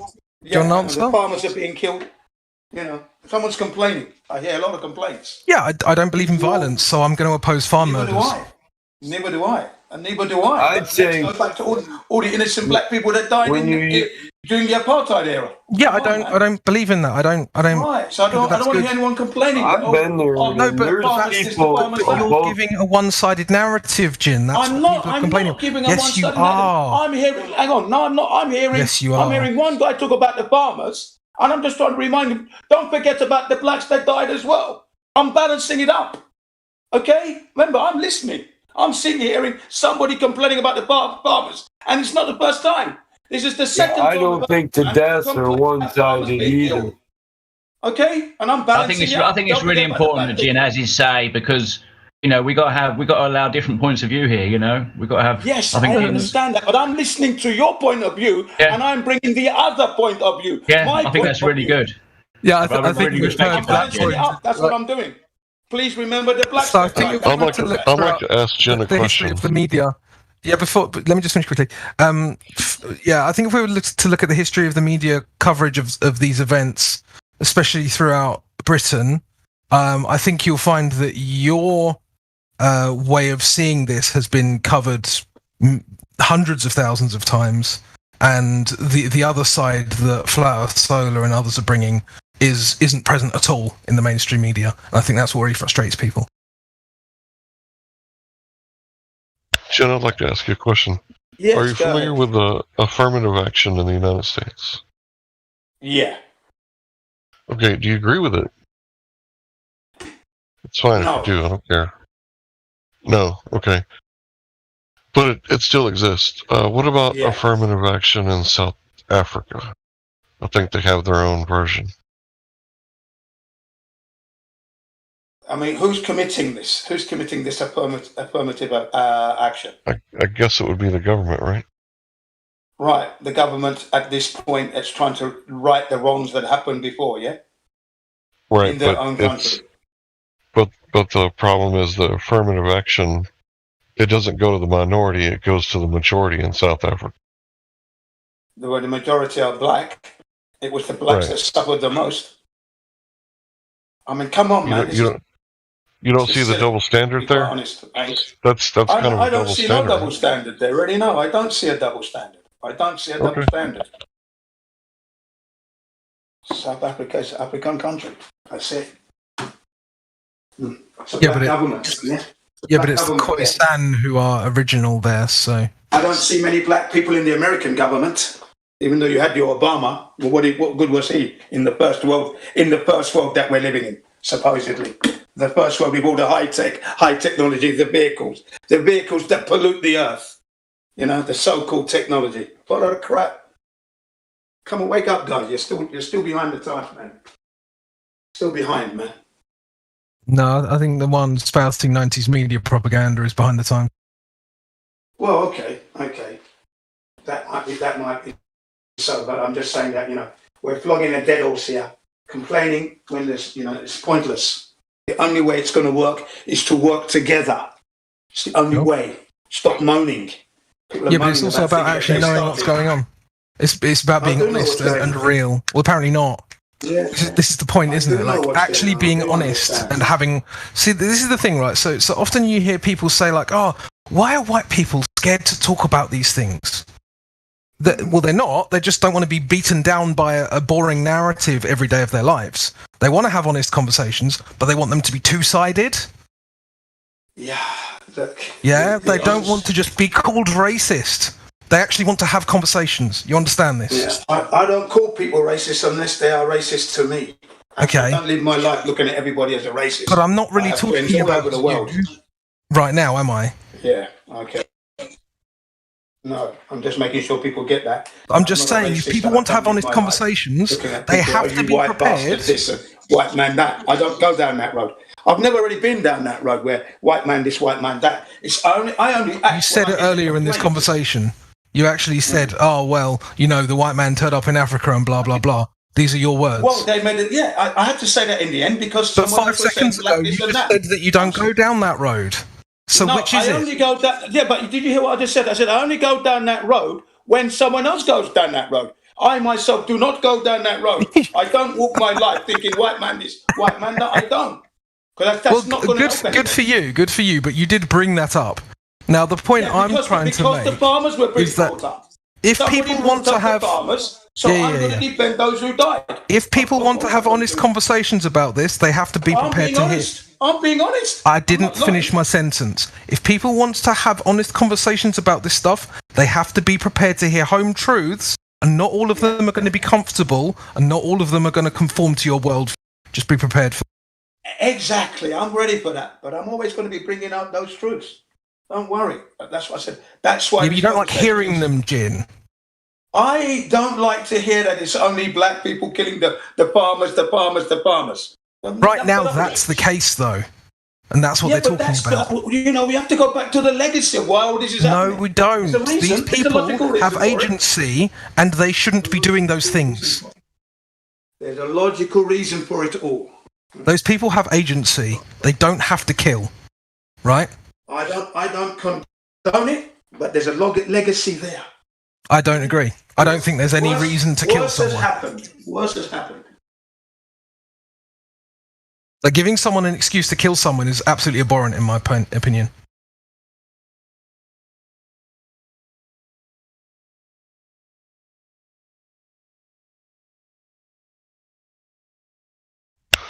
Yeah, I mean, look at what happened to the Native Americans. I can go north right? And I can meet the Cherokee tribes, right? And I would ask them, you know, like, hey, do you want to like wipe out these white dudes, right? Some of them might say, yeah. But then if I ask, but should you? Right? That's the question. Should you wipe out, you know, the people that removed you from your land and made you march through the winter, right, to this land that nobody wants to live at, right? Like, should you kill them? And that's the thing that it boils down to. Like, even though the past happened, yeah, and they got screwed royally. Like, as I can't think of anybody that has been screwed more than the Cherokee people, other than the people that got completely wiped out. Right? And the thing is that just because that happened to them doesn't give them the right to kill white people. And I'm part Cherokee. Not very much. 1/8. So it's not a lot, right? But the thing about it is that just because something happened doesn't mean you get to retroactively, like, institute justice. Right? And But granted... look, you know, if somebody, sorry, Hank, if somebody, you know, someone who grows up in the modern world looks back at history and then gets angry and then starts taking it out, can you blame him? Yes. Yeah. There you go. You're not supposed to kill people. So No, I agree. I'm native. I'm native in my land. Jin, I've heard you describe yourself as an African who grew up in England before, right? So Yeah, but I'm an African through and through, aren't I? No, well, you can describe yourself how you like. But as a native of this land, am I allowed to kill people who aren't native of this land? No, of course not. I mean, come on. Why not? I mean, that's not humane. Simple as that. It's just not humane. I agree. So I don't know why it's... I don't know why, like, it's chill when it's like, you know, black people in South Africa killing, you know, whoever. That's chill. Yeah, just don't worry about it. Let's just condone it. But if I'm doing it in England, that's really bad and racist and horrible and all the rest. Like, this doesn't make any sense. Look, I did say that I didn't condone it, but there's a legacy before that. That's what I said. Okay. There's What if I say there's a legacy? Reason. I always said that. Oh, I've got a legacy. I'll just make something up, and now I can kill people. No, it's not there's chill, a is it? legacy that's going on. No, There's a the Moors That's did the take problem. over certain parts of Europe for 700 years. I mean... yeah, I mean, can I go around There's killing... a legacy there. So Yeah. can Spaniards Yeah, that's the reason kill why. Moroccans? No, look, there's a reason for it all. There's a legacy there from Yeah, the somebody beginning. let you know. them in. That We know. seed that started it. When you go back, you can see how it started. Then you can understand now. Do we agree with it? No, we do not. But we have to put up a clear, honest understanding as to why it is going on. Yes, it's abhorrent. Yes, it is wrong. It's going on because those inhumane. I people are agree with all violent that. murderers. And it's not That's nice. why it's But going let's on. understand why it happened. Yeah, it's because they're violent murderers. If they want to murder someone violently, it's because they're violent murderers. There is nothing else to consider. I would disagree with that. I mean, Okay. But you can understand where I'm coming from, yeah? You know, things have happened in the past that has led to this point. That's all. I'm sorry. You know, I'm just saying that if we go back in history, we can see how this problem we're in now hatched. That's all I'm saying. Follow the timeline, you can see what's happened. Do I agree with all these farmers being killed? No, I do not agree with that. Of course not. But there's a, you know... Then don't say but. From the past. Sorry? Right? You know, then don't say but. This happened in the past, right? When someone kills someone, No, I need to say that. I need to say that. Well, that's like me saying, yeah, there's a reason for the Earth is flat, but gravity, you know, or whatever you could Doesn't say. exist. Anytime someone says but, right, the next thing that comes out is like, yeah, but no. Yeah. Right, right. I Yeah, the totally Earth might be disagree with flat, what's going on. but you know, There's a what about reason for gravity and you know, why would they lie, right? So anytime someone says but, you know. Yeah, well, you know where I'm coming from anyway. There's a reason for what's happening now happening. There's a reason for it. There's a reason. Yeah, but it's not... Yeah, no, I don't agree. You don't see us complaining about the Barbary pirates. No. When I understand you if you want to complain about it or not. Nah, we're bigger than that. We moved on. No, fine. Whatever. It's all part of the legacy that's gone on before, man. It's all happened. It's good and bad in everybody. No one's perfect. The problem is proximity. Proximity causes conflict, right? And there's enough land for everybody, right? But we all mixed up, and people can't see past people's meat suits, right? Like tonight, I got to see a few pictures of a few flat earthers, right? And I try not to look at their skin, right? Or their hair or their eye color or anything like that. I tried to look at their soul, right? Because that's what we are, right? We're light beings, right? So I think that's the really important part. Some people can see meat suits and nothing else, and some people can see light beings. Well, try and look for the soul when you're being chased by a machete-wielding maniac. Oh no, that's a meat suit coming after you. Yeah, that's a meat suit. That's kind of like how I see it, Hank. It's like you see the energy of the person, the spirit within them instead of. Yeah, and the aura. And that's one hell of an aura when a man's trying to kill you. But by God's law, you have a right to defend your life. It's yours, given to you by God. That's right. Yeah, of course. That's right. That's right. Absolutely. Killing is definitely wrong, and I'll be the first to say that. Come on, man. Yeah, and when the Ten Commandments talk about murder is a legal term. So we have to understand that taking a life isn't illegal. Thou shalt not kill, that's not a good translation. Thou shalt not commit murder. Murder is the taking a life outside of the law. Because all law describes, man's law and God's law, when it's legal to take a life, and how, and in what manner. The Bible doesn't say you shouldn't kill animals. Doesn't say anything about killing. It talks about murder, which is transgression of the law of God, which is sin. Murder is to kill a person when you had no universal right to. You weren't in danger. Or to kill an animal when you didn't need food. Or in a manner that was other than God had described. That's transgression of the law of God, and that's sin. Wouldn't it be nice if the like a lot lower? By universal law or God's law, that's called a misdemeanor. It's a crime against nature. It's funny in man's law that the highest law, that'd be like the largest offense in a natural setting, a misdemeanor, a crime against nature. But in man's law, it'd be the lowest thing, the lowest crime. That's which was highest was made lowest, and that's which was lowest is now highest.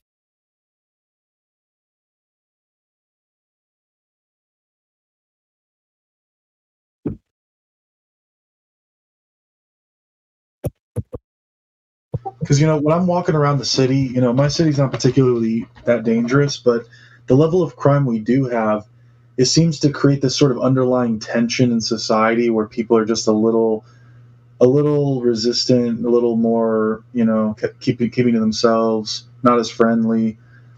And I live in Michigan, bro. I live in Michigan. We host the world's largest walled prison. Detroit's here. The four main major capitals besides murder capitals besides Chicago are here in Michigan. I hear you. Yeah, I just wish I lived in a nice, happy, clean society where everyone's friendly, gets along. You don't feel like you have to watch over your shoulder for criminals. Well, that's the problem. No offense, but wherever you go on Earth, you could see, if you drive long enough, you'll see one of every 7 deadly sins on the street corner. Yeah. Well, you got to be, if you want to see that, be the change you want to be. Be the change you want to see. You don't even have to go to the homes to see them. You can see the 7 deadly sins right out here in the open. Listen, I like to say, if you're a person that's alive today, and you don't go outside or interact with society, and the thought doesn't cross your mind that man was not meant to live like this. And by man, I mean men and women, mankind. We were not meant to live like that. If you exist in this society and you've never had that thought, then I would say, personally, I believe you're not a good person. If you're okay with the way we live and the laws and the structure of this current Luciferian society. I think it's pretty clear that diversity is not a strength. I think that if you want a unity in society, you want people to be more similar to each other. I would say we should glorify the differences in each other instead of focusing on them as a means of separation. Because we have so many similarities. Now, if you cover our similarities, they'll go from ethics to morals to personality to beliefs, but yet our differences are only skin deep. We're all humans, so you're a little better at one thing and I'm a little better at another thing, which makes our group more diverse, and it means we can cover a larger thing. If you had a group of people that are all only good at one thing, well, another group comes around that's better at another thing, like, say, war, then your group's fucked. Diversity is a good thing. It brings safety and balance.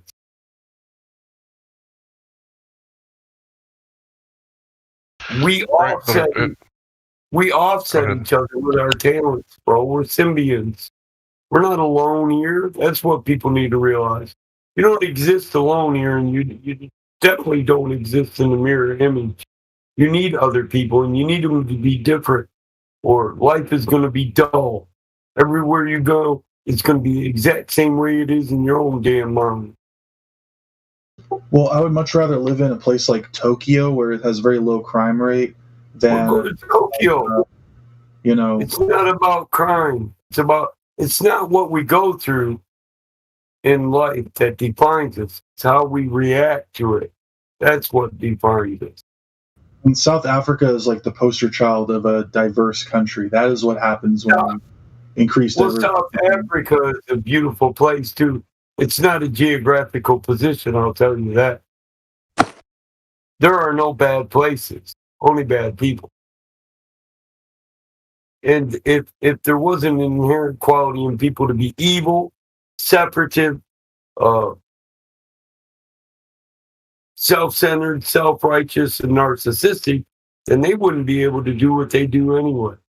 But the quality already exists in people, and nobody self-governs themselves. They're governed by all that they're told, their mind.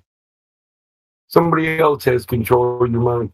How many people here can say they actually in their lifetime had an original thought that they came up with themselves, and it wasn't based on their entire life and everything that was ever I've had given a couple to original them? thoughts.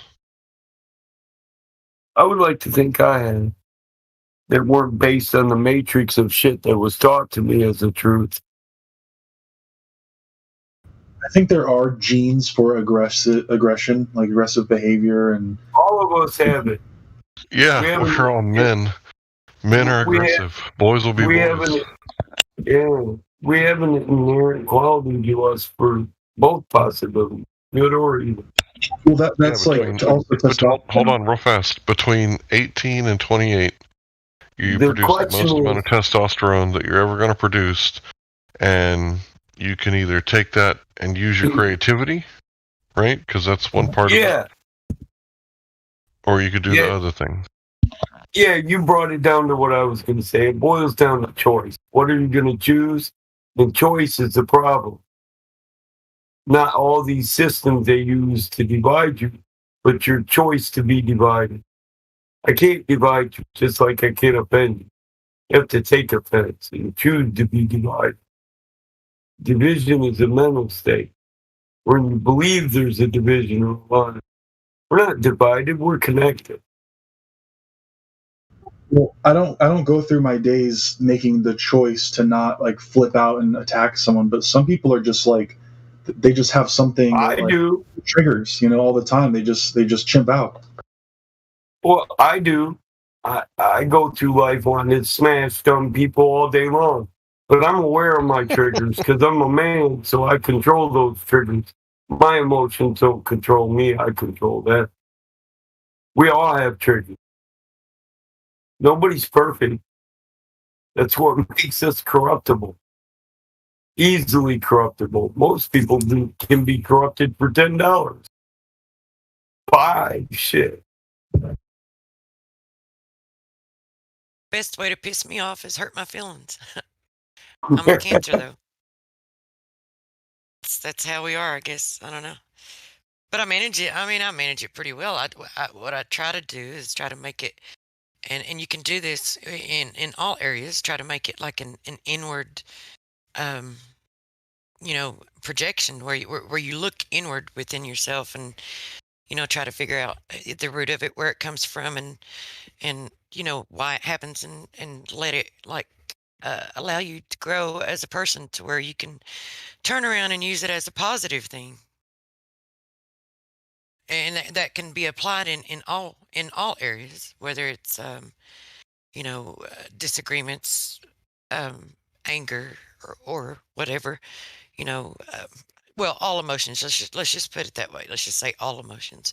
But that's where the battle is, and when they get control of your mind, that's where they get the power. So you've got to control your own mind. You can't let them use these different avenues as emotions or ideologies or religious beliefs or anything. You can't let them use those avenues as pathways into your mind to gain control of your mind, because that's where they get their power from. I think some people are just naturally more prone to civilized behavior, and others might be more prone to lashing out. It's just their biology. It's in the genetics, isn't it? Well, it's also it's more a learned behavior as well. I mean, if you're around that kind of, if you learn it, if you see people behaving that way, and that's all you see, then that's how you're going to be. But I don't think it's so much like in the genetics as it is learned behavior, as it is in like the sociological aspects of it. Well, I think that we've pretty much come to realize that there's the psychopath and the sociopath, right? And one of them is created, I can't even remember which one, but these behavioral disorders raise because some kids, the psychopath, I think is it's the sociopath, yeah. It's the sociopath, like, never really learned to control his own temper tantrums, right? Or he never got enough hugs from his mom, or never got corrected, or didn't have other children to play with to learn that you can only be so rough with, right? And I think that this is a huge problem, right? Because if you don't raise children the right way, and you don't teach them, like, hey, that hurts, don't do that, right? Do they ever really figure it out? And, they know that it hurts other people, but do they care, right? So in a lot of ways, empathy is learned from, kids playing together and smashing each other in the nose or poking each other's eyes and learning, like, oh, that hurts, I probably shouldn't do that. This is an attack on the family unit. This is what's been going on for some time now. It's why they started feminism and all these other things. Had to get the man out of the home, because man is generally order, woman is generally chaos. The feminine and the masculine. So it's been planned long ago.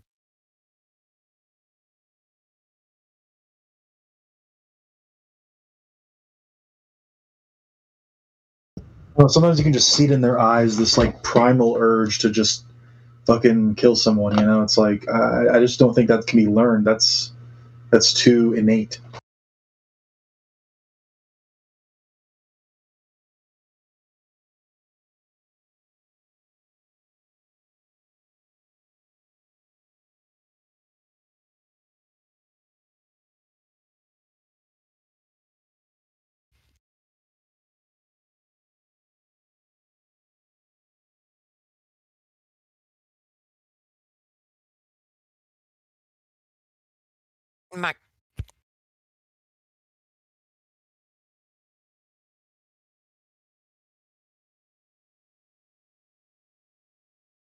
See, there it goes again. I don't know what causes that, but if it just happened, like Discord, kind of, how Discord will cut out and you don't have to reload it, just does that automatically every so often.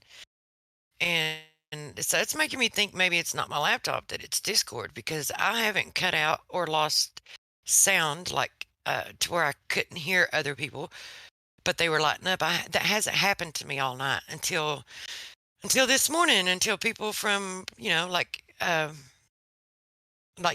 crypto and like the people from on the on the other side of the globe. Listen, Across the pond. Across the pond on the other side of the globe. I wonder how many people that triggers. But until they started like. Maybe we should start doing that. Start triggering flat Earth. Yeah. Until they started coming on, and I'm just wondering if maybe the server changed for Discord altogether, and that's why. Because what happens, it's really weird. Because I don't like to miss anything that's been said, but I also don't like to interrupt people either. And if it's like when I'm quiet and for just about a minute, after about 30 seconds to a minute, it cuts out, and then I can't hear anyone, and I have to make a noise on my mic. Or that's your headset. Talking, but it wasn't doing that. It's not done that all night. It didn't do it until Discord reloaded just a little while ago. I think my headset did it earlier because I said that he was lagging, and I say 10-1 whenever Mike is lagging, and he said, "No, bro, it's you." I was like, "Oh, that was my headset cutting off."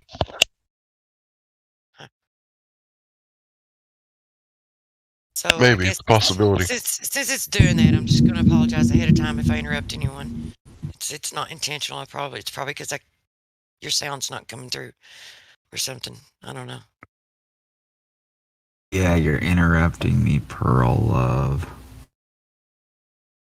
Yeah, I'm gonna get. Yeah, that gift, dude. It's so unexpected. But yeah, I'm always interrupting you. I'm always interrupting everyone. I'm just kidding. No, I haven't been saying anything. I was just kidding. Stop. Well, your name's not everyone anymore, so I guess that doesn't apply. Yeah, you were interrupting everyone. Oh my god. No one caught that, I guess, unless they remember that you used to be everyone. Back in the day.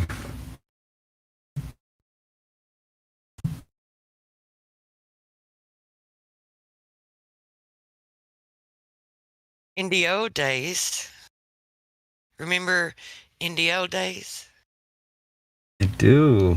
Everyone remembers the old days. No, you didn't get it. Did anyone else get it? In the old days?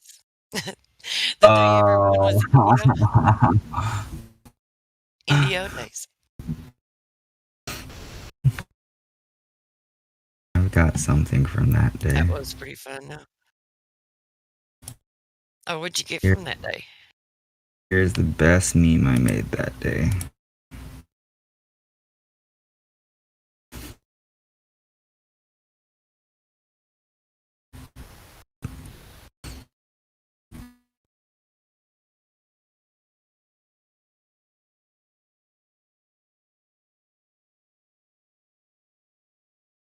Yeah, I'm not feeling it.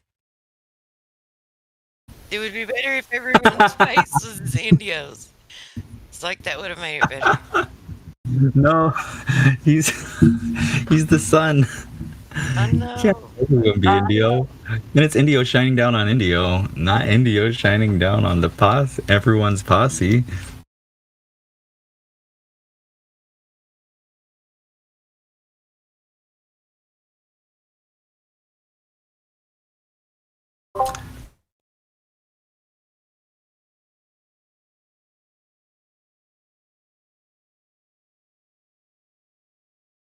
Mic check. Mic check. What? Mic check. Good. Well, I mean, I saw you and Hank both lighting up, and I wasn't hearing anything. See, this gets aggravating for me. This is when I usually just give it up and get frustrated and sign off and say, forget it. But it just does it too much. I think I was quiet and I said 1, 2. Oh. Just messing with me, huh? Give him the old 1, 2.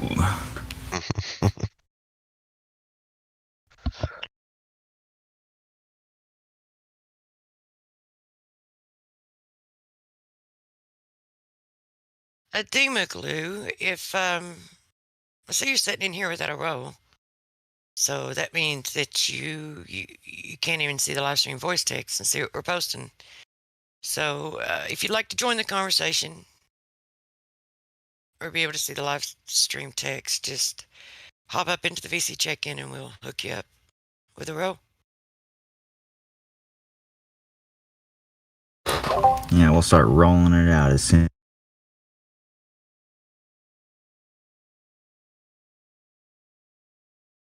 McClue. I'll follow you up if I see you go, but I'm not going to hop up there and wait on you. Every time I do, I get left hanging, so.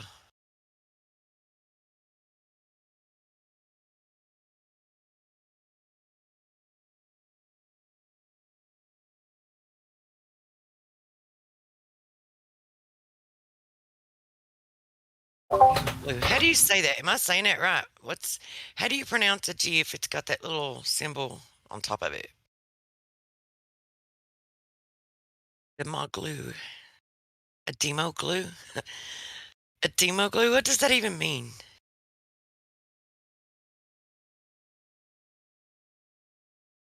Yeah, I think it's Turkish. Turkish. Turkish, yeah. Demuklu. Something like that. I don't know.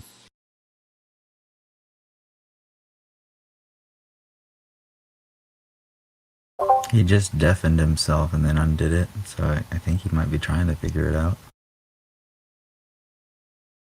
Yeah, he's probably trying to unmute. Yeah, you're not going to be able to unmute yourself until you get a row. So if you want to hop up into VC Check-in 1 or VC Check-in 2, I'll follow you up there. And the earth is flat.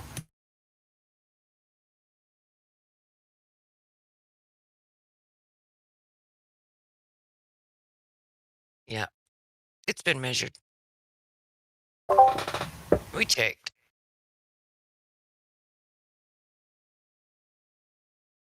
Oh, I think we went.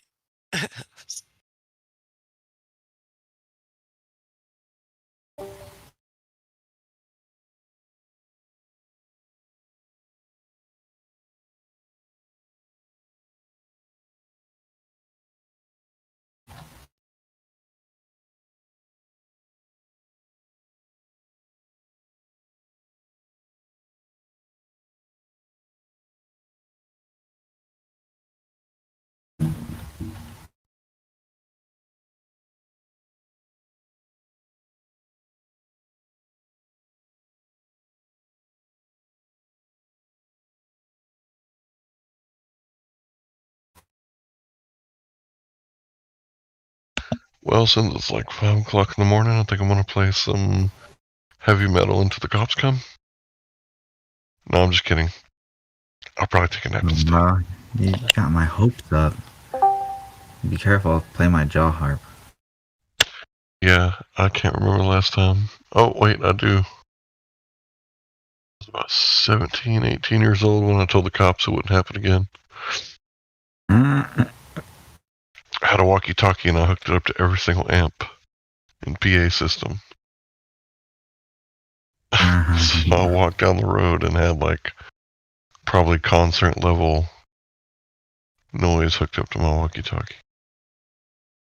I told him it was just an experiment and it wouldn't happen again.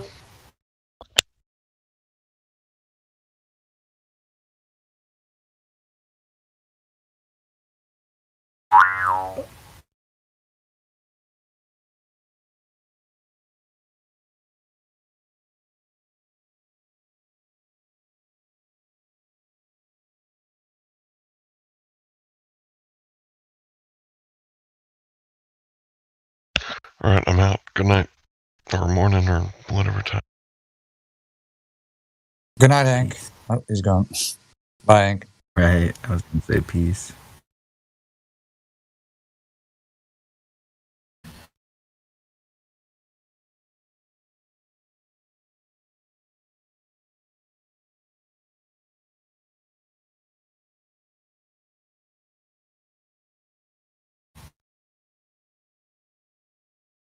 So if the globists are, they have all of the countries and all of the power and the military's behind them.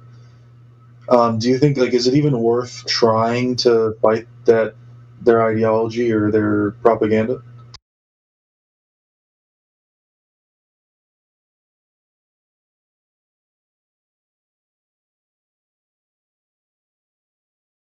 It seems like an insurmountable Why goal. not? You want to give up before even trying? I was gonna say Mount Everest is really big, but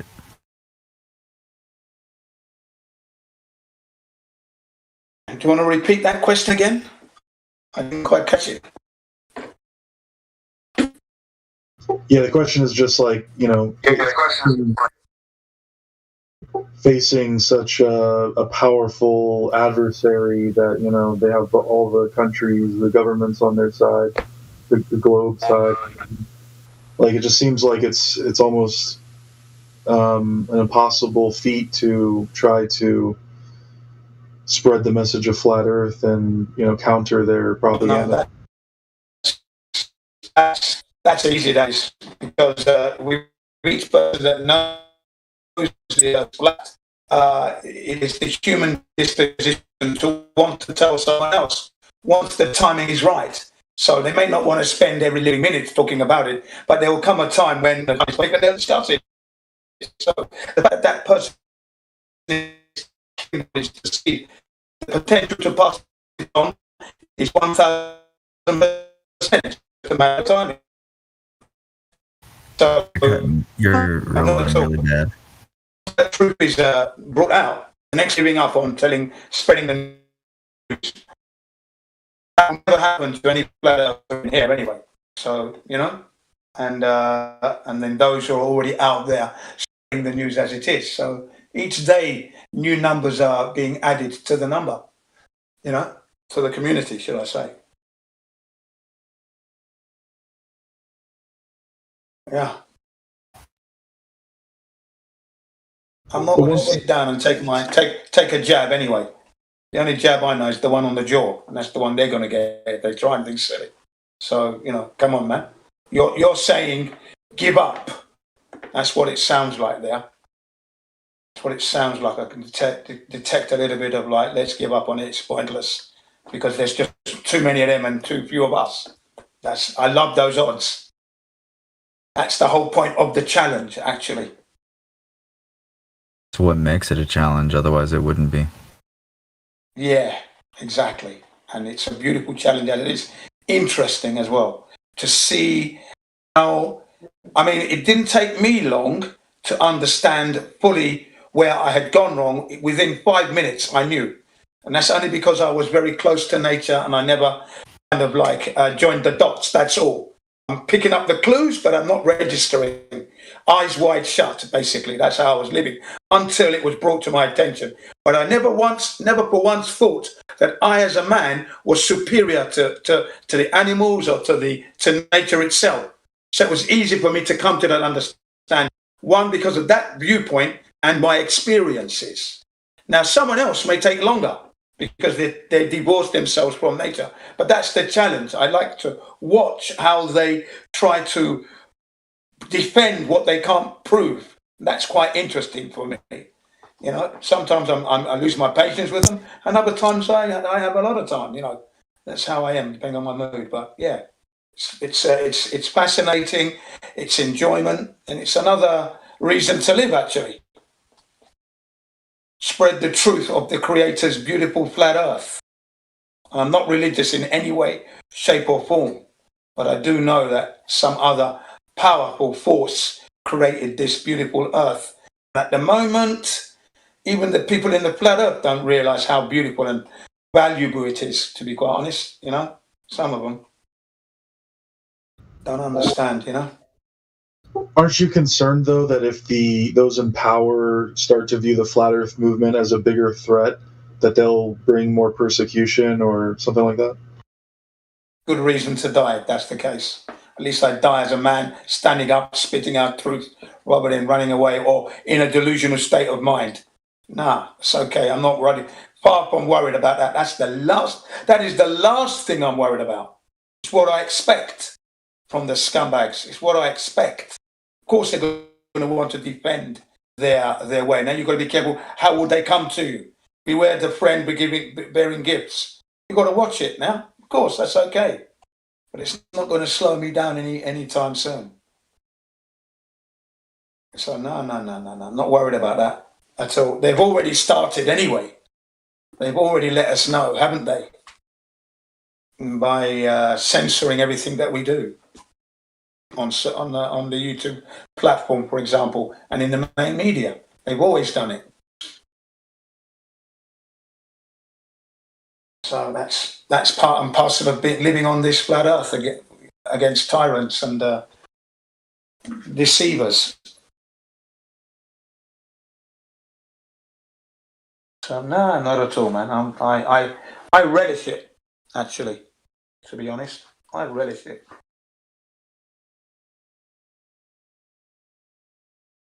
The powers that be know we're there. They already know.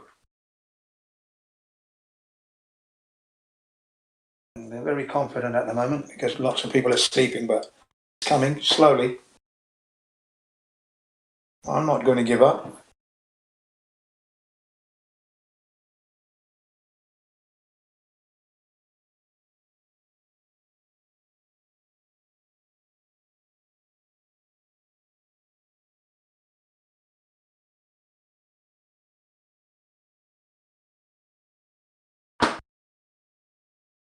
And the added benefit is that for those who are coming into the flat earth, let's say, and then they realize it, then they begin to think, what else has the government and the powers that shouldn't be, where else have they lied? And then they start to unravel all of the that they had as beliefs. They realize that they're just scams, and more power to them, yeah? So no. I'm on the right side of history.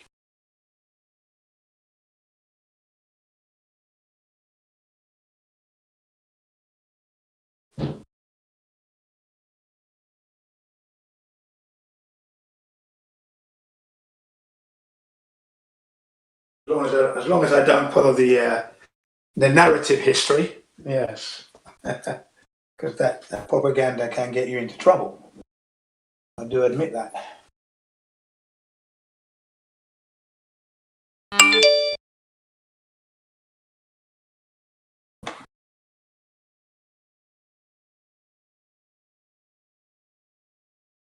Looking good. Right, my next student is coming in shortly, so I shall be back later. Guys, enjoy. Keep up the good fight.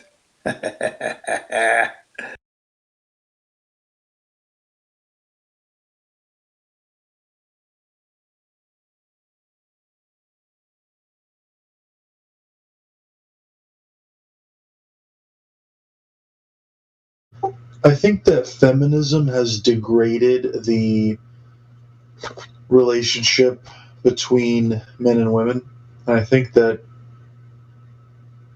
the dating scene for younger people these days is really tragic. I feel like very few genuine relationships are manifested these days. It's really very vain and kind of self-centric these days.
Ben has left.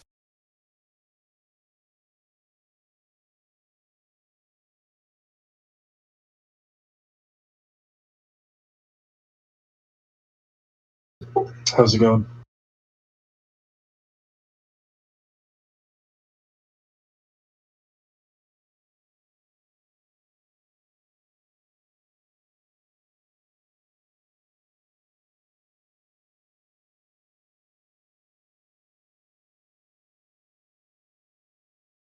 Did you guys hear about the that Blue Origin rocket is supposedly going to start taking tourists on July 20th up to 100 kilometers?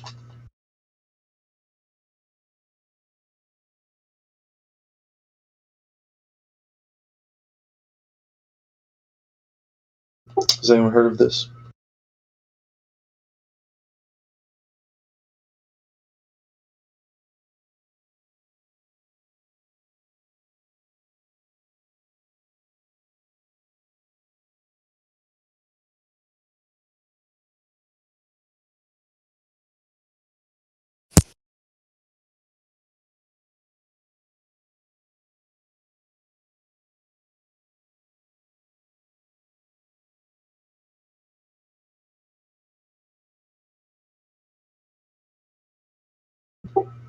Anybody here?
Ben has left.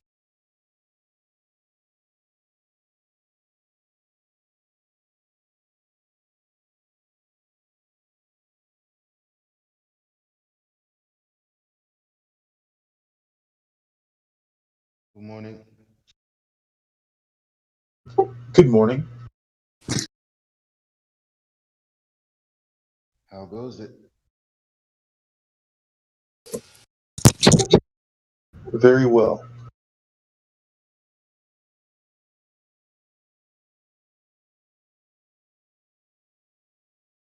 Did you hear about the that Blue Origin rocket that's supposedly going to be sending people up on July 20th to 100 kilometers in the sky? No, I haven't. Yeah, they're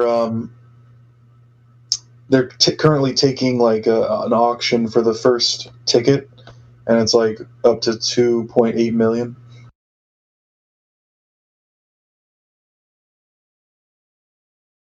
Hmm. That should be interesting.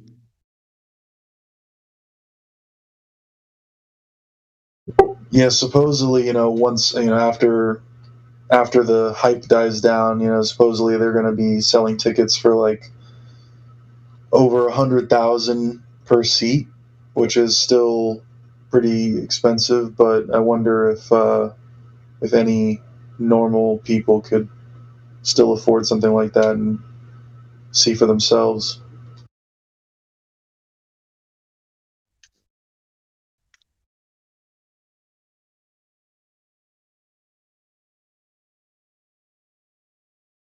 You say 200 kilometers?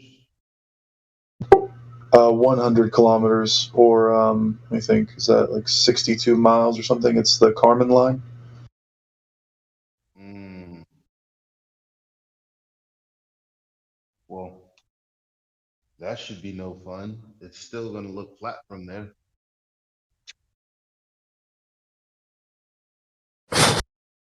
Seeing as that you only see 3% of the Earth in your field of view from the ISS, and from there it's mathematically flat, even though they show curve for whatever reason. How much curve would the globe people claim that they should see at that height? None. If we're doing the geometry, we're doing the math, should see none.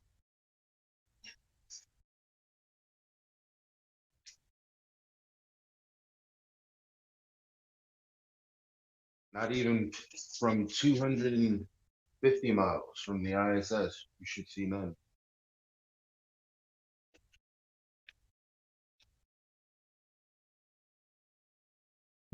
Even according to their calculations? Yep. Well, that's weird. Isn't it? I thought they said it was supposed to be like around 70,000 feet or something they can start seeing it. I don't know where they say that, but I know that the math dictates nope.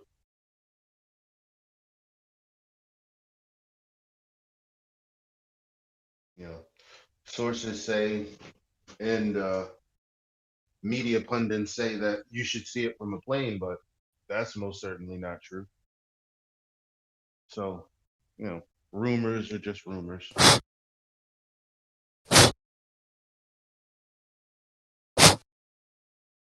If people go up and say they saw a curvature, would there be an alternative explanation if other than being a globe? That they lied, because mathematically that would be impossible.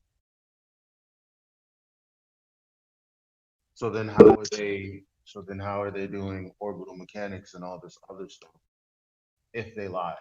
It wouldn't make any sense. The whole model is hinged upon the size of the Earth. The whole thing.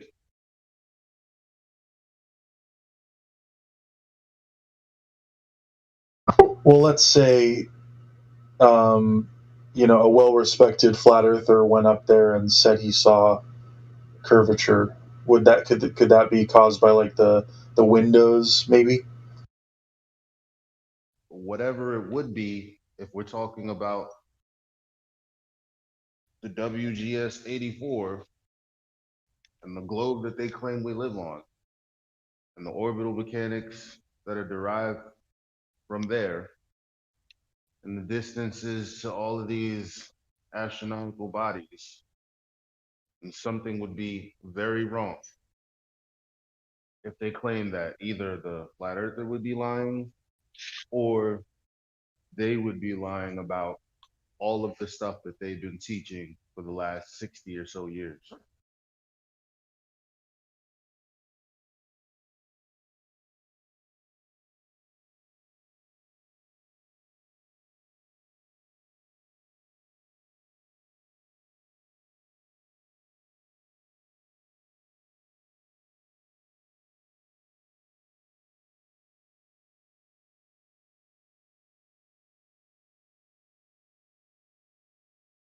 I came to actually ask a question about the scriptures, if anyone's available who's learned.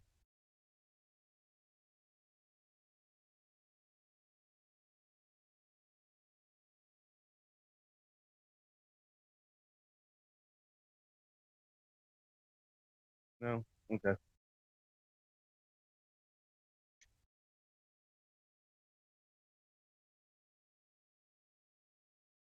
Well, I'm not learned, but which scripture?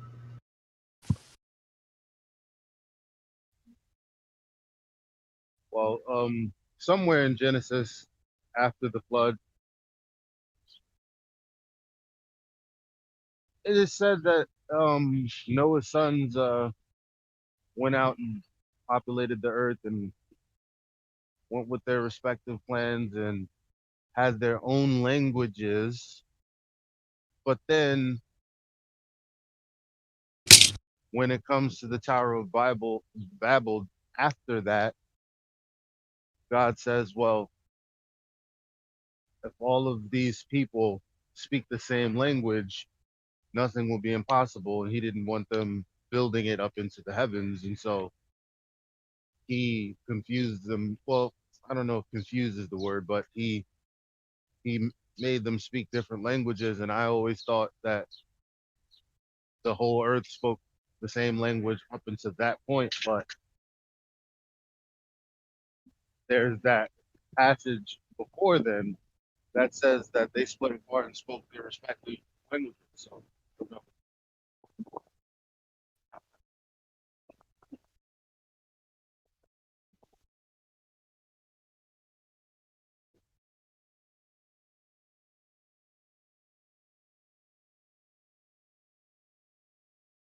know.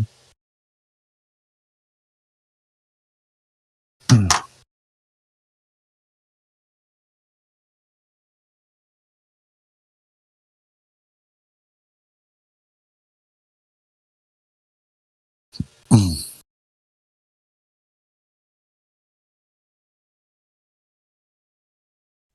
Yeah, a lot of things you find out may not be what you thought when you actually read or listen to the audio.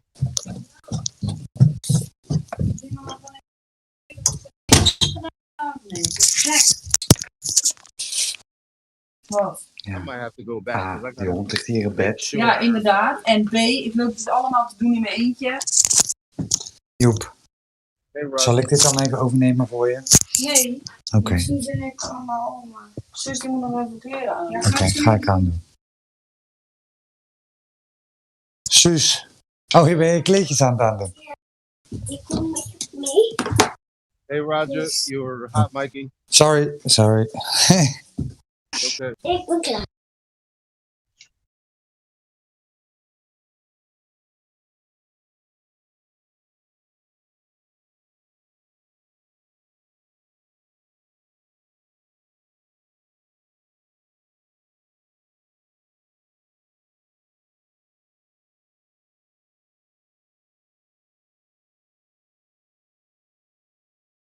All right, I'm gonna go back to studying.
Anyone hear me? Yeah, I can. Mic check. Yes, Okay. yes. Well, Yes. yeah, I didn't know if it was just quiet, and I thought maybe my crap was messing up again.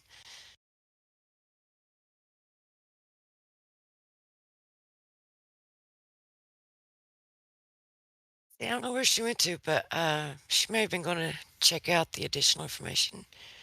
I don't know, but Miriam she's well, I didn't ask if it's a she. I'm assuming it's a she. She sounds like a she. She's got a name like a she, so I'm going to call her a she. But anyway, she's 13 years old, and she said that she has known that the Earth was flat since she was 9.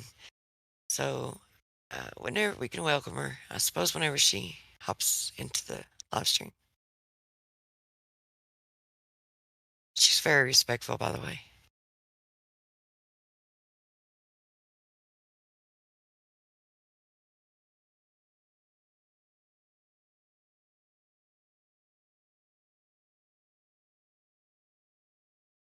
What happened to you guys? Yeah, I'm just doing some chores, so I can't talk that much. But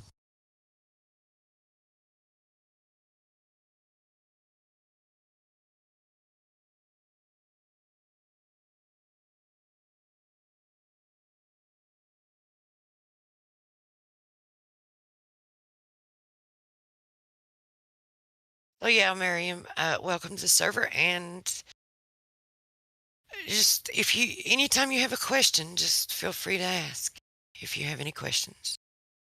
Thank you. You're very welcome. I love how there's like 21 people here and no one's talking. Yeah, a lot of us has been in here for a while, and some of us may just be a bit talked out. I don't know. Mhm. And Yeah, then I others get are you. busy. Yeah, you want to sit when there's 70 people and no one's talking. Yeah. That is 70?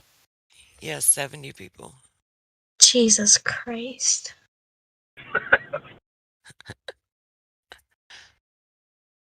That's a lot, not even gonna lie. I think our record's about 80, isn't it? Truth. On Ladies' Nights. Oh, did it reach 80? I know it was up in the 70s. I believe it did. 80? Yeah. Yeah. Damn, that's a lot of people. Good subject. Pretty good. Go ahead, Crypto. Oh no, I just said it's a good subject. Please carry on. Oh yeah. Oh no. I was just gonna add that it's a pretty good sized community. It's Yeah, apparently there's like over 21,000 people in here. Could be. Yeah, certainly possible. How long has this server been up for? Well, what is?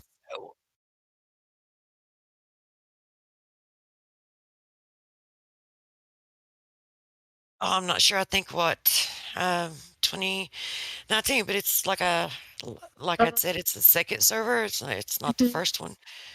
But you know what's a more interesting subject to talk about than the world you live in and the reality when you find out that what they've been telling you is not true. Yeah, kind of sucks, honestly, because at school we're all told that the Earth is round and that my physics teacher says the Earth is round and she can prove it with physics. I mean, that's what they all say. Yeah, physics. How could they possibly prove something like that with physics? No, probably not even physics. Yeah. I don't know how many more sciences there are regarding the shape of the Earth. I don't know, but physics is just an example. I doubt the Earth can actually be proved with physics because physics is the study of I like get you. Well, I mean, objects. it's actually a measurement question, though, right? Instead of a science question, just a measurement question. But that's what in schools. That's how they want to get the the students' minds to work, they try to redefine things, and they have them convinced that things that are not science are science. I And see it as they're just brainwashing us. blurring the lines, between what is science and what's not. So if Yeah. something's verifiable, then Can I give you a tip to challenge your physics teacher? Sure. Yeah. Ask her to show you the parallel between gravity force equation and incoherent electrostatic acceleration. You might need Okay. to write that down. see, 13, I maybe. Yeah. I don't know what that is. I'm only 13. I do not understand what that is. I don't even They teach you remember the gravity question. at physics. They teach you gravity. Yeah, they teach us like different forces that are on the earth, like gravity, Yeah. friction, all that kind of Mhm. stuff. You The could type it out Newtonian. for her, and she Yeah. could present it to her teacher, and then Yeah. she can just come back and tell you what she says or something. I can DM you some formulas, also this parallel that makes the point, and you can then tell your teacher, hey, why do you teach us Newtonian physics when they have been debunked 100 years ago, superseded? They Oh, teach you, yeah, they teach you the wrong type of physics. physics. Yeah, I see. pseudoscience. I see. Well, that's a bit unfortunate Yeah, that they're teaching us the wrong physics. yeah. I mean, Einstein has replaced the Newtonian laws of motion and gravity theory. Sorry, you lost me at Einstein. I don't know. I don't know what those laws are Yeah. about Well, motion Newton, and Newton, gravity. yeah, Newton said that gravity is mass attracting mass, and Einstein came later, and he said mass attracting mass is wrong, and actually gravity is the warping and bending of space-time. What? So yeah, Um, it's something very different else, but See, am I also coming through? Okay. yeah, go ahead. You can take over, Truth. No, Yeah. no, that no, no. doesn't I, make I was not Mm. trying to interrupt you. Actually, I Mhm. started talking like Yeah. before you did, but then my stuff cut out, so I could see everybody lighting up. But it's that same stuff that happens. It gets on my nerves. But her being 13, I would say a good question that she could probably ask her teacher, and be easy for her to remember. She wouldn't have to write it down or anything like that. Is about the second law of thermodynamics. The Oh, I have yes. a question. Pressure, Are about there any gas pressure needing a container and residing next to the vacuum of space? That would be a good question that she could probably ask her teacher.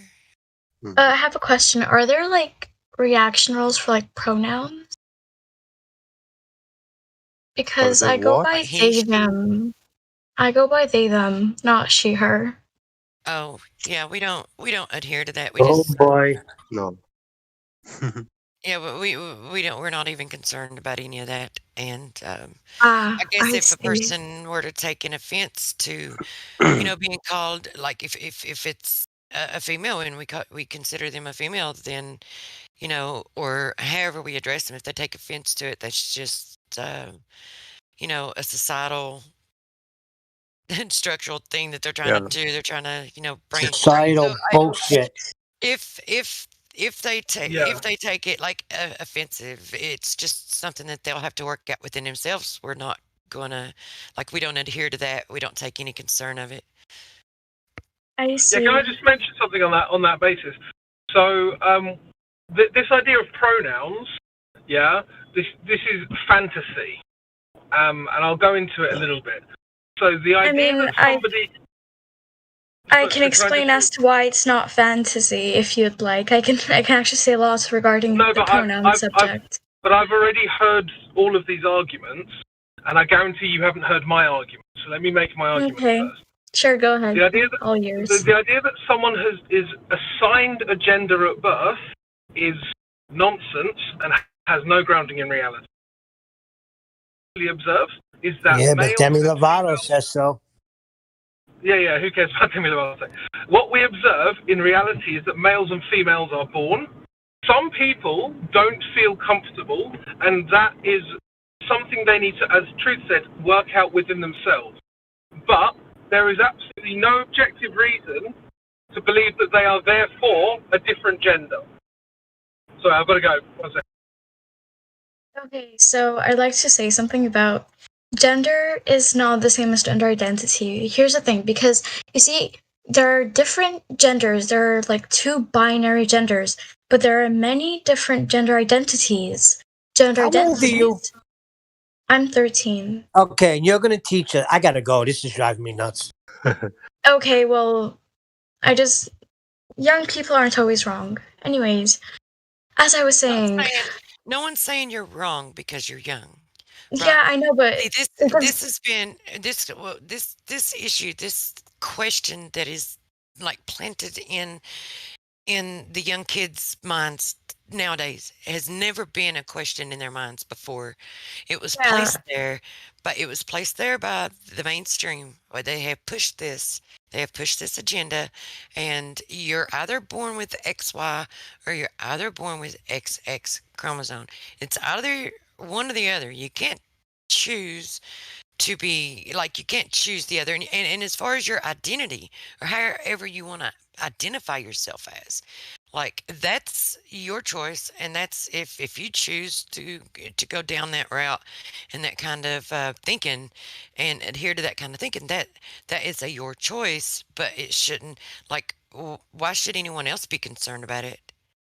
Yeah, okay, so here's the thing. So, as I was saying, like, gender identity isn't the same as gender, and yes, you are correct when you say that mainstream media does play a very big role when it comes to gender identities, because all that the mainstream media is showing us is that it's okay to identify as different pronouns in which you're assigned at birth, which is why you have assigned female at birth and assigned male at birth, because the mainstream media is just showing us that it's okay to want to identify something else, and that it's not your fault if you want to let's say be transgender. Like, that's not your fault. That's just how you feel. So basically, there's this thing called gender euphoria and gender dysphoria. For instance, you can feel some kind of gender euphoria when you are referred as using a different pronoun set than what you were assigned. But then there's gender dysphoria, which doesn't make you feel good. It just makes you feel very incorrect, if that's the correct word to use. Which is why there's these different gender identities. Let me name like the 3 most common ones. That's demigirl, demiboy, and gender fluid, I believe. Okay, I need to get in here because, like, so you've talked at length, and I would say virtually everything you've said I disagree with. But the most important thing that I would say that you actually have no backing for at all is the idea that people are assigned male or female at birth. That's not true. There is a fundamental biological reality to humans, and females have an underlying biological reality. It's not an assignment of society. This is biological. It's fundamental, and this is real. And it's the same with males. You have a point there, but on your birth certificate, it says that you're a female or male, because that just shows that you were assigned female or male at birth, because it's on your birth certificate and all your documents. That is because there is a fundamental biological reality which is observable, right? So if I see a tree, I don't assign that to be a tree. It is a tree. Regardless of what I think about the tree, it's a tree. If I see a cat, that is a cat. It doesn't matter if I call it a dog. Doesn't matter if I call it a bus. It's still a cat, right? So the idea. Sorry, I don't mean to come across as aggressive. I'm just passionate, right? So I'm not trying to be. Yeah, I get you. It's Don't okay. sound aggressive. So yeah, okay, fine. I just didn't want it to come across that way because I'm not trying to be. The idea that so this is, but the thing is that you're quite young, right? So they put these ideas in your head because you don't feel like you can challenge them because they come from authority, right? And I'm not saying that you're unthinking. You're obviously just a very young lady. You're obviously very intelligent, which is why you're here talking to us. So I'm not trying to patronize your demeanor or anything like that. But understand this. The reason they put these ideas in your head at 13 is because if they started at 18, you would reject them. Okay? So the idea that someone is only a female because they were assigned female by the hospital is fundamentally incorrect. And the only reason that they say this to you when you're young is because you won't question it. Not even about questioning, but even if you oppose it, do you think that teacher will not keep the class? Wait, are we allowed to cuss here? Yeah, moderately. Yeah, why not? Yeah, honestly, in society, no one gives two shits about your pronouns. But the thing is that your friends actually do care, and that's why people that you know will actually use what you like, the pronouns that you like, which is why, like, I know this probably doesn't make sense, but in society, in like, strangers will refer to you as what they see you as. If you dress, if you're female and you dress very feminine, then they're going to refer to you as she, her, because obvious reasons. But if you're a boy and you look very masculine, they're going to refer to you as he, him. But in society, no one gives two shits about what you identify as, which is why you have people you know, your family, your friends, and you can tell them that you do not feel comfortable with, let's say you're female and you do not like she, her. You can just tell your friends or family that you are not comfortable with she, her, and you'd like to go by they, them instead. They, them is a very gender-neutral set of pronouns which are commonly used when a person does not feel between.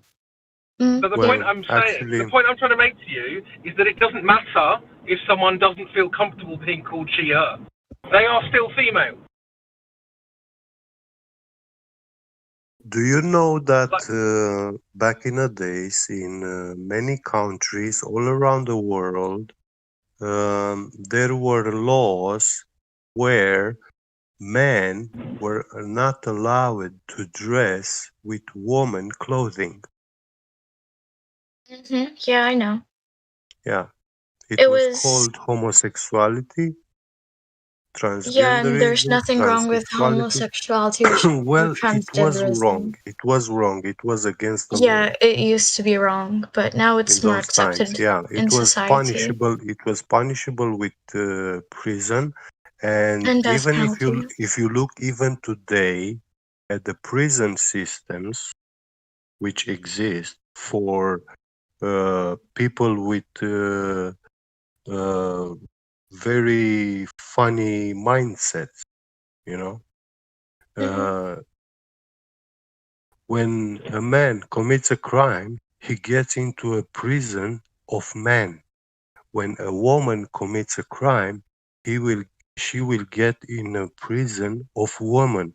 If she identifies herself as a man, they will not put her in a prison Yeah, of well, men. that's why you have assigned female at birth and assigned male at birth. If let's say, So- you technically do have a point. If let's say if a person assigned female at birth decided that they want to be identified as they, them, or he, him, of course they're going to be put in a female prison because they are assigned female at birth. Same thing with men. If let's say a man wants to be referred to as they, them, or she, her, then of course they're going to be put into a prison with men because they are assigned male at birth. That's why the assignment kind of matters here. Yeah. No, it's because the biological underlying reality is male. It's nothing to do with being assigned anything. You're either XX or you're XY, and that's how it is now. If a person, do you see and do you not realize and do you see what they're doing psychologically to you? Right? It's like this question about whether or not other people who know what you want to identify as, and just to adhere to their this psychological, emotional thing that has been planted, by the mainstream narrative or whoever wants to plant it there, society. Did you see what's happening? It's more. It's not just. It's a little deeper than that. It's not just where they're wanting to. Okay, well, they're going to be happier if I address them as they, them, or she, her. It's not about that. It's about making it making it relevant whether or not someone it's like it shouldn't. It doesn't even matter, right? I mean, it's what you identify as and what you are. If you choose to identify as something other than what you were biologically born as, it's like that's never even been a question in anyone's mind until they put it there, right? And you're wasting all of this energy on it. Look at how much energy and how much focus that you've had to put on it, and then expecting other people to adhere to it.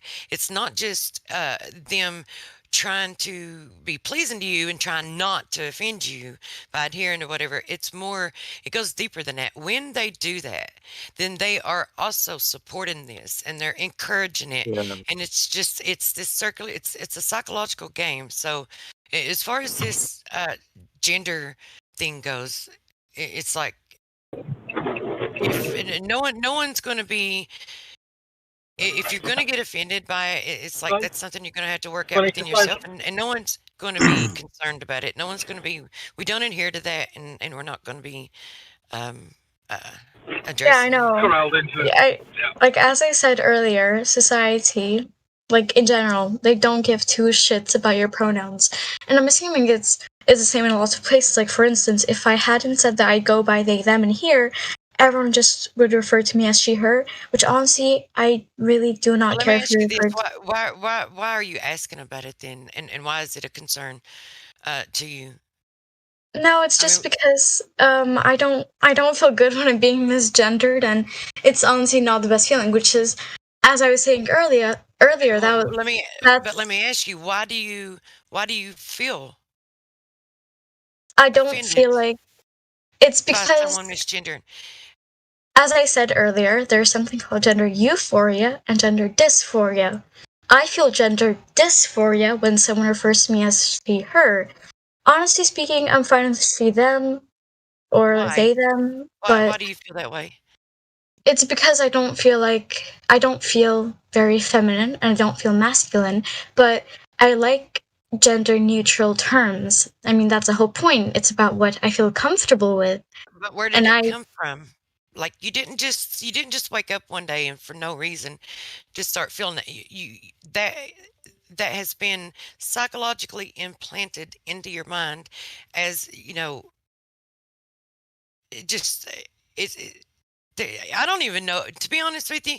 This is Crypto, you can take over because this is like the most outrageous thing ever. It's just I wanted her to know, No, because where it comes from, it's not it's within not yourself. outrageous. This is psychologically planted in your mind.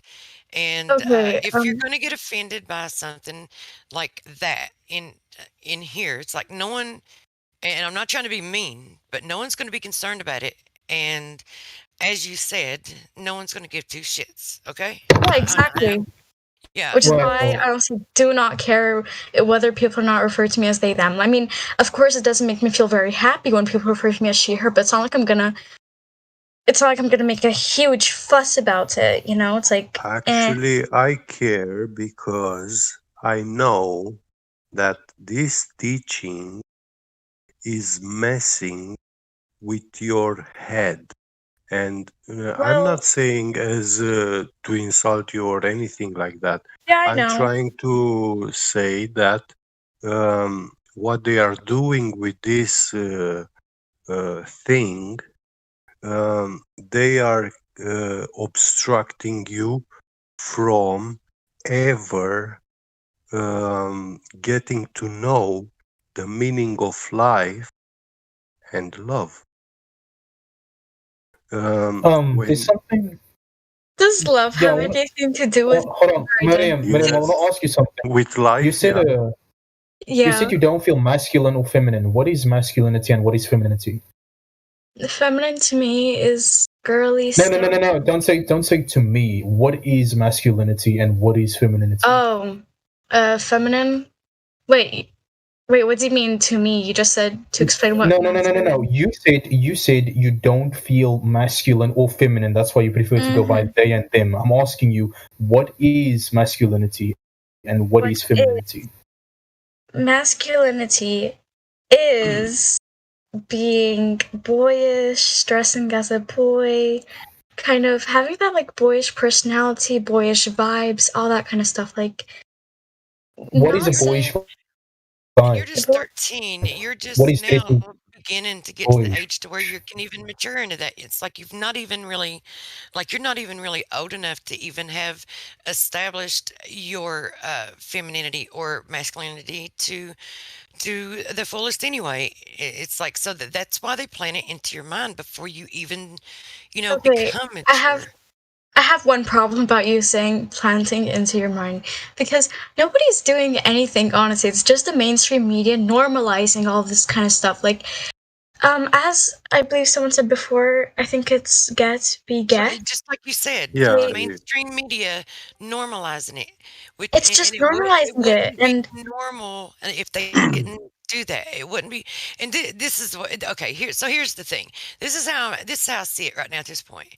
Okay, because in here we want people like this is all about thinking for yourself, all about breaking away from any kind of mental program and breaking away from just accepting things just because someone in a position of authority has told it to you as a truth, and start questioning things, verifying things for yourself. You're in a place where this is what is exercised, questioning things and thinking for yourself. So this may be how you feel now, and knowing like it's not even a discussion that is. Well, I'm not going to say it's not common, because it has become more common and it has arose more than it has ever before. But what I'm saying now is that you're in a place where questioning things and thinking for yourself is what's promoted. So I predict that if you're in here for a while, that you will begin to think for yourself, and that this stuff, like this clarity, will come to you, right? It will eventually come to you because you're in a good place to exercise your own thoughts, right? And that's where I'm gonna leave it. These are all my opinions. I'm not forcing them on anybody, but like it's just something that I believe, and I'm just explaining my point. I'm not forcing anything on anyone. I'm sorry if I'm sorry if it came across as me trying to prove that gender identity. I'm just a mother, and it breaks my heart because this is a confusion that shouldn't be there. That life has enough that you need to deal with. There is enough in life that causes confusion, and that is like are real conflicts, and at the age that you're at, it's like learning how to deal with these things and cope with these things that are real, that are part of reality, and then being sidetracked and using all of your energy and putting this thing that is not a true conflict. It's a made up conflict. And for you to be 13 and going into this, it breaks my heart. And I tend, it's like I can feel myself beginning to get emotional over it. So I'm just glad that you're here, and I'm glad you're in a place where you can be in an environment that promotes seeking out the truth, verification, not believing things just because you're told it, and questioning things and thinking for